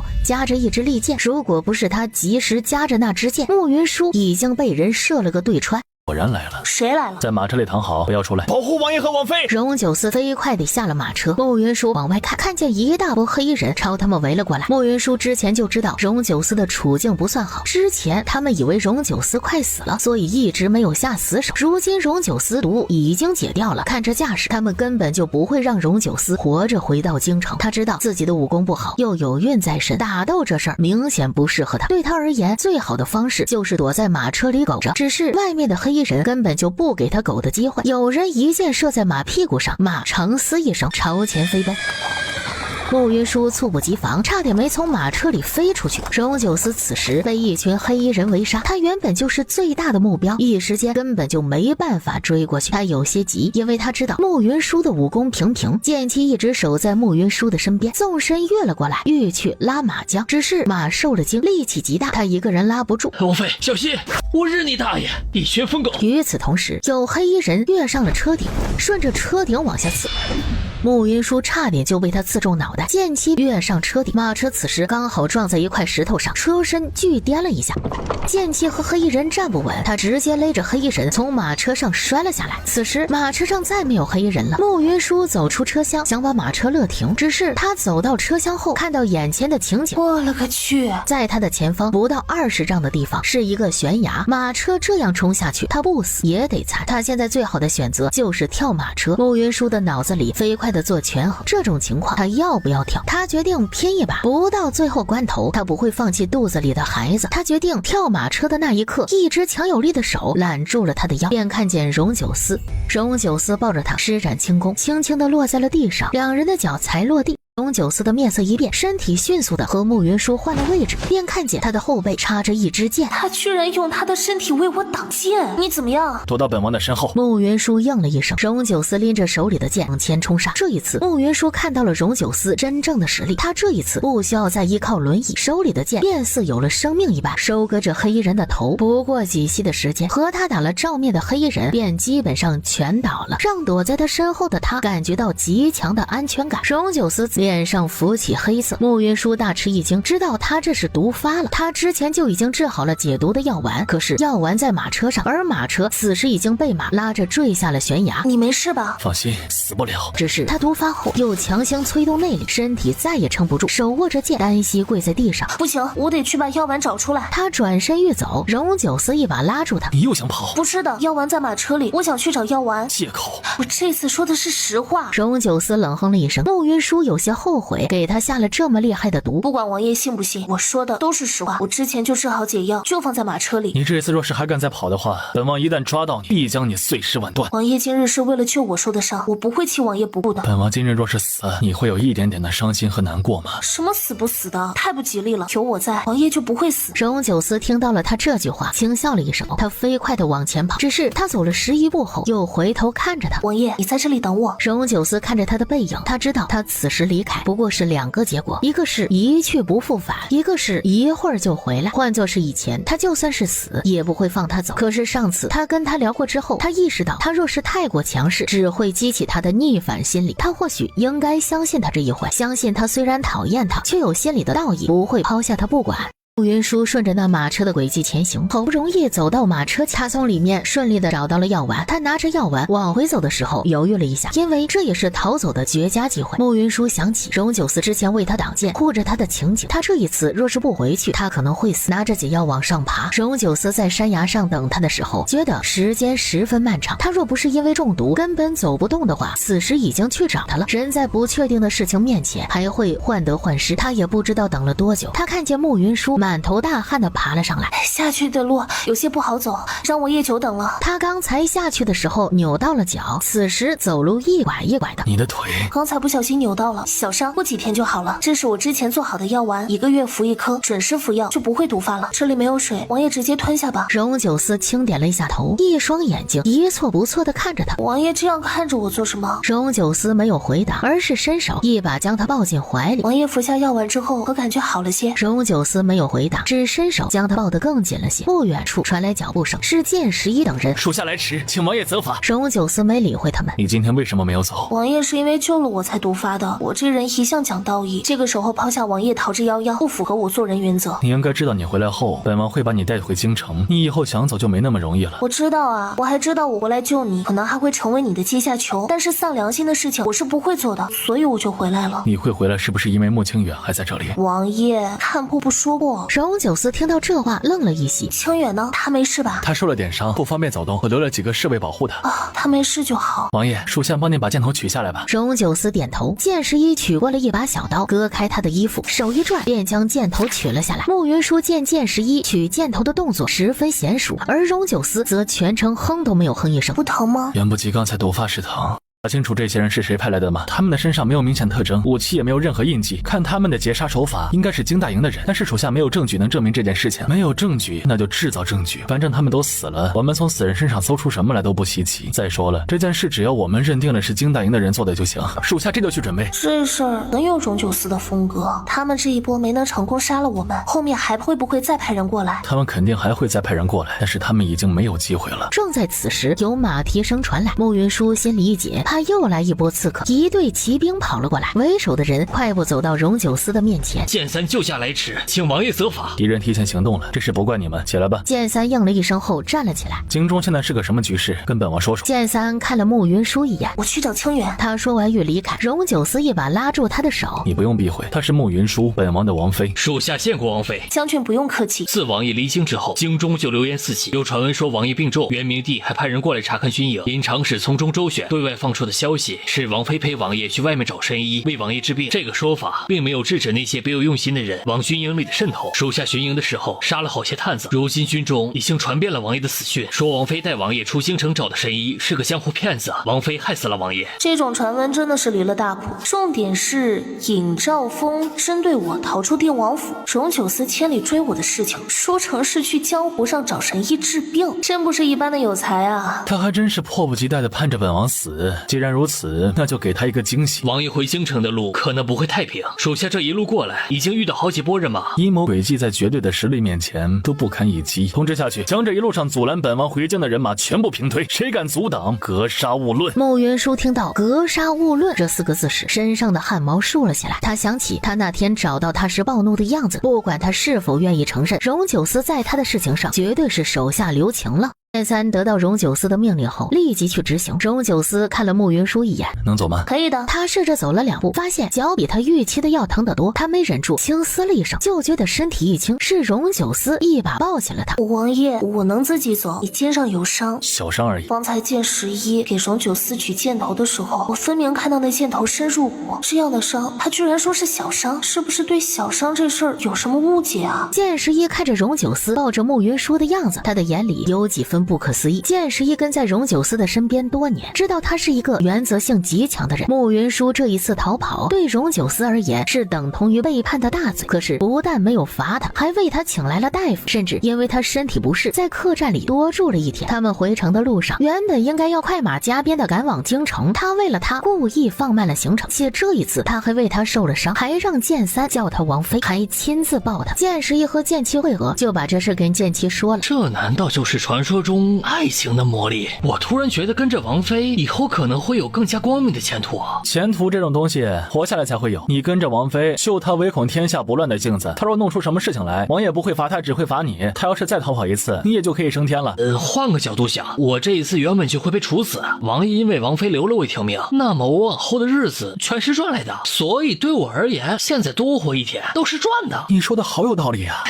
我也觉得我的话很有道理。像我这么乐观豁达的人，我觉得不多了。也是，像你这么蠢的人确实不多。你要是不会说话就闭嘴。一个侍卫过来喊剑7，王妃请你过去一趟。剑7虽然受了伤，但是行动基本上不受影响，当即开开心心的去找穆云舒了。王妃，你找我有什么事啊？他过去的时候，荣九思正在和剑3商议什么事情。你的伤给我看看。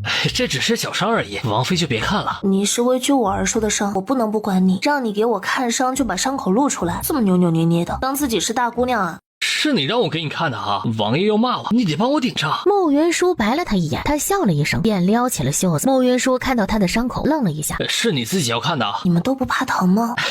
这伤不算什么，我们之前跟王爷上战场的时候，那才是真正的九死一生啊！我当时受过比这更严重的伤，差点就死了。王爷也曾受过重伤吗？上战场哪有不受伤的？王爷平时身先士卒，当然也会受伤。我们有一次和鞑靼人对阵的时候，他们不要脸，设下陷阱，王爷不小心中了埋伏，当时差点没命。你过来，我帮你处理一下伤口。这个会不会不太好啊？穆云舒逃跑之前，怕自己会受伤，缝合的针线都准备了一些。他取过他制的金疮药，敷在他的伤口。金疮药一敷上，剑7就感觉伤口处好了不少。这样哪来的？感觉很不错呀。我自己制的。剑7刚夸他几句，见荣九思走了过来，他立即站起来跑了。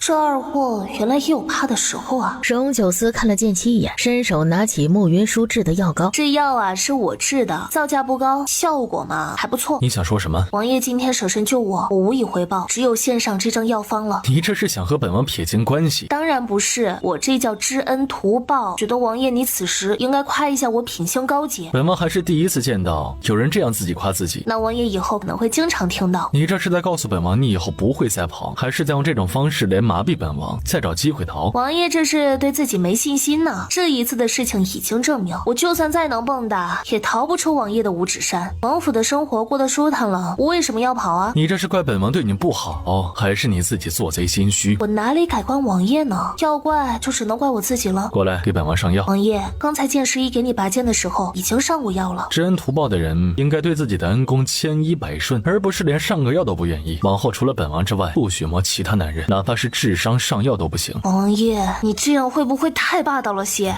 荣九思冷哼了一声，王爷以后肯定是要娶王妃的，我作为正常人，肯定会有某些方面的需要啊。你可以来找本王，我才不要。除了本王之外，你敢去找其他男人试试？本王保证你往后碰其他男人哪个地方，穆清远哪个地方就会被砍掉。穆清远不够砍的话，还有你腹中的孩子可以砍。太霸道了！本王霸道这件事情，你又不是今天才知道。我现在真想拿颗尽血封喉的毒药把他毒死拉倒。愣着做什么？还不快过来给本王上药？谁爱给你上谁上，反正老子不上。他说完扭头就走。他居然敢拿东西扔我，可真是出息了啊！穆清远也受了点伤，却不算重。穆云舒取出药膏为他擦药的时候，想起荣九思刚才的话，他下手不自觉地重了些。你没事吧？我没事。听说王爷为了救你受伤了，你怎么想的？这能有什么想法？他对你似乎颇为在乎，你就没有一点其他的想法吗？就他那脾气，谁对他动心，一准倒霉一辈子。穆清远意味深长地看了他一眼，没有再说话。他们收拾休整一番后，继续朝京城出发。后面的路上，他们遇到了好几波劫杀，那些劫杀在剑三带着兵马在前开路，基本上没能对荣九思一行人造成实质伤害。这些消息很快就由人传回了皇宫。反了！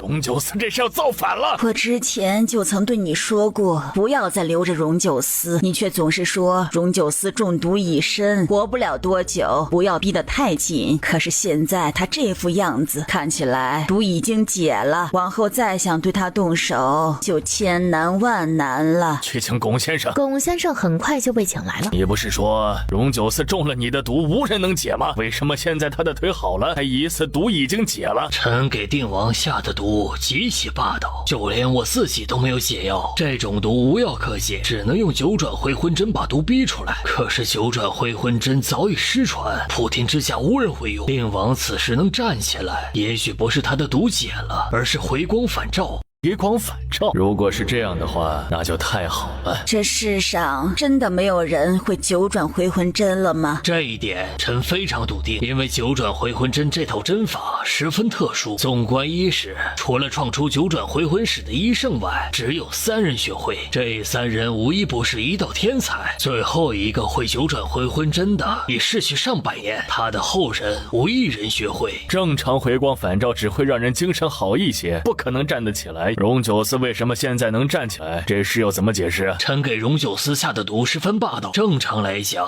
毒会慢慢侵蚀人的脏器，取其性命。可是定王的武功极高，他将毒素逼到腿部，护住脏器，再加上他之前找过医术高明的大夫为他解过毒，所以他才能活到现在。可是当他毒发时，毒素逆着经脉而上时，他便能恢复走动。只是这种情况十分凶险，发作时大概率会要了他的命。哀家之前曾经暗中对他催动过他的毒素，他为什么没有死？在这种情况下，他还能活下来，就只有一个可能。什么可能？毒发时他经脉逆转，阴阳失调，若是他此时与女子交合，便能让毒素趁之逆转，压下毒性。他的命还真大，他的命再大，也一样握在皇上和太后娘娘的手里。他这一次的情况，臣觉得他是毒发了。他毒发的时间这么长，这一次怕是大罗神仙也救不了他了。这事儿朕觉得还是要确认一下，他如果真的要死了，朕也就不用费那么大力气去杀他。万一他的毒真的解了，朕也就需要做其他的布置。这一次需要先生做综合判断，而且要做好他毒已经解了的准备。臣明白。如今已经没有办法拦着荣九思进京，那就换个思路。他一回到京城，立即将他请进宫里来。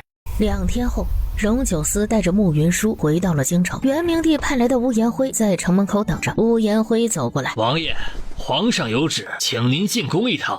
做走狗的感觉如何呀？末将不明白王爷这话的意思。本王虽然不知道做走狗是什么样的滋味，但是本王知道你此刻在害怕，你怕本王杀了你，更怕落在本王的手里，往后会生不如死。你猜猜看，本王会如何处置你啊？末将是大晋的将领，从来都只忠于皇上，不存在背叛之说。你的荣华富贵是踩着云岭关的忠魂送来的，每当午夜梦回时，你心里就没有一丝的后悔与害怕，你就不怕他们会来找你？末将行得正，坐得直，所以不怕。很好，带路。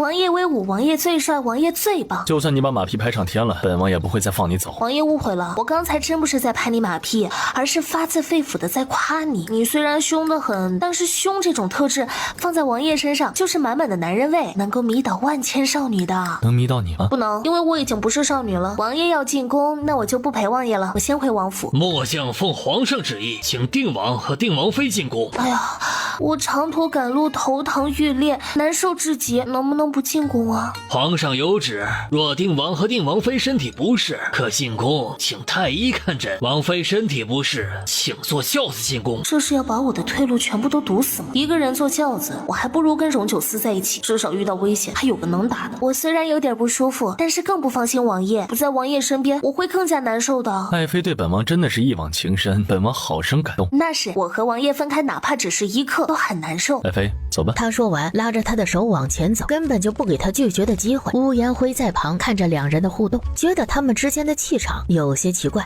他们以前也曾一起进过宫，只是荣九思之前站不起来，那种感觉和此时携手前行是完全不一样的。荣九思知道，就算慕云舒想方设法的想要离开他，一进宫他们就又会一致对外。他妈的，又进宫了，老子还没做好准备呢，都烦死。他的声音很小，除了跟他挨在一起的荣九思，没人能听得清。爱妃，有没有觉得很刺激啊？我们一回京就让我们进宫，这摆明就是冲你来的。他们应该是想看看你的腿，确定你的腿好了不会死，只怕会变本加厉。你怕了？我什么时候怕过？只是嫌他们烦。王爷，你有没有封地啊？本王当然有封地了。王爷有没有想过去你的封地过闲散王爷的美好日子？他们不会让本王去封地的，因为只要一去，他们就再也不能制约本王。以本王封地的富庶，招兵买马，再加上现有的兵马，他们将再也睡不着觉。他之前其实也想过去他的封地，因为他曾答应过先帝要为大晋守好国门，不让鞑靼人长驱直下。两人一边前行，一边旁若无人的小声聊天。乌延辉听不清他们在说什么，却觉得十分亲密。他其实一直都不相信荣九思喜欢慕云舒这种鬼话，因为荣九思在他的心里是不近女色的战神。可是现在两人这样凑在一起说话的样子，却让乌延辉对自己的判断产生了怀疑，居然会这么没有形象的和慕云舒在公道上窃窃私语。重点是男才女貌，十分登对。荣九思照顾慕云舒有孕在身，两人走得很慢，走到元明帝的御书房已经是一个时辰之后的事情了。他们还没有走近，慕云舒就闻到了一股腥味，这味道他上次见龚先生的时候就曾闻到过。他伸手拉了拉荣九思的袖子，他朝他看了过来，他用口型说了两个字：小心。两人才进去。九弟，你总算是回来了，不然朕来看看。荣九思依着规矩欲朝元明帝行礼。我们兄弟间哪需要那些虚礼啊？皇兄仁厚，朕听闻九弟的腿好了，还有些不敢相信。之前太医院里那些庸医说九弟的腿再也站不起来了，朕十分难过。如今看到九弟安然地站在这里，朕就放心了。太医院的那些庸医，改天朕把他们全都剁了。也不能全怪太医院的太医，毕竟陈帝这病十分的特殊，陈帝能好起来得多亏了云舒，若不是他倾尽心力问陈帝找大夫，陈帝此刻也好不起来。治好九弟的大夫是九弟妹找的。是的，云舒自从嫁给陈帝之后，就对陈帝一心一意，他费尽心思为陈帝找大夫治病。其实陈帝自己已经放弃了，他却不愿放弃。陈帝原本这一次都不想出京找大夫治病，是他硬让陈帝跟着他去的。好在这一次陈帝去了，那个大夫真的很厉害，治好了陈帝的病。九弟妹是从哪里找来这么厉害的大夫的呀？我是只要对王爷好的事情都想尝试一下。当时很多人都说这个大夫是个江湖骗子，我却觉得反正王爷身体都这样了，为什么不去试试呢？在我看来，不管是江湖骗子还是武林高手，只要能够治好王爷那就够了。我找人治好了王爷，皇兄要怎么赏我呀？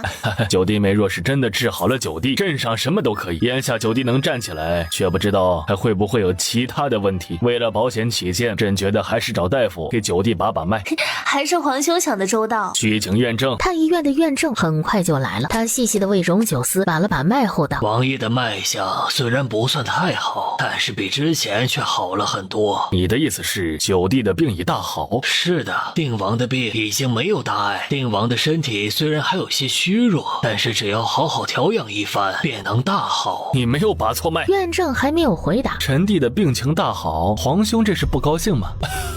朕怎么可能不高兴啊？九弟是朕的亲弟弟，你的病好了，朕高兴还来不及呢。之前朕一直十分担心九弟的身体，如今九弟大好，朕实在是太高兴了。他嘴里说着话，手却在荣九思的身后打了一个手势。慕云舒斜斜地瞟了一下元明帝打手势的方位，他隐约看到一个影子。他之前虽然猜到龚先生就在御书房里，却不知道他藏匿在哪里。如今元明帝有了动作，确定了位置，那么一切就会变得好办不少。陈帝也很高兴，往后陈帝就能像以前一样为大晋守着边关了。只是陈帝这一次和云舒回京的时候，路上遇到了劫匪，那劫匪颇为厉害。陈帝往下一查，就查到了金大营的统领张骞身上。元明帝之前吩咐过，这一次劫杀荣九思，不要留下任何与身份有关的标识。元明帝今天把荣九思召进宫来，就没打算让荣九思活着离开皇宫。荣九思若是回光返照，他就让荣九思彻底死亡。若荣九思是真的身体大好，那就让龚先生给荣九思下蛊。张骞，九弟有没有弄错？他怎么可能做出这样的事情啊？陈帝在发现这事的时候也是不敢相信，所以恳请皇兄派大理寺严查此案，防止有人假冒他的身份来行刺陈帝。元明帝为了安抚他，便引着荣九思往书案的方向走。书案之下有龚先生精心培养的蛊虫，只要荣九思的身体靠在书案上，那蛊虫就会顺着皮肤钻进人的身体里。只要龚先生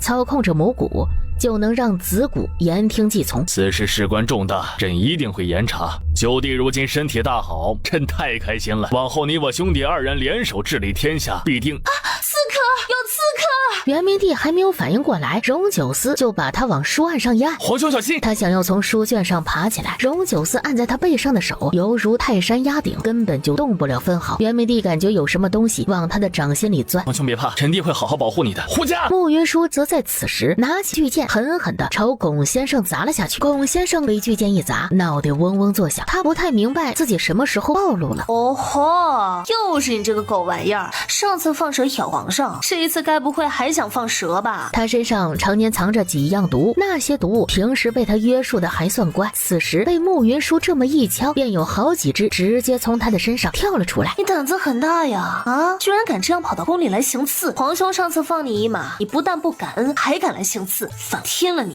龚先生也缓过了几分，刚想替自己辩解，荣九思此时已经过来，他直接拿起了那把巨剑，重重的拍在了龚先生的咽喉上。刹那间，龚先生的喉骨碎裂。他本来还想让他们住手，只是他的话还没有说出口，龚先生已经被荣九思杀了。他更担心的是，龚先生这样一死，钻进他身体里的蛊虫怎么办？皇兄别怕，臣弟已经将刺客刺杀了。守在门口的侍卫此时才匆匆赶了过来。乌延辉看着御书房里凌乱的一幕，整个人都愣在了那里。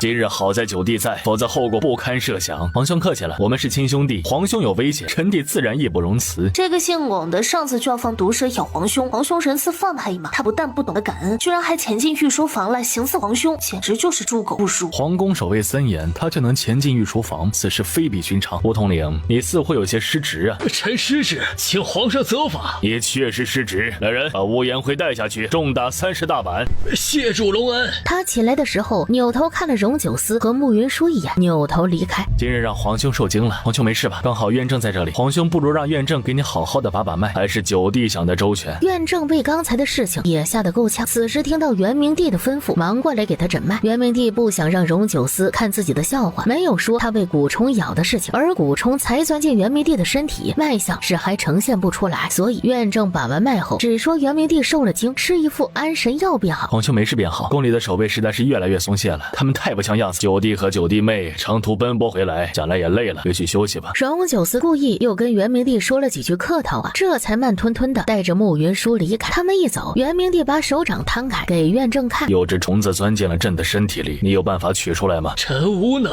他命工人把龚先生的尸体翻过来，想把母蛊找出来，只是龚先生的尸体上还有好些活的蛊虫，那些蛊虫咬工人们好几口，直接中毒身亡。元明帝顾不得许多，让侍卫进来把蛊虫全部打死，结果一不留神就把母蛊也给打死了。荣九思、慕云舒，朕迟早杀了你们！他怕蛊虫出问题，火急火燎的让人去请龚先生的弟子。相较于元明帝的气急败坏，已经出宫的慕云舒和荣九思就显得淡定很多。王爷亲手杀了那个给你下毒的人，感觉是不是很爽啊？一般般。瞧他那副傲娇样。元明帝把本王引到那书案那里，到底是想做什么？不是给你下毒，就是给你下蛊。你杀龚先生的时候，我看见元明帝看过他的掌心，我当时隐约看见一个小红点，那种状况应该是被什么咬了。可是龚先生养的那些毒物，失之都剧毒无比。验证给他把脉的时候，又没有把出异常，他也没有中毒的迹象，所以我猜测他手上那个红点应该是钻进了一只蛊虫。蛊虫能钻进人的身体？大多数蛊虫是钻不进去的，但是特殊培养出来的是可以的。我对蛊虫了解的不多，但是这种东西一向邪门，真要被它钻进身体里，估计……他没往后说，但是荣九思已经明白他的意思。今天的慕云舒发难的十分及时，若是晚一点，他有可能会着了元明帝的道。你是怎么发现龚先生的？他身上的腥味太重了，我一进御书房就知道他在里面。他是个用毒的高手，但是元明帝跟我们同时在里，他不可能用太过霸道毒药。上次我见他的时候就想直接把他弄死，但是一直没有机会，所以这一次进去的时候，我就在琢磨怎么弄死他。没有比刺客更合适的名头了，且用这种方式杀了他，就算是元明帝想保他也保不住。荣九思看着他的眸光幽深复杂。王爷这样看着我做什么？我说错了吗？你没说错什么，相反，你说的很对。既然我说的都是对的，王爷为什么这样看着我？你不是总说自己长得很好看吗？你长得这么好看，本王多看两眼怎么了？如此说来，王爷也觉得我很好看？是啊，很好看，简直是沉鱼落雁，闭月羞花，美不胜收啊。他用的词都是好词，但是从他嘴里说出来，怎么就那么奇怪呢？王爷好眼光，其实王爷也不差，你玉树临风，英俊潇洒，人见人爱。其实这话也是我刚才想送给王爷的。但是本王觉得还是要给你提个醒的。什么事啊？荣九思没有回答，他将他带到了一个院子前，他便明白了。王爷，我今天好歹也救了你，能不能商量一下呀？换个稍微好一点的院子关我。可以啊，你求本王。王爷，我求求你了。你还真是一点气节都没有啊！气节是这世上最没用的东西，这玩意儿若是能换来锦衣玉食、行动自由，我能直接把它剁碎了喂狗。你若乖，乖是不可能乖的啦，我这辈子都不可能乖的。再说了，我现在在王爷面前扮乖，除了给我自己添堵外，一点用都没有。我干嘛非要委屈自己啊？他可真敢说啊！这波亏大发了。你哪里亏大发了？我要知道这一次进宫能帮你弄死龚先生，怎么也得先开个筹码出来。王爷要是不答应，我就不帮你杀龚先生，真的是亏死了。以后这种顶着用王妃名头出去冲杀的事情，王爷不要喊我也不去，除非给个好处。你倒是光棍得很。这不是我光棍，而是我想过得好一点儿。毕竟王爷也知道我的能力，我觉得我是个有价值的人，有能力有价值的人总归底气会足一些嘛，还请王爷见谅。他在面对他的时候，很多时候都有一种无能为力的感觉，但是他又不得不承认，他确实能力很强。重点是他喜欢他，两人越是相处，他就越是喜欢他。慕云舒走进那个院子里。慕云舒，王爷是不是改变主意，要给我换个院子？不是，本王只是想要告诉你，你能住在这个院子，是因为你展现了价值。毕竟就你这次做的事情，怎么罚都不为过。他的话还没有说完，院子的门啪的一下就重重关上。威胁的话，王爷以后少说一点。我们之间谁没点把柄握在对方手里啊？不过看在你今天帮了本王的份上，本王决定善待你。可惜的是，他根本就没有给他说出来的机会，拂袖而去。他刚回京城，还有一大堆的事情需要他去处理，冷待他几日，让他认清自己的处境。他叫来几个侍卫，让他们好好看着慕云舒，省得他又趁乱逃走。慕云舒其实也没有他表现的那么生气，对这个院子他接受良好，但是他得让荣九思知道他的态度。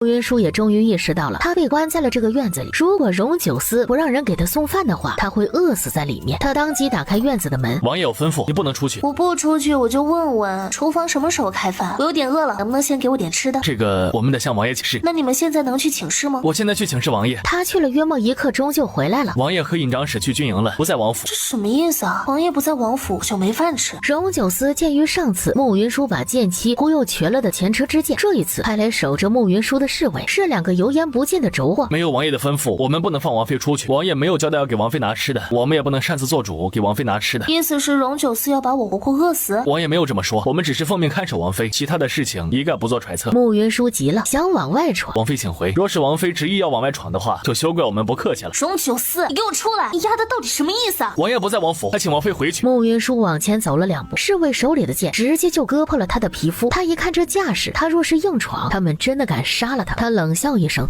又折回了院子里。他有些无奈，他盼着荣九思只是吓唬他，而不是真的要饿死他。只是他等到傍晚，再到半夜，直到第2天中午，没有任何人给他送饭。他也真正意识到，荣九思想要收拾他，什么都不用做，只要是把他关起来，不给饭吃就好。荣九思上次为他挡箭时，他当时甚至觉得他能为他做到那一步，想来是真心喜欢他的。他或许该对他敞开心扉，试着和他好好相处，愿意善待他腹中的孩子，他也愿意跟他他面对所有的风风雨雨，他的这些心思被冰冷的现实浇了个透心凉。慕云舒一向乐观，就算是现在的处境极差，他也很快就调整了过来。院子的上空常有鸟飞过，2天后，他打下了一只从院子上空路过的飞鸟，用破一波炖了。院子的门打开，他一扭头便看见荣九思走了进来。你这是在做什么？我还没有饿死呢，让王爷失望了。谁要饿死你？王爷装的可真像啊！鼓掌。鸟汤此时已经炖好，自顾自地喝起来。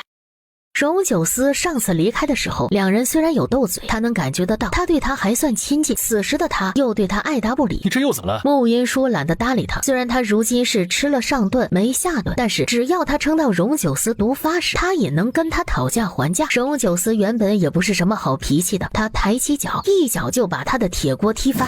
本王跟你说话了。荣九思，你不要欺人太甚，你不给我饭吃，想把我活活饿死在这里也就算了，你凭什么踢翻我好不容易煮的汤啊？荣九思愣了一下，折磨人也要有个度的，你这样大不了我就跟你鱼死网破。他说完对着他就是拳打脚踢。你发什么疯？真正发疯那个人是你吧？老子跟你拼了！他没办法从他的手里挣脱，索性张嘴就咬了上去。他要甩开他并不难，却怕伤到他，只能任他咬。他叹了口气，把门口的侍卫喊了进来。这到底是怎么回事？王爷让我们看守王妃，没说要给她吃的。王爷说过，没有王爷的允许，不能让王妃离开这个院子半步。王爷还说，王妃最擅长骗人，所以他说的话一个字都不要信。可是本王什么时候说过不给王妃饭吃？王爷也没有说过要给王妃饭吃啊！滚出去！通知厨房，做一些可口的饭菜送过来。2个侍卫应了一声，飞快地跑了。你也听到了，这是个误会。他那天被慕云舒气得离开时，军中出了事情，他没来得及细细的交代，就匆忙去了军营。今日一回来就来看他。但愿这只是一个误会。我虽然知道自己不是王爷对手，却并不缺和王爷鱼死网破的勇气。说是王爷真要作践我，大不了大家一起死。你是属狗的吗？动不动就咬人，就你的能耐，侍卫不手严一点，怕是看不住你。算了，本王也不找侍卫看你了，你搬到主院去，本王亲自看你。侍卫看不住，王爷你也太小看你的人了。这几天他们把我看得可严实了，我连这座院子大门都出不去，我差点饿死在这里。像我这样的身份，哪里敢劳动王爷亲自看守啊？别的不说，清远的命还捏在王爷手里呢。我如今有孕在身，行走不便，没能耐逃出王府，就更不需要王爷亲自看守了。我只恳请王爷大发慈悲，不要动不动就让人断我的米粮，把我饿死在这里就行了。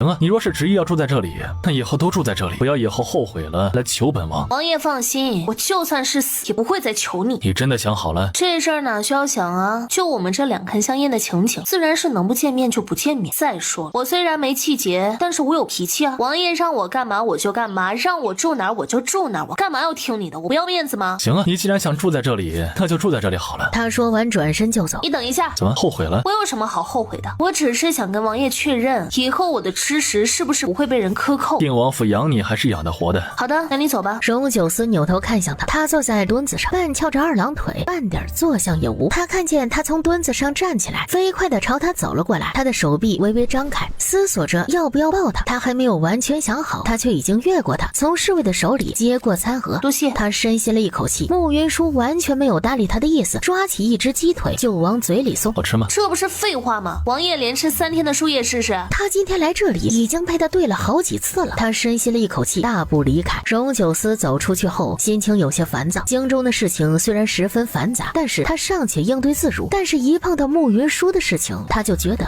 自己一点办法都没有。他回到书房的时候，尹兆峰已经在那里等他了。尹兆峰见荣九思黑着脸，王爷，这是怎么了？女人是不是都那么麻烦？王妃给王爷气受了？荣九思的脸更黑了。还真被我猜中了呀！王爷出去找王妃的时候，不是说过找到她之后要狠狠地收拾她一顿吗？难道如今王爷没收拾王妃，还被她收拾了？你不会说话就不要说话。不是吧？他真给王爷气受了？瞎猜什么？没有的事。在这世上，竟然还能有人给荣九思气受，荣九思还不会发作，这真的是见鬼了！你这是什么表情？难以置信的表情。王爷把王妃抓回来了，有想好怎么处置她吗？先把她关着，省得她到处乱跑。尹兆峰听到这话，轻笑了一声。你笑什么？问世间情为何物？原来是一物降一物。王爷若是觉得他烦，要给他一个教训，就狠狠收拾他一顿，以后都不敢乱跑，而不是不痛不痒的关着他。若王爷喜欢他，舍不得罚他，想和他长长久久的在一起，那就不要关着他，而是和他好好的聊一聊。谁说本王喜欢他了？这世上女子千千万，本王又不是非她不可。尹兆峰一听这话就知道荣九思这是彻底的栽在慕云舒的手里了。他之前其实一直不太喜欢慕云舒，可是前段日子相处下来，他的能力极强，是这中间极少数能与荣九思比肩之人。荣九思的妻子绝不不能是温软的绵羊，那样会被人吃的骨头渣子都不剩。只有像慕云舒这种聪慧机敏、有手段、有能力的女子，才不会是荣九思的拖累。只是这两人最近闹得太凶，荣九思对自己的心意认识的也不够清楚，他决定帮荣九思一把。王爷说的是，比王妃漂亮、温柔的女子大有人在。我觉得王爷之前就是接触的女子太少，所以才觉得她不错。我听闻京中的翡翠楼里美人如云，要不我让人找几个回来，王爷试试看。荣九思看了尹兆峰一眼，刚要拒绝，我现在就去办这件事。他说完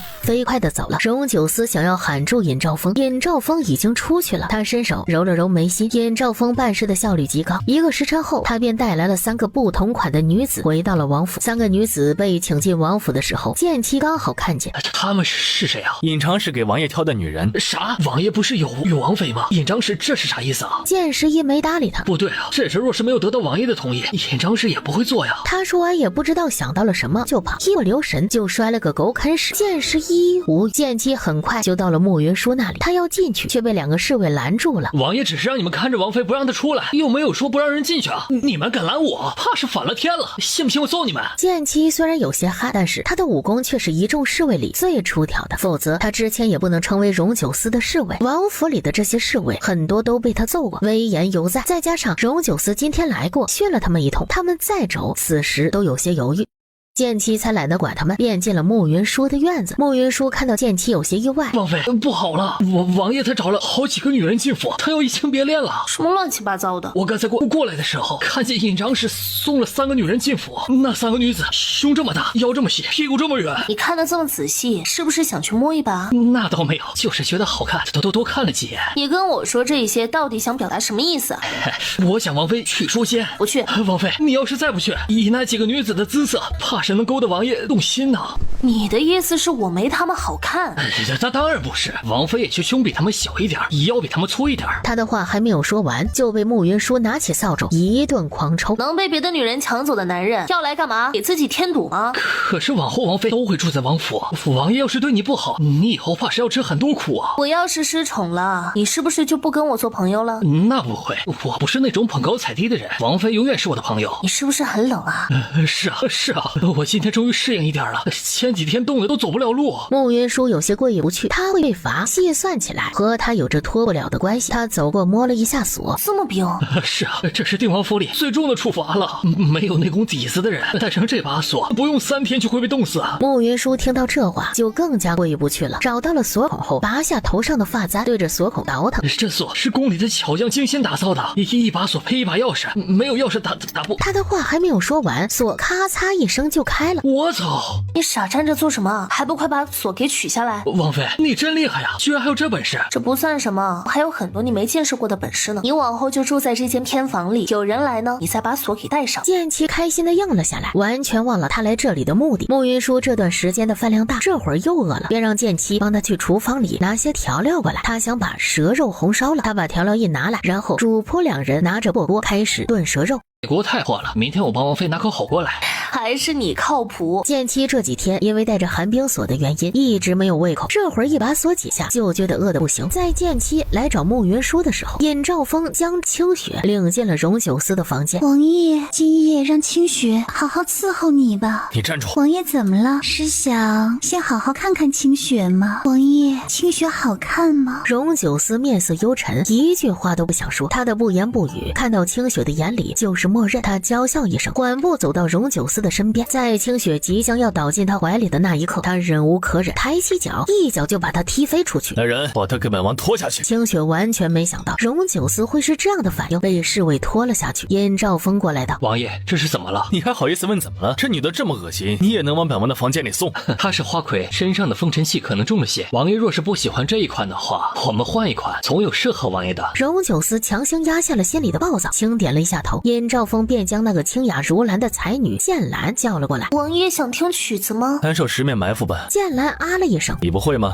我会，我现在就弹给王爷听。只是他才弹了第一段，荣九思就一脚把琴桌踢翻。你这是在弹十面埋伏还是在弹棉花？剑兰吓得瑟瑟发抖。来人，把她带下去。剑兰被带了下去。尹兆峰过来问王爷，这位姑娘也不合您的心意吗？把十面埋伏弹成这样，是想要恶心谁了？就只有这点本事，也敢自称才女？他在心里补了一句：慕云舒虽然是名扬京城的草包，也甩这所谓的才才女一条街。王爷不喜欢他也没有关系，还有一个新官在外面等着呢，王爷肯定会满意的。荣九思伸手揉了揉眉心，想说不用再审，尹兆峰已经去请最后那个姑娘明夏了。明夏见到清雪和剑兰被拖出去的架势，早就吓得不轻。她一进来瑟瑟发抖的站在角落里，荣九思扭头看了她一眼，她看起来就跟个木头一样，她和慕云舒一比，简直是不能看。出去！明夏如蒙大赦，飞快的跑了出去，走到门口的时候还摔了一跤，狼狈至极。荣九思的眉头皱得能夹死蚊子。慕云舒也曾在他的面前摔过跤，只是他摔倒的时候他觉得有趣，眼前的女子却让他觉得烦不胜烦。在这一刻，他隐约明白了一件事，他或许真的是非慕云舒不可。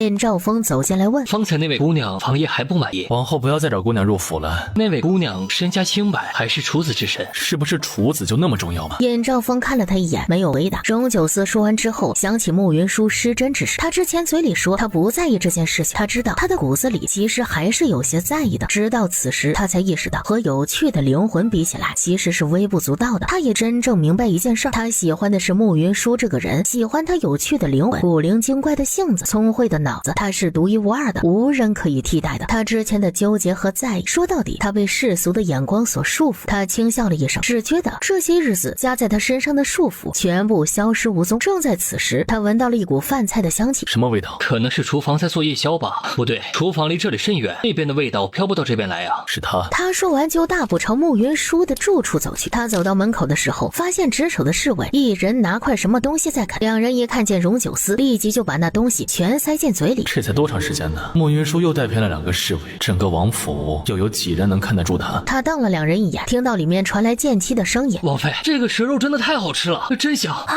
这蛇肉是我的，你不准吃啊！去吃你的烤红薯去。王妃，你让我吃一块嘛，就吃一块。荣九思一脚把门踹开，他一进来，剑妻反应快，麻溜的站了起来。王爷好！哎呀，快吓死了！王爷那里不是有3个美人陪着吗？怎么还到王妃这里来啊？难道是王爷觉得王妃一人能抵得过3个美人？王爷，你随便提。他觉得他迟早会被他气死，又觉得他这副样子灵动可爱。滚！属下这就麻溜的滚了。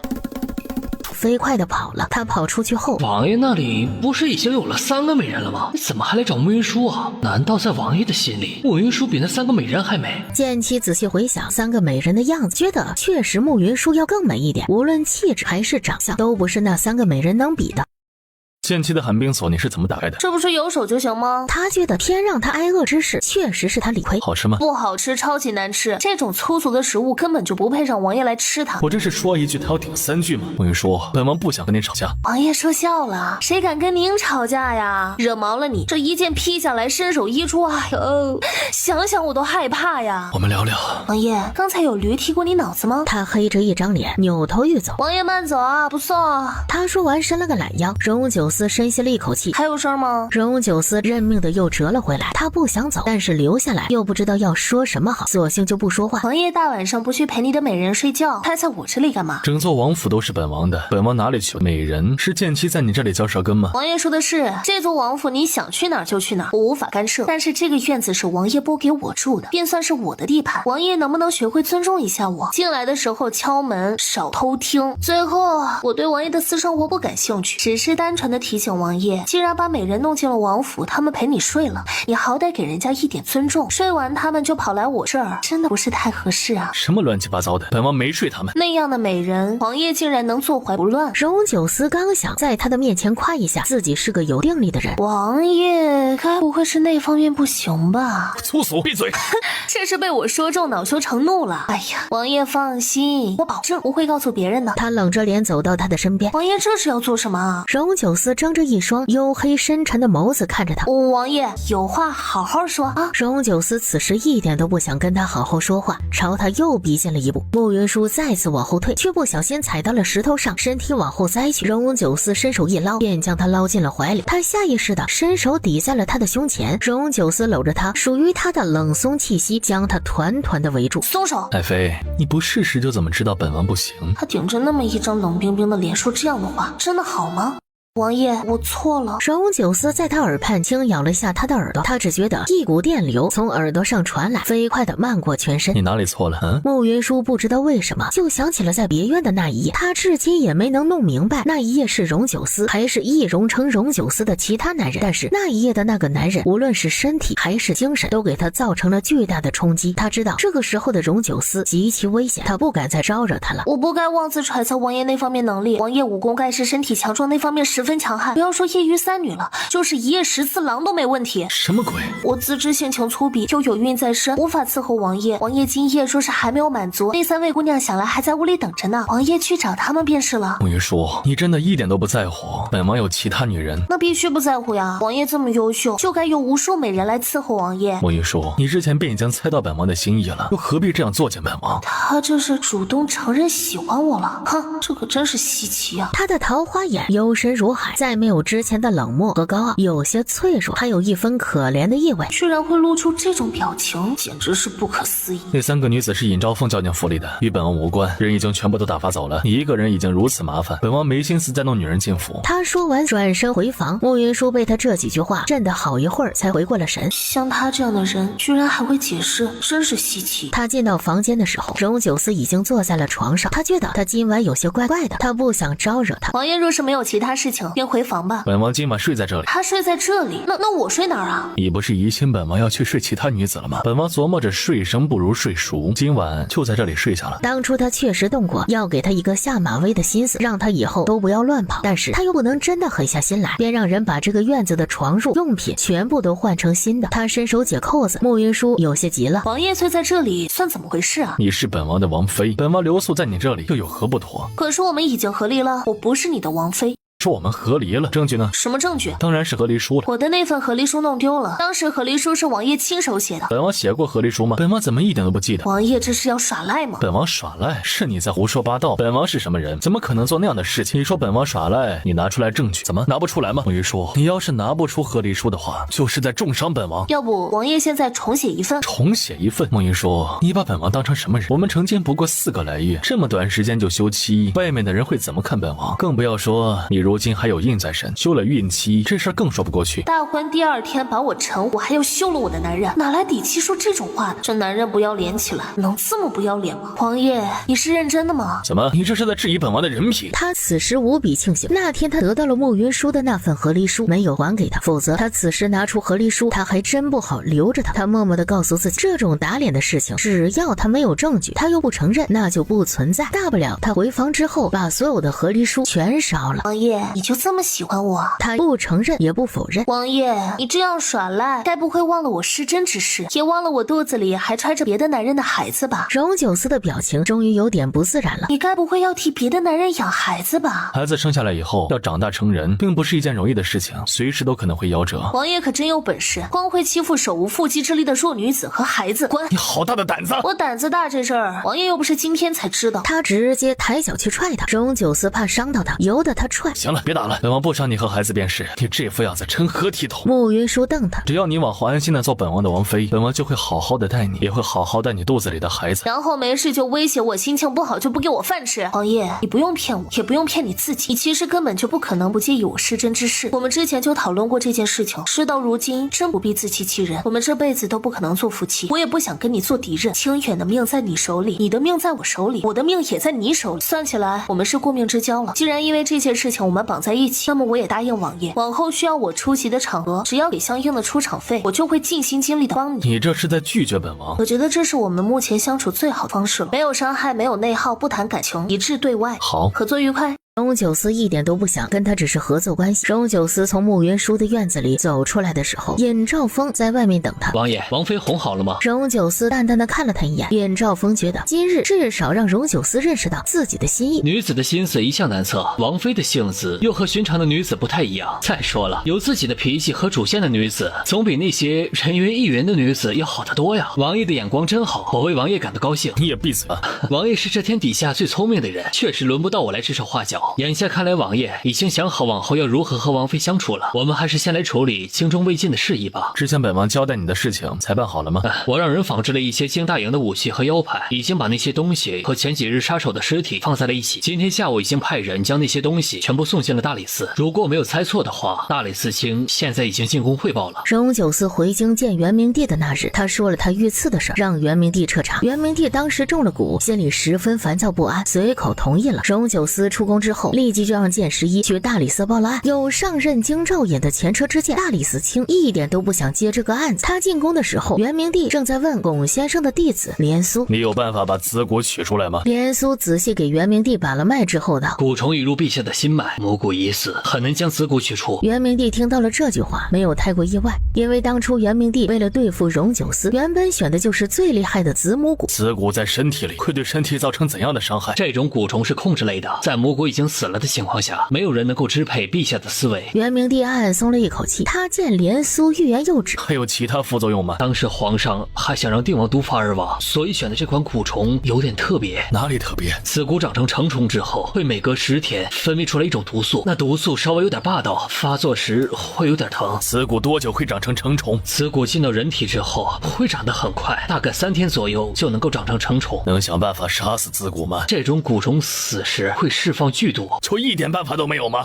师尊若还活着，应该有办法将蛊虫取出来。草民学艺不精，暂时无能为力，请陛下容小人回去翻阅古籍，定能找到解决的法子。朕给你1个月的时间，你要是不能把蛊虫从朕的体内取出来，朕就剐了你，杀尽天下养蛊之人。草民必定竭尽全力将蛊虫取出来。皇上，大理寺卿有急事求见。元明帝摆了摆手，连苏开了。带他进来。大理寺卿一进来，皇上，定王状告京大营统领张骞带兵围杀他和定王府。今天下午，定王府的侍卫将尸体和兵器全部都送进了大理寺。你想办法证明那些尸体不是京大营的人便是。这事可能有些难度，因为定王还派人送来了京大营兵丁的名册。张骞身为京大营的统领，连兵丁的名册都看不住吗？定王派人往大理寺送了数百具尸体。大理寺虽然有存放尸体的地方，但是也没有办法一下子存放几百具尸体啊！如今天热，那些尸体已经开始腐烂发臭了，如今全都堵在大理寺的门口，一个处理不好，怕会引来疫症啊！元明帝身为帝王，这事在他看来就是在打他的脸。荣九思越是要杀张骞，他就越是要保下张骞。这事朕知道了，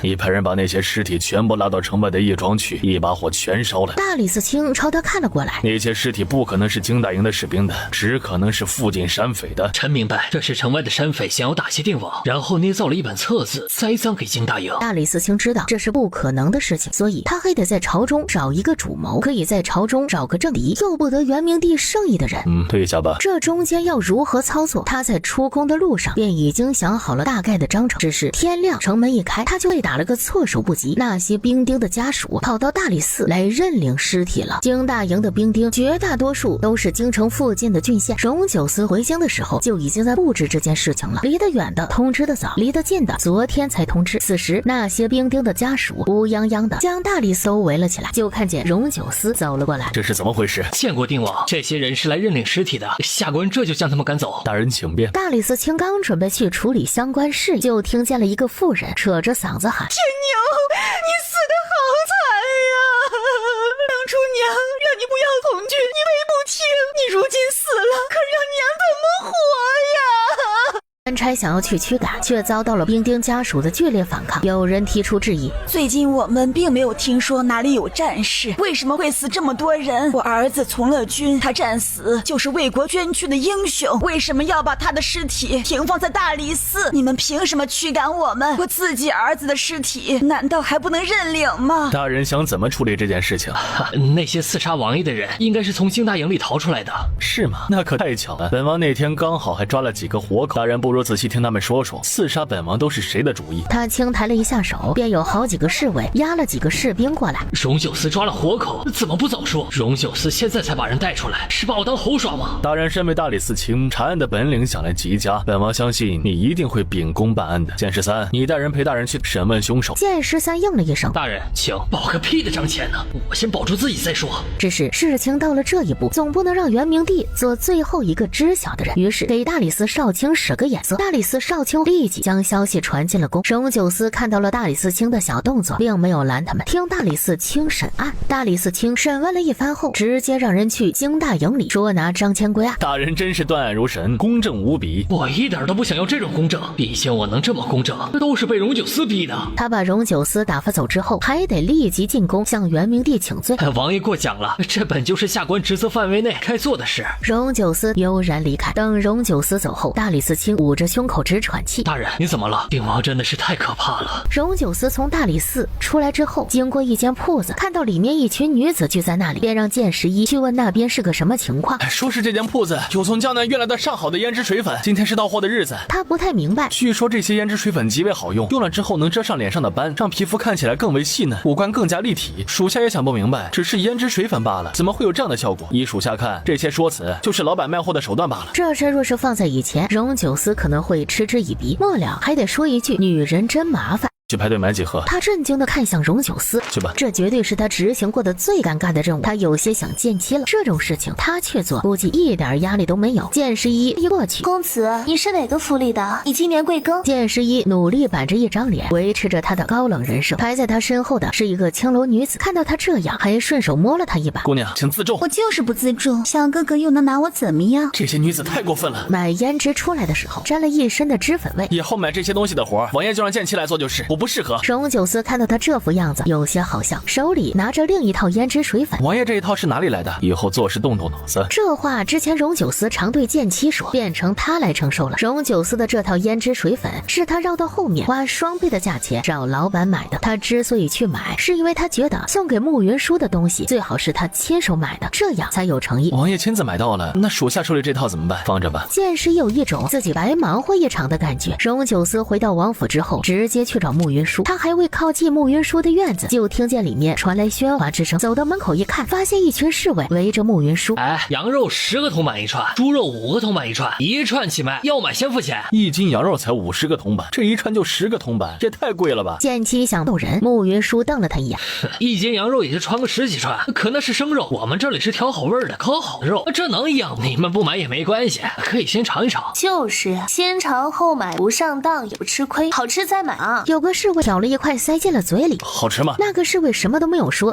给我来5串。我也要5串。给我3串。荣九思站在门口，表情一言难尽。他到此时终于相信，慕云舒之前在王府的时候是压抑了本性的，眼下的他才是真实的他。就他这搞事的能力，不用超过1个月，他就能把他的王府搞得乌烟瘴气。荣九思轻咳了一声，众侍卫扭头看见他，立马立正站好。原本给慕云舒扇扇子的剑妻，远远的站在了他的身后。满院子的人，只有慕云舒还算冷静。爷爷想吃烧烤吗？刚烤好，可香了。荣九思没理他。你们很闲吗？这些侍卫都是剑妻喊过来的，他们此时吓得大气都不敢出。他们今日都不当值，不当值的时候出来聊聊天说说话，王爷不会都不许吧？都给本王滚！众侍卫如蒙大赦，飞快的跑了，就连剑妻也飞快的跑了。这些个没良心的，是让我一个人直面荣九思的怒火吗？不是说荣九思今天要去大理寺收拾人，怎么这么快就回来了？王府有王府的规矩，你身为王妃，不能带头乱了王府的规矩。慕云舒哦了一声，表示他听到了。反正这种事情他以后还做。荣九思看到他这副油盐不进的样子，就有些头疼。这事若放在以前，他肯定得好好的教训他一顿。真要训他的话，就他的性子，往后更加不会搭理他。这是什么吃法？这是烤肉，王爷要不要尝尝？荣九思的心情瞬间好了不少，轻点了一下头。他拿着竹签扎了一块放进了嘴里。好吃吗？还不错。我请王爷吃。不是献殷勤，非奸即盗。说吧，你又想干什么？我在王府里吃王爷的，住王爷的，请王爷吃几串烤肉怎么了？这是礼尚往来，王爷怎么能这样想我呢？听起来好像有点道理，那本王就给你这个面子。多谢王爷赏脸。我住进王府也有好几天了，一直没有看见清远，王爷能告诉我他现在怎么样了吗？你觉得本王会如何待慕清远？王爷不是那种狠辣凶残之人，想来是不会苛待清远的。又来给本王戴高帽子，本王可不吃这一套。就他做下的事情，以本王以前的行事方式，早就把他剐了。可是他是本王的小舅子，是爱妃在这世上最珍重的人，本王自然远不会弄死他。王爷直说他现在怎么样就好。和以前一样，继续在书院读书，准备参加科考。看他那头悬梁锥刺股的架势，是打算考个状元回来，然后为你撑腰。慕云舒轻咬了一下唇，想见他吗？他轻点了一下头。求本王。王爷许我和清远见面。本王说了，你想见他就求本王，本王也许心情一好，就允许你们见面了。王爷，我求求你了，让我见见清远吧。你求本王，本王就要答应吗？你一定觉得本王肯定不会答应，本王非不让你猜中，本王答应了。他真的是够了，这样逗我好玩吗？荣九思看到他的样子，轻笑了一声。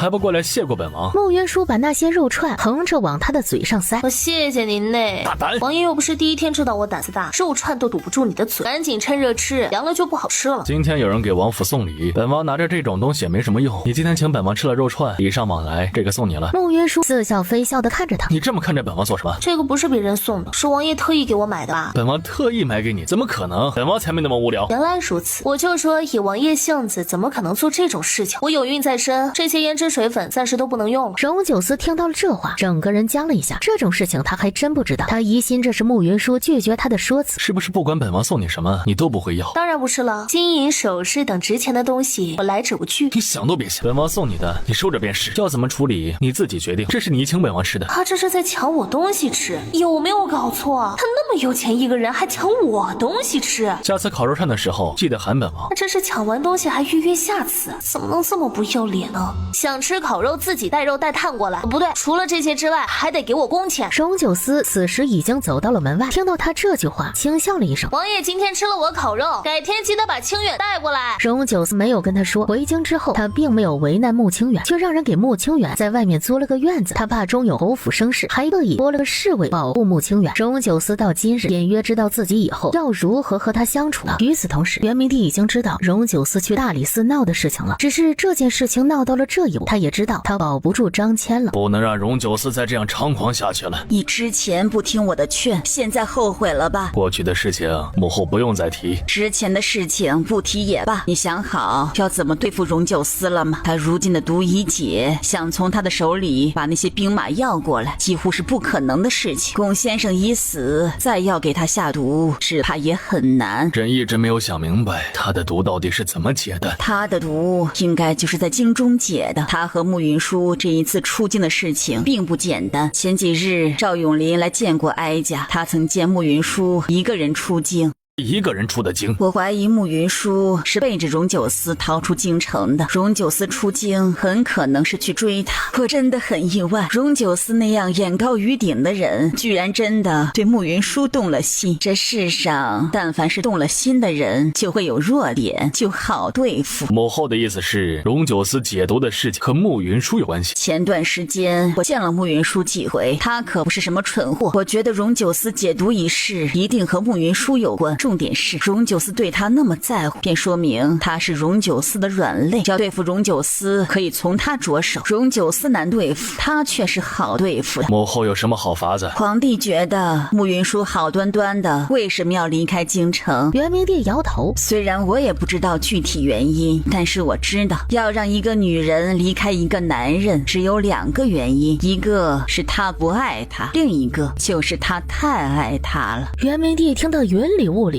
他不是太明白。要确定慕云舒离开的原因，其实很简单。当初荣九思和慕云舒的婚事，原本就是门不当户不对。皇帝作为长兄，得多关心一下他，为他赐一房侧妃。还是母后有办法。若不是当初父皇偏心到极限，朕又何至于被荣九思逼到这一步？若不是那个老糊涂，又岂会有如今的局面？皇帝不必担心，你如今是君，他是臣，你狠狠地压了他一头，他是不敢造反的。因为只要他走到那一步，他就是大晋的千古罪人。眼下我们不能因为荣九思的毒解了就自乱阵脚，要弄死他有的是法子。母后说的是，在给荣九思赐婚前，我要再会一会慕云舒，看看他到底有什么本领。母后，慕云舒太过邪门，能不见他还是不要见的好。放心吧，我要是他，并不需要我亲自出马，有的是人愿意做这件事。元明帝闻言便放心了。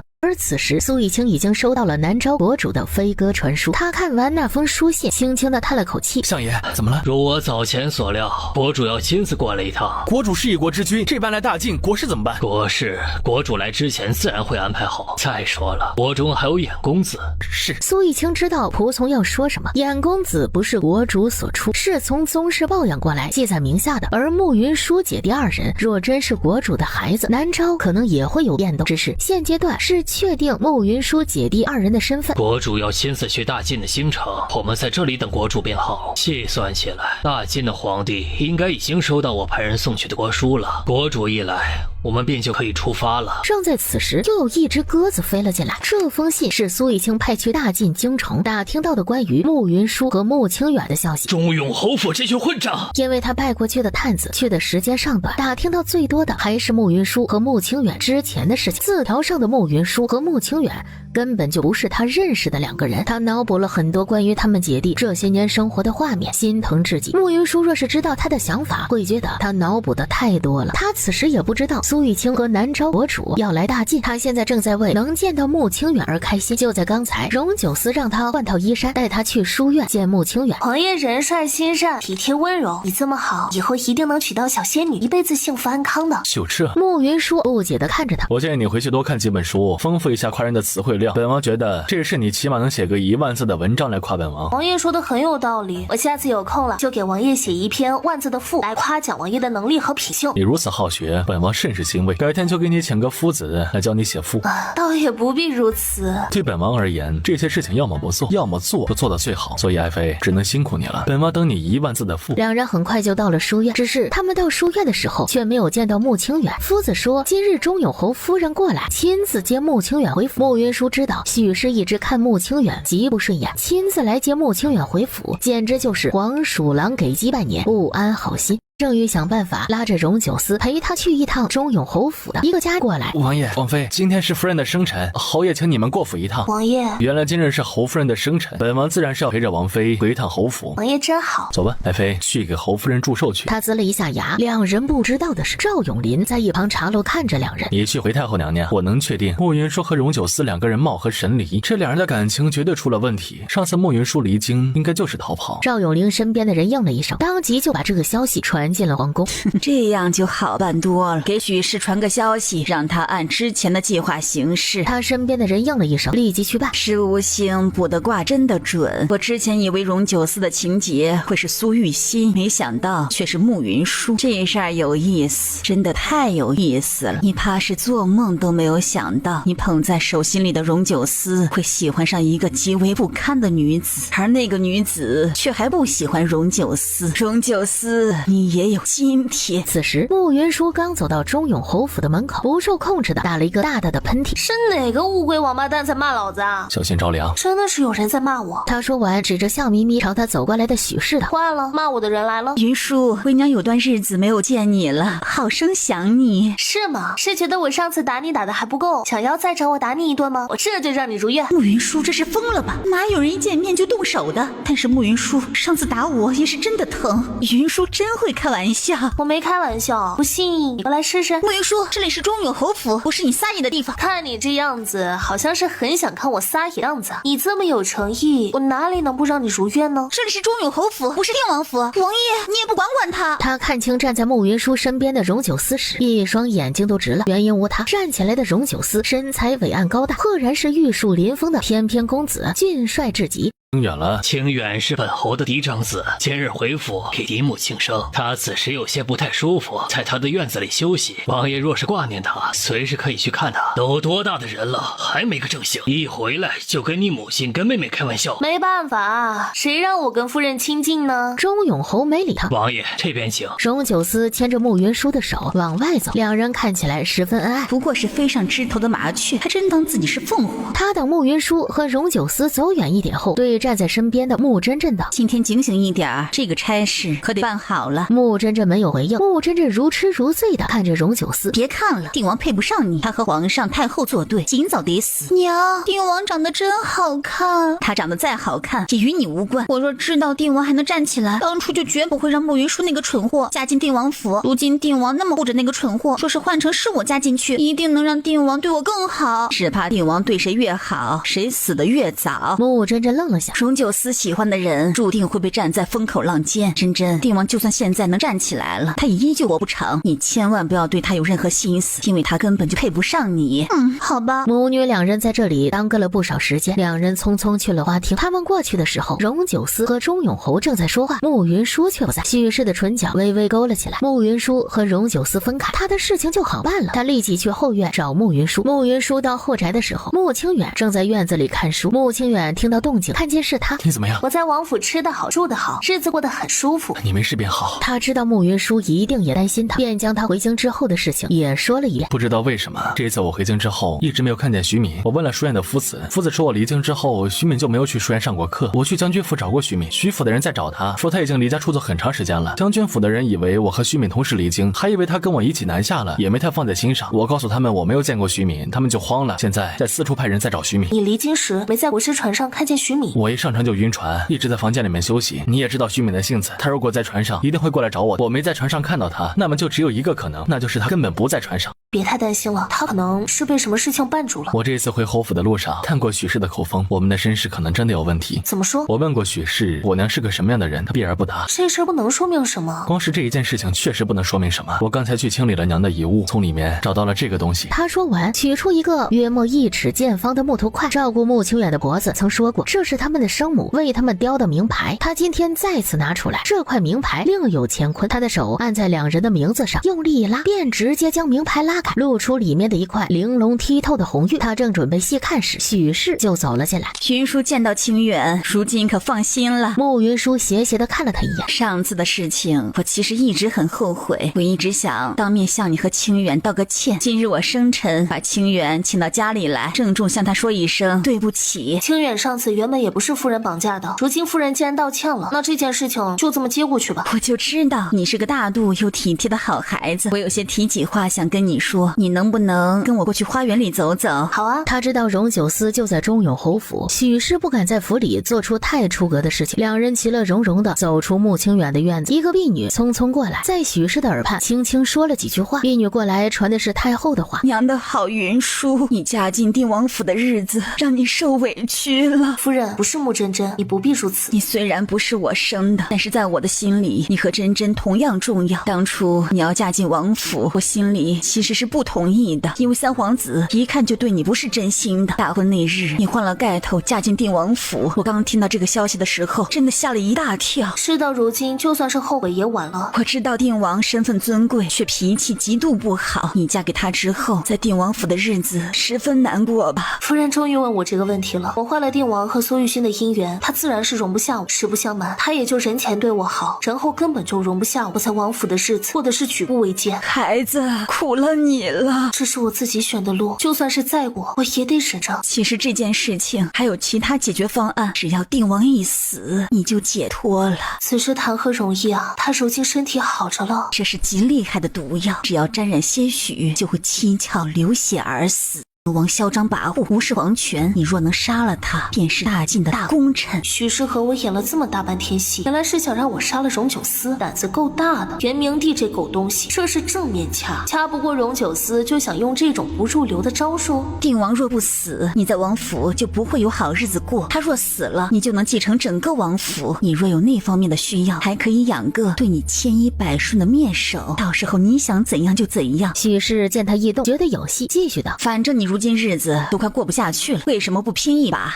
可是他若是死了，大理寺一定会查的，到时候若是查到我身上，我也得死。这事儿你不用担心，定王前几日把大理寺卿得罪了，他也巴不得定王去死呢。再说了，你这做的是立功的大事，老天爷也会保佑你。可是我还是怕呀。夫人，你是不知道定王平时对我有多么戒备，我很难找到下手的机会的。不行，这事儿我绝不能做。这事儿你没有退路。我怎么就没有退路了？因为你的母亲是罪臣辰之后，她嫁进侯府的时候就身怀有孕。你说什么？这事儿侯爷原本打算在你们今年生辰的时候对外公布，眼下离你们生辰的日子也不远了，早先告诉你也无妨。我与侯爷原本青梅竹马，与侯爷议亲时，你母亲横插一脚。她嫁进侯府的时候已经怀有身孕，侯府对外说你们姐弟是早产儿，其实你们是足月产的。这不可能！若我和清远不是侯爷孩子，侯爷怎么可能会容得下我们？那是侯爷仁慈。其实钟永侯从来就没有想过要公布慕云舒和慕清远是足月产的事情，这是许氏瞎编的。我不信。清远若真是侯府的嫡长子的话，侯爷为什么迟迟不为他请立世子？虽然我不喜欢清远，但是我也不得不承认他是个优秀的孩子。这样优秀的孩子却不是侯爷待见。你这么聪明，你觉得这事儿正常吗？我和清远怎么可能不是侯爷的孩子？你是我一手带大的，我疼惜你才会跟你说这些事情。清远这辈子都不可能继承侯府，一旦他是监生子的消息传出去，他这一辈子都完了。你如果自己不能在王府站稳脚的话，他以后的日子会十分艰难。但是只要你杀了荣九思，清远也会跟着受益。你就算不为自己着想，也得为清远着想啊。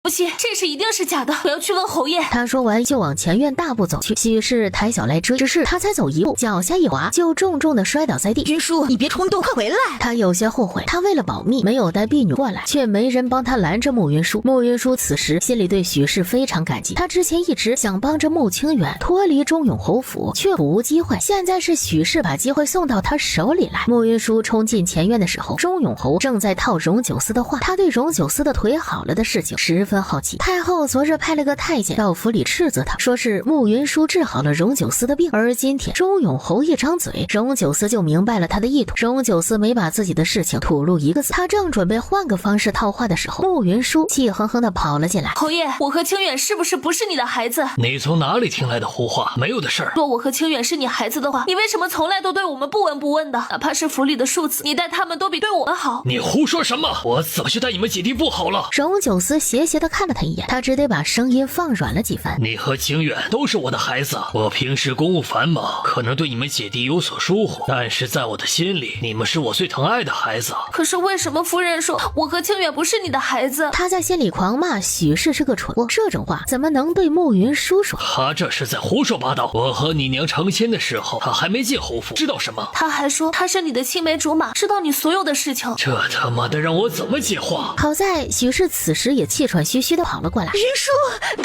我知道你平时有些私心，会偏着自己的孩子，但是你就算是再有私心，也不能造云舒和清远不是我孩子的谣。我只是在和云舒开玩笑而已。你这孩子性子太急了，我的话还没有说完你就跑了。我和侯爷都待你和清远有如己出。你生长在钟永侯府，不管什么时候，钟永侯府都是你的家。既然我和清远是侯爷亲生的，清远是侯府的嫡长子，为什么侯爷一直不立他为世子？我想掐死许氏那个贱妇。我之前一直不立清远为世子，是因为他年纪还小，平时让他吃一些苦头，也是磨砺他的性子。既然如此，清远现在也长大了，是不是能立他为世子了？为了侯府的未来，老祖宗曾立下规矩，世子要年满20才立。怎么没听说过这个规矩？你年纪小，不知道的事情很多，在这种事情上，我没有必要骗你。我听说侯爷是一出生就是侯府的世子，我就想知道，这家训是大家高兴就遵守，不高兴就不遵守吗？我听说今年清远要下上科考，他若是能考中状元的话，就足以证明他的优秀，我立即为他请封世子。今年报名参加科考的人有数万人，要从这数万人中拔得头筹是极难的事情。状元是元明帝钦点的，他讨厌慕云舒，是绝对不可能点慕清远为状元的。原来如此，我也觉得从严要求确实可以提高侯府的核心竞争力。毕竟侯爷当年没能考上状元，就成了侯府世子。这些年来，侯府也没几个拿得出手的人物。放肆！依着侯爷这个标准，考不中状元就做不了世子。这事儿想来也适用于侯夫人所生的子女。夫人，我听说二弟在读书上没什么天赋，习武呢也吃不了我。如果清远做不了世子，您的儿子应该更做不了。我只是想让慕云舒认清自己的身份，怎么就变成了这样？你闭嘴！侯爷让我闭嘴，我说错什么了吗？是因为我和清远不是侯爷的孩子，所以侯爷要区别对待，还是侯爷从来没有想过要立清远为世子，所以才找了这么一个借口？平日里我把淑儿惯坏了，让王爷见笑了。见笑？敢问侯爷，云舒哪句话说错了？我知道侯爷和夫人感情极好，但是夫人这样说话说一半，很容易让人生出误会。知道的人会说是夫人只是喜欢胡说八道，不知道的人还是会觉得夫人度量太小，容不下原配的子女。哎呀，云舒怎么能这样想我？在我的心里一直都待你有如亲生。是吗？我听着好生感动啊。夫人，你怎么了？许氏觉得眼睛有些不舒服，又用手揉了揉。我没事啊。你流血泪了。他突然想起太后给他的那包药，方才他摔倒的时候药包破了，药粉洒在他的手上，他方才装样子揉眼睛的时候，很可能把药粉揉进了眼睛。水，快取水来！钟永侯一看他这样子，就知道是出事了，直接拿起他喝过的茶，朝许氏的脸上倒去。这不倒还好，一倒就如往沸腾的油锅里倒了一盆水。我的眼睛！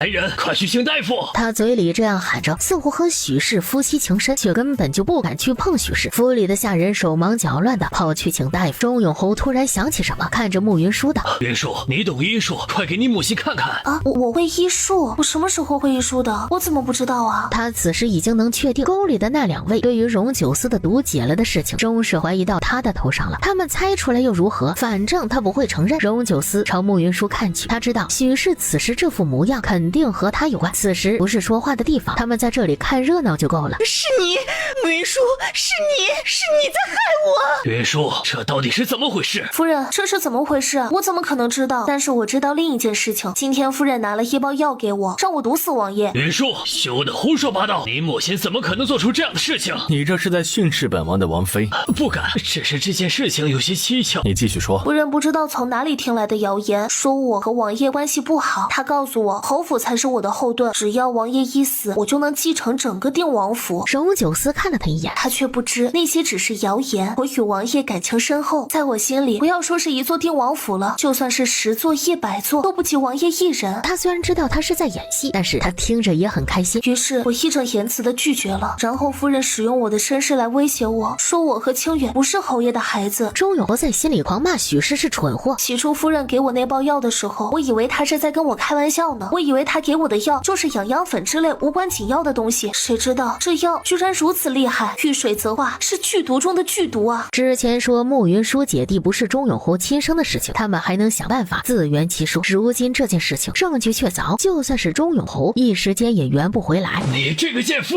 你怎么能做出这种事情？慕云舒，果然是你好狠的心呀，居然这样害我！我是你母亲，你这样不孝，就不怕天打雷劈吗？夫人做了那么多丧心病狂的事情，现在还活着呢，我有什么好怕的？就算是老天爷要降下惩罚，那也有夫人顶着呀。侯爷，夫人和王爷无冤无仇，却要毒杀王爷，这事十分古怪。这事儿如果侯爷不管的话，我就只能去报官请大理寺查一查，夫人的毒药从何而来了。这事儿一旦往下查，有荣九思在旁推波助澜，这事很可能会闹得很大。且这事一旦扯上元明帝和太后，整个钟永侯府的人全拉出去砍了，可能都不够。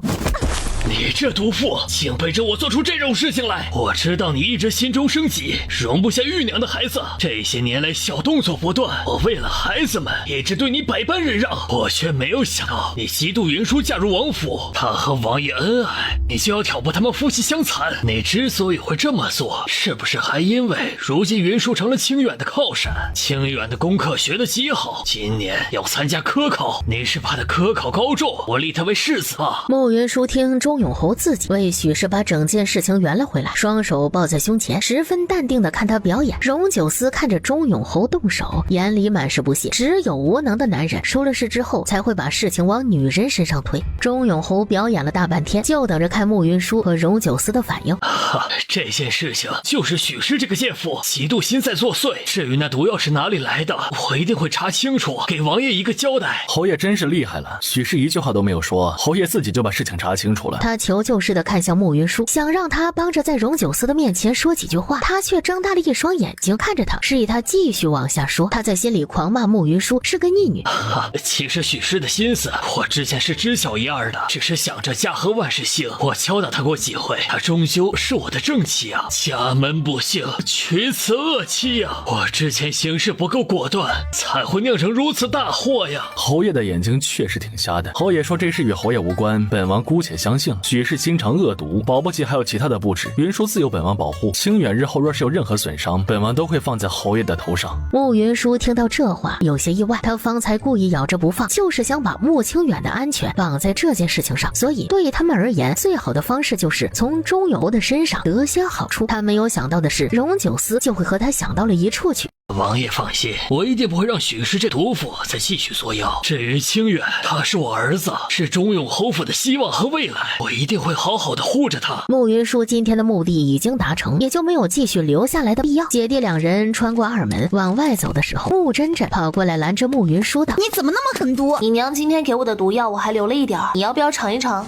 你敢？你过来看我敢不敢？你这样丧尽天良，老天爷不会放过你的。你丫的要是不服，你就过来干，你别只逼逼。”慕云舒差他走了一步，他掉头就跑。慕云舒今天收拾了许氏，心情极好，带着慕清远走在前面。荣九思在那里等他。见过王爷。他知道他现在还很弱，保护不了慕云舒。在这种情况下，他不能再触怒荣九思，给慕云舒添麻烦。荣九思轻点了一下头，别扶。上马车的时候，慕清远看见荣九思伸手扶了他一把。慕清远不懂男女之情，却觉得荣九思待慕云舒好像不太差。荣九思没打算带慕清远回王府，直接送他到为他租的宅子。慕云舒还是第一次来这里。慕云舒去宅子里看的时候，一直没有当面谢过王爷。你不是很讨厌本王吗？我讨厌你，只是因为你欺负了我姐姐，那件事情无法抵消。你对我的照顾一码归一码，你倒是个拎得清的。王爷心里是有我姐姐的吧？我对慕云舒的心思有这么明显吗？竟连慕清远都看出来了。我知道王爷是看在我姐姐的份上，才对我百般照顾。我其实一直没有弄明白，王爷如今身体已经大好，想要什么样的女子都有，何必？你就当本王是在报恩吧。王爷的关照我铭记于心，但是不管王爷和我姐姐有什么矛盾，我都会站在他这一边。我帮亲不帮理。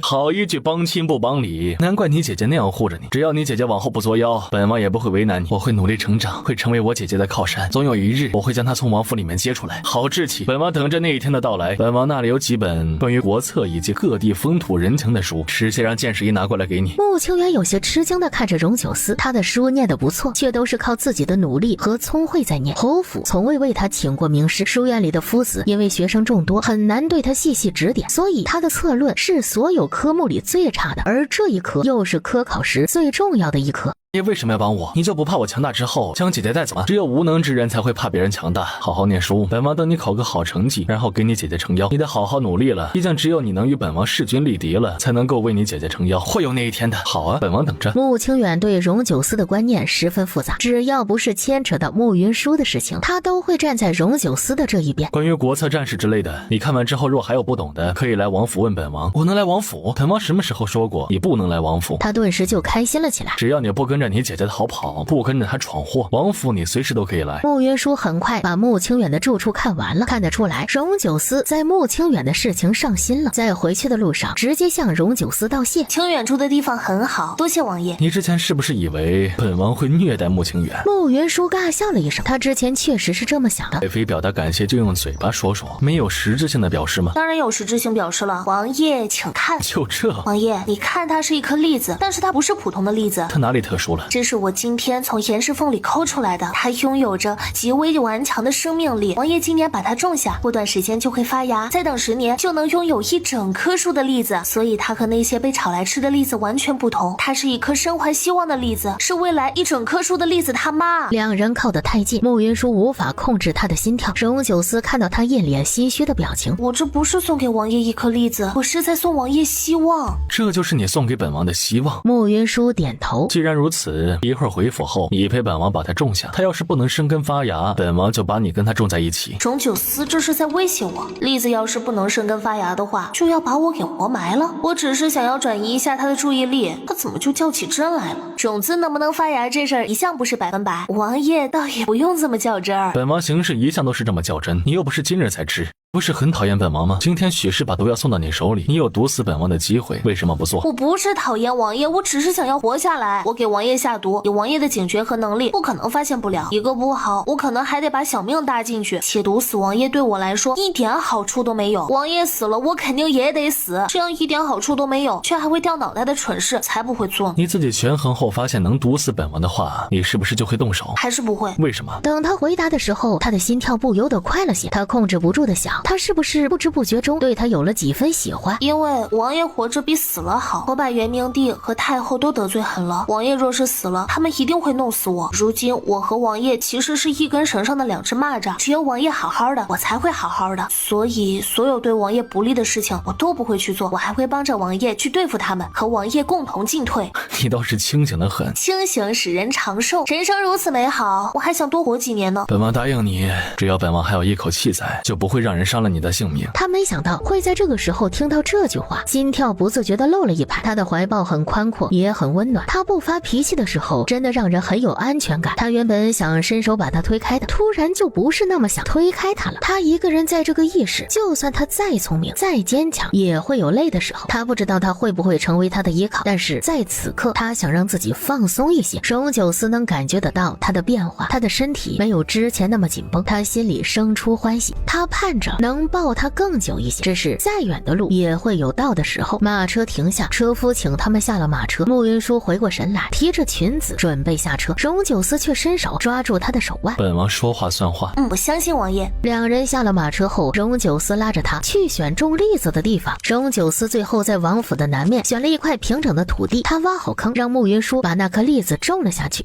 万一我是说万一哈，这栗子发不了芽怎么办呢？你放心吧，就算这颗栗子发不了芽，本王也不会把你埋在这里。你是本王的王妃，死了是要和本王合葬，就算是要死，也得和本王死在一起。这个倒也大可不必。慕云舒，这一辈子本王都不会放你离开本王的。本王从前从不强求任何事情，在你的事情上却想强求一回。慕云舒以前听到他这样的话会有些生气，今天他不想跟他吵。我觉得王爷有时候挺矛盾的，以王爷的身份，想要什么样的女人没有啊？何必在我身上浪费时间呢？本王高兴。慕云舒看他这副样子，是又要发火的前兆。王爷若是没有其他事情，我就先回房休息了。她怀孕之后明显比之前容易累，伸手揉了揉有些发酸的腰。荣九思没有说话，一把将她抱了起来。王爷这是做什么？这都看不出来，本王这是在抱你。在荣九思抱着慕云舒回房的时候，太后也收到了忠永侯府的消息。她听太监把整件事情说完之后，许氏这个蠢货，竟连这么一点小事都办不好。太监忙伏在地上，大气都不敢出。太后心里烦，摆了摆手，太监立即就走了出去。太后觉得这些事情一和慕云舒扯上关系，走向就会变得很奇怪。就连她原本觉得慕云舒和荣九思夫妻关系不好，如今也有些不太确定。这事儿不对，这事儿你怎么看？奴婢觉得，不管定王和定王妃感情如何，定王的腿好了是不争的事实，是娶了定王妃之后毒才结的。这事儿跟定王妃有脱不了的关系。定王妃打乱太后娘娘的计划，罪该万死。你说的对，杀荣九思难，杀慕云舒却不难。他不配活在这个世上，你觉得他怎么死比较好？对女子而言，失贞而死是最大的耻辱。确实如此。慈月看到太后这样的表情，就知道她已经想好了对付慕云舒的法子。慕云舒就算是再邪门，进了皇宫之后，他也翻不出浪来。你去跟皇后说一声，让她办一场宫宴，请在京的王妃和众皇子妃进宫赴宴。鉴于慕云舒的邪性，太后没打算和他打照面。她手里能用的人很多，不管是苏玉心还是皇后，都可以成为她手里的刀。皇后得到太后的指示时，请母后放心，本宫一定会好好操办这场宴席的。她知道太后和元明帝都容不下荣九思和慕云舒，这一次摆明了太后要借宫宴之事去搞事。皇后其实对荣九思的观感不错，她一直觉得元明帝对荣九思过于苛刻，如果荣九思真有夺嫡之心，哪里会等到现在？皇后作为元明帝的妻子，就算她对这些事情不太认可，也依旧会帮着去做。皇后派来通知开宫宴的消息传到了定王府时，荣九思正在慕云舒的院子里劈柴，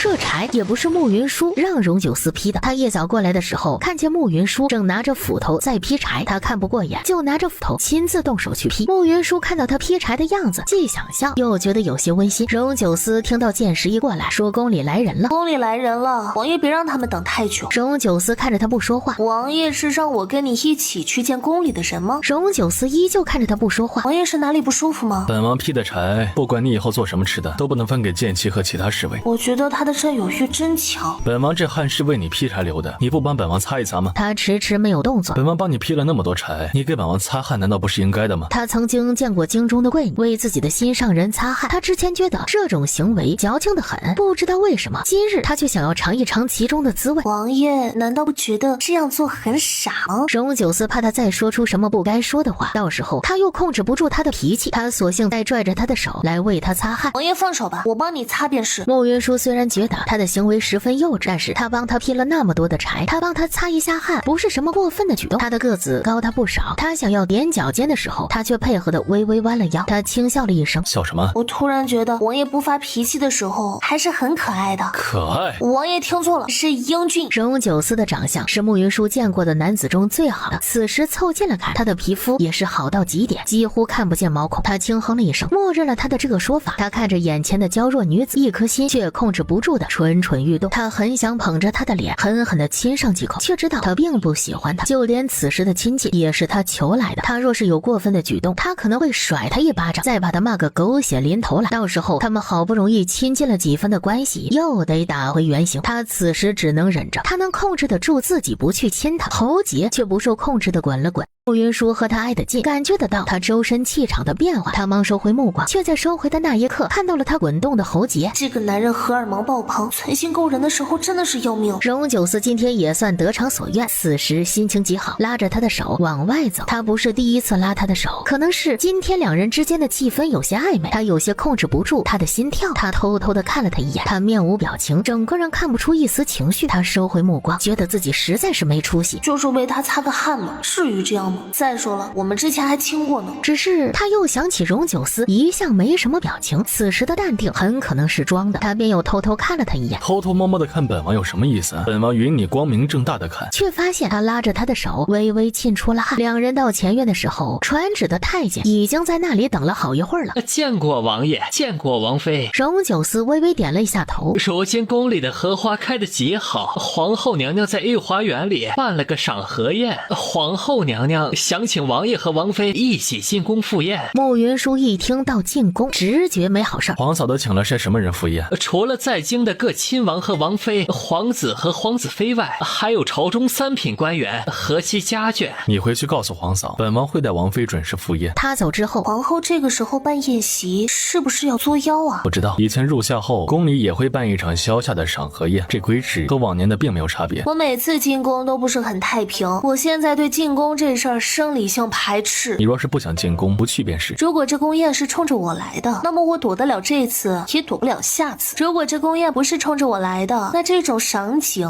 还有美食可吃的宴席，我又岂能错过呢？本王怎么觉得你还有几分跃跃欲试的味道？王爷感觉错了，没有的事。我这么怕麻烦的一个人，怎么可能会对这种事情跃跃欲试呢？你怕麻烦？我信你一个鬼！皇后是个什么样的人？她是安国公府里的嫡女，未出嫁前是京中贵女的典范。她嫁给元明帝后，就是母仪天下的皇后。本王记忆中，她行事还算忠于，颇有几分长嫂的风范。本王幼时，她还带过本王几日。她颇有些手段，但是行事还算磊落，不太会用阴毒的手段。王爷似乎对皇后颇为敬重，皇族之中无亲情，不使用阴谋诡计便值得尊重了。果然呢，这皇族是个世上最危险的种族。两人闲聊了几句之后，他便回房做相应的准备工作。荣九思看着他回了院子，便对门口的侍卫道：“不管王妃要什么，都满足她。”侍卫忙应了一声：“我是第一次听说有人被禁足了，还可以满足他的任何需求这种事。这是王爷和王妃之间的情趣，不是你我能操心的。所有的一切都听王爷的吩咐就是，不生事，不多事，不搞事，做好好侍卫的本职工作就好。他才说完，便看剑妻过来了，两人熟门熟路的放行，就当没看见剑妻一样。剑妻开开心心的走了进来。王妃，你要的冷冻肉片来了。王妃上次说让我在锁上冻点肉，我试了一下，效果好极了。往锁上放了肉之后，我戴着锁都没有那么冷啊。唯一不好的地方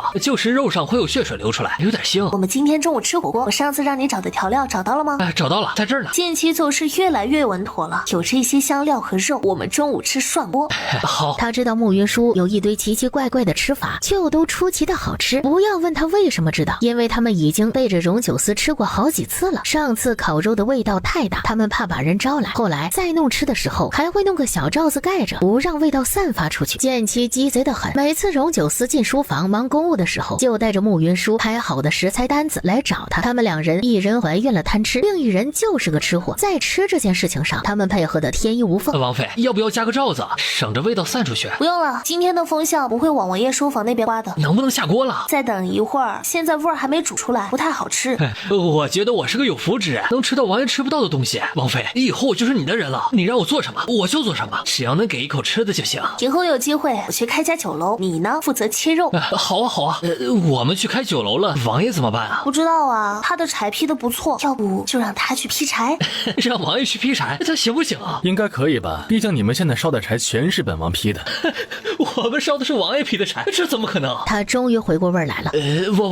王爷。荣九思冷哼了一声，凉凉的看了他一眼。其下意识的又要去带寒冰锁，别装模作样了，继续去切肉。剑妻立即认命的去切肉。我刚才没说荣九思的坏话吧？给本王涮点肉。慕云舒看了他一眼，他坐在凳子上，他乖乖的给他涮肉。他吃了一口后，味道不错，以后做涮肉的时候记得喊本王。他今天过来的时候是极为生气的，这两人是真的一直把他的话当成是耳边风。只是他和慕云舒的这段时间处下来，发现他吃软不吃硬，他要是动了手，两人又得继续吵架。他收拾不了他，但是要收拾一个剑妻还是不在话下。于是这一顿剑妻期盼了好几天的涮肉，他一片都没捞着。荣九思吃好之后，对门口的侍卫道：把本王的东西搬到这里来，本王暂时住在这里。改天来涮肉的梦彻底破灭，想哭啊！爱妃，你这是不欢迎本王吗？欢迎。他怕说句不欢迎，他就一剑劈了剑妻。看来本王把你调来保护王妃是对的，你别的本事没有，切肉的本事一流。属下一定勤练刀工，把刀工再练得再精进一点。不错，你是个有梦想的人。爱妃喜欢下厨做吃的，以后随时都可以，不用偷偷摸摸的。我这算是用一顿吃的把荣九思给招了过来吗？你既然想要好好练刀工，那就把那根骨头全部都削成能透过光的薄片吧。这怕是得削死人呐！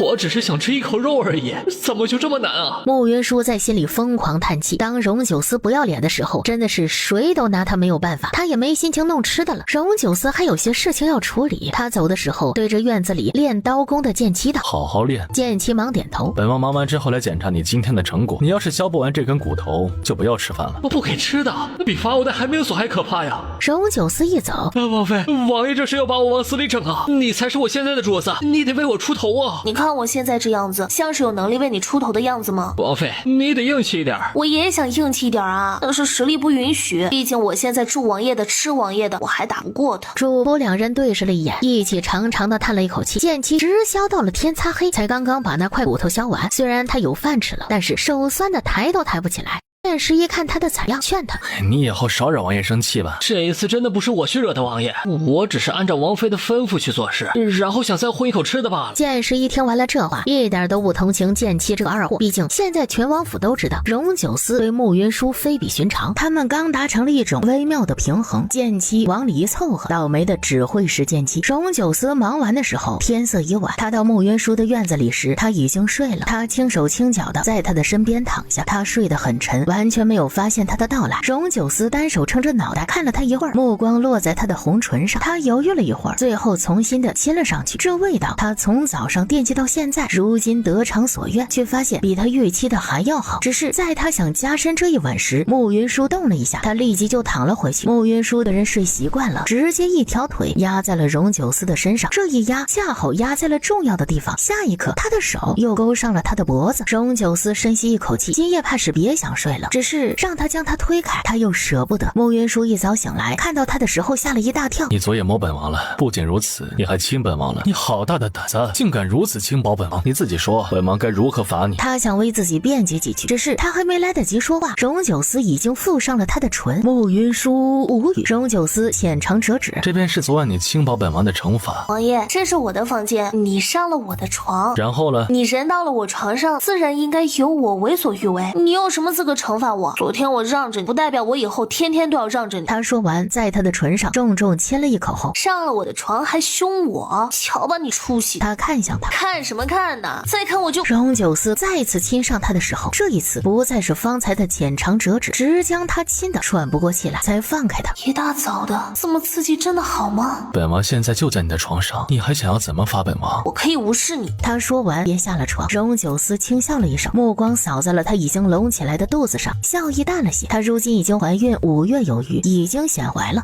没有再逗他，而是回了书房问尹兆峰：本王之前让你查的事情，你查的怎么样了？王爷和王妃大婚的那一天，王爷毒发，火在军营，王府里人员很杂，我已经仔细问过那一值守的侍卫，并没有发现异常。第二天云舒说曾在那人身上挠了一刀，本王身上也有抓痕，他一直十分肯定地说那人与本王长得一模一样。有没有一种可能，那个人就是本王，只是本王忘了？我知道王爷和王妃的感情很好，愿意把王妃腹中的孩子视如己出，但那时王爷的双腿根本站不起来，王爷的这个设想不太可能存在。至于王爷身上的抓痕，也不稀奇，毕竟王爷毒发时有的时候会控制不住自己，时常弄伤自己，那道抓痕大概率是王爷自己弄上去的。荣九思伸手轻按了一下眉心，他的想法其实和尹兆峰想的差不多，在这件事情之前也曾在自己的身上弄出过抓痕，只是事到如今他又有些盼着他腹中的孩子是他的。我觉得王妃有句话说的挺对的，她嫁入王府而失贞，是王府的人无能，没能保护好她。王爷既然已经决定待她腹中的孩子如己出，那么那一夜是谁并不重要。这些事情本王都细来想过，就算本王不介意，这件事情终究会是隐患。那个人如果是宫里派来的，那么在知道她有孕之后，要太医把一下脉就能知道她怀孕的时间，他们只怕会借机生事，到时候闹起来，本王怕出事。他如今其实已经不是那么介意那件事情了，但是明日他们要进宫参加皇后设下的宫宴，慕云舒如今肚子已经显怀，宫里的那些人一定会就这件事情做文章，他们俩的关系这几日好不容易缓和些，若是那个男人此时站出来说出这件事情，对他只怕会有很大的伤害。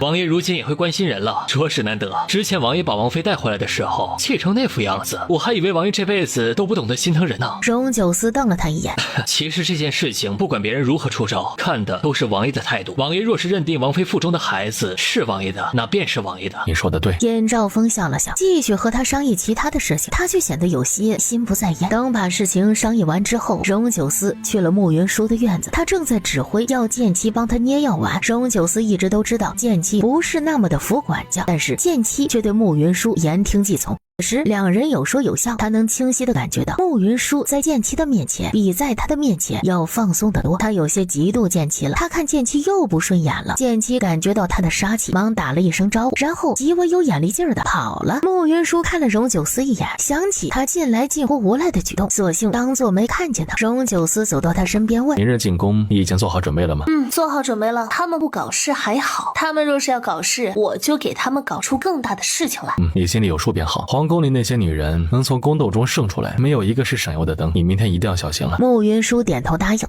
第二天上午，荣九思带着慕云舒出发去皇宫，他们在宫门口遇到了同样去参加宫宴的苏玉新和荣景彻。苏玉新眼里满是控诉，慕云舒的肚子看起来得有4、5个月了，足以证明荣九思在新婚时就睡了慕云舒。他怎么会这样？他这样做怎么对得起我？还有他的腿好了，真的好了。荣九思根本就没搭理苏玉新，他扶着慕云舒，眼里是苏玉新从未见过的温柔。荣九思从来没有这样对过我，慕云舒不过是个声名狼藉的女子，哪都不如我，哪里值得荣九思这样对她？荣景彻则想到的是荣九思睡了他的女人的感觉。慕云舒有孕之事从来没有跟他说过，找大夫治病的事情他也没有跟他说过，决定一会儿找机会好好问问他。他若是这样的话，以后休想再得到他的爱怜。乖侄儿、侄媳妇，见到长辈还不快过来见礼？他们就算是再不愿意也得过来见礼。真乖。苏玉新眼泪汪汪的看着荣九思，你这是便秘急着找茅房吗？不是吗？侄媳妇，我跟你你说啊，这便秘呀，要是还憋着的话，十分伤身，你别逞强。九思，他如此粗鄙，你不管管他吗？他懒得搭理他。别人的闲事不要去管，他就算是憋死了，也与你无关。好的，听你的。荣九思扶着他，稳稳地朝前走，把苏玉新和荣景彻无视了个干净。人已经走了，你差不多就可以了。你刚才眼珠子差点没粘在慕云舒的身上，后悔的那个人是你吧？你简直是不可理喻！他说完拂袖而去，苏玉新气得眼泪巴巴直掉。没一会儿，荣景彻又回来了。行了，别哭了，10个慕云舒也及不上你一个。荣九思对慕云舒好，不过是演戏给我们看。他们真的只是在演戏？那是自然，荣九思不可能看上慕云舒，慕云舒也不可能喜欢荣九思。荣九思对慕云舒好，不过是做样子，毕竟全京城都在看他的笑话。你说的对，荣九思怎么可能看得上慕云舒？他今天故意对慕云舒好，不过是在气我罢了。两人都没有看见，旁边还停着一顶马车。他们一走，什么乱七八糟的玩意儿！三皇子确实不成体统，大晋的江山要是交到他的手里，那便完了。你真要收定王妃做义女？他离京的那段时间，陈王曾去定王府里找过他。那丫头刚才你也看到了，这性子有趣吧？她的性子确实有趣，我很好奇今天她会怎么应对。有人好日子过久了就为老尊，这天下是天下人的天下，可不是某一个人的天下。慎言。是。老夫妻两人携手往宫里走去。慕云舒和荣九思到的时候，皇后看见他们，便笑着迎了过来。我听皇上说九思的腿好了，快让我看看。见过皇嫂，看来确实是大好了，我也就放心了。听说九弟的腿能好，九弟妹功不可没。我这个做嫂嫂的，看着你们如此恩爱，十分欣慰。嫂嫂过奖了，我与王爷是夫妻，夫妻本一体，只要是对王爷好的事情，我都愿意去做的。你是个好孩子，京中那些传闻误了你。好在九弟慧眼识珠，没有因为传闻而轻视你。慕云舒微微一笑，你这是有身孕了？是的，你有孕在身，还陪着九弟出京找大夫，你对九弟真的是有情有义呀。皇嫂说的是，云舒确实极好。恰好有宫女过来要请示皇后，皇后便先去忙了。这么热情是想干嘛？不管她要干嘛，见招拆招便是。你有孕了，自己小心一点。宫里这些女人，别的本事不一定有，但是害人小产这种事情，她们都做得十分纯熟。若有人要害我，王爷会帮我吗？你我夫妻一体，一荣俱荣，一损俱损，别人欺你便是在欺本王。王爷这句话，就算今日皇宫是龙潭虎穴，我也能安然离开。荣九思看向他，我就算不相信自己，我也该相信王爷的实力啊。荣九思听到了这句话，轻笑了起来。这话他爱听，他听人说女子都喜欢强大的男人，他是他的夫，不管他们之间私底下有什么矛盾，对外他们就是一体的。他想要把孩子生下来，那他自然会护着他，不会让别人伤到他和他腹中的孩子。今日是荣九思自腿好之后的第一次正式在人前亮相，他和慕云舒站在那里，便有不少的目光不时朝他们看过来，两人赫然的郎才女貌，十分登对。此时太后也收到了慕云舒怀孕的消息，她竟有孕了。女子有孕之后，便算是有了天大的弱点。她今日进了宫，要整治她，也就变得更加容易了。你说的对，有孕的女子处置起来最方便。慕云舒这个小贱人，竟让她将怀孕的事情藏到现在。定王妃如今显怀了，肚子还不小，看这情景，怕是已经有了5个来月的身孕了。奴婢听闻定王那段日子身体极为不适，定王妃却在那段时间有孕，这事儿仔细一想，怕是有些不对。这件事情怕是得查清楚，否则怕是会乱了皇室血脉。还是你机灵，你去一下太医院，请个太医去给慕云舒把脉，你再去通知皇后和三皇子妃，让他们配合处理这件事情。慈月立即去着手安排这件事情。此时丽和轩那边，陈王爷看见慕云舒，乖女儿，你肚子里的娃娃几个月了？让云舒见笑了。我和你王叔没有子女，他做梦都想要个女儿。你的性子呀，极合他的脾胃，他就恨不得你立即是他的女儿。他就这副样子，你别理他。能得王叔喜欢是我的荣幸，只是我暂时没有认亲的打算。认亲是大事，草率不得。这事儿你也不用急着拒绝。人活在这世上，绝不会嫌疼自己的人多。王婶说的是，王爷的病治好了，真的是你出去找的大夫治好的吗？他笑着轻点了一下头。你能告诉我那个大夫在哪里吗？我也想找大夫看看。慕云舒看向他，我年轻时被贱人所害，坏了身体。你王叔虽然从来不说什么，但是我还是想为他留个一子半女。约书此时不好为陈王妃把脉，但是看他的面色，便知他的体质偏寒。王婶和王叔感情深厚，当真是让人羡慕。只是那位大夫居无定所，我们上次能找到他都是运气极好，如今再去寻他，实是千难万难。陈王妃的眸光瞬间便暗了下来。我会为王婶留意他的行踪，说有消息第一时间通知你。虽然知道子女之事是讲究缘分，强求不来，若只是我一人也便罢了，我还是想要求上一求。慕云舒正要说话，一个工人带着太医院的院正过来的。定王妃，皇后娘娘听说你有孕了，这是皇族的大喜事，便请了个太医院的验证过来给你请个平安脉。这是他们要开始出招了吗？王婶真让人羡慕，这么快就有了身孕。你确实该羡慕我，毕竟我们同时成的亲，我有了身孕，你的肚子还是空空的。心儿和彻儿成亲时间尚短，孩子之事不用着急。云舒有孕之后，一直没有请宫里太医诊过脉，本宫作为长嫂，多少有些失职了。三皇子妃还年轻，这事儿是不着急。三皇子妃这么羡慕陈王妃，应该是想要生孩子了。只是孩子这事儿呀，急也是急不来的。就像我急了一辈子，到现在都还没有，只能说这是命。苏玉心立即变了脸，她的辈分高，这样冷嘲热讽，苏玉心连反驳都不能。孩子这事儿确实不能急。院正细细的为慕云舒把完了脉后，定王妃的胎儿是否安好？定王妃的胎儿已有5月有余，十分健康。慕云舒对胎中妇儿的情况是了解的，此时再听到院正这么说，他就更加安心了。因为大夫很多时候能医人，却不太能自医。不过有些事情下官不知当说不当说。既然是不知道当不当说，那就不要说，毕竟祸从口出。王爷说的是，只是这件事情和王爷有些关系，别人都可以不知道，王爷还是得知晓啊。荣九思冷冷地看向院正，王爷和王妃成亲时，下官曾给王爷把过脉，王爷当时的脉象不是很好，从脉象上看很难有子嗣。他这话一说完，四周一片安静，所有的人的目光都落在了慕云舒和荣九思的身上。他刚穿越过来的时候就给荣九思把过脉，他当时虽然中毒很深，却绝对没有院正说的这回事儿。荣九思的眸光森冷，之前院正给他治病的时候，不是同时找了好几个大夫给他医治，都要信了院正的鬼话。院正，你会不会记错了？这件事情本宫怎么从未听说过？这事儿皇上也知道的，只是皇上觉得当时王爷病重，便让下官瞒着王爷。是吗？王爷的病一直都是下官在治，下官最清楚王爷的身体情况。不过这种事情也有可能会有意外，万一这个孩子就是这样的意外，那就是孩子与王爷有缘啊。院正的医术是太医院里公认最好的，医院正看这种情况概率大吗？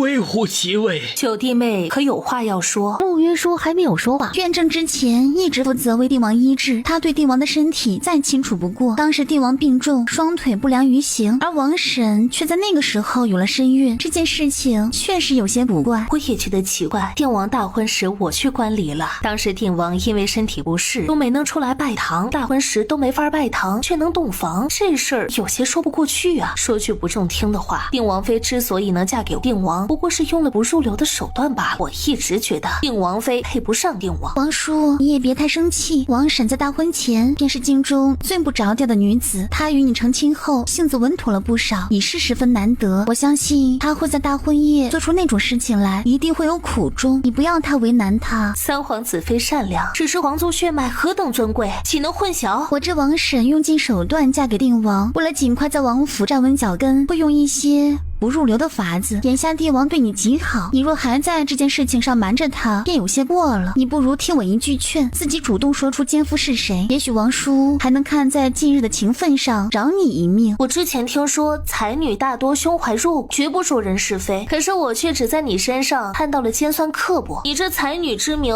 是偷来的吧？苏玉心的正欲说话，你是不是想说，哎呀，你怎么能这么说我啊？我说的是事实，你要是没偷人的话，你就拿出证据来啊。这种事情原本就是世上最难证明的事情，我无法证明我没有偷人，但是你口口声声说我偷人了，那你想来是有证据的，来，把你证据拿出来，证明我偷人了。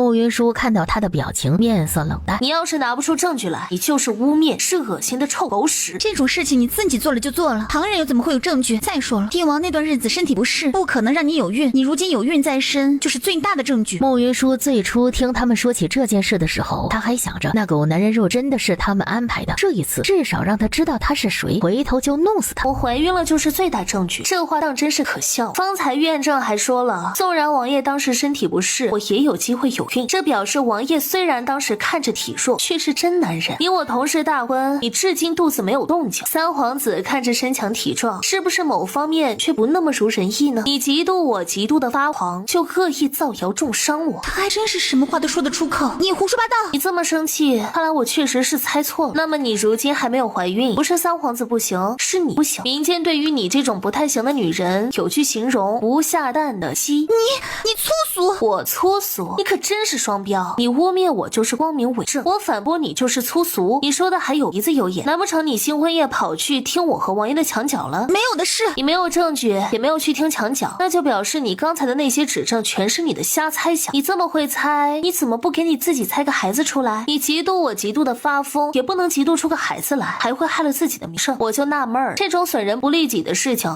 一般只有脑子被驴踢过的人才能做得出来。你怎么做得这么理直气壮的？难不成你今天一早脑子被驴踢过？你原本就是心术不正的人，大家怀疑你再正常不过。毕竟你当初为了嫁给王叔，还换了我的盖头。就是定王妃当初能换盖头，还有什么事情是她做不出来的？她这样品行败坏，竟还敢这样指责三皇子妃，脸皮真是厚啊！她这样的人就该进猪笼，她根本就不配活在这个世界上。说到换盖头这事，本王有个人证，之前大家有很多猜测，本王便派人查了查，这一查还真查出了些东西来。来人，带于妙正过来。他说完，便有人把一个40多岁的妇人带了过来。苏玉欣看到于妙正的时候，眸光微微闪了闪。在喜庙里接受喜神祝福时，只有新娘能进大殿。换盖头的事情，除了苏玉欣知道外，只有于妙正知道。荣九思此时把于妙正找来，疑心他是不是知道了什么。于妙正若是供出了他，于妙正自己也得倒大霉。妙正当时在喜庙里，想来对这件事情再清楚不过。我听闻妙正素来公正，妙正的话想来再公正不过。慕云说来之前不知道荣九思还把于妙正请了过来，他对于原主换盖头这事儿并没有记忆。他暗暗告诉自己，如果这一次荣九思偏帮苏玉欣，大不了他自己想办法扳回这一局。定王和彻儿如今都取得娇妻，夫妻恩爱，之前的事情如何并不重要了。皇嫂说的有道理，但是这件事情大家都有些猜测，不管是谁换的盖头，本王觉得都该查清楚，还另一人清白。他这样说，王后也不好再阻止。那天到底是怎么回事？于妙正直说便是，不必隐瞒。那日定王妃先进的喜庙，她进来之后看起来似乎有些心绪不宁，我以为是她因为大婚太过紧张。慕云舒翻了翻原主的记忆，当时原主琢磨着换盖头的事儿，他不是个能藏得住事的人，确实心绪不宁。苏玉欣眼里满是得意。定王妃进到喜庙不到半盏茶的时候，三皇子妃的喜轿也到了。因为赐福的过程有些长，如果分开赐福的话，便会误了吉时，所以当时他们是一起接受喜神赐福的。赐福到一半的时候，定王妃说她头有些晕，当时刚好送完一段祝词，便让他们稍事休息。定王妃当时从喜服里取出一块点心，分给了三皇子妃一半，刚好这庙里清油不够，我到后间去添清油了。回来的时候，便见三皇子妃有些恍惚。这事我记得，我吃完那块点心后，我便有些晕，想来是那个时候被换了盖头。他到此时基本上能确定于妙正是荣九思找来帮他的。他就说嘛，荣九思怎么可能会喜欢上慕云舒那个蠢货？那倒不是，当时我进去的时候，定王妃虽然面色不佳，但是并没有调换盖头。他看了于妙正一眼，眼里有了几分警告的成分。祈福结束时，定王妃没有在进喜庙时心绪不宁，反倒是三皇子妃有些心绪不宁。我当时是吃完王婶给我的点心后，有些不舒服。依着规矩，祈福结束之后出喜庙去夫家拜堂，要派出去的时候，三皇子妃说她身子有些不适，问我有没有安神的药丸。定王妃伸手扶着她，我见此情景，便去里间给三皇子妃拿了药丸。过来的时候，定王妃坐在椅子上昏睡了过去，掐了掐定王妃的人中，将她唤醒。而此时三皇子妃已经出了喜庙，我忙取过一旁盖头为定王妃盖上，却发现盖头不对。我当时想要追出去，有个婢女拦下我，警告我不要多嘴，往我怀里塞了一张1000两的银票。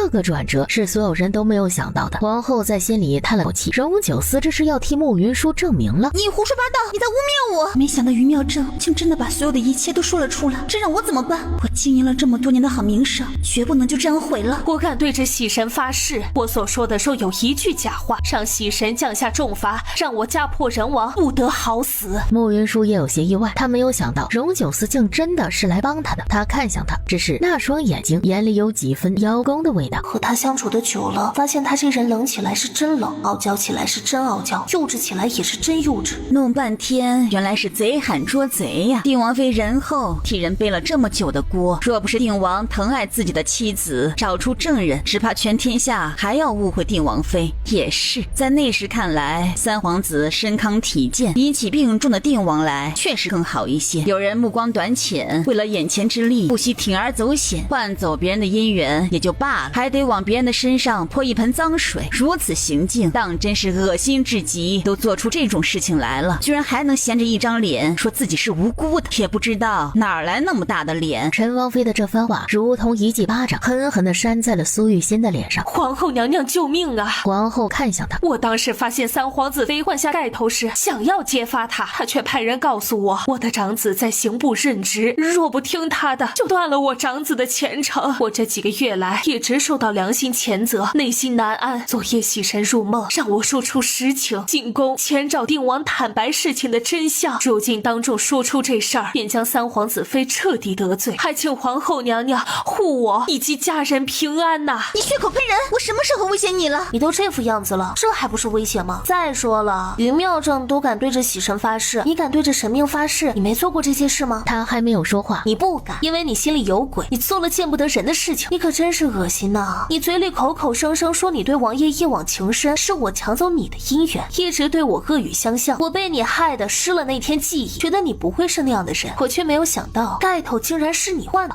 三皇子真的挺能忍的。苏玉心和你成亲之后，数次对外表示他对定王旧情未了，是被人害了才被迫嫁给你的。可是现在看来，事情并非如此。我也有些好奇，换盖头这事儿你是否参与？否则的话，你作为一个男人，怎么能忍得了这种事？我真没想到你是这样的人。之前我以为是王婶换了你的盖头，所以你心里还记挂着王叔，我便装作不知道。如今才知这事儿是你做的，你这是把我当傻子吗？你有什么资格说我？明明是你婚前来找我说你根本就不想娶慕云舒，你喜欢的人是我。若非如此，我又岂会一时鬼迷心窍做出这样的事情？够了，你们这副样子成何体统？三皇子妃身体不适，你扶她下去休息。宫女应了一声，伸手去扶苏玉心。就算那天是我换了盖头，也不能证明你腹中的孩子就是定王的。孩子是不是本王的，本王再清楚过。本王房中的事情没有必要向任何人解释。本王虽然身体不好，但是生个孩子的本事还是有的。这个孩子就是本王的，往后谁再敢就这件事情胡说八道，休怪本王不客气。慕云舒听到荣九思的话，十分意外，他真没想到他就会当众认下这个孩子。他忍不住朝他看去，他也在看他，眼梢轻撩，透着几分骄傲。这个男人的脾气坏得要死，但是在外却会维护他。夫妻之间的事情，夫妻最清楚。定王说这孩子是他的，那就只可能是他的。那些闲着没事的人，有空管别人的事，还不如管好自己。毕竟有的人自己立身不正，就喜欢以己度人。他只能憋屈的跟着宫女去休息。他害你不成，还瞪你，你不瞪回去？被狗咬了，我把狗打死就好了，直接咬回去只会脏了我的嘴。有道理。今日之事，王后也觉得颇为晦气，她安抚了于妙正几句，于妙正谢过她，便退了下去。今日本宫失职，让九弟妹受委屈了，本宫敬九弟妹一杯。皇嫂见谅，我有孕在身，不宜饮酒啊，是本宫考虑不周了。真是娇气，谁说怀孕不能喝酒的？我怀我家几个孩子的时候，没事就喝几杯。依我看，他这是没把皇后娘娘放在眼里。你那么能喝，那你把这一坛酒全喝了呗。这太多了，我喝不了。喝不了？那这是不给我面子啊！你这是在仗势欺人。皇嫂喊我喝酒，我没喝是不给面子；我喊你喝酒，你不喝，我就是仗势欺人。你这么会双标，是跟三皇子妃学的吗？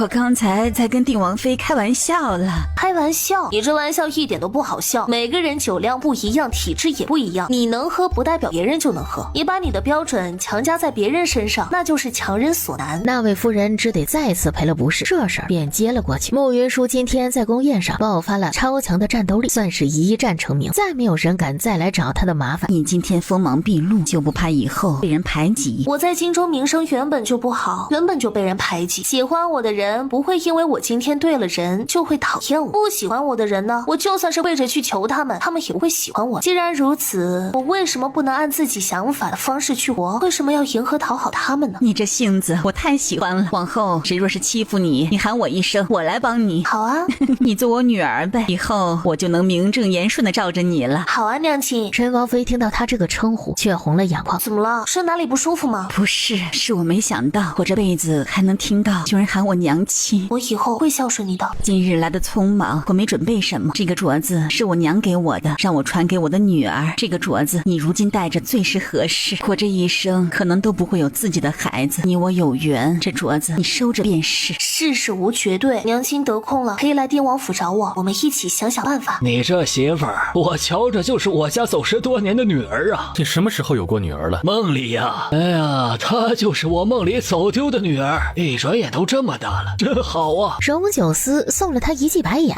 要点脸吧。慕云舒那边传来一声惊呼，他身上的衣衫被洒出来的汤汁弄脏了大半。奴婢愚钝，还请定王妃责罚。你确实该罚。皇后过来训斥了那宫女一番，便让她去刑房领罚。是本宫没有教好这些宫女，害九弟妹弄脏了衣衫。你的衣衫脏成这样，本宫让人带你下去换套衣衫吧。慕云舒便点了一下头。皇后叫来宫女，领着慕云舒去换衣衫。陈王妃见多了宫里的阴私之事，怕有人趁机算计慕云舒，想陪她一起去，只是肚子突然疼了起来。陈王见她面色不好，手忙脚乱地扶她离席。荣九思是男子，他虽然和慕云舒是夫妻，他去换衣衫，他并不好跟过去。慕云舒跟着小宫女进了一间宫殿，宫殿里备有换洗的衣衫，恰好是她的尺码。皇嫂真是未卜先知啊，知道我今天会弄脏衣衫，早早就做了准备了。每次开宴的时候都会有夫人小姐弄脏衣衫，所以皇后娘娘会备上各种尺码的衣衫。皇嫂能成为皇后，真是思虑周全，让人佩服。奴婢伺候王妃更衣。慕云舒点头，却在小宫女低头去取衣衫的时候，她一记手刀，脖子还挺硬的嘛。正在此时，她听到前面传来关门的声音，忙走到了外间。大殿的门已经被人关上，原本没有燃着香的香炉突然就有香燃起，这是催情的香。眼下的局面对她不利，她只需要想办法离开这间宫殿，就能化险为夷。她为了保险起见，拿起这衣带准备去捆住小宫女，只是她的手在碰到衣带的时候，衣带上散发着一股淡淡的腥味。她有些戒备地看着那条腰带，很快就看见有一条小黑虫从腰带里钻了出来。慕云舒原本打算一脚将小黑虫踩死，就看见又有好几条小黑虫钻了出来。操！小黑虫飞快地朝他爬了过来。这些虫子打不死，战斗力看起来还很强。如果他不能在短时间内想到解决的办法，他很快就会成为那些虫子的食物。该怎么办呢？距离慕云舒换衣衫的宫殿不远处，慈月问连苏：“你的那些蛊虫真的管用吗？”那些蛊虫是我从古籍上找到的法子养出来的，十分厉害。我之前拿一头猪试过，只要被蛊虫咬到，就会发不出声音，且丧失行动能力，最多1刻钟，那些蛊虫就能把一个人吃得干干净净，最后只余下骨头。这些蛊虫这么厉害，会不会为祸宫中？您请放心，那些蛊虫从破壳出来到死亡只能活半个时辰，所以半个时辰之后，那些蛊虫就会全部都死掉，绝不会为祸宫中。而他们只用1刻钟就可以把人吃得干净，所以不会有事的。这次你做得很好，事成之后，太后娘娘必定重重有赏。我会在旁看着，绝不会发生意外。你往后跟我说话，离我远一些。是。慈月在心里算了下时间，连苏说1刻钟那些虫子就会把慕云舒吃完，但是慈月知道慕云舒要半刻钟没能赶回来的话，荣九思很可能会来找他。他思索一番后，叫来几个宫女，让他们帮着拖住荣九思。他刚交代完，救命啊！你不是说只要被蛊虫咬到就会发不出声音来？他现在怎么还能大喊大叫的？他还能说话的话，就表示他还没有被蛊虫咬到。不过姑姑也不用太过担心，那些蛊虫十分厉害，打不死也烧不死，只要定王妃在里面出不来，蛊虫就能把他咬死。他再这样喊下去，把人都招来，你赶紧想办法弄死他，我去想办法把人拖住。连苏应了一声，却站在那里没动。你傻站在这里做什么？还不快动手！连苏再次应了一声，还是没动。那些蛊是他养的，他太清楚那些蛊虫有多厉害。他见连连苏不动，便决定自己过去。实在不行，大不了他亲自动手杀了慕云舒。连苏见慈月过去，他便决定跟过去看看。他没有直接去大殿的门口，而是顺着偏殿的一处窗往里看。嗨，好巧哦！他没有反应过来时，慕云舒拿起了一个搪瓷尿壶扣在了他的头上。慈月只来得及发出一声尖叫，就再也发不出声音来了，因为他被蛊虫咬了。之前他嫌这些蛊虫不够厉害，现在由他来面对蛊虫的这些特质时，他就再没有这种感觉了。他扭头无声地朝连苏求救：姑姑让我离你远一点，我便离姑姑远一点，不敢讨姑姑的嫌。他至今都想不明白，为什么慕云舒没事。害人者恒害己，慈月姑娘，我劝你善良，下辈子投胎的时候记得做个好人哦。连苏不救他，他就只能在这里等死。他恨恨地瞪着慕云舒，只是眨眼的功夫，慈月的脸上就看不到什么肉了，整个人在地上抽搐，却根本就动弹不得。慕云舒就站在窗边，看着冷眼旁观的连苏问：小哥哥，你叫什么名字啊？以前怎么没有见过你？连苏看了他一眼，见他笑眯眯地站在窗前，看起来娇俏可爱。你是慕云舒？是啊，你认识我？你是怎么控制那些蛊虫的？你还没回答我的问题呢。我不认识你，只是听他们说起过你。你是养蛊人？连苏没有回答他的问题，转身就走。你和龚先生是什么关系啊？连苏头也不回地走了。慕云舒的眉头皱了起来，对这些养蛊的人是一点好感都没有。今天要不是他准备充分，以防万一带了十分厉害的驱虫药，今天怕是会交代在这里。慕云舒听到不远处又有脚步声传来，慕云舒，你在哪里？王爷，我在这里。几乎他的话音才落，便看见了一脸急切的荣九思。他今天经历了生死，此时看见他只觉得十分亲切。他此时这样找过来，应该是关心他的。他欲朝他走过去。先别过来。你没事吧？慕云舒原本想说他没事，却听到不远处又有脚步声传来。王爷，我好怕呀。他此时还能哭，那就表示没有大碍。他暗暗松了一口气。陈王妃和皇后走了过来。那是什么东西？刚好有蛊虫从慈月的身体里钻了出来。这些虫子是哪儿来的？皇宫里怎么会有这样可怕的东西？云舒，你怎么样？陈王妃对慕云舒的了解远没有荣九思多，看到他哭，陈王妃心疼的不行。娘亲，我没事，你先别过来，这些虫子很厉害的，非常危险。他和陈王妃今天不过是初识，顺着陈王妃心意喊他娘亲。他没有想到陈王妃竟愿意为他涉险。陈王妃大急，还要往前。臣子别急，那些虫子挡了路，你现在过去十分危险。陈王妃看向他，云舒聪慧，不会有事的。陈王妃觉得他在暗示什么，你往后退一些。慕云舒往旁边站了些，荣九思一个纵身便跃上了窗台，然后将他一把抱了起来，再施展轻功顺着窗台跳了出来，两人才站稳。云舒，你怎么到这里来的？这到底是怎么回事呀？是宫女引着我来这里换衣衫的。陈王妃看向了皇后，皇后的面色有些难看。娘亲，我好害怕，我一进到这座大殿里，大殿的门就关上了，带我过来的小宫女就变成了男子，他想轻薄我，我趁其不备将他打晕了，然后他给我准备的衣衫里钻出了很多黑色的虫子，那些虫子把他咬死了，他的尸体现在就在大殿里。我心里害怕，就跑到窗边来了，没想到这边还站着太后宫里的慈月，她也放那种小黑虫咬我，我心里害怕，拿着旁边的尿壶就往他身上扣，那些黑虫却把他也咬死了。和皇后一起过来的侍卫过来回话道：回皇后娘娘的话，大殿的门确实被人锁了，大殿之中确实还有一具被虫子啃食过的尸体。皇后在心里狂骂太后，这些事情太后之前半点都没有跟她说过。嫂，今日的事情，劳烦你来解释一下。云舒不过是换衣衫而已，怎么会换到这么偏僻的地方来？你身边的宫女怎么就变成男子？还有这些虫子是怎么回事？这具尸体又是从哪儿来的？大殿门上为什么会上锁？今日之事，本宫会查清楚，给九弟和九弟妹一个交代的。这些年来，皇嫂打理后宫打理的井井有条，从来就没有出现过差错。可是今天出了这么大的事情，皇嫂却一无所知。本王有理由怀疑这事跟皇嫂有关。今日之事是本宫失职，本宫知道，此时就算是本宫说再多，九弟也不会相信的。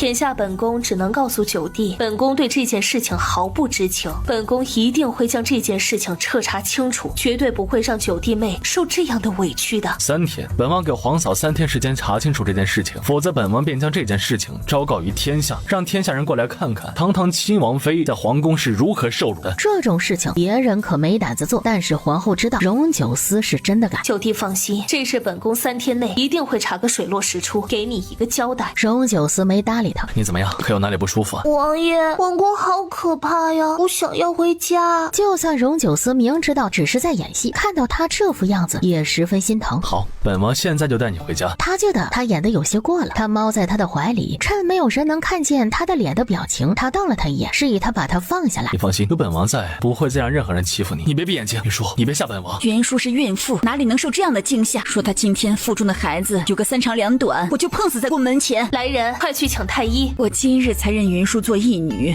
你们就这样欺负她，是不是见不得我有孩子？绝对没有这样的事情。眼下九弟妹不舒服，还是先找太医给她看看，其他的事情我们迟些再商量。陈王妃冷冷地看了他一眼，冲到了慕云舒的身边道：乖女儿，你不要怕，娘亲在这里，你要是有哪里不舒服，就跟娘亲说。我头好晕啊，我可能是中毒了。好在太医很快就过来了，暂时缓解了他的尴尬。来的还是院正，只是院正还没来得及给慕云舒把脉。等一下，你连脉都把不准，怎么给云舒看诊？他的医术是太医院里公认最好的，偏今天荣九思的脉象是他胡说的，现在被陈王妃嫌弃和质疑，他连句反驳的话都说不出来。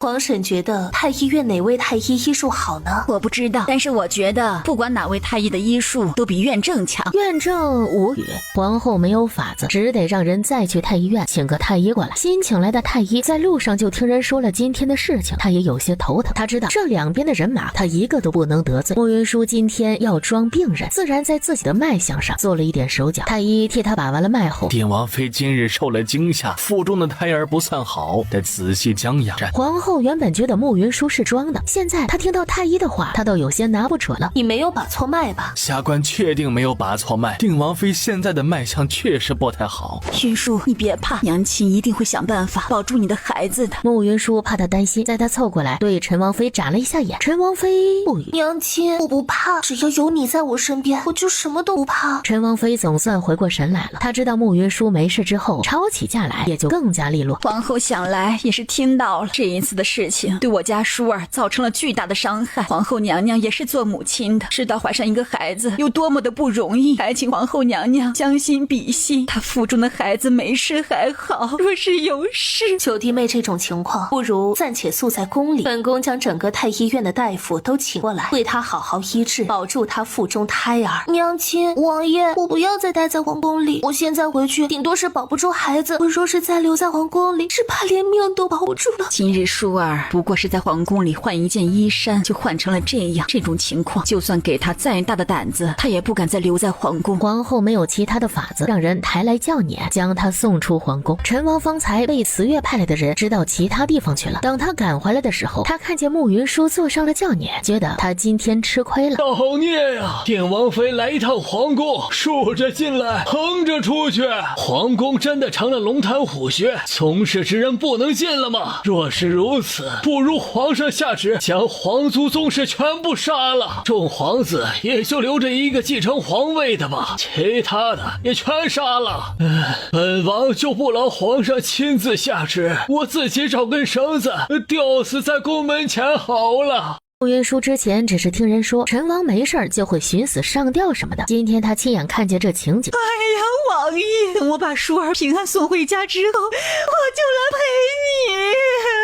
皇族同室操戈，不如让我死了算了。皇兄啊，你看到了吗？你弟弟我被人欺负的活不下去了，我不要看到皇族血流成河的场景，让我死了吧。我也是长见识了，这种话普天之下也只有陈王能说了，毕竟他的辈分在京中极高。陈王威武！这边闹得不像话，元明帝听到了这些事情，一个头两个大。他知道今天太后有十分周全的布置，这一次太后肯定得得手，毕竟这是在皇宫里，他们占了天时地利人和，更没有人想到陈王妃和慕云舒两个人会一见如故。而这事到了这一步，他作为皇帝不能再像以前那样装作什么都没有发生，他还得去安抚，否则的话荣九思和陈王都不会善罢甘休。不过就是让你办一起宫宴，你看看你把宫宴办成什么样子了。这一次的事情臣妾只知一半，余下的一半是母后在安排的。母后安排这些事情的时候并没有告诉臣妾，臣妾今天一点准备都没有，确实没把事情做好，还请皇上责罚。你自己没把事情做好，还把责任往母后的身上背，你太让朕失望了。皇后伏在地上，没有再为自己辩解。后续的事情你去处理好了，不要让人抓到把柄。是。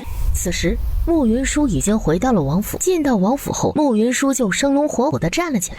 你这丫头，今天真是吓死我了！你是怎么瞒过太医的？快跟我说说，我下次也这么去讹他们去。这事儿很简单呐，娘亲跟我回房之后，我细细跟你说。今日陈王妃对他百般维护，他在心里认可了陈王妃。他今天打算给陈王妃把脉开药方。陈王妃笑着点头，慕云舒便带他去他的院子。他一看见慕云舒住的破院子，定王府是没住的地方了吗？竟让你住这么个破院子！慕云舒听到陈王妃的这句话，愣了一下，他还没有反应过来，九思那小子就这样对你。他说完，拎起墙角的斧头，就气冲冲地往外跑，要去劈了荣九思。慕云舒无语。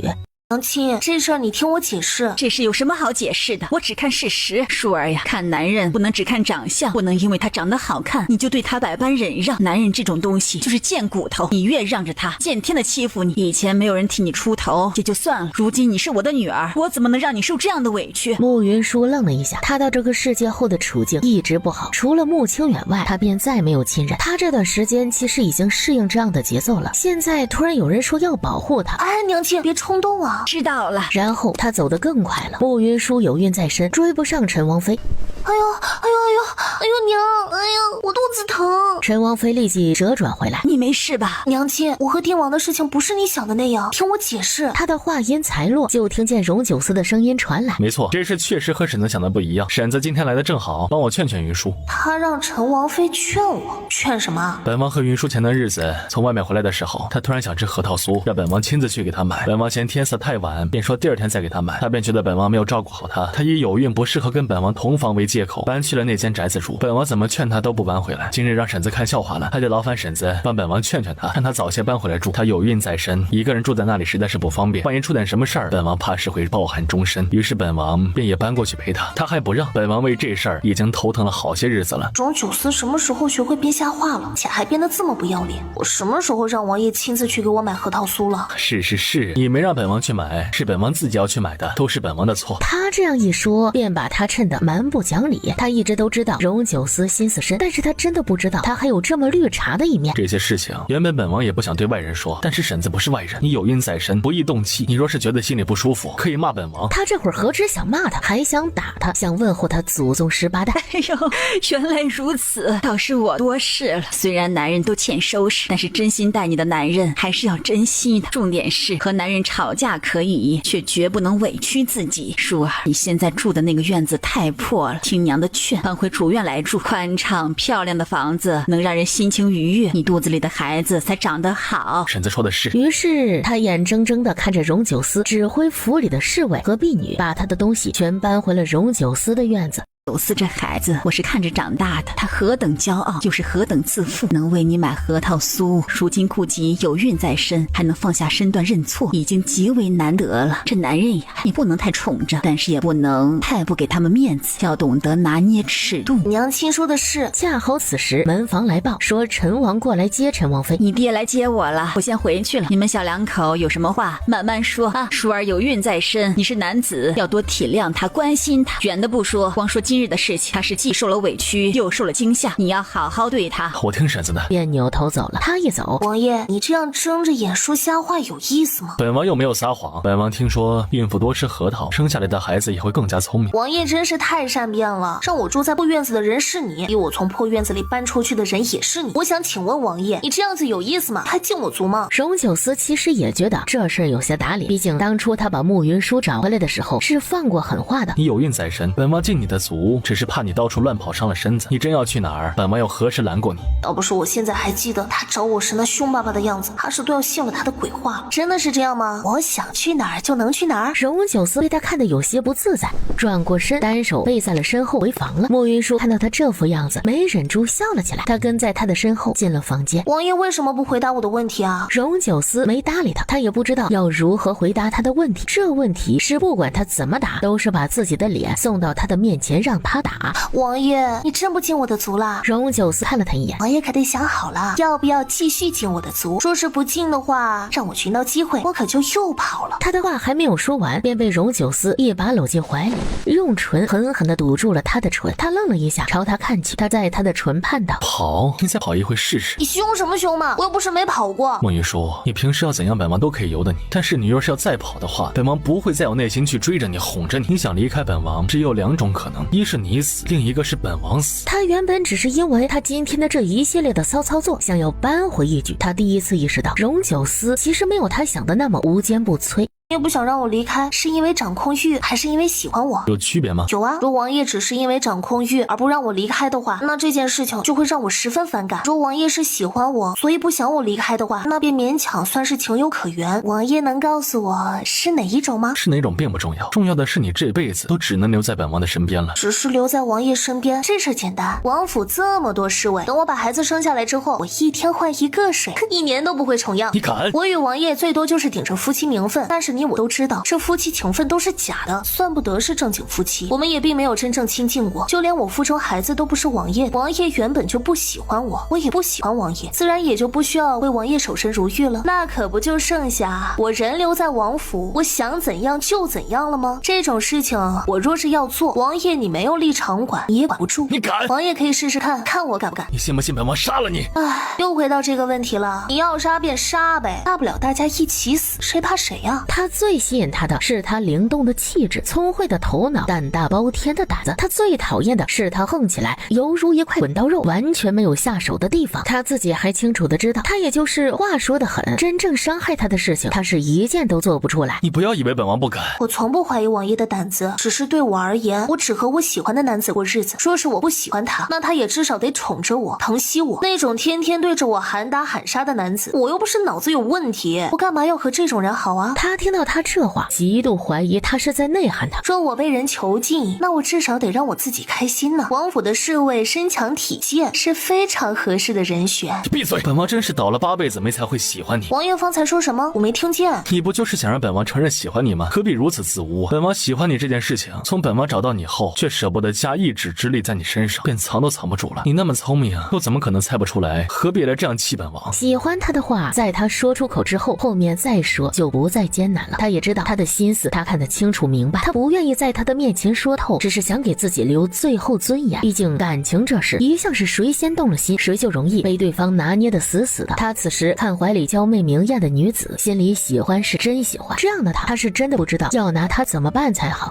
王爷又冤枉我了，我这一次真不是气你，我只是告诉你一个事实，我原本就不喜欢你，你说再对我不好，那我就只剩下千方百计的离开你了。本王哪里待你不好啊？刚才还凶我，明明是你在挑衅本王。王爷如果不知道怎么对自己喜欢的人好，我可以教你啊。别得寸进尺，我就是得寸进尺了，你有本事打我呀。打你本王确实是舍不得，但是咬你却是可以的。他说完便狠狠地亲上他的唇，他原本就带着几分怒气，这一吻直将他亲得喘不过气来。这男人真的是太凶了。往后像方才那样的话，本王不想再听到，再让本王听到，本王便让你下不了床。算你狠。荣九思听到这话，将他抱在了怀里，又轻轻地亲了他几下。莫云舒并不太适应和他这样亲近的相处方式，他今天敢这样挑衅他，其实是想试试他的底线在哪里。试完后，他在他的面前其实没有多少底线，唯一的底线可能就是不许他离开他，不许他和其他的男人有染。王爷，你今日为什么要在人前认下我腹中的孩子啊？本王若不认下，难不成眼睁睁地看着那些人欺负你，然后你在京中无从立足？就算王爷今日不认下我腹中孩子，我也有应对的法子。什么应对的法子？趁机跟本王和离，然后离本王远远的吗？王爷认下我腹中孩子以后，他便是王爷第一个孩子。他若是女孩还行，若是男孩的话，那是要继承王爷的王位的。王爷真的愿意？在本王认下他那一刻起，他便是本王的孩子。既然如此，他继承本王的王位又有什么问题？穆云舒有些意外，他会这么说，瞪大一双眼睛看着他。你这么看着本王做什么？难不成你觉得本王没有容人之量，连一个小婴儿都容不下？当然不是，我只是有些意外了。本王之前就说过，只要你乖乖的，本王便会好好待你。虽然知道你这一辈子大概永远都不可能乖乖的，但是你也翻不出本王的五指山，纵着你一切又何妨？你的嘴呢，很招人厌，这性子嘛也招人厌，但也不是完全没有可取之处的。你这是在夸本王，还是在骂本王？当然是在夸你了。本王不需要你夸，你若真觉得本王好，便试着喜欢本王，待本王王好一些，不要总是气我。我尽量。没良心的女人。慕云舒在他的胸前轻咬了一口，荣九思无语，他算是发现了他在他面前是胆子越来越大了。见十一进来道：王爷，宫里来人。他看到两人相拥在一起的模样，飞快地退了出去。明白王爷的心意了，但是我们以后要如何相处，这事儿我得再想想。你往后安心做本王的王妃便是，还想怎样？王爷喜欢我，我就一定要喜欢王爷吗？没这个理儿。什么意思？没其他意思，就是告诉王爷一个事实，王爷不要忘了，当初你对我喊打喊杀，没少欺负我，你将我沉过湖，拿剑刺杀过我，还不给我饭吃，更数次语出恶言。他的面色有些不自在，若是能重来一次，他一定不会那么做。我这人记仇的很。他说完大步走了出去。荣九思看到他这副样子，似乎还要找他算总账，他有些后悔当初那样待他。王妃好，宫里来人了。是的，宫里送来了很多珍宝和补各种珍贵的药材。慕云舒知道这是皇后在安抚他，皇后说3日内会给一个说法，他也很好奇皇后会怎么处理这件事。他今天原本要替陈王妃把脉医治的，却因为这一连串的事情折腾的给忘了。他站在庭院里，想起陈王妃刚才为他出头的事情，嘴角微微上扬。他以后也是有娘亲疼的人了。陈王妃一出定王府，就看见陈王站在门口。皇上可有为难你？我是他的叔叔，是他的长辈，他除非要背上一个不孝的骂名，否则哪里敢动我呀？再说了，我在朝中也有些力量，不是他想动就能动的。你没事就好。以前我们可以由着自己的性子做事，如今有了云舒这个女儿，就得为她考虑了，别让元明帝寻了错处。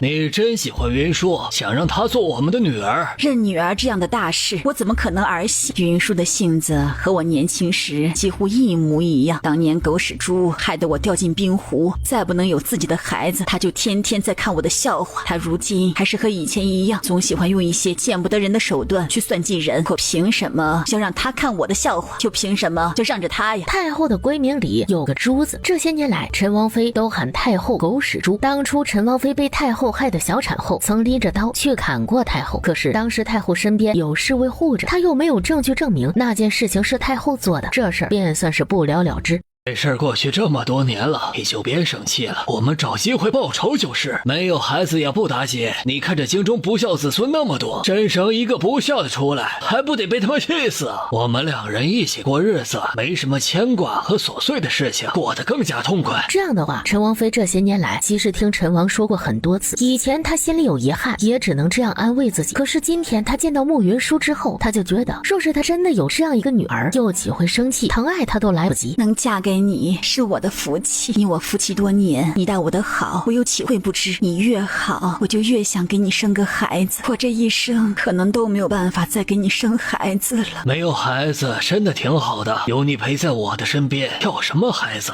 就你嘴甜会说话。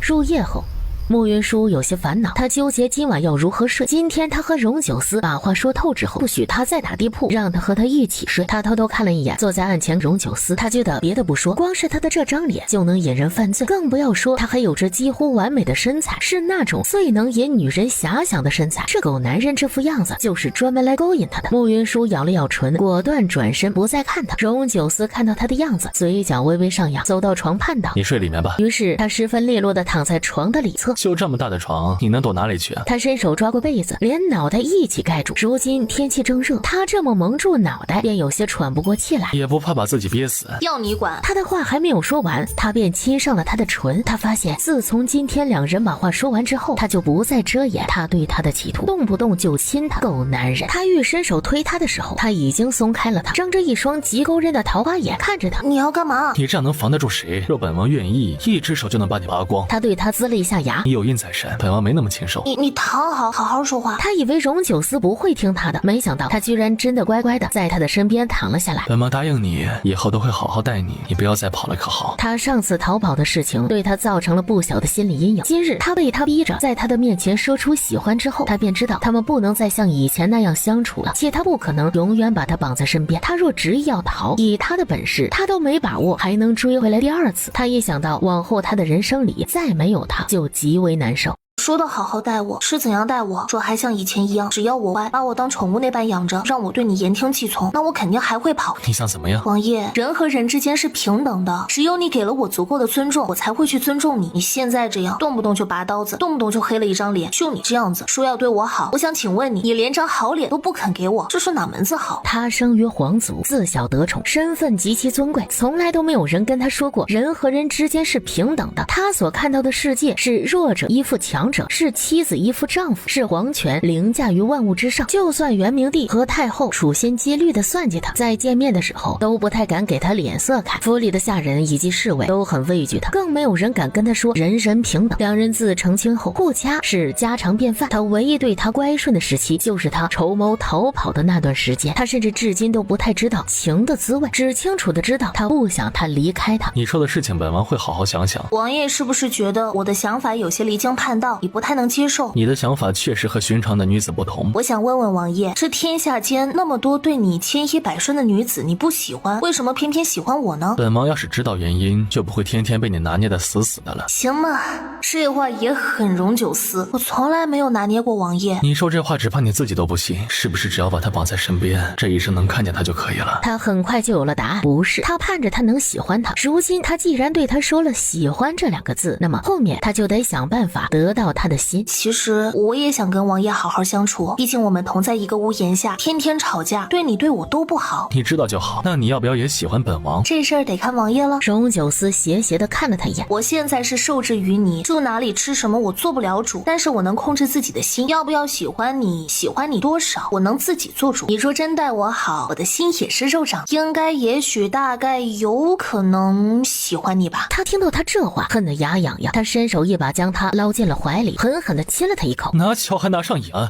是啊，谁让王爷喜欢我呢？他之前不跟他说喜欢的事儿，就是怕他嘚瑟，现在好了，他是一点都不客气。小心本王哪天不再喜欢你，一脚把你给踹了。好呀，我等着那天早些到来。他知道在他喜欢上他的那一刻起，他就已经栽在他的手里。两人靠得太近，他腹中的胎儿此时恰好动了一下，他感觉到了。荣九思愣了一下，宝宝，你又调皮了。本王能摸一下吗？慕云舒轻点了一下头。荣九思虽然得到了他的允许，却还有些犹豫。他的手抬了起来，在空中悬了一会儿，才缓缓地放在他的肚子上。在他放过去的时候，鼓了一下，他吓了一大跳，看向慕云舒，这种感觉有些奇妙。他一时间有些说不清楚，不是讨厌，隐约还有些欢喜。宝宝在和王爷打招呼呢。你别看本王，这个月份的孩子根本就不知道这些。他话是这样说的，手却又轻抚上了他的肚子。这一次他的手掌下没有反应。你不是说他在跟本王打招呼吗？为什么又不动了？因为王爷不相信他在跟你打招呼，所以不想搭理你了。这脾气和你一样大，等你把他生出来了，本王再收拾他。王爷这是欺负我这个弱女子还不够，连未出生的小孩都要欺负吗？这算是哪门子欺负？顶多算是教导。本王是他爹，有权利教导他。慕云舒看向他，本王哪里说错了吗？王爷说的都对。两人相视一笑。慕云舒之前对荣九思说要做他腹中孩子父亲的事情，心里其实有几分担忧。此时见他这样坦然，他便知道他就算心里对这孩子还有些排斥，但是至少不会伤害他。荣九思今日在摸到胎动之前，对做人父亲之事其实没有太明显的感觉，在他摸到胎动之后，第一次对做人父亲这事儿有了直观的感受，说这孩子是他的就好了。这一夜两人相拥而眠，画面温馨而美好。宫宴的事情让太后十分生气，最重要的是她一向用的十分顺手的慈月还死了。陈嬷嬷劝太后娘娘别生气，就算这一次让慕云舒逃脱了，以后还有的是机会收拾他。这种事情讲究的是出其不意，这一次都没弄死他，后面他有了戒心之后，再想要弄死他就不是一件容易的事情。他的身体自从被慕云舒坑过后就一直不是太好，他也庆幸这一次好在他没有亲自出手，否则的话怕是能直接被慕云舒给气死。皇后和三皇子妃也太没用，这么一件小事都做不好。陈嬷嬷微微低着头，没有接他的话。太后不止一次后悔当初怂恿苏玉心和慕云舒换亲，她当初是要恶心荣九思，被恶心的那个人变成了他。她不但没能恶心到荣九思，还为他找了个强大的助理。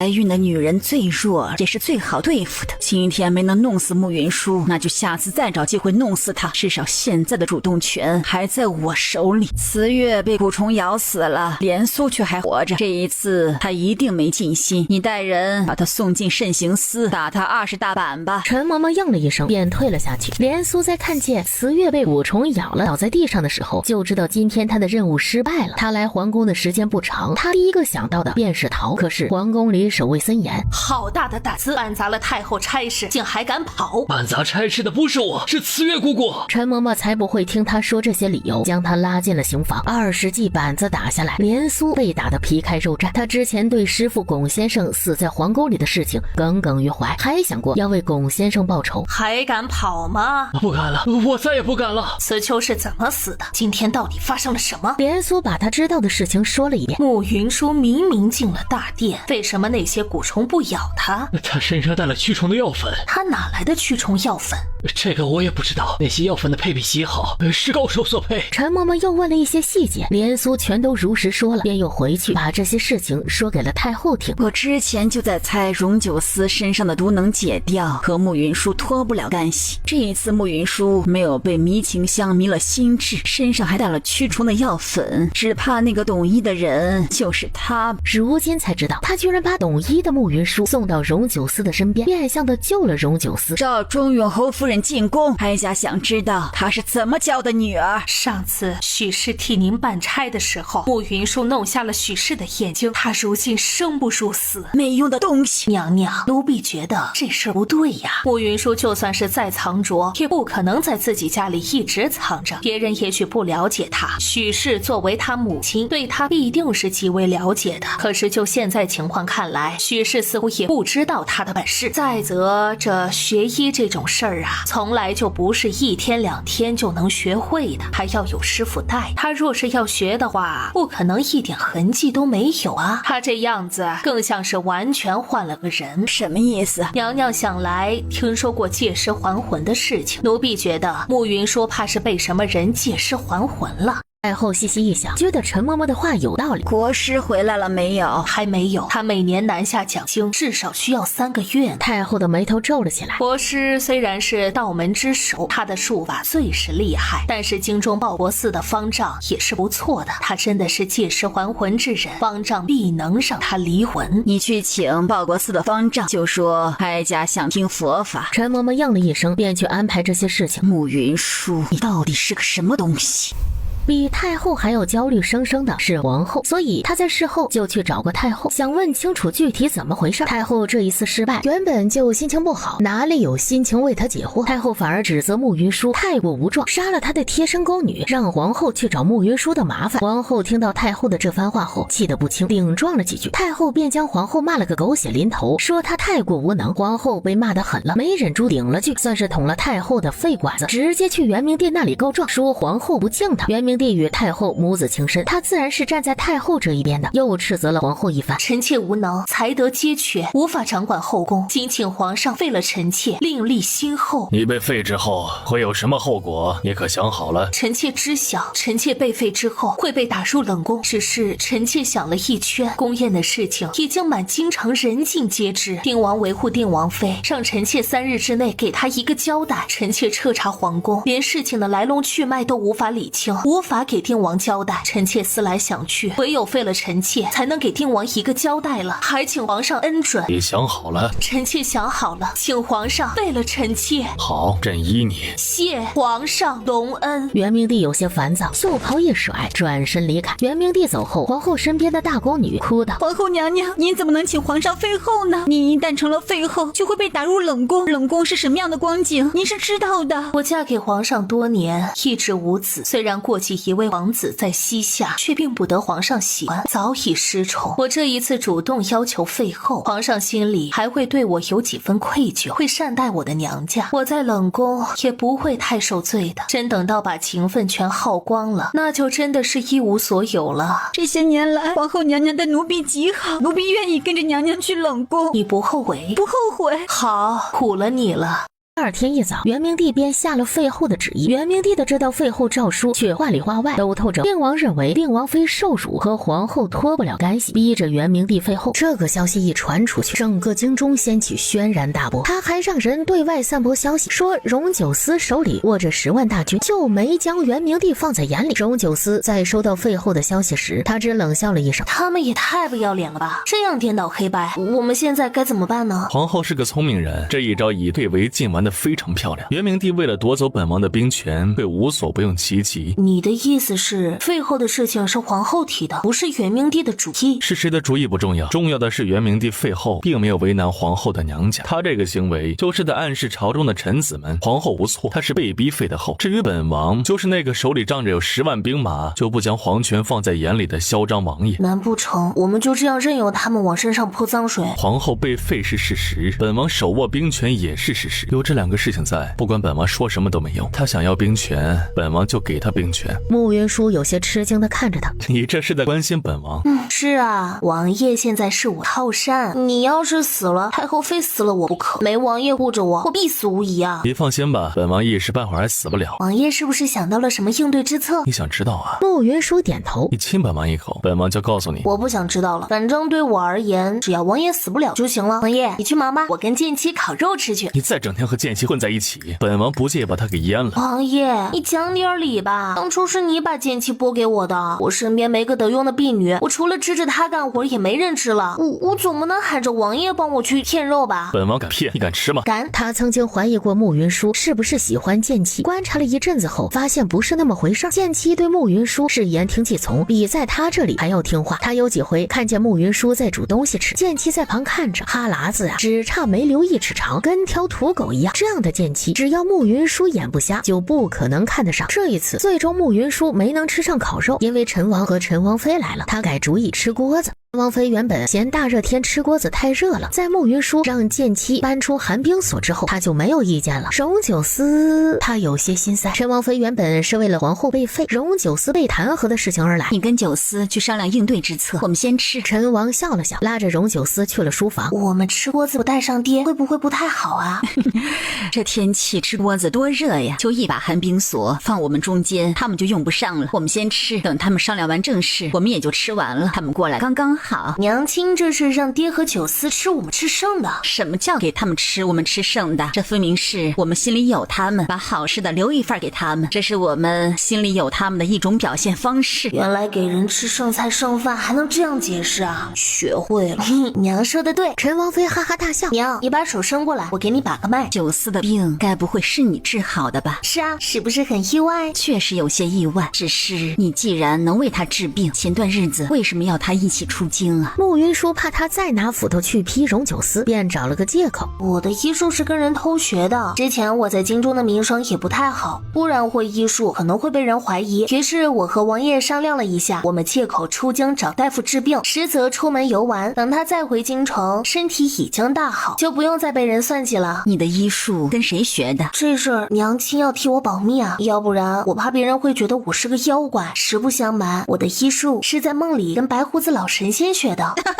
真的假的？当然是真的，老神仙还说我是学医的天才。是吗？我还曾做过梦，梦里的老神仙还说我是王母娘娘呢。知道你为了哄我开心，故意给我讲笑话。来，你给我把脉吧，你开的药只要毒不死我，我就都吃。慕云舒知道他看起来太年轻，确实不像是个医术高明的大夫。陈王妃不信他是情理之中的事情，他没有再说什么，认真给陈王妃把脉，问了陈王妃一些问题后，就去给陈王妃开方子。就你这架势，不知道的人怕是还真的以为你是杏林高手。慕云舒无语，这方子娘回去之后抓上3副吃一吃，吃过之后若是觉得身上没那么冷了，再来找我开方子。好，你答应过我的，一定会去抓药煎来吃的。是，我答应你的。剑妻把肉片好送了过来，陈王妃吃第一口的时候眼睛就亮了，太好吃了！3天后我再来找你开方子，你再给我煮锅子吃。好，娘亲，你3天过来，有没有吃我开的方子啊？我把一下脉就能把出来的哦。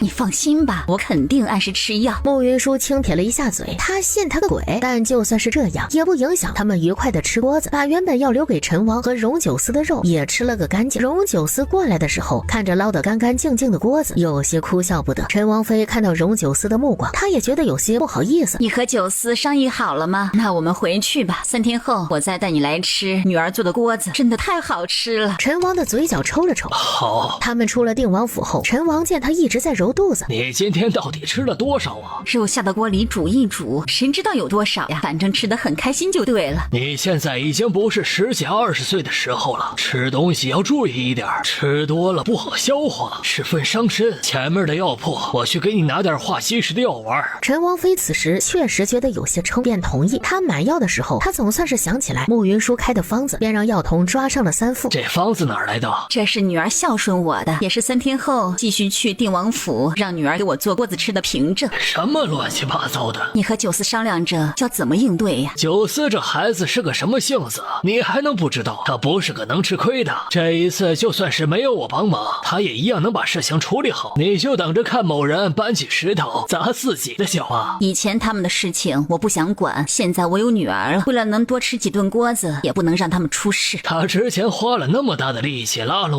我们都没搭理他。如今他若是知道他输给了几顿锅子，怕是会哭啊。他不过是占了个仗而已，心胸狭窄还不仁德。我只要不是傻子，就不可能站在他那边。两人回府后，陈王妃其实不太想喝药，只是她想想今天的锅子，便让婢女帮她把药煎了。陈王听到她的吩咐，有些好奇，他很讨厌喝药，今天他为了一顿锅子，居然主动吃药，他有些好奇，那锅子得有多好吃，才会让他如此惦记。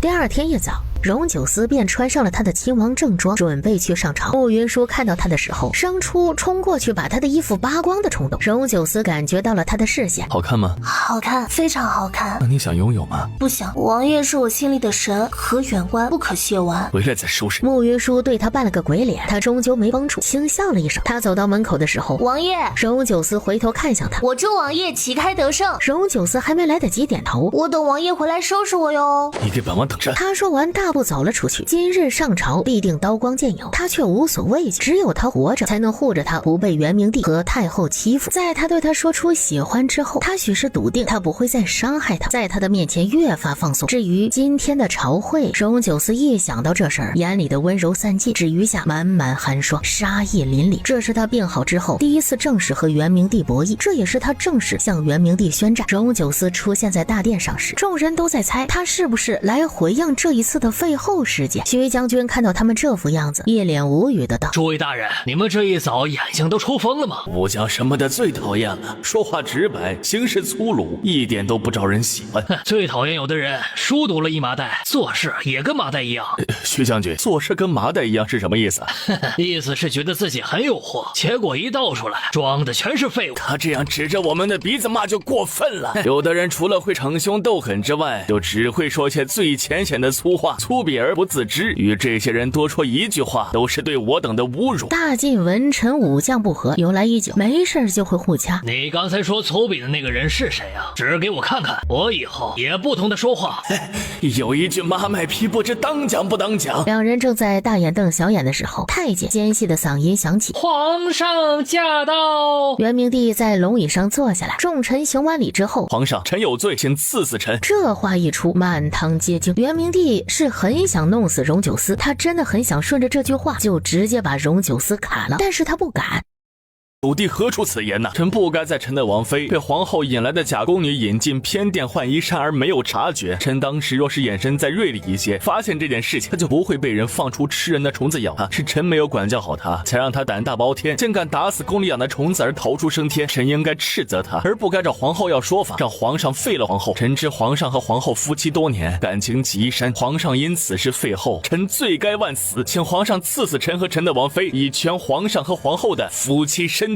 荣九思怕是疯了，这件事情他敢当着这么多人的面直接全说了出来，这是将皇族的阴私之事弄到明面上来，也将皇族的脸面按在地上踩。这件事情陈王和陈王妃就会站出来给他们作证。他还知道荣九思今日赶来，必定还有其他的安排，他一旦否认，他这个皇帝的脸也没了。他原本想借着废后之事逼荣九思交出兵权，元明帝却忘了荣九思自小便不是任人拿捏的性子，他从不缺手段。元明帝还没有有说话。徐将军出列道：皇上，就算废后的事情与定王有关，也还请皇上手下留情。定王自15岁起领兵出征，战无不胜，攻无不克。他曾率3000兵马大败鞑靼人5万兵马，收复关岭等3州。他于韩岭关大破鞑靼人，将鞑靼的小王子斩于马下。他还曾孤身入敌营，去了鞑靼可汗的首级，让鞑靼人数年不敢南下犯边。他是我大晋的战神，拱卫着边关。光是报出他的名字，就能让鞑靼人闻风丧胆。皇上此番废后，定王才是受害者呀！若因此失治他的罪，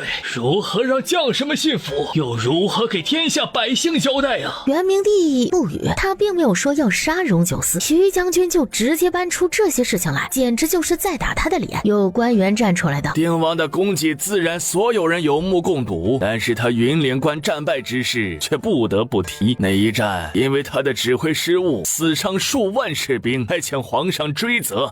朱大人在说这话之前，麻烦你先去翻一下从前的军报，或者去翻其他将军领兵的军报。定王用兵如神，才让我大晋和鞑靼的战事中用最小的代价赢得了战事。云岭关我大晋虽然折损了不少兵马，但是鞑靼人也付出了极惨重的代价。前王爷在重伤后依旧保住了我大晋的国土，至今大晋没有丢失1里的土地。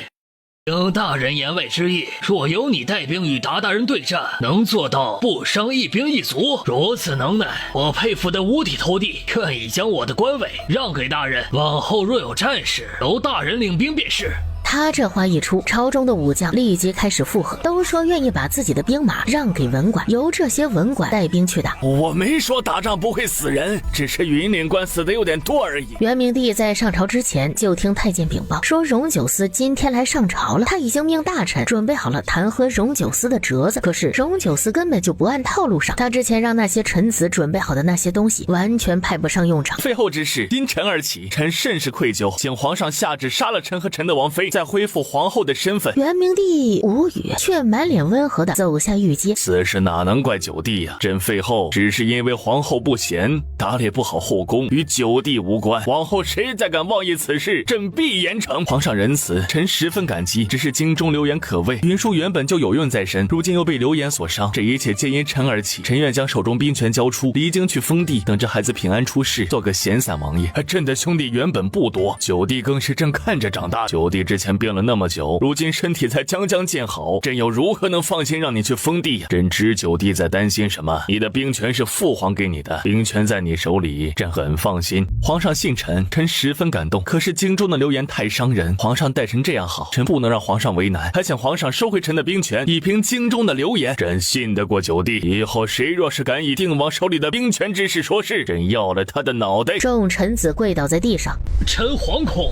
荣九思依旧让元明帝收回他的兵权，说皇后之事是他的错。九弟千万不要这么说，这兵权只有放在你的手里，朕才安心。朕恳请你继续为我大晋守卫国土，多谢皇上的信任。元明帝的心在滴血，九弟是朕的亲弟弟，朕自然信得过你。他心里憋屈的不行，今日不但没能从荣九思的手里要回兵权，还得赐下礼物安抚荣九思。元明帝又有一种回到他做太子的时期，处处受人掣肘的感觉。大潮之后，他窝了一肚子的火。荣九思真的是欺人太甚，总有一日朕会把这兵权收回来的。他说完这句话，突然心口剧痛无比，直接跌坐在地上。皇上，您这是怎么了？快传太医！他们最初以为元明帝今天是被荣九思气到了，结果太医过来为他查验一番后，发现他是中了蛊毒。元明帝当即让人把连苏找过来。不是说要10天后才会发作吗？为什么现在提前发作了？这种蛊虫会受情绪影响比较大，人越愤怒，他就越是兴奋，又没有魔蛊的压制，他排出来的毒素就会更多。感情我以后还不能生气了，为什么会这么痛？这个不算是痛的，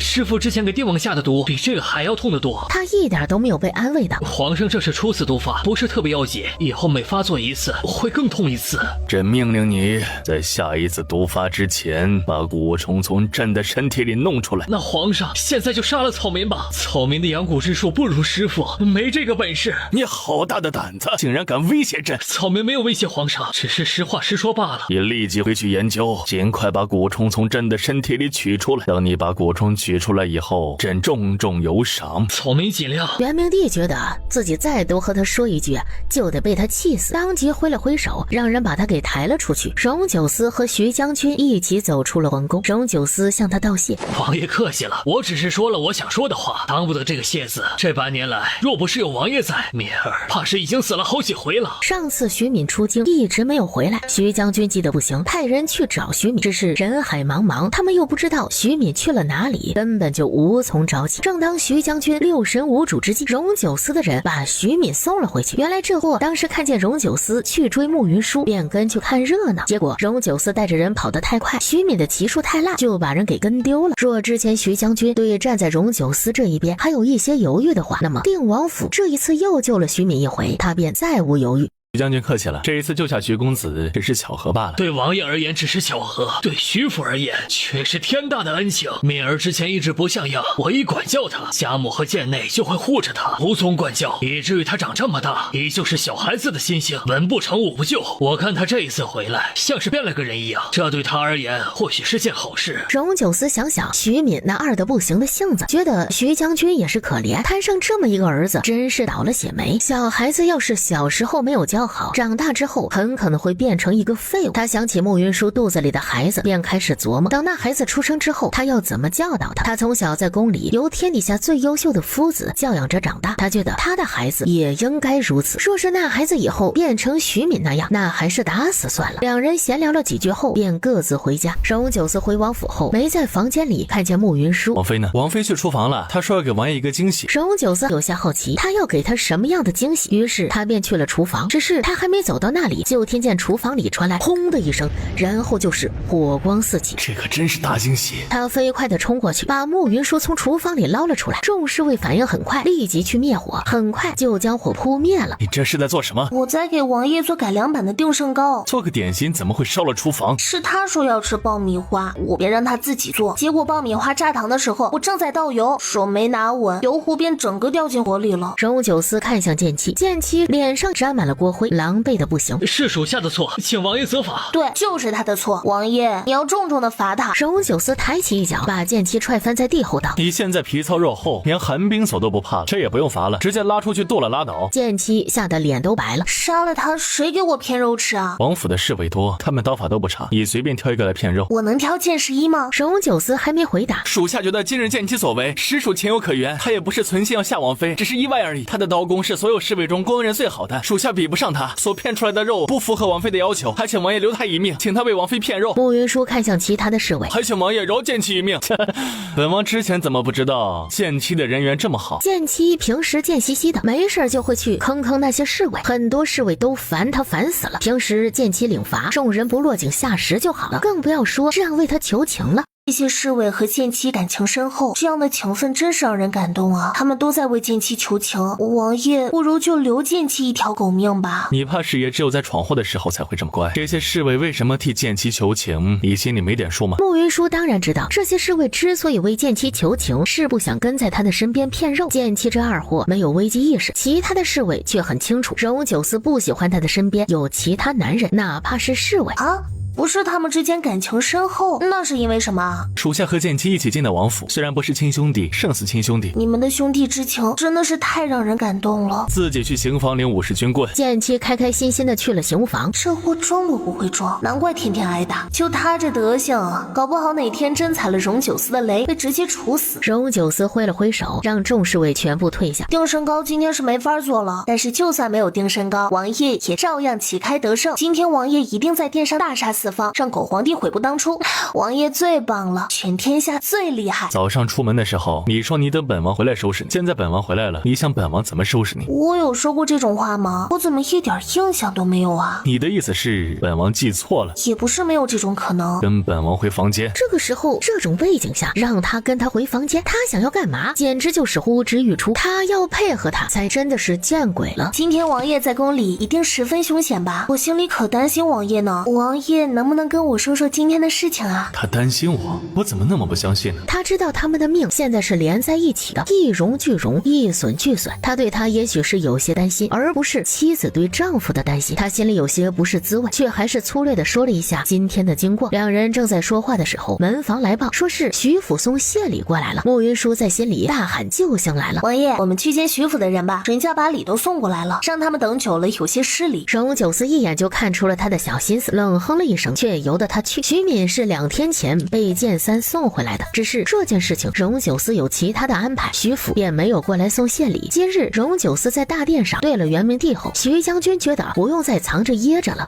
徐将军这次过来是把徐敏一起带过来的，徐英也跟着过来玩。慕云舒这一次见到徐敏，发现他和之前不太一样了，他整个人看起来远没有之前那么跳脱，举止比之前稳重了不少。至少这个二货这一次见到他，没有再朝他挤眼睛做各种小动作了。荣九思和徐将军、徐敏在花厅喝茶，他有些好奇，他怎么会有这么大的变化。徐英粗略地说了一下徐敏在外面遇到的事儿。我觉得他也是个人才，他还要回书院吗？昨天我也问他了，他说他回书院要认真念书，争取以后不再被人骗。看来徐敏这一次出去真的是脱胎换骨了。我上次来王府找你玩，门房说你和王爷出远门了，你们回来后我也过来订了几回帖子，却一直没能进王府。你和王爷没事吧？我和王爷能有什么事啊？他待我极好。真的吗？这种事情我怎么可能会骗你？我刚回京城的时候有些不舒服，王爷心疼我，便让我在家好好休养几天。你以后若是想我的话，随时可以来找我玩啊。你如今有了王爷的孩子，他肯定会好好待你。慕云舒笑了笑，他没敢告诉徐英，他之所以出京就是因为怀孕了。这几天京中有不少对你不利的传闻，真该让他们来看看王爷对你有多好。苏雨欣让人在京中散布慕云舒腹中的孩子不是荣九思的传闻，再加上废后的事情，荣九思在京中的关注度很高。他之前生病的事情京中人尽皆知，便有人猜他不能人道，再加上太医院院正在宫宴上的那番话，京中相信那个流言的人还不少。慕云舒听到徐英的话，轻掀了一下眉。再过几日便是佛诞日，报国寺里有高僧讲经，还会有大型的庙会，很是热闹。你回来这么长时间，一直没怎么出过门，不如出门散散心吧。慕云舒知道这个时代的娱乐活动很少，庙会便是其中最热闹的地方。他对听高僧讲经这件事情没有兴趣，但是对出门逛街却很感兴趣。只是他出门这件事情得经过荣九思同意，荣九思的性子太难缠，他也不知道能不能说服他让他去庙会玩，便没有一口答应徐英。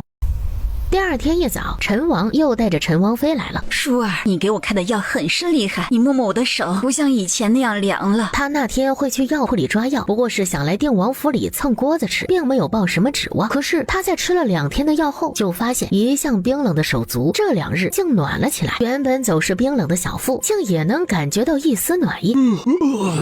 舒儿，你一会儿让那个侍卫多切点肉，上次我没有吃到，这几天你娘天天在家念叨我天天流口水，今天说什么都得吃上几口。爹，你就放心吧，今天的肉啊一定管够。他知道只要陈王妃真的吃了他开的药，今天就一定会来。他一早起来就让剑妻去菜园买肉，便给陈王妃把脉。陈王妃坠冰寒小产，不仅仅是体寒，还伤了身。他这种情况想要生出属于自己的孩子，绝对是千难万难的事情。此时时辰还早，吃锅子得到午时。慕云舒便先给陈王妃施针，施完针之后，陈王妃觉得整个人一下子就松快了很多。舒儿，你这医术可以呀，比我之前找的那些大夫要强多了。那当然，毕竟我的医术是神仙学的，哪里是凡间的庸医可以相提并论的。陈王妃听到他这话，哈哈大笑。虽然陈王妃依旧不信慕云舒的医术是在梦里学的事情，但是却肯定了慕云舒的医术。我若按你的要求来治疗，什么时候能怀上呀？娘亲，怀孕这件事情你不要急，咱们先把身体养好，养好了，若是和孩子有缘，孩子自然就会来了。若还是怀不上的话，那么把身体养好也是一件好事。你说的对，孩子这事儿我求了几10年，曾满怀希望，到一次次绝望。这么多年来，我其实心态已经平和了下来，只是如今觉得似乎又有希望了，我就难免就生出了期盼。你说的对，孩子之事讲究缘分，他来了是好事，没来了我就当是养身体。慕云舒听到他这话松了一口气，他能想通是最好的。我收你为义女，除了我们脾性相投之外，其实也还有一些私心。原本我觉得是我来护着你，如今却觉得往后我可能还要占你的便宜。慕云舒知道陈王妃所谓的私心是什么。陈王妃收慕云舒为义女，更多的是存了恶心太后的心思。这事我知道，但是我觉得这世间的事情论迹不论心。那是在宫里，娘亲拼命护我是真；在王府为我出头也是真。我自小亲缘淡薄，我的父亲母亲都不喜欢我。如今我有娘亲疼我，我心里其实非常开心。你真是个通透的孩子。我当初那个孩子要是不掉的话，应该也是你这个年纪。你若是我的孩子就好了。我现在喊你娘亲，我就是你的孩子。好孩子，以后有娘亲在，谁都不能欺负你。好。陈王妃为他擦了擦额角的汗。方才施针是不是对你的身体不好？若天天为娘亲施针的话，我的身体是肯定受不了的。但是10天才是1围，基本上都能养回来，影响不大的。这个时候理智告诉我，我应该拒绝你为我施针，因为你有孕在身。可是我心里又还有些私心，想要尽快好起来，就没办法说出拒绝的话。我不懂医，不知道这个施针的频率适不适合，只想跟你说，施针的间隔时间能不能再调长一点？这个时间是最适合的时间。陈王妃听他说完后，老头子，你出来！陈王听到他的声音，立即颠颠的出来问：怎么了？你现在就回王府，把我们库房里的那些人参、鹿茸、何首乌、灵芝等大补的药材全部拿过来。好端端的把这些全拿过来干嘛呀？当然是给舒儿补身体啊！你别在这里磨叽了，赶紧回府去拿药。云舒看起来身体不错呀，怎么突然又是补品了？还有定王府里的药材就很多，怎么就需要回家去拿呢？你问那么多做什么呀？定王府的是定王府的，我们给的是我们的，这又不冲突。别啰嗦了，快回家去拿，再磨叽下去你又赶不上过来吃锅子呢。我不过是想要吃顿锅子而已，怎么就那么难啊？好，我现在就回去拿，你去歇着，别累到了。他说完风风火火的走了。莫云舒再看到陈王和陈王妃相处的情景，心里又十分羡慕，愿得一人心，白首不分离。羡慕他们。穆云舒点头，你可以试着对本王好一些。穆云舒听懂了他的话外之意，他这是在说让他对他好，他就会加倍对他好。如此一来，他们也能成为恩爱的夫妻。他并不看好他们，他的脾气太臭，他也不是什么好脾气。夫妻是要相处一辈子的，往后的路还那么长，谁知道他们能在一起多久？1个时辰后，陈王把陈王府里的药材全部都拿了过来。为了赶回来吃锅子，忙出了一头大汗。哎呀，你也太没良心了，这样折腾我。一会儿吃锅子的时候，我给你烫肉。好。结果真正吃锅子的时候，陈王妃给他烫了不过3块肉，他就又心疼他了。他来给他烫肉，陈王妃也没有心安理得的让他给他烫肉，便又给他烫了一些，然后就变成了陈王妃给陈王烫肉，陈王给陈王妃烫肉。荣九思看着有些牙酸。王叔王婶，你们差不多就够了。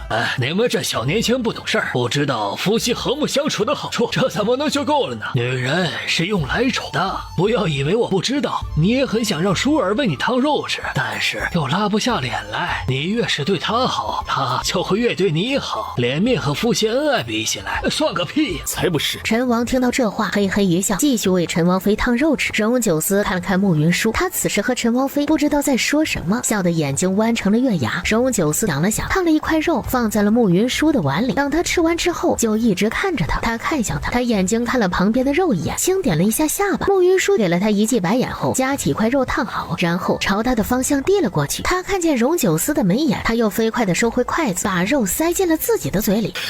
小九，你也有今天啊！荣九思瞪了一眼慕云舒，他怕他这儿毛把锅给掀了，又飞快地烫了一块肉。王爷吃，没果料。王爷请吃。这还差不多。陈王和陈王妃看到了这一幕，憋笑憋得肚子痛。想笑就笑，总是这样憋着会憋出什么毛病来，还得找云舒给你们治。小九啊，你下次想要什么的时候可以直接说。就是你要不说，谁知道你心里怎么想的？舒儿，你说是不是？是。荣九思没忍住，也跟着笑了起来。这顿饭吃的却让荣九思心情极佳，他隐约觉得这样一起吃饭的样子，才是一家人在一起吃饭的样子。过几日报国寺的庙会，这是1年中最热闹的一次庙会，非常热闹。你跟我一起去玩一玩，顺便给菩萨上炷香。陈王妃早年曾在报国寺许过愿，若能让她有自己的孩子，她就去寺里还愿。如今她认下慕云舒这个义女，也算是有了自己的孩子，该去寺里上炷香。云舒扭头去看荣九思，你看他做什么？他若这事儿都约束着你，让你爹揍他。好，他们走后，荣九思就把慕云舒堵在了墙角。你今天长本事了啊，竟敢戏弄本王！他后面的话还没有说出口，因为慕云舒主动亲上了他的唇。不是亲近的人，我才不会去戏弄他呢。所以王爷想让我和你亲亲吗？荣九思没有说话，狠狠地亲了过去。亲就亲，真不用这么亲的这么凶。良久，荣九思气息不稳地松开了他。本王许你以后无人的时候亲本本王。好的，慕云舒就发现荣九思虽然很容易生气，但是也挺好哄的，在他这里似乎没有亲亲解决不了的问题。他如今有孕在身，他十分克制，除了亲亲外，并没有太过的举动。很快就到了佛诞那日，在他们的马车驶上玄武大街时，太后也得到了消息。都准备好了吗？全部都准备好了。方丈说慕云舒真的是鸠占鹊巢的鬼魅的话，这一次必能取他性命。皇族之中容不得半点污秽，像他这种不洁净之人，自然得早些除去。今日方丈为大晋除妖，这是大功一件。等到事成之后，太后娘娘可要好好赏赐他。那是自然。皇帝这2天怎样了？皇上上次心绞痛后，喝了连苏开的药方后便没事了，只是什么？只是皇上体内那只蛊虫，若是取不出来的话，对身体还是有些损伤的。若不是荣九思杀了龚先生，又岂会如此？荣九思既然真的喜欢慕云舒，这一次就让他痛彻心扉。他的母妃是个贱人，他就是个贱种，哀家要让他痛失所爱，一无所有。太后娘娘说的是，他们早就该死了，不配活在这个世上。若不是慕云舒太过邪门，哀家都想亲自去看方丈收妖。老奴愿替太后娘娘跑这一趟，回来将亲眼所见之事禀报给太后。慕云舒行事十分诡异，你千万要小心。太后娘娘放心，这一次老奴带娘娘过去。如果方丈收不了慕云舒，那就由老奴亲自动手收了他。你小心一点，尽量不要和慕云舒照面。陈嬷嬷应了一声后便退了下去。慕云舒，哀家就不信你这一次还能活。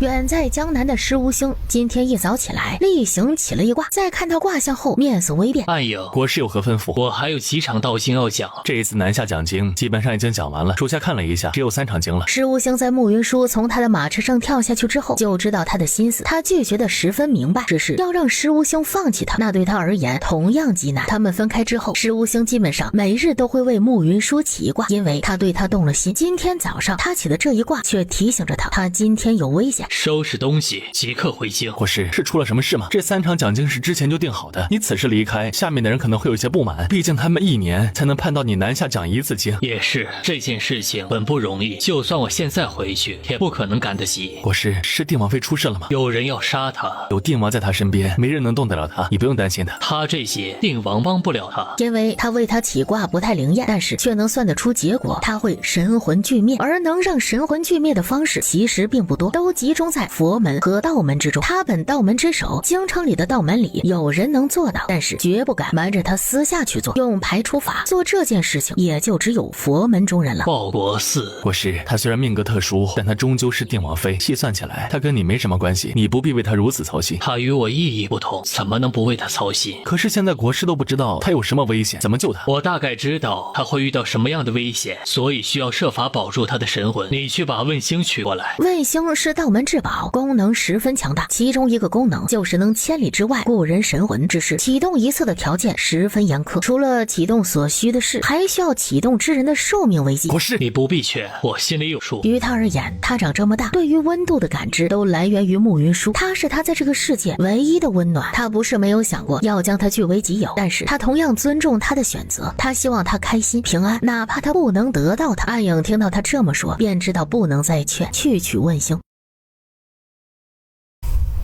慕云舒不知道他这一次去报国寺会面对什么，他此时已经和陈王妃、徐英开开心心的到了报国寺。荣九思和陈王都不放心他们，也跟了过来。徐英则觉得徐敏这次回来后天天闷在家里也不是件事儿，便把他也给拽了出来。恰好今日书院放了假，他过来的时候便将穆清远也给拽了过来。穆清远看见荣九思的时候想了想，还是施了一个礼。他在书院里也听说了宫宴的事儿，知道荣九思对慕云舒的维护，心情有些复杂。还有1个月就科考了，你准备的怎么样了？多谢王爷上次派人送来的书卷，我对自己很有信心，叫姐夫。穆清远愣了一下，本王娶了你姐姐，便是你的姐夫。作为你的姐夫，帮衬一下你是再正常不过的事情，你不需要向本王道谢。穆清远看向他，那些书册里有什么不懂的，你可以随时来问本王。谢谢姐夫，我还真有不懂的地方，还请姐夫为我解惑。荣九思轻点了一下头，他便问了一些这段时间一直想不明白的问题。荣九思听完之后没有直接回答，反而是反问了穆清远几个问题。他在穆清远沉思之后给出了自己的的见解。可是今天他听到荣九思关于时政的见解以及一些观点时，他心里对荣九思的看法又变了好几遍。徐敏在旁边听他们说话，中间插了几句嘴，只是他的话说完之后，穆清远和荣九思看着他。我哪里说的不对吗？荣九思一向看他不顺眼，懒得搭理他。你以后多读些书就知道了。徐敏感觉他被人鄙视了。陈王看到他的样子，哈哈大笑。人活在这世上各有所长，你不是读书的料，但是在习武的根骨上还算不错。老徐就是太宠你了，才把你宠成个废物，他也教不好你。若你跟着本王学武，本王保证不出1年就能让你脱胎换骨。不敢劳烦王爷。他都不用想，要是真由陈王来教他习武，他可能全身的骨头都得被拆掉。不劳烦，你小子等着哈，本王定给你一个大惊喜。徐敏被他看得心里发毛，以为陈王这是要给他表演自杀了。瞎想什么呢？王爷，您能换个地方打吗？我原本就不太聪明，您再打我脑袋，只会把我越打越笨的。哎呀，我觉得徐敏果然是个脑子不好使的。报国寺的庙会附近的百姓都过来了，各种小贩都出来了，在路边摆摊叫卖。莫云舒到这个世界后，其实出来的次数极少，除了上次荣景彻约他在那个小型庙会外，就只有荣九思陪他逛过1次街。他看到这个好吃的想吃，那个好玩的也想买。荣九思对他出门闲逛这事儿有阴影。这里人多，你有孕在身，别被人挤到了。他这哪里是怕我被人挤到了，分明是怕我跑了。他瞪了荣九思一眼，他也当没有看见。女儿大了不中留啊，我们就别去年轻人那里惹嫌了，我们逛我们的去。穆云舒有孕在身，是需要人照顾。看荣九思护他跟母鸡护小鸡仔一样的架势，想来也想照顾好他。王爷，你真不用这样拽着我。他的话还没有说完呢，就发现荣九思拿出了一块白绫，他有些莫名其妙，然后就看见荣九思把白绫打了个奇怪的结，也不知道他在哪里拽了一下，穆云舒的手就和他的手牢牢地绑在一起了。至于吗？本王觉得你说的话很有道理，拽着你难免有松手的时候，还是这样比较方便。这绳结十分特殊，爱妃放心，一般人解不开。王爷，我有孕在身，你又不会伤我，我不会跑的。谁知道呢？毕竟以本王对你的了解，你最喜欢做出出其不意的事情。你上次不就是去庙里还愿，直接就跑了？那时是那时，现在是现在，有何不同？那时我不知道你心里有我，我只是想活着。如今你待我这般好，我又大着肚子，没动那心思。本王待你再好，你不也不喜欢本王吗？本王之前出京追过你1次，不想这种事情再发生第2次。本王丢不起那个脸。行吧，王爷高兴就好。他最近是真没想跑，毕竟上次逃跑的记忆还历历在目。他真不觉得能在荣九思的手中逃掉。他如今已经认下他腹中的孩子不会再伤他。他在王府的日子过得还不错，哪里会自己给自己找麻烦？本王不会再给你任何逃跑的机会。倒也不必如此。穆云舒原本是想开开心心的好好逛一逛庙会的，现在他的手和他的绑在一起，这怎么逛？只是他出来一趟原本就不容易，现在让他就这样回去，他也不愿意。他心态好，他们2人这样绑在一起，要丢脸大不了一起丢脸嘛。他想通之后，又开开心心的逛起庙会来，因为2人这样绑在一起，他们又都长得极好，走在庙会上回头率高到爆表。云舒发现2人这样被绑在一起的好处，买东西有人付钱，买完东西直接往他手里一塞，省钱又省力。他这是把我当小厮使了。今天辛苦王爷了，回去再收拾你。有本事现在就收拾我。你给本王等着。2人一路前行，遇到好吃好玩的摊子，穆云舒都会停下来各种买，以至于荣九思的身上挂满了各种东西，最后把那些东西都塞到剑十一和剑七的怀里。剑十一和剑七跟在2人的身后，一路上都在憋笑。剑七才挨了打，不敢放肆，但是架不住他有一颗八卦的心，不远处还有2双眼睛，缺得刺眼啊！你不是一直觉得慕云舒会对你死心塌地吗？现在怎么解释？他的手握成拳。你之前不是一直很有信心，慕云舒不可能喜欢上重病缠身的荣九思，可是如今你还比得过病好了的荣九思吗？你还有信心慕云舒不会爱上荣九思吗？闭嘴！你是不是后悔嫁给我了？苏雨欣心里确实有些后悔，可是这件事情到了这一步，他就算是再后悔也没有用了，因为木已成舟。嫁给三殿下我从来就不悔，只是现在看到慕云舒这样背叛三殿下，我心里替三殿下不值。荣景彻的眼里染上了几分阴郁之色。女人一旦有了孩子之后，就会和自己夫婿的感情更加稳定，往后慕云舒怕是再也不会替三殿下做事了。这女人真是水性杨花，下贱至极，也不知道她用了什么下作的法子，迷得荣九思晕头转向，对她言听计从。荣景彻听到了这番话后，他盯着荣九思和慕云舒的眼眼神难免就带了几分杀气。荣九思何其敏感，立即就感觉不对，扭头朝他们的方向看了过来。在他看他们的时候，他的眼里便有了几分嘲弄。怎么了？没什么，就是看到了一对傻子。傻子？他扭头越看，傻子有什么好看的？小心脏了你的眼睛。慕云舒哦了一声。你现在是怎么想荣景彻的？当初慕云舒追着荣景彻跑的传闻，就算是荣九思再不问这些俗事，也听说过几回。以前他对这事儿没太放在心上，但是如今他的心境不同，再加上荣景彻刚才看过来的眼神明显不正常，他便有些吃味。慕云舒突然听到他提起荣景彻，便知道他刚才嘴里说的两个傻子，八成是荣景彻和苏玉新。那种自以为是的傻子不配我去评价他，但是他若是往我的面前撞，环境若是允许的话，我应该是见他一次打他一次。他的这个回答让荣九思十分满意。后面他买东西的时候，他掏银子都掏得比之前快了。慕云舒感觉到了他的好心情，心里有些好笑。那个没用的男人，竟都不敢直视荣九思的眼神，他面上却带着几分浅淡的笑意。这里人来人往，慕云舒有着身子，出一点意外是一件很正常的事情吧。荣九思护他护得紧，只怕没有动手的机会。只要是人，总有疏忽的时候。我刚才过来的时候，看到了陈嬷嬷，宫宴的事情可是打了太后的脸。三殿下觉得太后会放过慕云舒吗？你说的对。夫妻两人互看了一眼，难得在这件事情上达成了共识。慕云舒已经身怀六甲，逛一会儿街便觉得累了，荣九思便带他去市里的禅房里休息。只是他们走到庙里的时候，方丈便迎了过来。见过定王，见过定王妃。大师不必多礼，内自有孕在身，有些乏了，想借间厢房休息。前日庙里香客众多，王爷之前没有遣人来说，所以老衲没有留下厢房。若王爷和王妃不嫌弃的话，可以去老衲的禅房休息。慕云舒此时当然不会嫌弃，当即便向方丈道谢。今日佛诞，老衲要去主持法会，失陪了。他叫了一个小沙弥，领着慕云舒和荣九思去他的禅房。都准备好了吗？都准备好了。方丈点了一下头。可是主持，方才我并没有看出异常来。我们看他有没有异常不重要，重要是宫里的贵人觉得他有异常。是。慕云舒和荣九思很快就到了一间禅房的面前。小僧就在外面，施主若有什么需要，可以直接唤小僧。荣九思给了小沙弥一些赏钱，他开开心心走了。慕云舒走进房间后，便闻到了一极淡的佛香。荣九思却在进到这间禅房后，就觉得有些不舒服，但是哪里不舒服，他又说不上来。你累了就睡一会儿，本王在这里守着你。慕云舒从进到这间禅房之后，就觉得疲惫感浓了些，他也没有多想，因为自从她怀孕之后，她一直十分嗜睡，只是闭上眼睛的时候就觉得不对劲，因为他感觉到极度的不适，意识又十分清晰，却无论如何也睁不开眼睛。下一刻他又觉得自己的身体一轻，整个人似乎浮在了云端。这种感觉他也曾有过，那就是从前世穿越过来的时候。他心里一惊，再睁开眼睛，却发现自己漂浮在了半空中，而椅子上坐了另一个自己，在他的身边还坐着荣九思。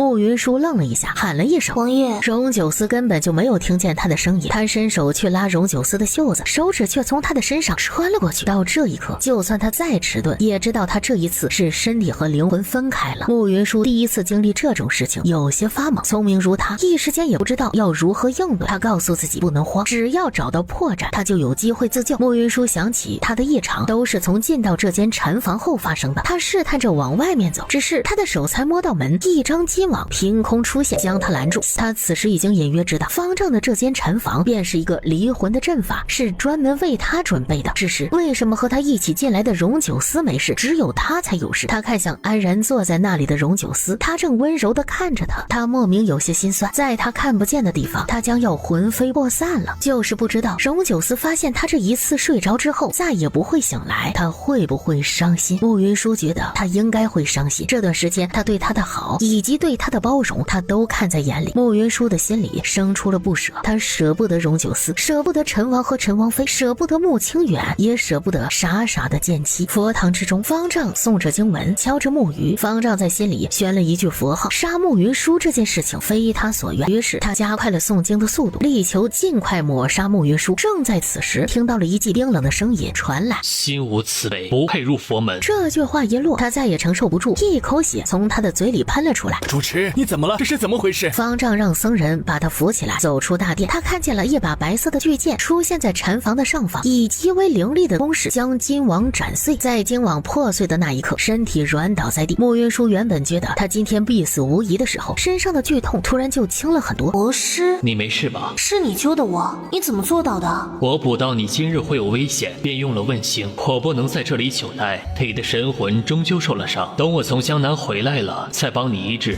穆云舒觉得今日遇到的事儿简直突破了他对这个世界的认知。你现在人在江南？是的，你此时看到的虚影是我启动问星后投影过来的。你别怕，阵法已破，金丝缚我也已经斩断，也不会再有危险。他终究没有告诉他启动问星的代价，也没有告诉他这会儿跟他说话的时间是在燃烧他的寿元。你会不会有事啊？等我从江南回来，你能否帮我做一顿热腾腾的饭菜？好。你现在魂体受伤，我会用问星再为你修复几个时辰。这几个时辰里，你先不要回到你的身体里，否则你可能撑不到我从江南赶回来了。让你离魂的阵法我已经毁了，阵法一破，他们会受到反噬。伤你的是报国寺的金丝缚，就在这间屋子里。你一会儿走的时候把它带走，不要让他再去害人了。好。他的话音一落，他便消失不见。穆云舒看着他消失的那片空地，长长的叹了一口气。之前他送他出京，只是欠了他一个人情，如今他这样救他，他便是欠了他一条命。石无星说害他的东西是金丝缚，他便四处找了找，最后在禅房里发现了一个古朴的盒子。正在此时，禅房外响起了脚步声。荣九思此时还不知道方才发生在穆云舒身上的事儿。方丈这是怎么？方才法会的时候，有妖怪闯进佛堂，重伤了老衲。妖怪？什么妖怪这么厉害？老衲方才掐指一算，妖怪就在老衲的禅房。你才是妖怪呢，你全家都是妖怪。哦，这么巧的吗？王爷方才可有感觉到什么异常？那妖怪道行极深，能附在人身上。荣九思的面色一冷，被附身的人等闲看不出什么来，他附在人的身上后，若是仔细观察的话，还是能看得出一些端倪来。比如说那人的性情大变，生活习惯与平时完全不同。方丈想说什么？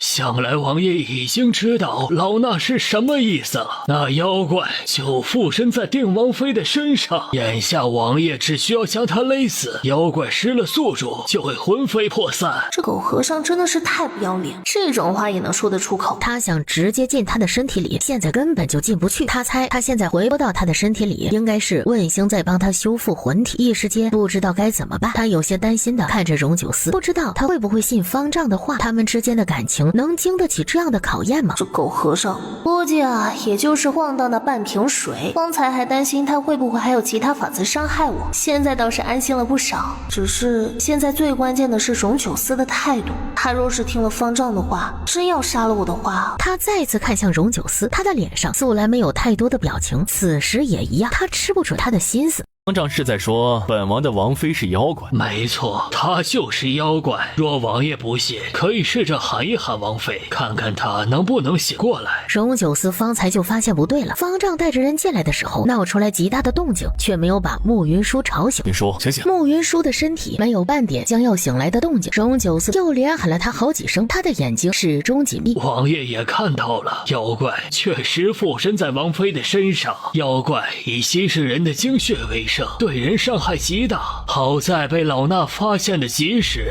他还没有对王爷造成伤害。若是晚一点发现，他怕是能稀释完王爷的精气，害了王爷呀！还请王爷以大局为重，将他杀了，免得他再去祸害其他人。他没有天赋，学佛多年依旧看不见魂体，也不知道方才金丝缚将穆云舒伤到什么程度，所以此时只能吓唬荣九思，让他主动杀了穆云舒。穆云舒稀释我的精气，我倒是想他来吸一吸，只可惜我们两人至今没有圆房。他害我的腿是他治好的，毒是他解的，他迷惑我的心智，我倒是盼着他来勾引我，可是他根本就不喜欢我，平日里对我还不如对剑妻好。只是眼下我喊不醒莫云舒，就表示他真的出事了，是你伤害了他，他现在醒不过来，是不是因为你用术法伤了他？他方才为穆云舒探过鼻息，他的身体并没有异常，但是他这样喊他都没有醒得过来。这件事情提醒着荣九思，这报国寺里有人要害他。他突然想起前几天太后召报国寺的方丈，这事儿八成是太后的手艺。不是老衲要伤王妃，而是她已经不是王妃，是妖怪。老衲只是顺从佛门道法，斩妖除魔而已。本王问你，是你伤了本王的王妃吗？方丈还没有说话。我们方丈是在斩妖除魔，不是伤害定王妃。王爷难道还不知道吗？定王妃早就死了，她已经被妖怪占据了躯壳，还请王爷让开，不要耽误我们除妖。本王不知道你们嘴里的妖怪从何而来，你们说他是妖怪，有什么证据？他伤过人吗？本王是他的枕边人，和他朝夕相对，对他再了解不过，他绝不是妖怪。王爷，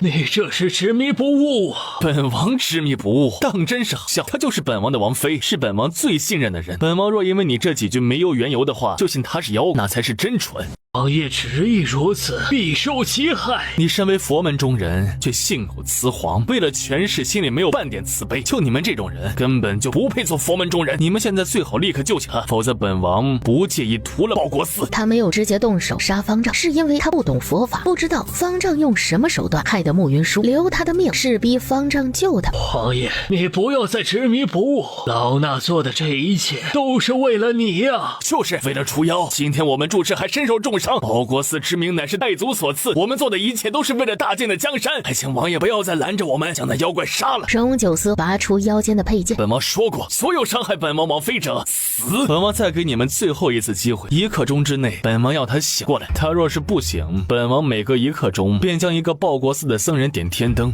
从你开始。那僧人被他这样拿剑指着，吓得心尖直跳。他手里的剑锋一横。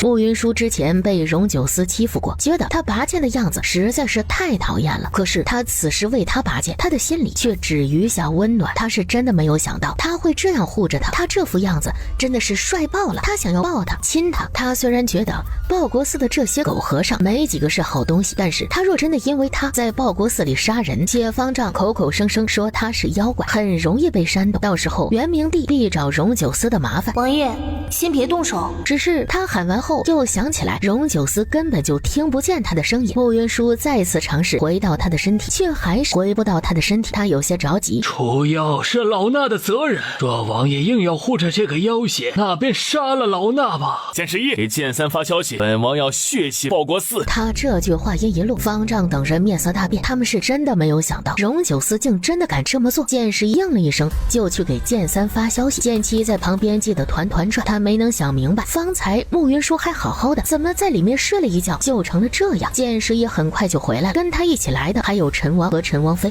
舒儿，你怎么了？慕云舒任凭他摇晃，完全没有反应。荣九思看了剑十一眼，他立即低下了头。舒，你把我的舒儿怎么了？我这找来的是来劝架的，还是来拱火的呀？陈王在旁看到这一幕，这种碰瓷的事情是他的活儿，怎能被别人抢走？方丈红口白牙污蔑定王妃，用妖法谋害定王妃，如此光天化日之下，如此谋害皇祖，简直令人发指。本王不过跟他理论了几句，他就搬出大报国寺的开寺尊者，说他们祖上有功，可以无视皇祖。本王再跟他理论几句，他居然就拿木鱼自残，污蔑本王伤了他。本王不活了，这就吊死在佛祖的像前。舒儿，你不要吓娘亲呀！你若有个3长2短，娘亲也不活了。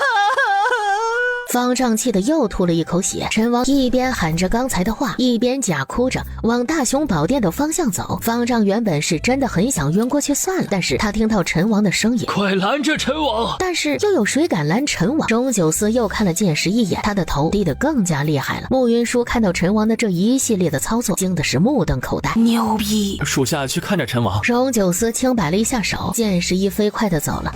荣九思在陈王和陈王妃闹起来的那一刻，他整个人都麻了，也比他直接动手杀了报国寺的和尚要好一些。至少现在外面的民意是向着他们的，还留有操作的余地。舒儿如今体弱，剑气森寒，我怕伤到舒儿。九思，先把剑收起来。荣九思看向陈王妃，他冲他轻轻摇了一下头。这个时候他们不能太过强势，因为人都有同情弱者的心思。这些年来，佛门虽然式微，远不如道门的影响力大，但是报国寺在京中却依旧有不少的信徒，他们会相信方丈的话。若慕云舒真被扣上妖的帽子，狗屎猪和狗皇帝就会趁机生事，所以此时需要逼方丈救慕云舒，又需要为以后考虑。王听婶子的。所有人都知道，定王妃出身中永侯府，是中永侯府的嫡出大小姐。她自嫁给定王后，深居简出，从未有个害人之举。大师说她是妖怪，还请拿出证据来。老衲这屋子里有尊者设下的法印，若是有妖怪附在人身上进来，就会直接被离魂。方才定王妃进来的时候，寺里的长钟自己响了起来，这便是妖怪进寺的事情。这么多人进过禅房，只有定王妃出事，其他人都没有出事，光这一件事情就是铁证。还请陈王妃劝定王不要再执迷不悟，否则就是与妖为伍，为祸苍生啊！按方丈这说法，进到这屋子里晕过去的人就是妖怪。是的。正在此时，穆清远和徐氏兄妹都赶了过来。姐姐，他连唤了好几声，穆云舒都没有反应。是你害了我姐姐。老衲没有要害定王妃，老衲只是在除妖。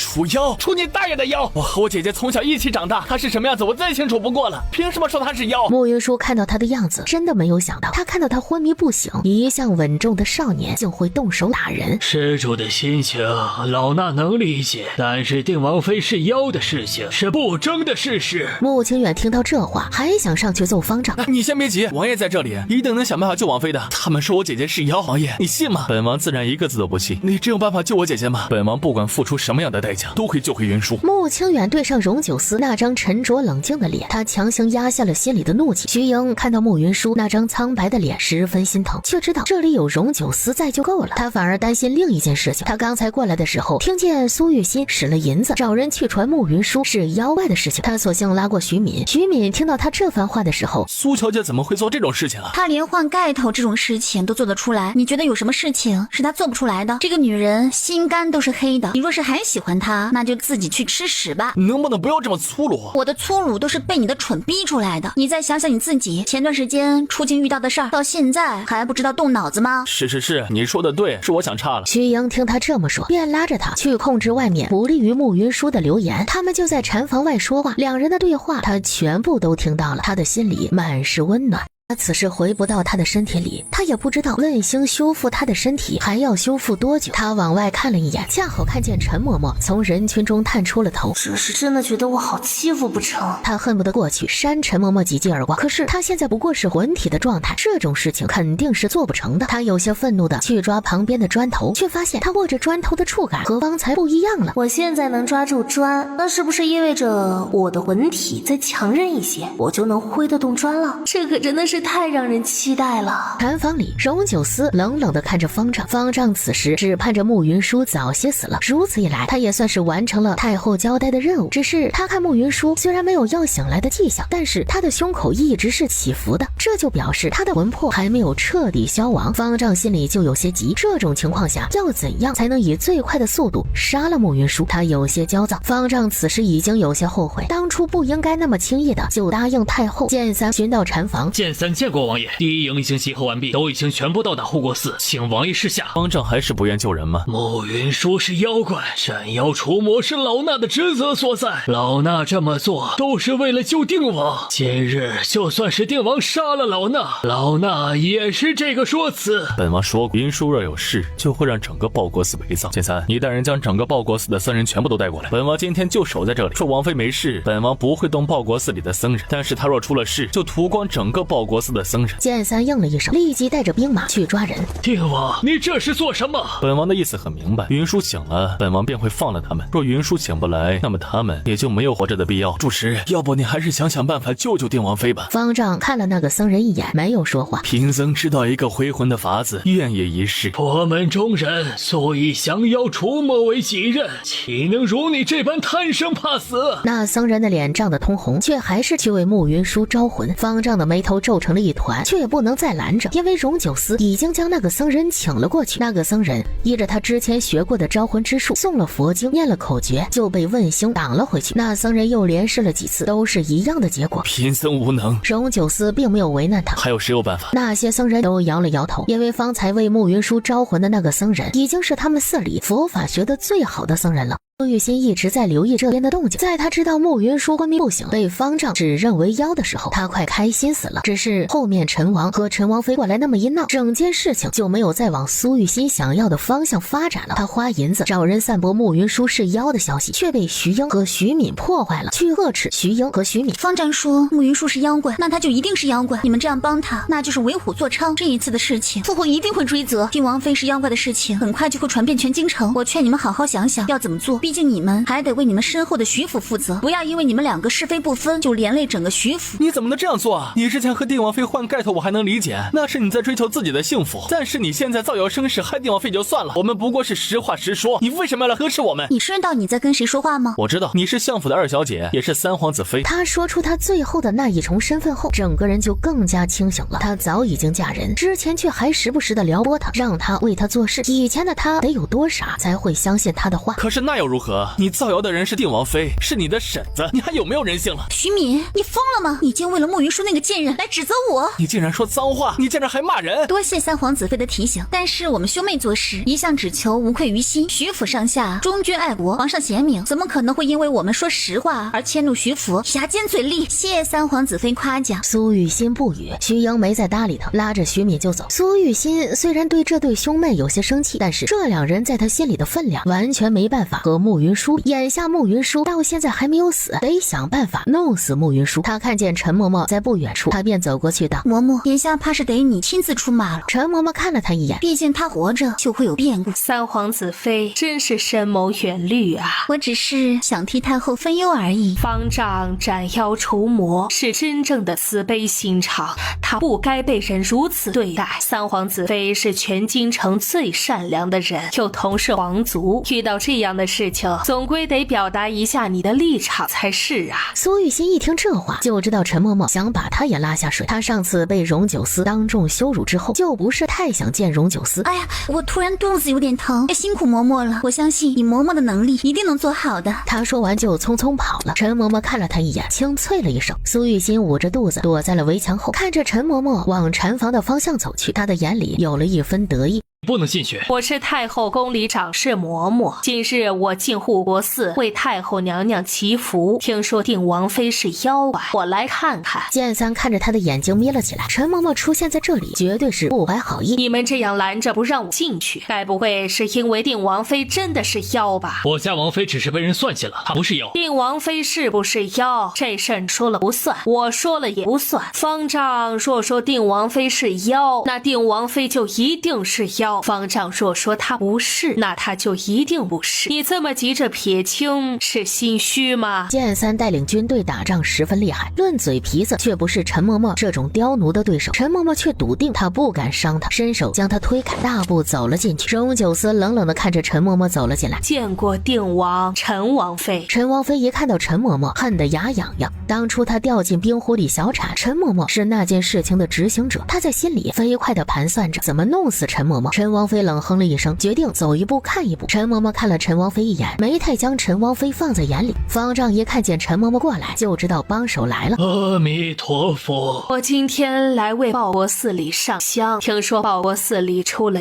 妖怪，敢问大师，这到底是怎么回事啊？老衲的屋中有阵法，若是有妖怪附在人体上，就会被离魂，被祭局的躯壳就会陷入昏迷。自老衲的禅房建成之后，一直没有发生过这种事情，但是今天定王妃进来后，就直接被离了魂。老衲用佛法捉妖，不料那妖物十分厉害，反而伤了老衲。如今那妖已被老衲重伤，只要这定王妃的身体断了气儿，那妖物就会魂飞魄散。可是定王被那妖物迷得失了心智，不愿意相信老衲的话，护着定王妃的身体，不让老衲动手。老衲理解定王的心思，但是那妖物太过厉害，此次放走他的话，必定会害很多人的性命。方丈德高望重，佛法精深，我信大师的话。老奴知道王爷和王妃感情深厚，但是还请王爷以大局为重。老奴前些日子见到定王妃时，就觉得她有些不对，想来那个时候她已经被妖怪附身了。定王妃只怕早就被妖怪害死了。这些日子那妖怪必定用尽妖法迷惑王爷，这件事情还请王爷信方丈，他绝不可能弄错。你们这双簧唱得可真好，只可惜破绽百出。你们说舒尔是妖，却拿不出半点证据来，只会混口白牙的瞎污蔑。陈王妃此言差矣，捉妖这事儿你我说了不算，方丈说的才算。老奴虽然见识少，但是报国寺却是国之重寺，报国寺里的法阵绝不会骗人。法阵是不会骗人，但是有人会装神弄鬼，说舒尔是妖的，就是居心不良。其实要说定王妃是妖这事儿，老奴有话要说。每次只要定王妃进了皇宫，太后娘娘就一定生病。她若不是妖的话，为什么所有进到禅房里的人没晕，就她一个人晕了呢？陈王妃无语。现在陈嬷嬷在这里，先打一顿再说。只是她才站起来，就看见陈嬷嬷身体一软，重重的倒在地上。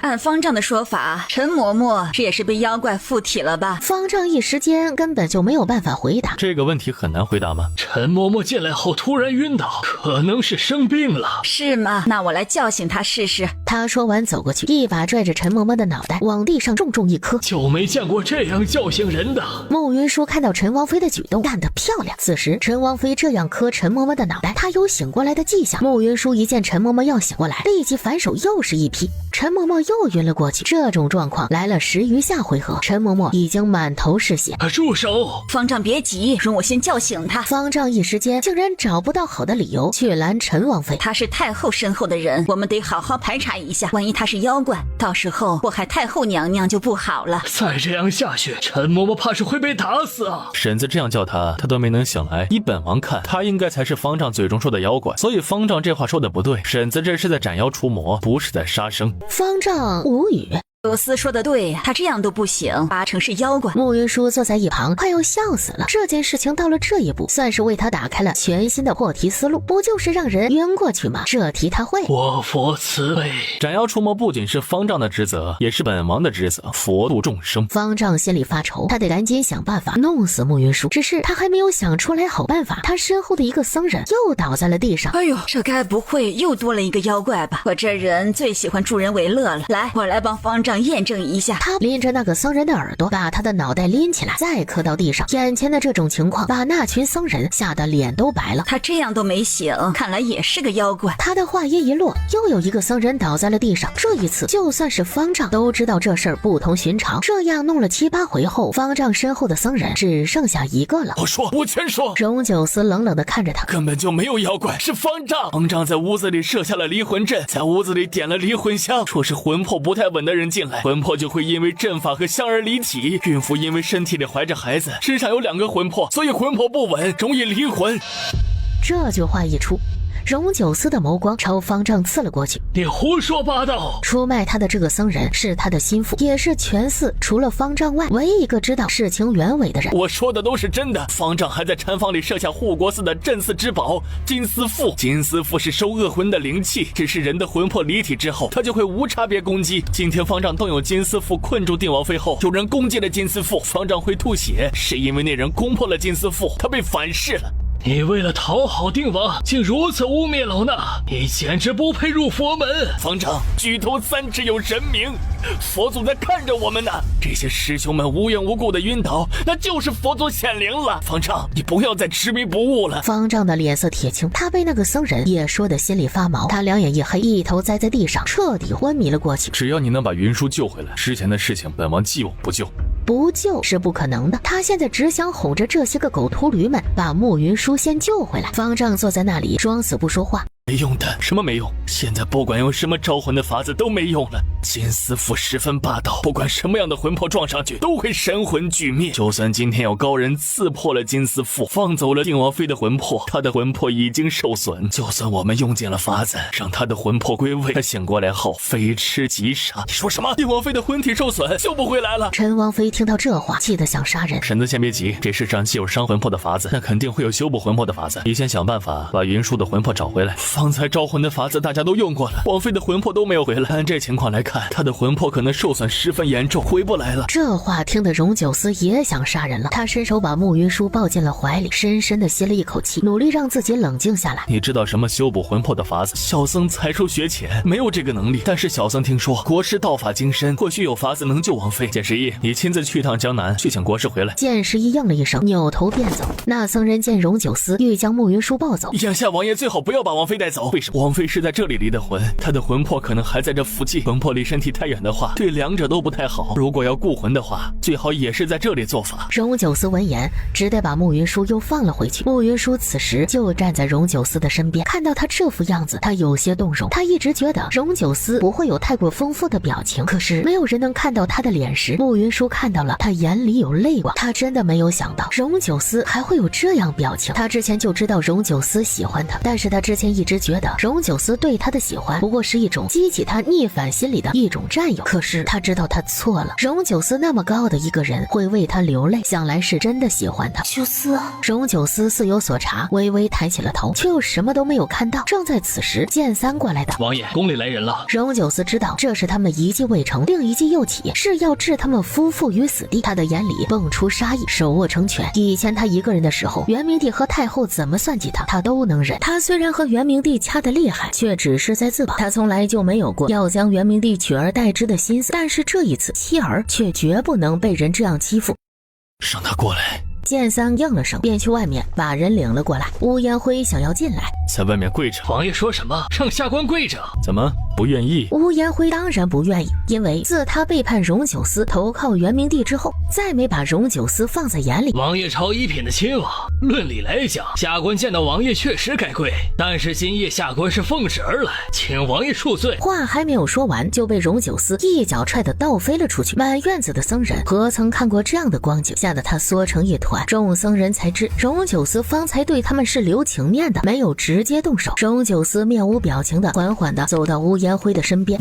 你算什么东西，敢这样对本王说话？王爷教训的是下官失礼了。荣九思将脚抬了起来。今日报国寺出了妖怪，皇上听闻后让下官过来把妖怪带走，还请王爷行个方便。你的消息还真是灵通，你要抓妖那便抓好。乌烟辉大喜，心里却很快就生出了狐疑。此时的荣九思也太好说话了。来人，把刚才发现的妖物全部都抬出来。下一刻，剑三就带着几个侍卫把陈嬷嬷和众僧人抬了出来。王爷，您是不是弄错了？下官听说妖怪是丁王妃啊！你在质疑本王？不敢，只是消息确实如此。你的消息已过时了，本王已经查清楚了，妖怪不是本王的王妃，而是这些人。本王方才已经替你试过了，他们都被妖怪附身，然后离魂。至于本王的王妃，不过是因为有印在身后，身体不适晕了过去，迟些便能醒来。你过来跟他解释清楚。定王妃不是妖怪，是方丈欲谋害定王妃，用迷香把定王妃迷晕了。真是这样吗？是不是有人胁迫你说出这样的话？没有人胁迫小僧，是小僧看不过去方丈残害无辜，主动揭发方丈的恶行的。报国寺的方丈一向慈悲为怀，现在的这位方丈被妖怪占去了躯壳，想要谋害定王妃。乌烟辉听到这样的话，知道此时他若是有其他意见，荣九思可能就直接对他动手了。他心有不甘，却又不敢发作，只得命人将方丈和陈嬷嬷等人抬走。他们一走，荣九思便让第一营把众僧人都带到旁边的院子里，暂且关着。陈王走过来，恶心人的玩意儿，光会用这些阴私歹毒的手段，你别担心，一定会有办法救舒儿的。陈王之前一直觉得荣九思虽然聪慧绝伦，却多少有些孤傲，少了几分人气。如今识得情之滋味的荣九思才更有血有肉。皇叔怎么回来了？闹了那么久的上吊，我也累呀。再说了，现在夜色深了，游客走的差不多了，众僧人都被你关在这里，没人拉我，这戏就不好唱了呀。荣九思不，这话说的就很陈王。两人商议了一下后续救治慕云舒的细节，他想去找道门其他人来试试。陈王妃走过来道：还是九思有办法，一下子弄晕这么多的狗和尚，要不然乌延辉过来，还真不好糊弄。那些人不是婶子弄晕的吗？他这话问完，陈王妃和荣九思大眼瞪小眼，他们立即明白这事都不是他们做的。荣九思的心里生出了一个设想，飞快地回到了禅房。慕云舒依旧安安静静地躺在那里。九思该不会是觉得这事儿是舒儿做的吧？如果不是他，又会是谁？你说是你吗？你是不是就在这间屋子里？是的，是我干得漂亮吧？荣九思连喊了慕云舒好几声，慕云舒就连着答应了好几声，哪怕他根本就听不见。他想了想，伸手去拉荣九思的手。荣九思感觉到自己的手被什么扯了一下，他低头一看，却又什么都看不见，他眼里有些惊疑不定。云舒，真的是你吗？慕云舒见地上有根小木棍，他便将木棍捡起来，蘸了水，在地上写出了一行字：是我。这一次，不仅是荣九思，还有陈王和陈王妃都看见在地上写出来的字。你是谁？娘亲，我是云舒。你怎么样了？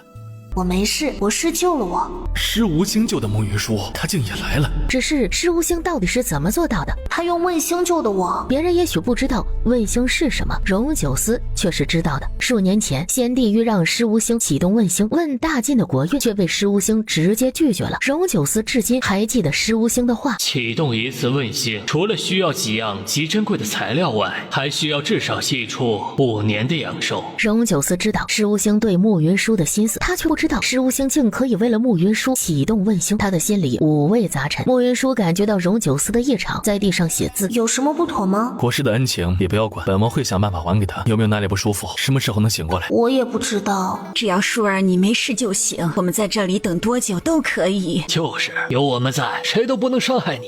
慕云舒知道他们有多护着他，他的心里十分温暖。我先歇歇，你们不用担心我，也去休息吧。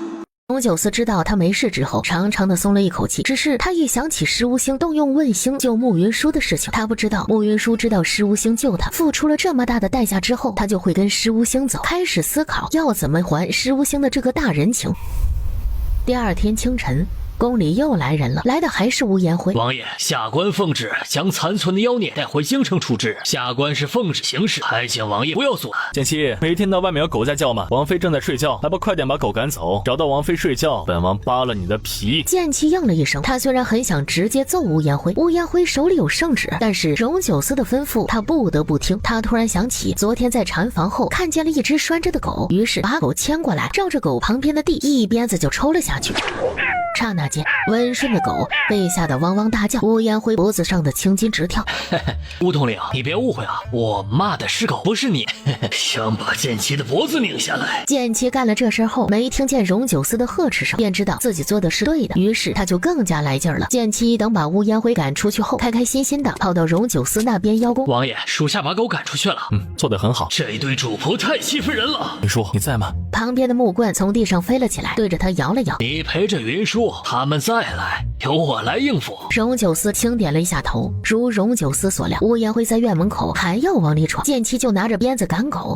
院子里满是乌延辉的怒喝叫、狗叫声以及剑七骂狗的声音。剑七可以呀，居然这么会骂人呢！陈王和陈王妃气定神闲地坐在那里喝茶，这会儿让剑七先上，他们一会儿再顶着。乌延辉忍无可忍，则拿起了剑，准备先把那条狗杀了。在他准备动手的时候，误伤其类。乌统领怎么可以对你的同类动手呢？乌延辉已经不想再跟他浪费时间了，手里的剑直接就朝剑七刺了过去。剑七往后退了几步，乌延辉带着人往里冲，第一营的人直接把禁卫军拦了下来。没有王爷的命令，谁也不能进去。本官奉旨而来，你们这样阻拦是要造反吗？我不识字，操！你不识字，总认识这黄色布料，也认识上面的五爪龙纹吧？不认识啊。我发现剑七是越来越不要脸了。王爷，你这样放剑七出来胡搅蛮缠，该不会是真的想要造反吧？动不动就说别人要造反，瞧把你能耐的！你哪只眼睛看到他们在造反了？倒是你，一看就是个居心不良的。本王的鞋子怎么飞出去了？那个谁，你帮本王把鞋子捡回来。乌延辉的脸色极其难看，他这2天受的侮辱比他前半辈子加起来都多。陈王也不介意他的态度，坐在院子门口。自从本王20年前奉先帝之命征讨江南，在那儿生了一场病，就染上了脚臭的毛病，但是先帝说了，本王这不是脚臭，这是功勋的味道。嘿呀，等闲本王不会让闻。今日你说你是带着皇上的旨意过来的，那本王就破例让你闻闻。陈王那样抖脚，那味儿就更大了。他实在是控制不住，捂着胸口吐了起来。陈王先由得他在那儿吐，等他吐的差不多了，你这是什么意思？你该不会是嫌弃功勋的味道吧？你连先帝的旨意都敢嫌弃？你说你是不是要造反呢？有他在外面守着，乌烟灰短时间内根本就进不来。就算如此，他心里也有些急。经过这一晚上的时间，他的神魂又修复了些，但是依旧不知道什么样的情况算是修复完。远在千里之外的江南，石无星此时也醒了过来。暗影见他醒来，长长的松了一口气，看到他的脸时，表情十分复杂。怎么了？你怎么是这副表情？国师自己看吧。图情不喜，多情意，笑我白发生。国师不该救他的。你不必如此，此事是我心甘情愿的。这件事情回到京城之后，你不要跟任何人说，更不要他知道。你都这样了，为什么不让他知道？我救他是从心，不需要他的任何报答。他若知道我救他付出的代价，心里必定过意不去，会生出极大的负担。他心里若有我，知道必定会心疼我，为他徒增烦恼。他心里若没有我，知道后会心生愧疚，让他心里难安。所以这件事情他没有知道的必要。国师待他实在是太好了，只是如此一来，国师也太苦了些。能得到的、看得见的都是苦，看不见的才是真的苦。我是道门之首，别人看着我甚是尊贵，而我这些年过的是什么样的日子，别人不知道，你难道还不知道吗？属下听国师的，绝对不会将这件事情说出给任何人听。你昨日将我扶上床，又一直在我的身边照顾我，我怕会影响你。他的命格极为特殊，和他在一起的时间长了就会受到影响。暗影虽然近身保护他，但是平时极少会在他的身边侍候。属下不怕。明日讲完后一场道法，就即刻回京。你的身体无妨，我死不了。暗影知道他这一次透支太多，只怕是一场道法都支撑不去。若是再连夜回京，舟车劳顿，石无星又哪里能受得了？讲道法并不费什么力气，我们回京走水路，一路会十分平稳，我能再歇上几日。国师待他太好了。问星虽然能够替他修补神魂，但是要为他完全修复好，至少需要3天的时间，而害他的人不可能给他那么多的时间，问星也不能一次启动那么久，所以他没有修补好的神魂，得我回去帮他修补，否则拖的时间长了，他的身体会承受不住，腹中的孩子也会受到影响。我是处处为他着想，却从来没有为自己着想过。他好了，我便也好了，所以算起来，我是在为自己着想。属下去准备明日道法所需要的东西。石无星轻点了一下头。莫云舒，你可还好？他下意识的就要为他算一卦，他的心口就剧烈的痛了起来。石无星知道，未来7天之内，他再无法掐算。而此时，报国寺那边，元明帝身边最得用的大太监也带了一队御林军。剑妻看到那队人马的时候，扭头就去禅房里报信。王爷，宫里又来人了。本王知道了。王爷，现在怎么办？拦不住了呀。没事，不要怕，只要本王还有一口气在，就不会让人伤到你。不就是谋反吗？他天天都担心本王谋反，本王不坐实了，他只怕会不安心。王爷，荣九思轻轻挥了一下手，剑妻不敢再说话。他虽无道，但是毕竟仗了正统之名，此时和他硬碰硬，你会成为千夫所指。他们会对付云舒，说到底不过是因为我，他们害怕我，想要打压我，没办法对我动手，就对云舒动手。作为一个男人，若是连自己的妻儿都护不住的话，不配立于天地之间。你说的这些我都懂，但是这件事情实在是太大了，你绝不能冲动。婶子这般护着云舒，我十分感激，但是接下来的事情，婶子就不要参与了。劳烦婶子跟王叔说一声，你们先回去吧。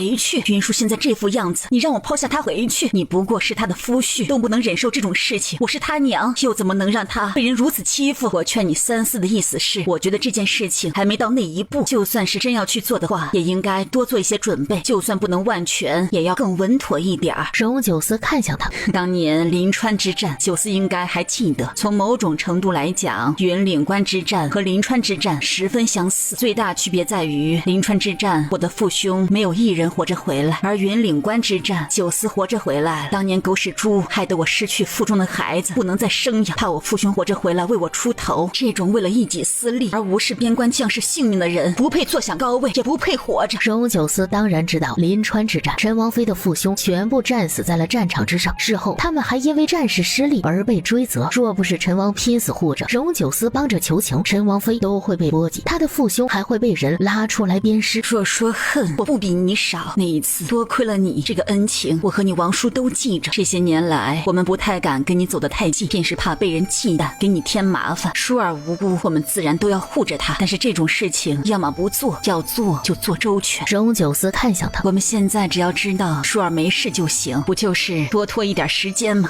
实在不行，我来拖。慕云舒听到他们的话，愣在了那里。他是真不知道陈王妃的身上还曾发生过这样的事情。他想拿起棍子写字，却突然觉得头晕眼花，整个人又进入了一种十分飘忽的状态。这感觉有些熟悉。正在此时，院门口传来太监奸细的声音：“还请王爷行个方便让一下，奴才今日是奉了皇命而来，本王是在这里守着，不让狗进去。公公又不是狗，你要进，本王又不会拦你。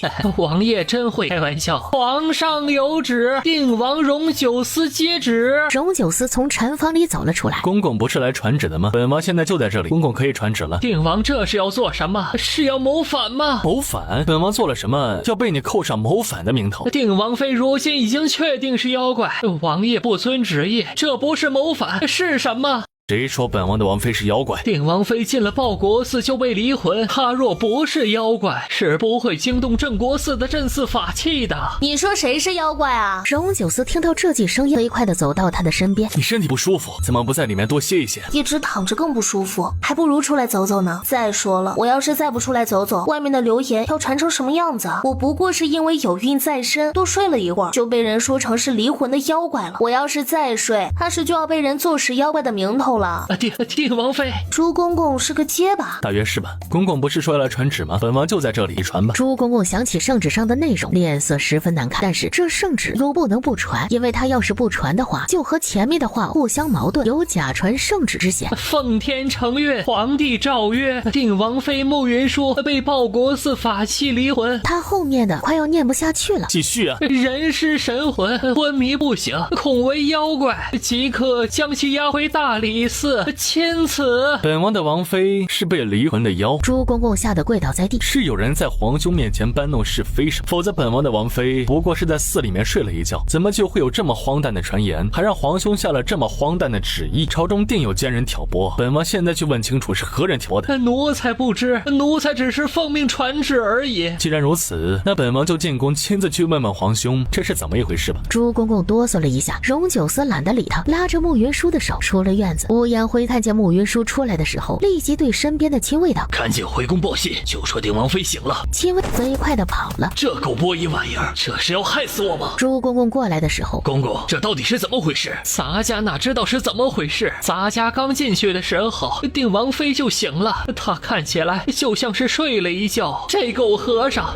学艺不精，没把人弄死，却快要把我们弄死了。荣九思这样拿着圣旨回京，就是在打元明帝的脸呐！元明帝肯定得找个人出来顶这个雷，以全自己的脸面。我不想做那个顶雷的人。朱公公想到这里，看了乌延辉一眼：乌统领，你昨天就来过报国寺一趟，想来比咱家更清楚事情的来龙去脉吧？皇上若是问起，还得辛苦你仔细解说呀。他说完扭头就走。该死的阉狗！陈王和陈王妃携手从里面走了出来。有的人好好的人不做，非要做狗，哎呀，真是开了眼界呀。荣九思伸手将慕云舒扶上了马车，他便一把将他抱进了怀里。你醒了就好。慕云舒的魂魄在外逗留的久了，这会儿回到了身体，他还有些不太适应，他觉得身体很沉重，还有些疲惫。慕云舒怕他担心，没有说这事儿。我没事，你不要担心。本王怎么可能会不担心啊？当他发现怎么都叫不醒他的时候，他的心情是极度焦虑的。如今抱着他，他有一种失而复得的感觉，这种感觉比起他之前从他的手里逃走还要不好。他逃走的时候，他还能想办法将他追回来。而这一次，他有一种极强的无力感。慕云舒靠在他的怀里，也觉得十分安心。王爷，我看到你哭了。你看错了。王爷敢看着我的眼睛，把这话再说一遍吗？这有什么不敢的？他直勾勾地看着他，他轻别开视线，没去看他。他伸手轻搂过他的脖子，吻上了他的唇。幸福来得太突然，他伸手扣着他的后脑勺，加深了这记吻。慕云舒感觉到了他的失控和疯狂，他伸手轻推了他一下，没有将他推开，他便张嘴咬了他一口。荣九思吃痛，将他微微松开。你弄疼我了。对不起，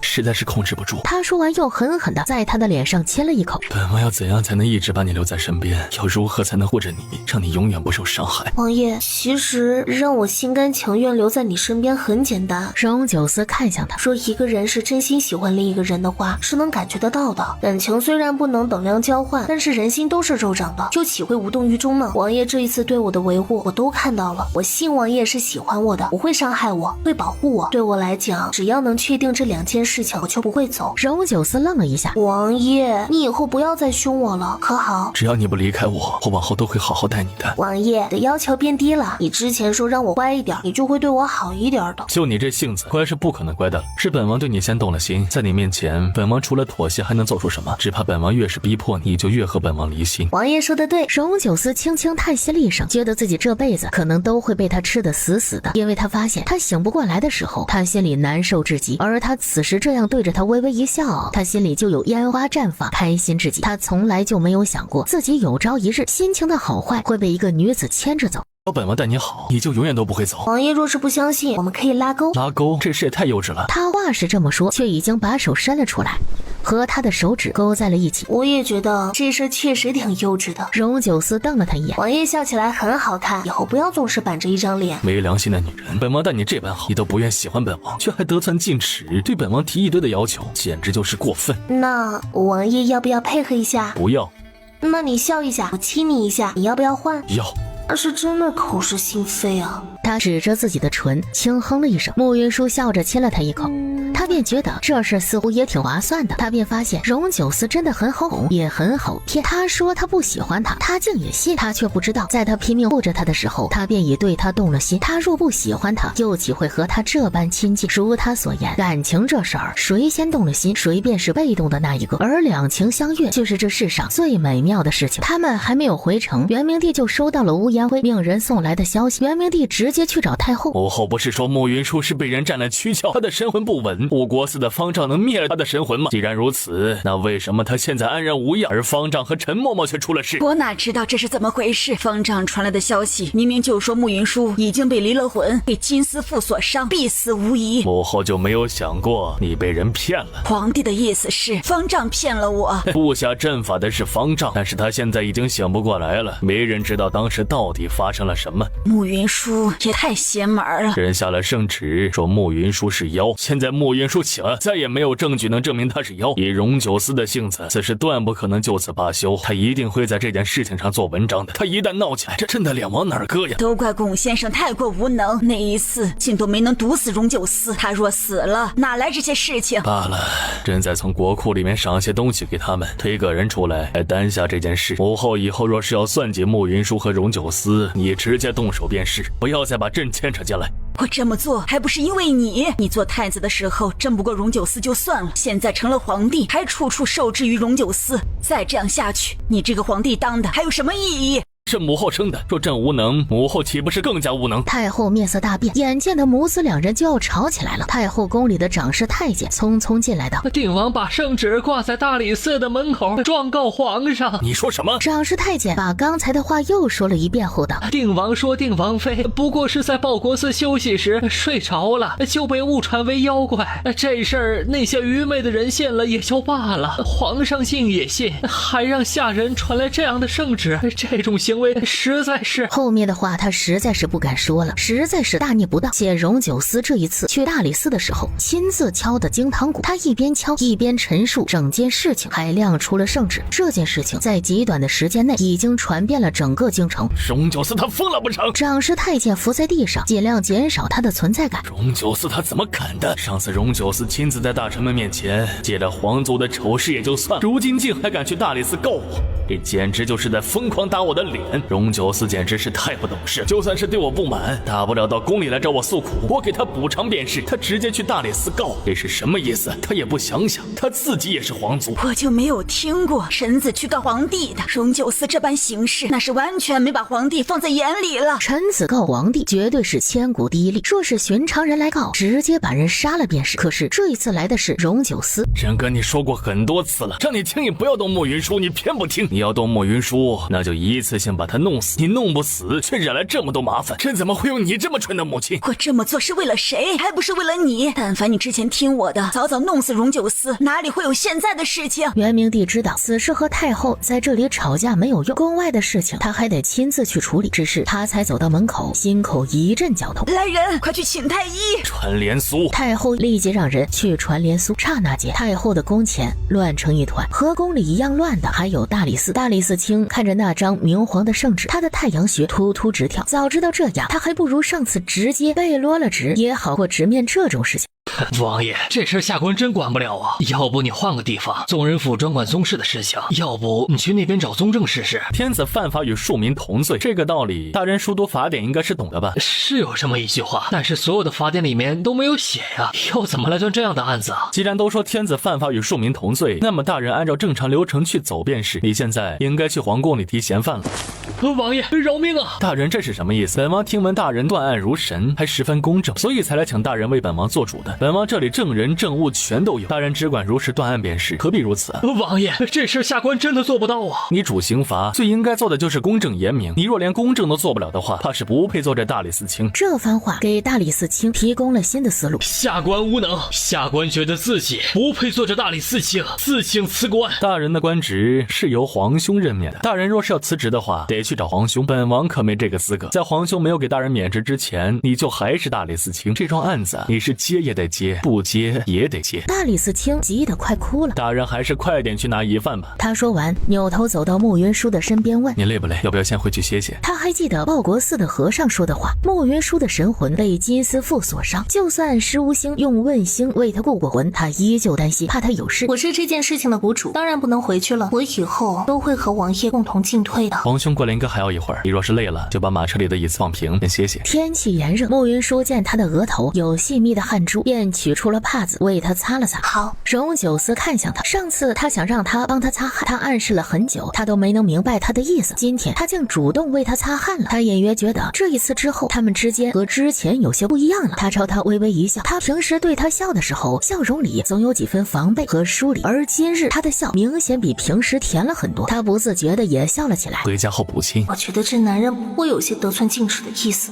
王在一旁看到两人的互动，小九这个榆木脑袋好像开窍了。他这副样子和你年轻的时候简直一模一样。我年轻的时候会笑得那么傻吗？何止，你比他还傻。荣九思状告元明帝的事情，只用了短短1个时辰，就传遍了整个京城。满京城上下，所有的王公大臣都格外关注这件事情，因为这件事情关系到他们战队。也有一些臣子原本想借这一次的事情，在元明帝那里刷一波好感，只是当他们听说陈王也在，就彻底歇了这个心思。因为陈王会上吊，荣九思会杀人，这两人组合在一起，简直就是无人敢招惹的大杀器。因为元明帝蛊毒发作，太后想下旨让荣九思进宫，却被元明帝阻止了。元明帝知道荣九思弄出这么一件事来，他要是不接招的话，他往后在朝臣们的面前再无任何威信可言。为了保险起见，他这一次过来的时候带上了连苏，除此之外，他还让人绑了朱公公和乌延辉。元明帝一过来，立即一脸关切地问慕云舒：九弟妹可安好啊？朕听到报国寺里发生的事情后十分震惊，居然有人敢假传圣旨。回皇兄的话，我不好，我很不好。这个时候他难道不应该是顺着我的话说他很好吗？他这样闹也太不识抬举了。那九弟妹哪里不舒服啊？朕带了太医过来，让太医给九弟妹好好看看。你过去给定王妃看诊。连苏明白元明帝的意思，这是让他给慕云舒下蛊。若是普通人，连苏也就听元明帝的了，直接下了蛊了事。但是慕云舒明显不是普通人，他怕他一会儿给他下蛊，被他条误穿，然后弄死他。他果断扑通一下摔在地上，把自己摔得头破血流的道：皇上，草民今日身体有恙，无法看诊，还请皇上另为定王妃选一位太医过来。元明帝想要弄死他，只是他体内的蛊虫只有连苏有希望取出来，他现在还真不能杀了连苏。退下！连苏应了一声，走到队伍的最末。慕云舒原本已经做好了和连苏交手的准备了，没想到他那么怂，他觉得这人有点意思。元明帝还欲让人去宣太医，皇兄不必费心了，我上次进个宫，那个什么张院长就给我瞎看诊，他还误诊了王爷的病情。我对宫里太医们的医术不是那么信得过。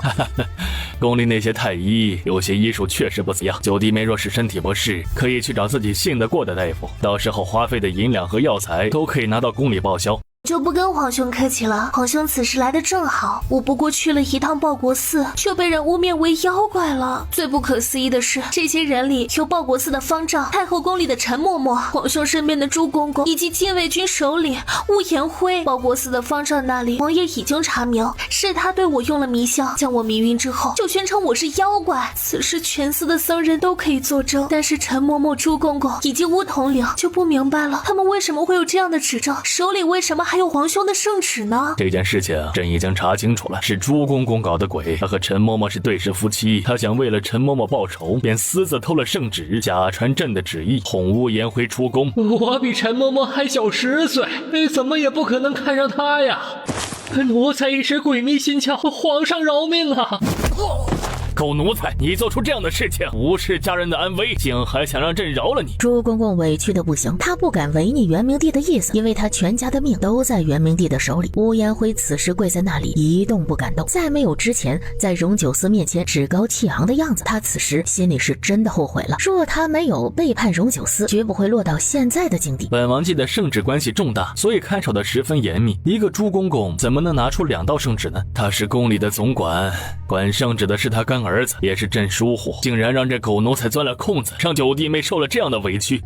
朱公公的本事可真是大呀，既偷得了圣旨，还调得动乌延辉，自己还能随意出得了宫。皇兄大人真是太宽厚了，以至于这些狗奴才都骑到主子头上来了。元明帝知道自己的话里有很多的破绽，荣九思肯定不会相信，他也没指望荣九思相信，他只是要找一个借口罢了。他在朕还是太子的时候就随时在朕左右，朕对他十分信任，朕也没有想到这狗奴才会做出这种事情来。皇兄仁慈，但是这一次臣弟却是害怕了。上次云舒进一次宫，差点被毒虫咬死，这一次云舒不过是嫌家里闷，去赶个庙会，差点被人害死，还被人指控他是妖。臣弟有理由怀疑，在这京城里有人处心积虑想要我们夫妻的性命。大晋祖训，各皇子长大之后便可去封地就藩。臣弟心里十分惶恐，不想再待在京城了，想去封地就藩，还请皇兄成全。元明帝听到了这番话，脸上的肌肉抖了抖。他之前一直不让荣九思就藩，就是想把荣九思放在眼皮子底下看着，找机会弄死荣九思。他在毒杀荣九思失败之后，他们之间就已经是不是你死就是我活的关系。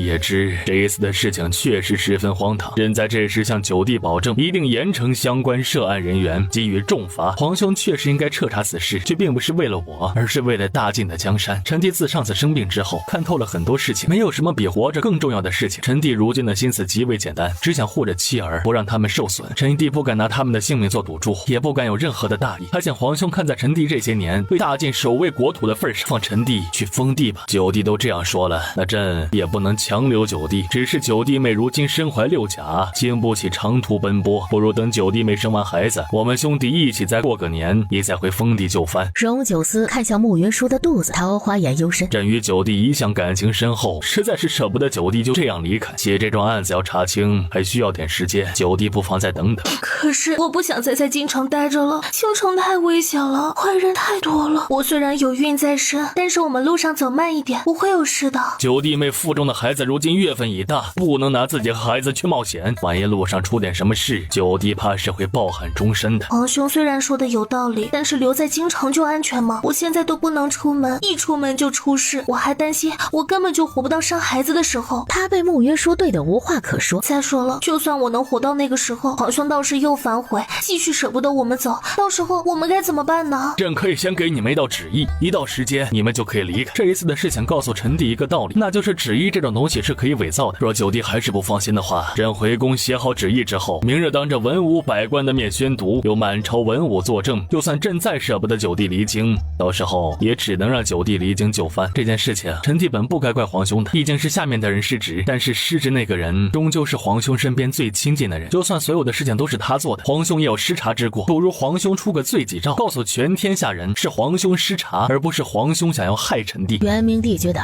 荣九思是疯了，竟然让他出罪己诏。我觉得九思思虑的十分周全。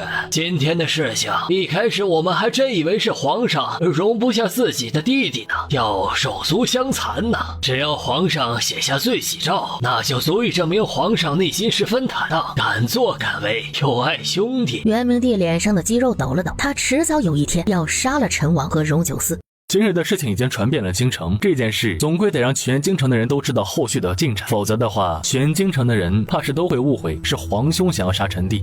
王叔和九弟说的有理，这件事情确实是朕御下不严，才出现这样的篓子。这罪己诏，朕下皇兄圣明。下罪己诏这种事情，对于皇帝而言，相当于是当众扇他耳光，会让他在天下人面前丢尽脸面。但是他这一次若是不下，以荣九思的性子，必定会不依不饶。双方条件谈妥之后，元明帝带着人回了宫。穆云舒看着被一众侍卫夹在中间四处张望的连苏，穆云舒觉得连苏有点意思。你在看什么？刚才元明帝靠近的时候，我闻到他身上有股很重的腥气，那股腥气正常只有阳蛊人身上才有，他是不可能阳蛊的，那就可能是中了蛊。你说他中蛊了？八成是的，他今天带过来的那个连苏就是个阳蛊的高手。宫宴的那一次我也见过连苏一次，上次的蛊虫八成是他放的。若如此，那这件事情就有点意思了。陈王过来，你今日已经和他撕破了脸，往后要加倍小心。以他的性子，是绝不可能放你平安离京的。你要早做打算。我会小心的。这一次的事情，多谢王叔和婶子了。舒儿是本王的女儿，还不需要你来谢。乖女儿，叫一声爹来听听。穆云舒轻笑了一声，爹。陈王愣了一下，之前穆云舒聊天的时候有说他是他爹，便是却从来没有这样喊过他。陈王听得出来，穆云舒如今是真的把他当长辈了。你喊的还挺好听，再喊一声试试。爹爹爹爹爹爹，够不够？不够，我还能继续喊。还真是够淘气的。好了，来日方长，大家都累了，先回去休息。你们有什么事需要帮忙，差人过来跟我和爹说一声便是。好。他们上了各自的马车后，原来有个孩子是这样的感觉，似乎也不错。你之前不是说不喜欢孩子吗？小孩子小的时候是不喜欢，淘气的不行，十分麻烦。像舒儿这样的就挺好，直接跳过小时候淘气的过程，直接变成乖软贴心的女儿，简直就是完美。陈王妃知道他这样说，不过是不想给他压力。其实他之前看见过他偷偷去抱别人的孩子，他的骨子里还是很喜欢孩子的。他觉得他得努把力，早日替他生个孩子。我们回去，你先去洗澡。陈王不语，他扭头看向他，想要孩子，你得努力。好。陈王不觉得他这一辈子还能有自己的孩子，也不想他去受那个罪，但是夫妻之事，他是非常愿意配合的。云舒则在回到马车上之后，直接靠在荣九思的身上。荣九思以为他这是在跟他撒娇。许你现在亲本王。那王爷再等等，我现在有点困，想先睡一觉。他今天回到身体之后，就一直觉得十分疲惫，初时不是太明显。刚才元明帝过来的时候，唯恐他睡过去，又让人拿来说事。这会儿也和荣九思单独坐在马车里，整个人就觉得困到极致。他知道这样的困倦感是不对的，眼睛一闭就直接睡了过去。荣九思以为他这是想要耍赖，等气完了再睡。他此时也发现了他有些不同寻常。云舒，你怎么了？我好困。他说完了这句话，整个人软进了荣九思的怀里。荣九思见他面色苍白，吓得不轻，怕他这一睡过去又要离婚。云舒，别睡！这一次不管他怎么喊，他都没能醒过来。荣九思一边吩咐车夫快点回王府，一边让人去道门请人。他们回到王府没多久，道门的人便过来了。他仔细为穆云舒检查了一番后道：王妃，这是伤魂之症，这个症状老道治不了，国师或许会有法子。他刚才还好好的，为什么突然就变成这样了？有高人曾用十分厉害的法器为王妃过魂，方才是法器的能量有残余，才让王妃支撑到现在。现在法器之力散尽，王妃便撑不住了。王爷还是尽快去将国师请回来吧。荣九思的眸光幽深，他不会拿穆云舒的性命冒险，且见十一之前已经出发去请施无星了，如今只能等施无星回来。王妃的魂之症若只是他一立着的话，本也没有大碍，只是她如今有孕在身，拖得久了，对她对孩子都会有影响。有什么影响？母体弱了，孩子也会弱，拖的时间长了，孩子或许会在腹中夭折。命大的话，或许能保下来，但是保下来也可能会因为先天不足而体弱，且这样强行保胎，一个不好，或许还会伤及母体，母子两人可能都保不住。他看向慕云舒，心情有些复杂。贫道建议将这孩子引产，王爷和王妃还年轻，以后还会有自己的孩子。至于这个孩子，就当是和王爷无父子缘分吧。这件事情让本王再好好想想。贫道给王妃用一道安魂符，安魂符只能安魂，不能修补魂魄，还请王爷早做打算。荣九思轻点了一下头，观主画好了符之后，他便让剑妻把观主送出了王府。观主一走，荣九思牵着慕云舒的手，他这一生杀伐果断，从来没有如此为难的时候。他知道慕云舒一直想把这个孩子生下来，这孩子若是他的，他就算是再舍不得，也会为了他做出决定。他若趁着他昏迷不醒的时候将这孩子引产了，等慕云舒醒过来，只怕再也不会理他。这个孩子虽然不是他的，但是同样是鲜活的一条命。他深吸了一口气，决定再等等，至少这件事情在他做决定之前，得先跟慕云舒商量一下。第二日早朝时，元明帝果然当着满朝文武的面下了荣九思年后去封地就藩的旨意。紧接着，元明帝又当着满朝文武的面说了报国寺的事情，然后定了朱公公和乌延辉的死罪。罪几招，元明帝终究没有下。荣九思听到元明帝的这番话，冷笑了一声。他的主要目的已经达到，元明帝下不下罪几招并不重要。这一次的事情影响极为深远，为元明帝以后不顺的为君之路埋下了伏笔。荣九思知道这只是一个开始，他以前因为只有他一个人，很多东西他都可以不争，但是这一次元明帝和太后伤慕云舒至此，他为了他们就必定要争一争了。荣九思下朝回到王府的时候，慕云舒恰好醒来。你感觉怎么样？好困也好饿。荣九思当即让厨房做了他最爱吃的饭菜送了过来。王爷，你有没有找人帮我看过病啊？荣九思点头。我现在是什么情况？观主给你检查后说你是伤了神魂，所以整天嗜睡。看这睡法，我岂不是快成睡神了？荣九思有些欲言又止。我之前听人说伤了神魂非吃即傻，我没吃没傻，只是贪睡了一点，我觉得我赚到了。他一直都知道他的性子十分乐观，寻常人遇到这种事情早慌得不行，到了他这里他却像个没事人一样。你是不是还有什么事情瞒着我？荣九思轻叹了一口气，把观主的那番话对他说了。慕云舒听完后沉默了一会儿。这个孩子我是一定要生的，观主是从道门的角度来看这件事情，得出了那样的结论，我从大夫的角度却有不同的结论，只要我的身体不出大的问题，孩子就不会有问题。荣九思对于他的决定并没有意外，只是他对生下这个孩子的事情十分执着，让他不受控制的有些吃味，觉得他是不是心里惦记着那夜的男人。这个孩子就真的那么重要吗？是的，很重要。王爷不是女人，没有怀胎10月，不知道母子连心的感觉。他最初想生下这个孩子是为了找那个渣男，随着孩子月份渐大，他的想法便变了。他如今想要生下这个孩子，他只是因为这孩子是他的。荣九思的眉眼青了，没有说话。慕云舒一看到他这副样子，就知道他的老毛病又犯了。若是以前，他可能就直接对他，如今他想换一种方式和他沟通。王爷，你曾经对我说过，会是我腹中孩子如己出。既然如此，那我们就一起想办法保住他。上次我出京的时候，那样的情况下都保住了他，就足以表明这孩子跟我们有缘。这一次的情况不会比那一次更差。我自己的身体我最清楚了，我还是个医术还不错的大夫，我知道要怎样来保这个孩子。荣九思对上他那双温柔的眼睛，眸光深了些。他努力了这么久，才让他能对他笑，能让他这么温柔的看他。他不想再因为这件事情跟他吵架。好，你跟我说要我怎么做，我来配合你。王爷该不会明面答应我帮我保住这个孩子，却趁我昏睡的时候对他下手吧？在你的心里，本王是那种卑劣的男人吗？当然不是，在我心里，王爷是光明磊落的男子，与光同尘，与世同辉。马屁精！我相信王爷，我真觉得自己的运气很好，才能遇到王爷。你既然知道，那就赶紧快点好起来。慕云舒说了这么一会儿话，又有些累了。好，眼睛一闭，就在他的怀里沉沉睡去。我一定会想办法治好你的。当天下午，陈王妃来看慕云舒的时候，才知道他的情况。狗屎猪这个大狗屎，真是害了我，还要害我女儿！我要进宫去撕了他！她是太后，你进宫也撕不了她，反而会第8遍给她。眼下舒儿这样的情况，我觉得这孩子就不要保了，她的命更重要。你懂什么呀？当年我只是小产就伤了身，往后不能再生。舒儿现在月份这么大了，若不要这个孩子，子就更加伤身，还不知道会出什么情况呢。我要他好好的，不要走我的老路。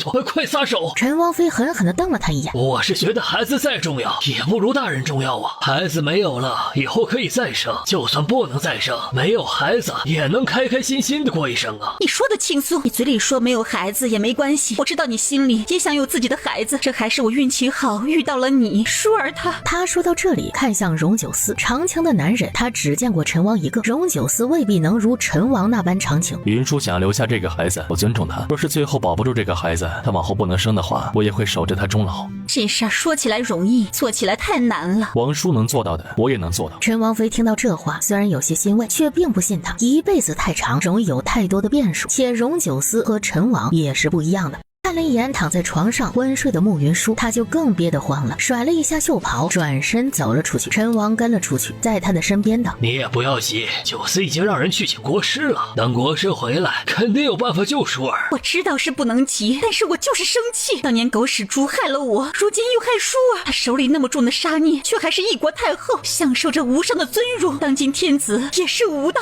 不要乱说呀！我说的难道不是事实吗？你说的是事实，但是这事儿不能说。你说的对，这事儿不能说，所以直接做就好了。他真的不是这个意思。自从元明帝登基之后，陈王看他颇有昏君之效。你也不必过于担心，若国师能早日回来，就不会发生你说的事情。就算舒儿逃过了这一劫，那以后呢？过完年，九思就可以带舒儿去他的封地。他们到封地后，就算是元明帝和太后的手在场，也伤不到他们了。他们不会让九思和舒儿去封地的，就像当年对你一样，用所谓的恩情和敬重把你扣在京城，不让你沾染兵权。九思和我不一样，他手里握有先帝的圣旨，名正言顺的有10万兵权，这些兵权元明帝不敢动，所以九思有机会离开京城。九思他们离京的时候，我们跟他们一起走，好不好？那是当然，我就只有舒儿这么一个女儿，还指着她为我养老呢。你都没有好好养过她，就让她给你养老，脸皮真厚。慕云舒昏迷不醒的事情，荣九思也没有瞒着慕清远。是我没有保护好姐姐，当初她若是听我的，不嫁入皇族，就不会有这样的事情。也还参加科考吗？当然参加，只有我足够强大，我才能护得住她，别人在动她的时候才会有所顾忌。荣九思听到这话，更加欣赏慕清远，他聪慧坚强，一直都知道自己要的是什么。接下来的日子，慕云舒基本上都在昏睡中度过，他醒来的时间非常短，他醒来时基本上都会先吃一顿，然后自己给自己把脉，检查一下身体情况以及孩子的情况。他叮嘱荣九思，在他睡着的时候往他的嘴里灌他开出来的药。好，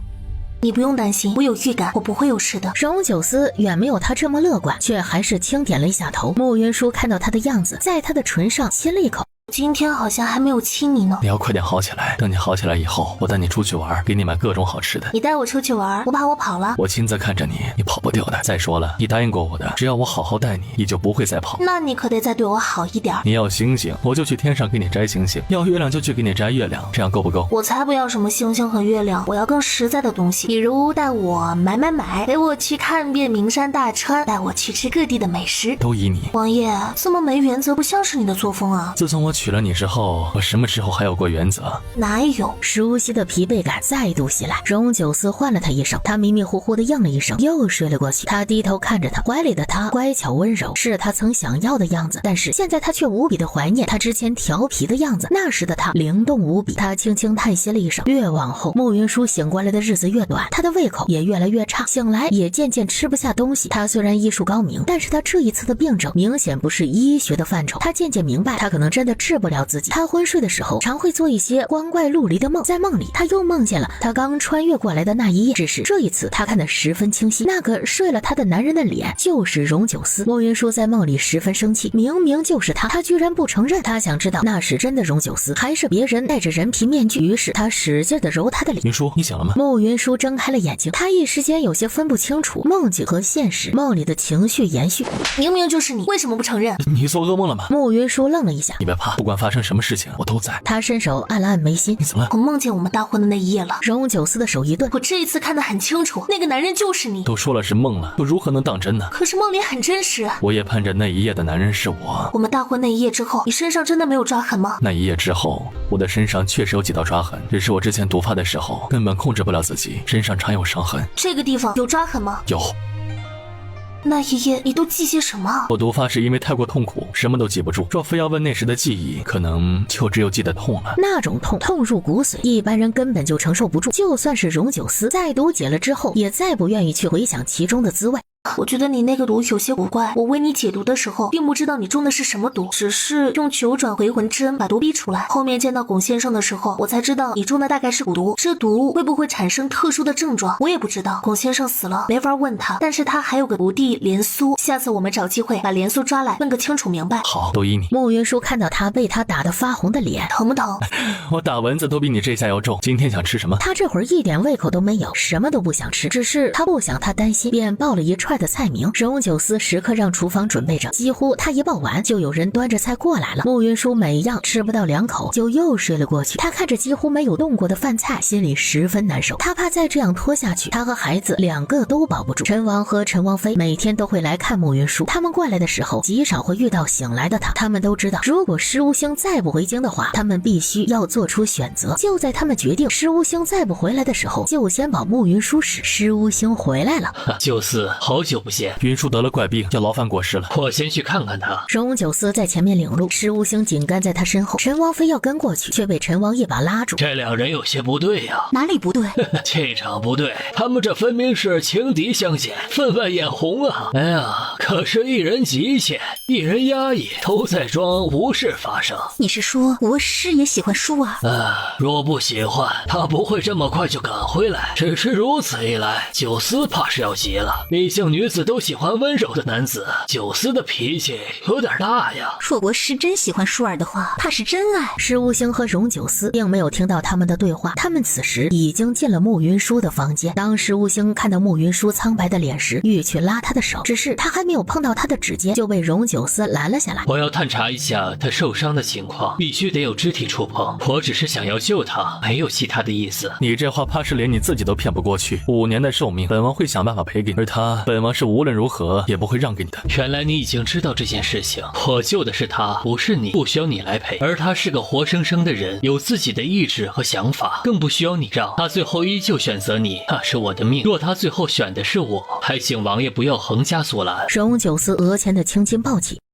他不可能选择你。我认识王爷多年，还是第一次看到你如此不自信的样子。毕竟他若是心中有你的话，当初就不会不顾一切的逃走。荣九思还要说什么？现在我不跟你吵架，因为没有任何意义。他神魂修复的比我预期的还要差上几分，再拖下去，他真的有生命危险了。右手指尖扣上了慕云舒的手指，他轻闭上眼睛，感受慕云舒神魂的情况。荣九思完全不想施无星触碰到慕云舒，却知道这事他不能阻止。眼下没有比救慕云舒更要紧的事。施无星探查完了之后，眉头微皱。云舒他怎么样了？他真是调皮。问星帮他固魂的时候，他借着问星之力动手打人了。这虽不是大忌，但是问星之力有限，所以他如今魂魄恢复的程度比我预期的要小一些。不过也无妨，他伤的不算太重，我能治。荣九思想起那天慕云舒把陈嬷嬷等人放倒的事情，眉头紧锁。施无星将他带来的琴套取下，这把琴荣九思也认识，这也是道门的法器无忧琴。这琴音正常人不能听，九思先出去。我给云舒治病的琴音里的补魂效果，寻常人听了会很难受。无妨，本王受得住。这不是受不受得住的问题，而是我治好了云舒，王爷的魂魄就不稳了。荣九思虽然不愿让施无星和慕云舒单独在一起，他只好退了出去。他一出去，施无星便开始弹起琴来，琴声悠扬，曲调极致的温和。荣九思原本想要在外面听，只是那琴音听着着实是难受，只得又往外退了些许。他站在檐下，神情复杂。慕云舒因为魂魄受伤，却很难安睡。这琴声一起，慕云舒皱起来的眉头渐渐松开。施无星这一弹就弹了1个时辰，等他弹完，慕云舒也就醒了过来。几乎他的琴音一落，荣九思就往这边走。慕云舒看见施无星的时候愣了一下。国师，是我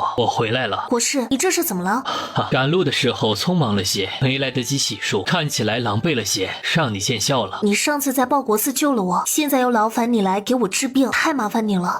这事儿对我而言，你怎知是麻烦，而不是我心甘情愿呢？慕云舒上次逃跑的时候，隐约知道了他的心意，只是当时没有完全说透。他看见站在一旁的荣九思的脸快比锅底还黑了，再让他说下去，荣九思怕是能给他们表演自爆。不管是不是你心甘情愿，都是我们夫妻欠你的。王爷，我们夫妻一体，我师的大恩你得帮着我一起完呢。那是自然。施无形看到他们的互动，浅褐色的眸子微微沉了沉。他们上次分开时，慕云舒对荣九思可以说是避之不及，可是这一次见面，施无形分明觉得他们之间和之前不一样了，两人之间有着属于他们的气场，他无法插进去。他看了荣九思一眼，荣九思的情节还没有过，那么这一切就还没有完全定下来，他还有机会。不知国师想要什么，但凡你说得出来的，本王都会尽量做到。我所求的，九思不会给，且我这人也不会强人所难。道门讲究缘法自然，你们不需要强行来还，等到时机成熟，自然就能还了。我刚回京，京中道门这边还有很多的事情需要处理，我先回去了，明日再来。明日再来。九思该不会觉得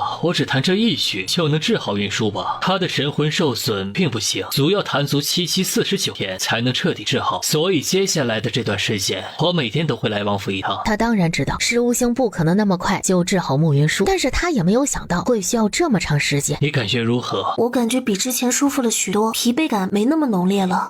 往后会一天比一天好的，你可不要忘了我们之前的约定。他这段时间浑浑噩噩，其实已经不太记得跟他约定了什么。他想要问，人家刚救了他，他就把之前的事情给忘了。施无形看到他的样子，笑了笑，不再多说什么，施施然的离去。你饿不饿？今天想吃什么？国师来给我治病，王爷是不是吃醋了？当然不是，他能治好你，本王很高兴。真的？当然，你要是愿意告诉本王你和他有什么约定，那就再好不过了。王爷，你还真是一如既往的口是心非啊。本王才没有，你要是不想说，那就算了，当本王没问过。他抬脚往外走，走到门口的时候，也没听慕云舒主动交代，他又扭头朝他看了过来。他正坐在床上，双手托着下巴看着他，他伸手指了指他，袖袍一拂，大步走了出去。慕云舒在心里数数，还没数到20，他就又进来了。只是他这一次进来带了一大堆的吃的，他也给自己找好了台阶。厨房的饭菜刚做好，本王顺便给你带过来。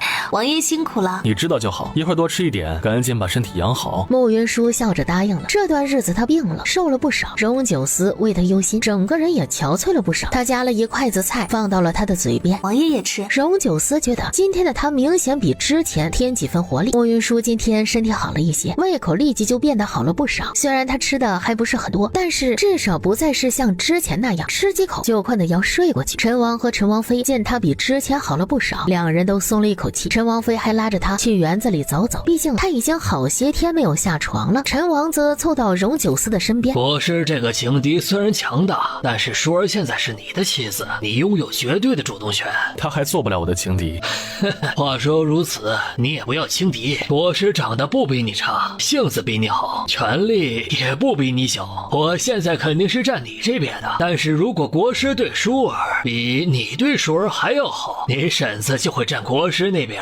你也知道的，我家我的地位有点低，我听你婶子的。我极度怀疑这是不是我亲叔叔。第二天一早，施无星又来给慕云舒治病。今天的施无星明显收拾过了，国师还真是用心良苦啊。他的眸光森寒，施无星却像是没有看见一般，缓缓走进了房间。他进去的时候，慕云舒又在睡。施无星谈到一半的时候，慕云舒就醒了。醒了，国师来了，你感觉怎么样？我挺好的。你给我治疗的时候，我跟你说话会不会影响到你啊？不会，这首曲子我闭着眼睛也能弹。我上次在宫里的时候，好像你弹的也是这把琴。是的，当时你的魂魄不是太稳了，我弹这首曲子是在帮你安魂。当时正是因为他的魂魄不稳，所以他才能猜出他的来历。你怎么突然长出白发来了？是因为救我吗？不是，是在江南讲经的时候累的。道门的那些徒子徒孙们太不争气了，天天惹我生气，气的次数多了，就变成这样了，让你见笑了。你长出白发真不是因为我？是的，与你无关。不是的话，我就能安心了。只是你终究救了我，上次你帮我离开京城，我就欠你一个大人情。如今再加上这件事，我都不知道要如何才能还得清了。道门讲究施恩不求报，你若真心想谢我，就早些好起来，然后帮我治我的怪病。你感知不到温度这个病，实在是太奇怪了。这段时间我其实一直都有在想治疗的法子，但是至今都没有眉目。他其实知道他这病要怎么治，只要他和他在一起，他就能正常感知到温度。只是这话说出来，多少有些要挟的意思。你这么厉害，以后一定能想出治好我病的法子。虽然我现在还没有思路，但是我会努力的。好，我能不能再给你提一个小小的要求。什么要求？今天我想留在王府吃晚饭，你若是身体承受得住的话，能不能为我做一顿饭？好啊，我们吃锅子怎么样？十分期待。莫云舒便问石无星喜欢吃牛肉还是羊肉。荣九思走到门口的时候，听见慕云舒的：“不是，你一定要好好尝一尝，剑妻切肉的刀工简直是一绝。九思，今日国师在王府吃饭，我们中午吃锅子，你觉得怎么样？”荣九思一点都不想石无星在王府吃饭，他也没有赶石无星的理由，便点了一下头。莫云舒立即就把剑妻叫了进来，让他去买菜切肉。剑妻一听说有锅子吃，他比慕云舒还积极。自从王妃生病之后，我就因为太担心王妃，没有好好吃过一顿饭了。一会儿王妃调锅子底料的时候，能不能多调一份啊？我也有些馋了。一会儿我和几个侍卫另吃一口锅。这种小事，慕云舒自然就一口答应了下来。剑妻开开心心的买菜去了。荣九思看着他们没几下就把事情商议妥当，却没人问他的意见。我的存在感就这么低了吗？国师吃辣吗？我对吃食不挑，因为尝不出温度，所以常吃冷食居多。你这些年来一直都吃生冷的食物吗？这种食物比较省事。荣九思又咳了一声。从大夫角度来看，你常年吃这种东西很伤肠胃的。我给你把一下脉吧。果然，你的脾胃虚寒很严重，你这种体质最适合吃锅子了。我这种情况需要吃药吗？当然需要，我一会儿给你开方子，你回去之后记得每天饭后喝一碗。好。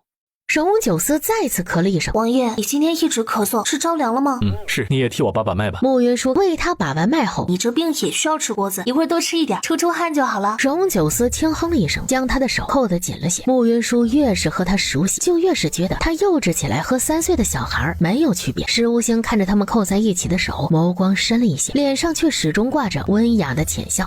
慕云舒刚把锅子的底料配好，陈王和陈王妃来了，陈王直接把这两人挤到了一起。这才是最安全的做法，否则吃到一半锅子被掀了，找谁说理去啊？国师，九思，我说的有没有道理啊？石无星和荣九思无语。石无星平时总是一个人独来独往，今天他们这么多人一起围着锅子吃饭，对他而言是从未有过的体验。他刚开始的时候还有些拘谨，有陈王在旁活跃气氛，没一会儿就热闹的不行。许是因为有这一份热气在，今日的食物也变得格外的鲜美。他生平第一次感觉到了食物的烫和香，这种滋味鲜活又温暖。他第一次感觉到了活着的美好。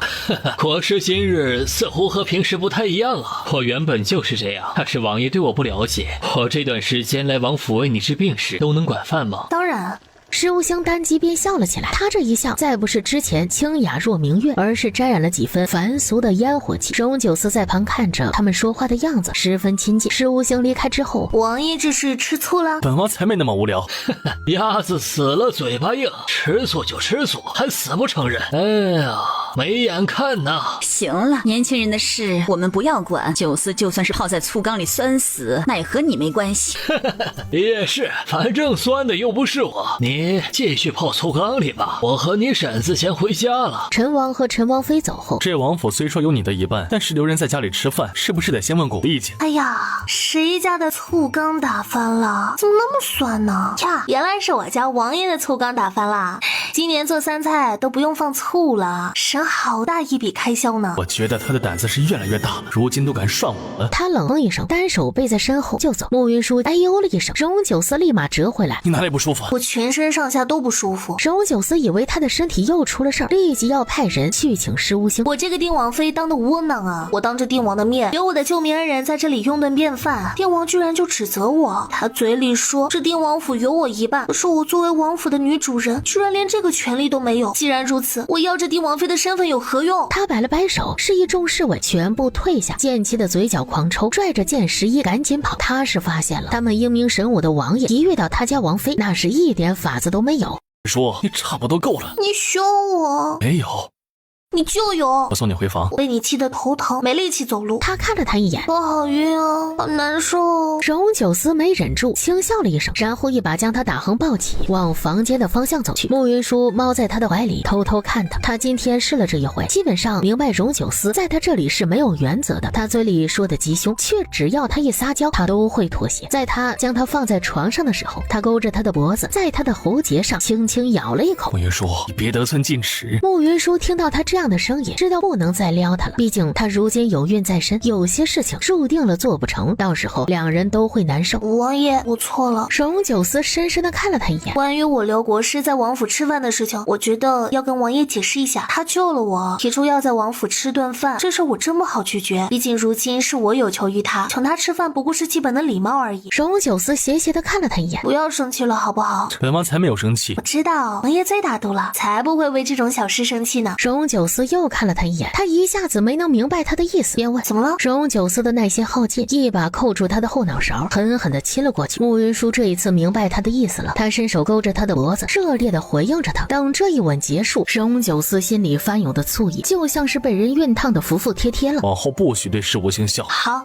真不知道要拿你怎么办才好。王爷，抓连苏的事情你有安排吗？已经在安排了，只是袁明帝将他看得极紧，但是找不到机会。不急，总归会有机会的。接下来的日子相对平稳，施无星每天都会来王府为慕云舒治病。他为慕云舒治疗完之后，每天都会赖在王府里吃顿饭。他最喜欢吃慕云舒做的锅子，若不吃锅子的时候，慕云舒会让厨房们做上一桌菜，他会炒上一两道，别人吃不出一尝来。对施无星而言，只有他做的菜是热的，所以他只要把这些菜尝一口，就知道哪道是慕云舒做的。他这副样子看在荣九思的眼里，那就是他专挑慕云舒做的菜吃，其心可诛。只是荣九思也不能就这件事情发脾气，毕竟慕云舒的病普天之下只有施无星可以治，他忍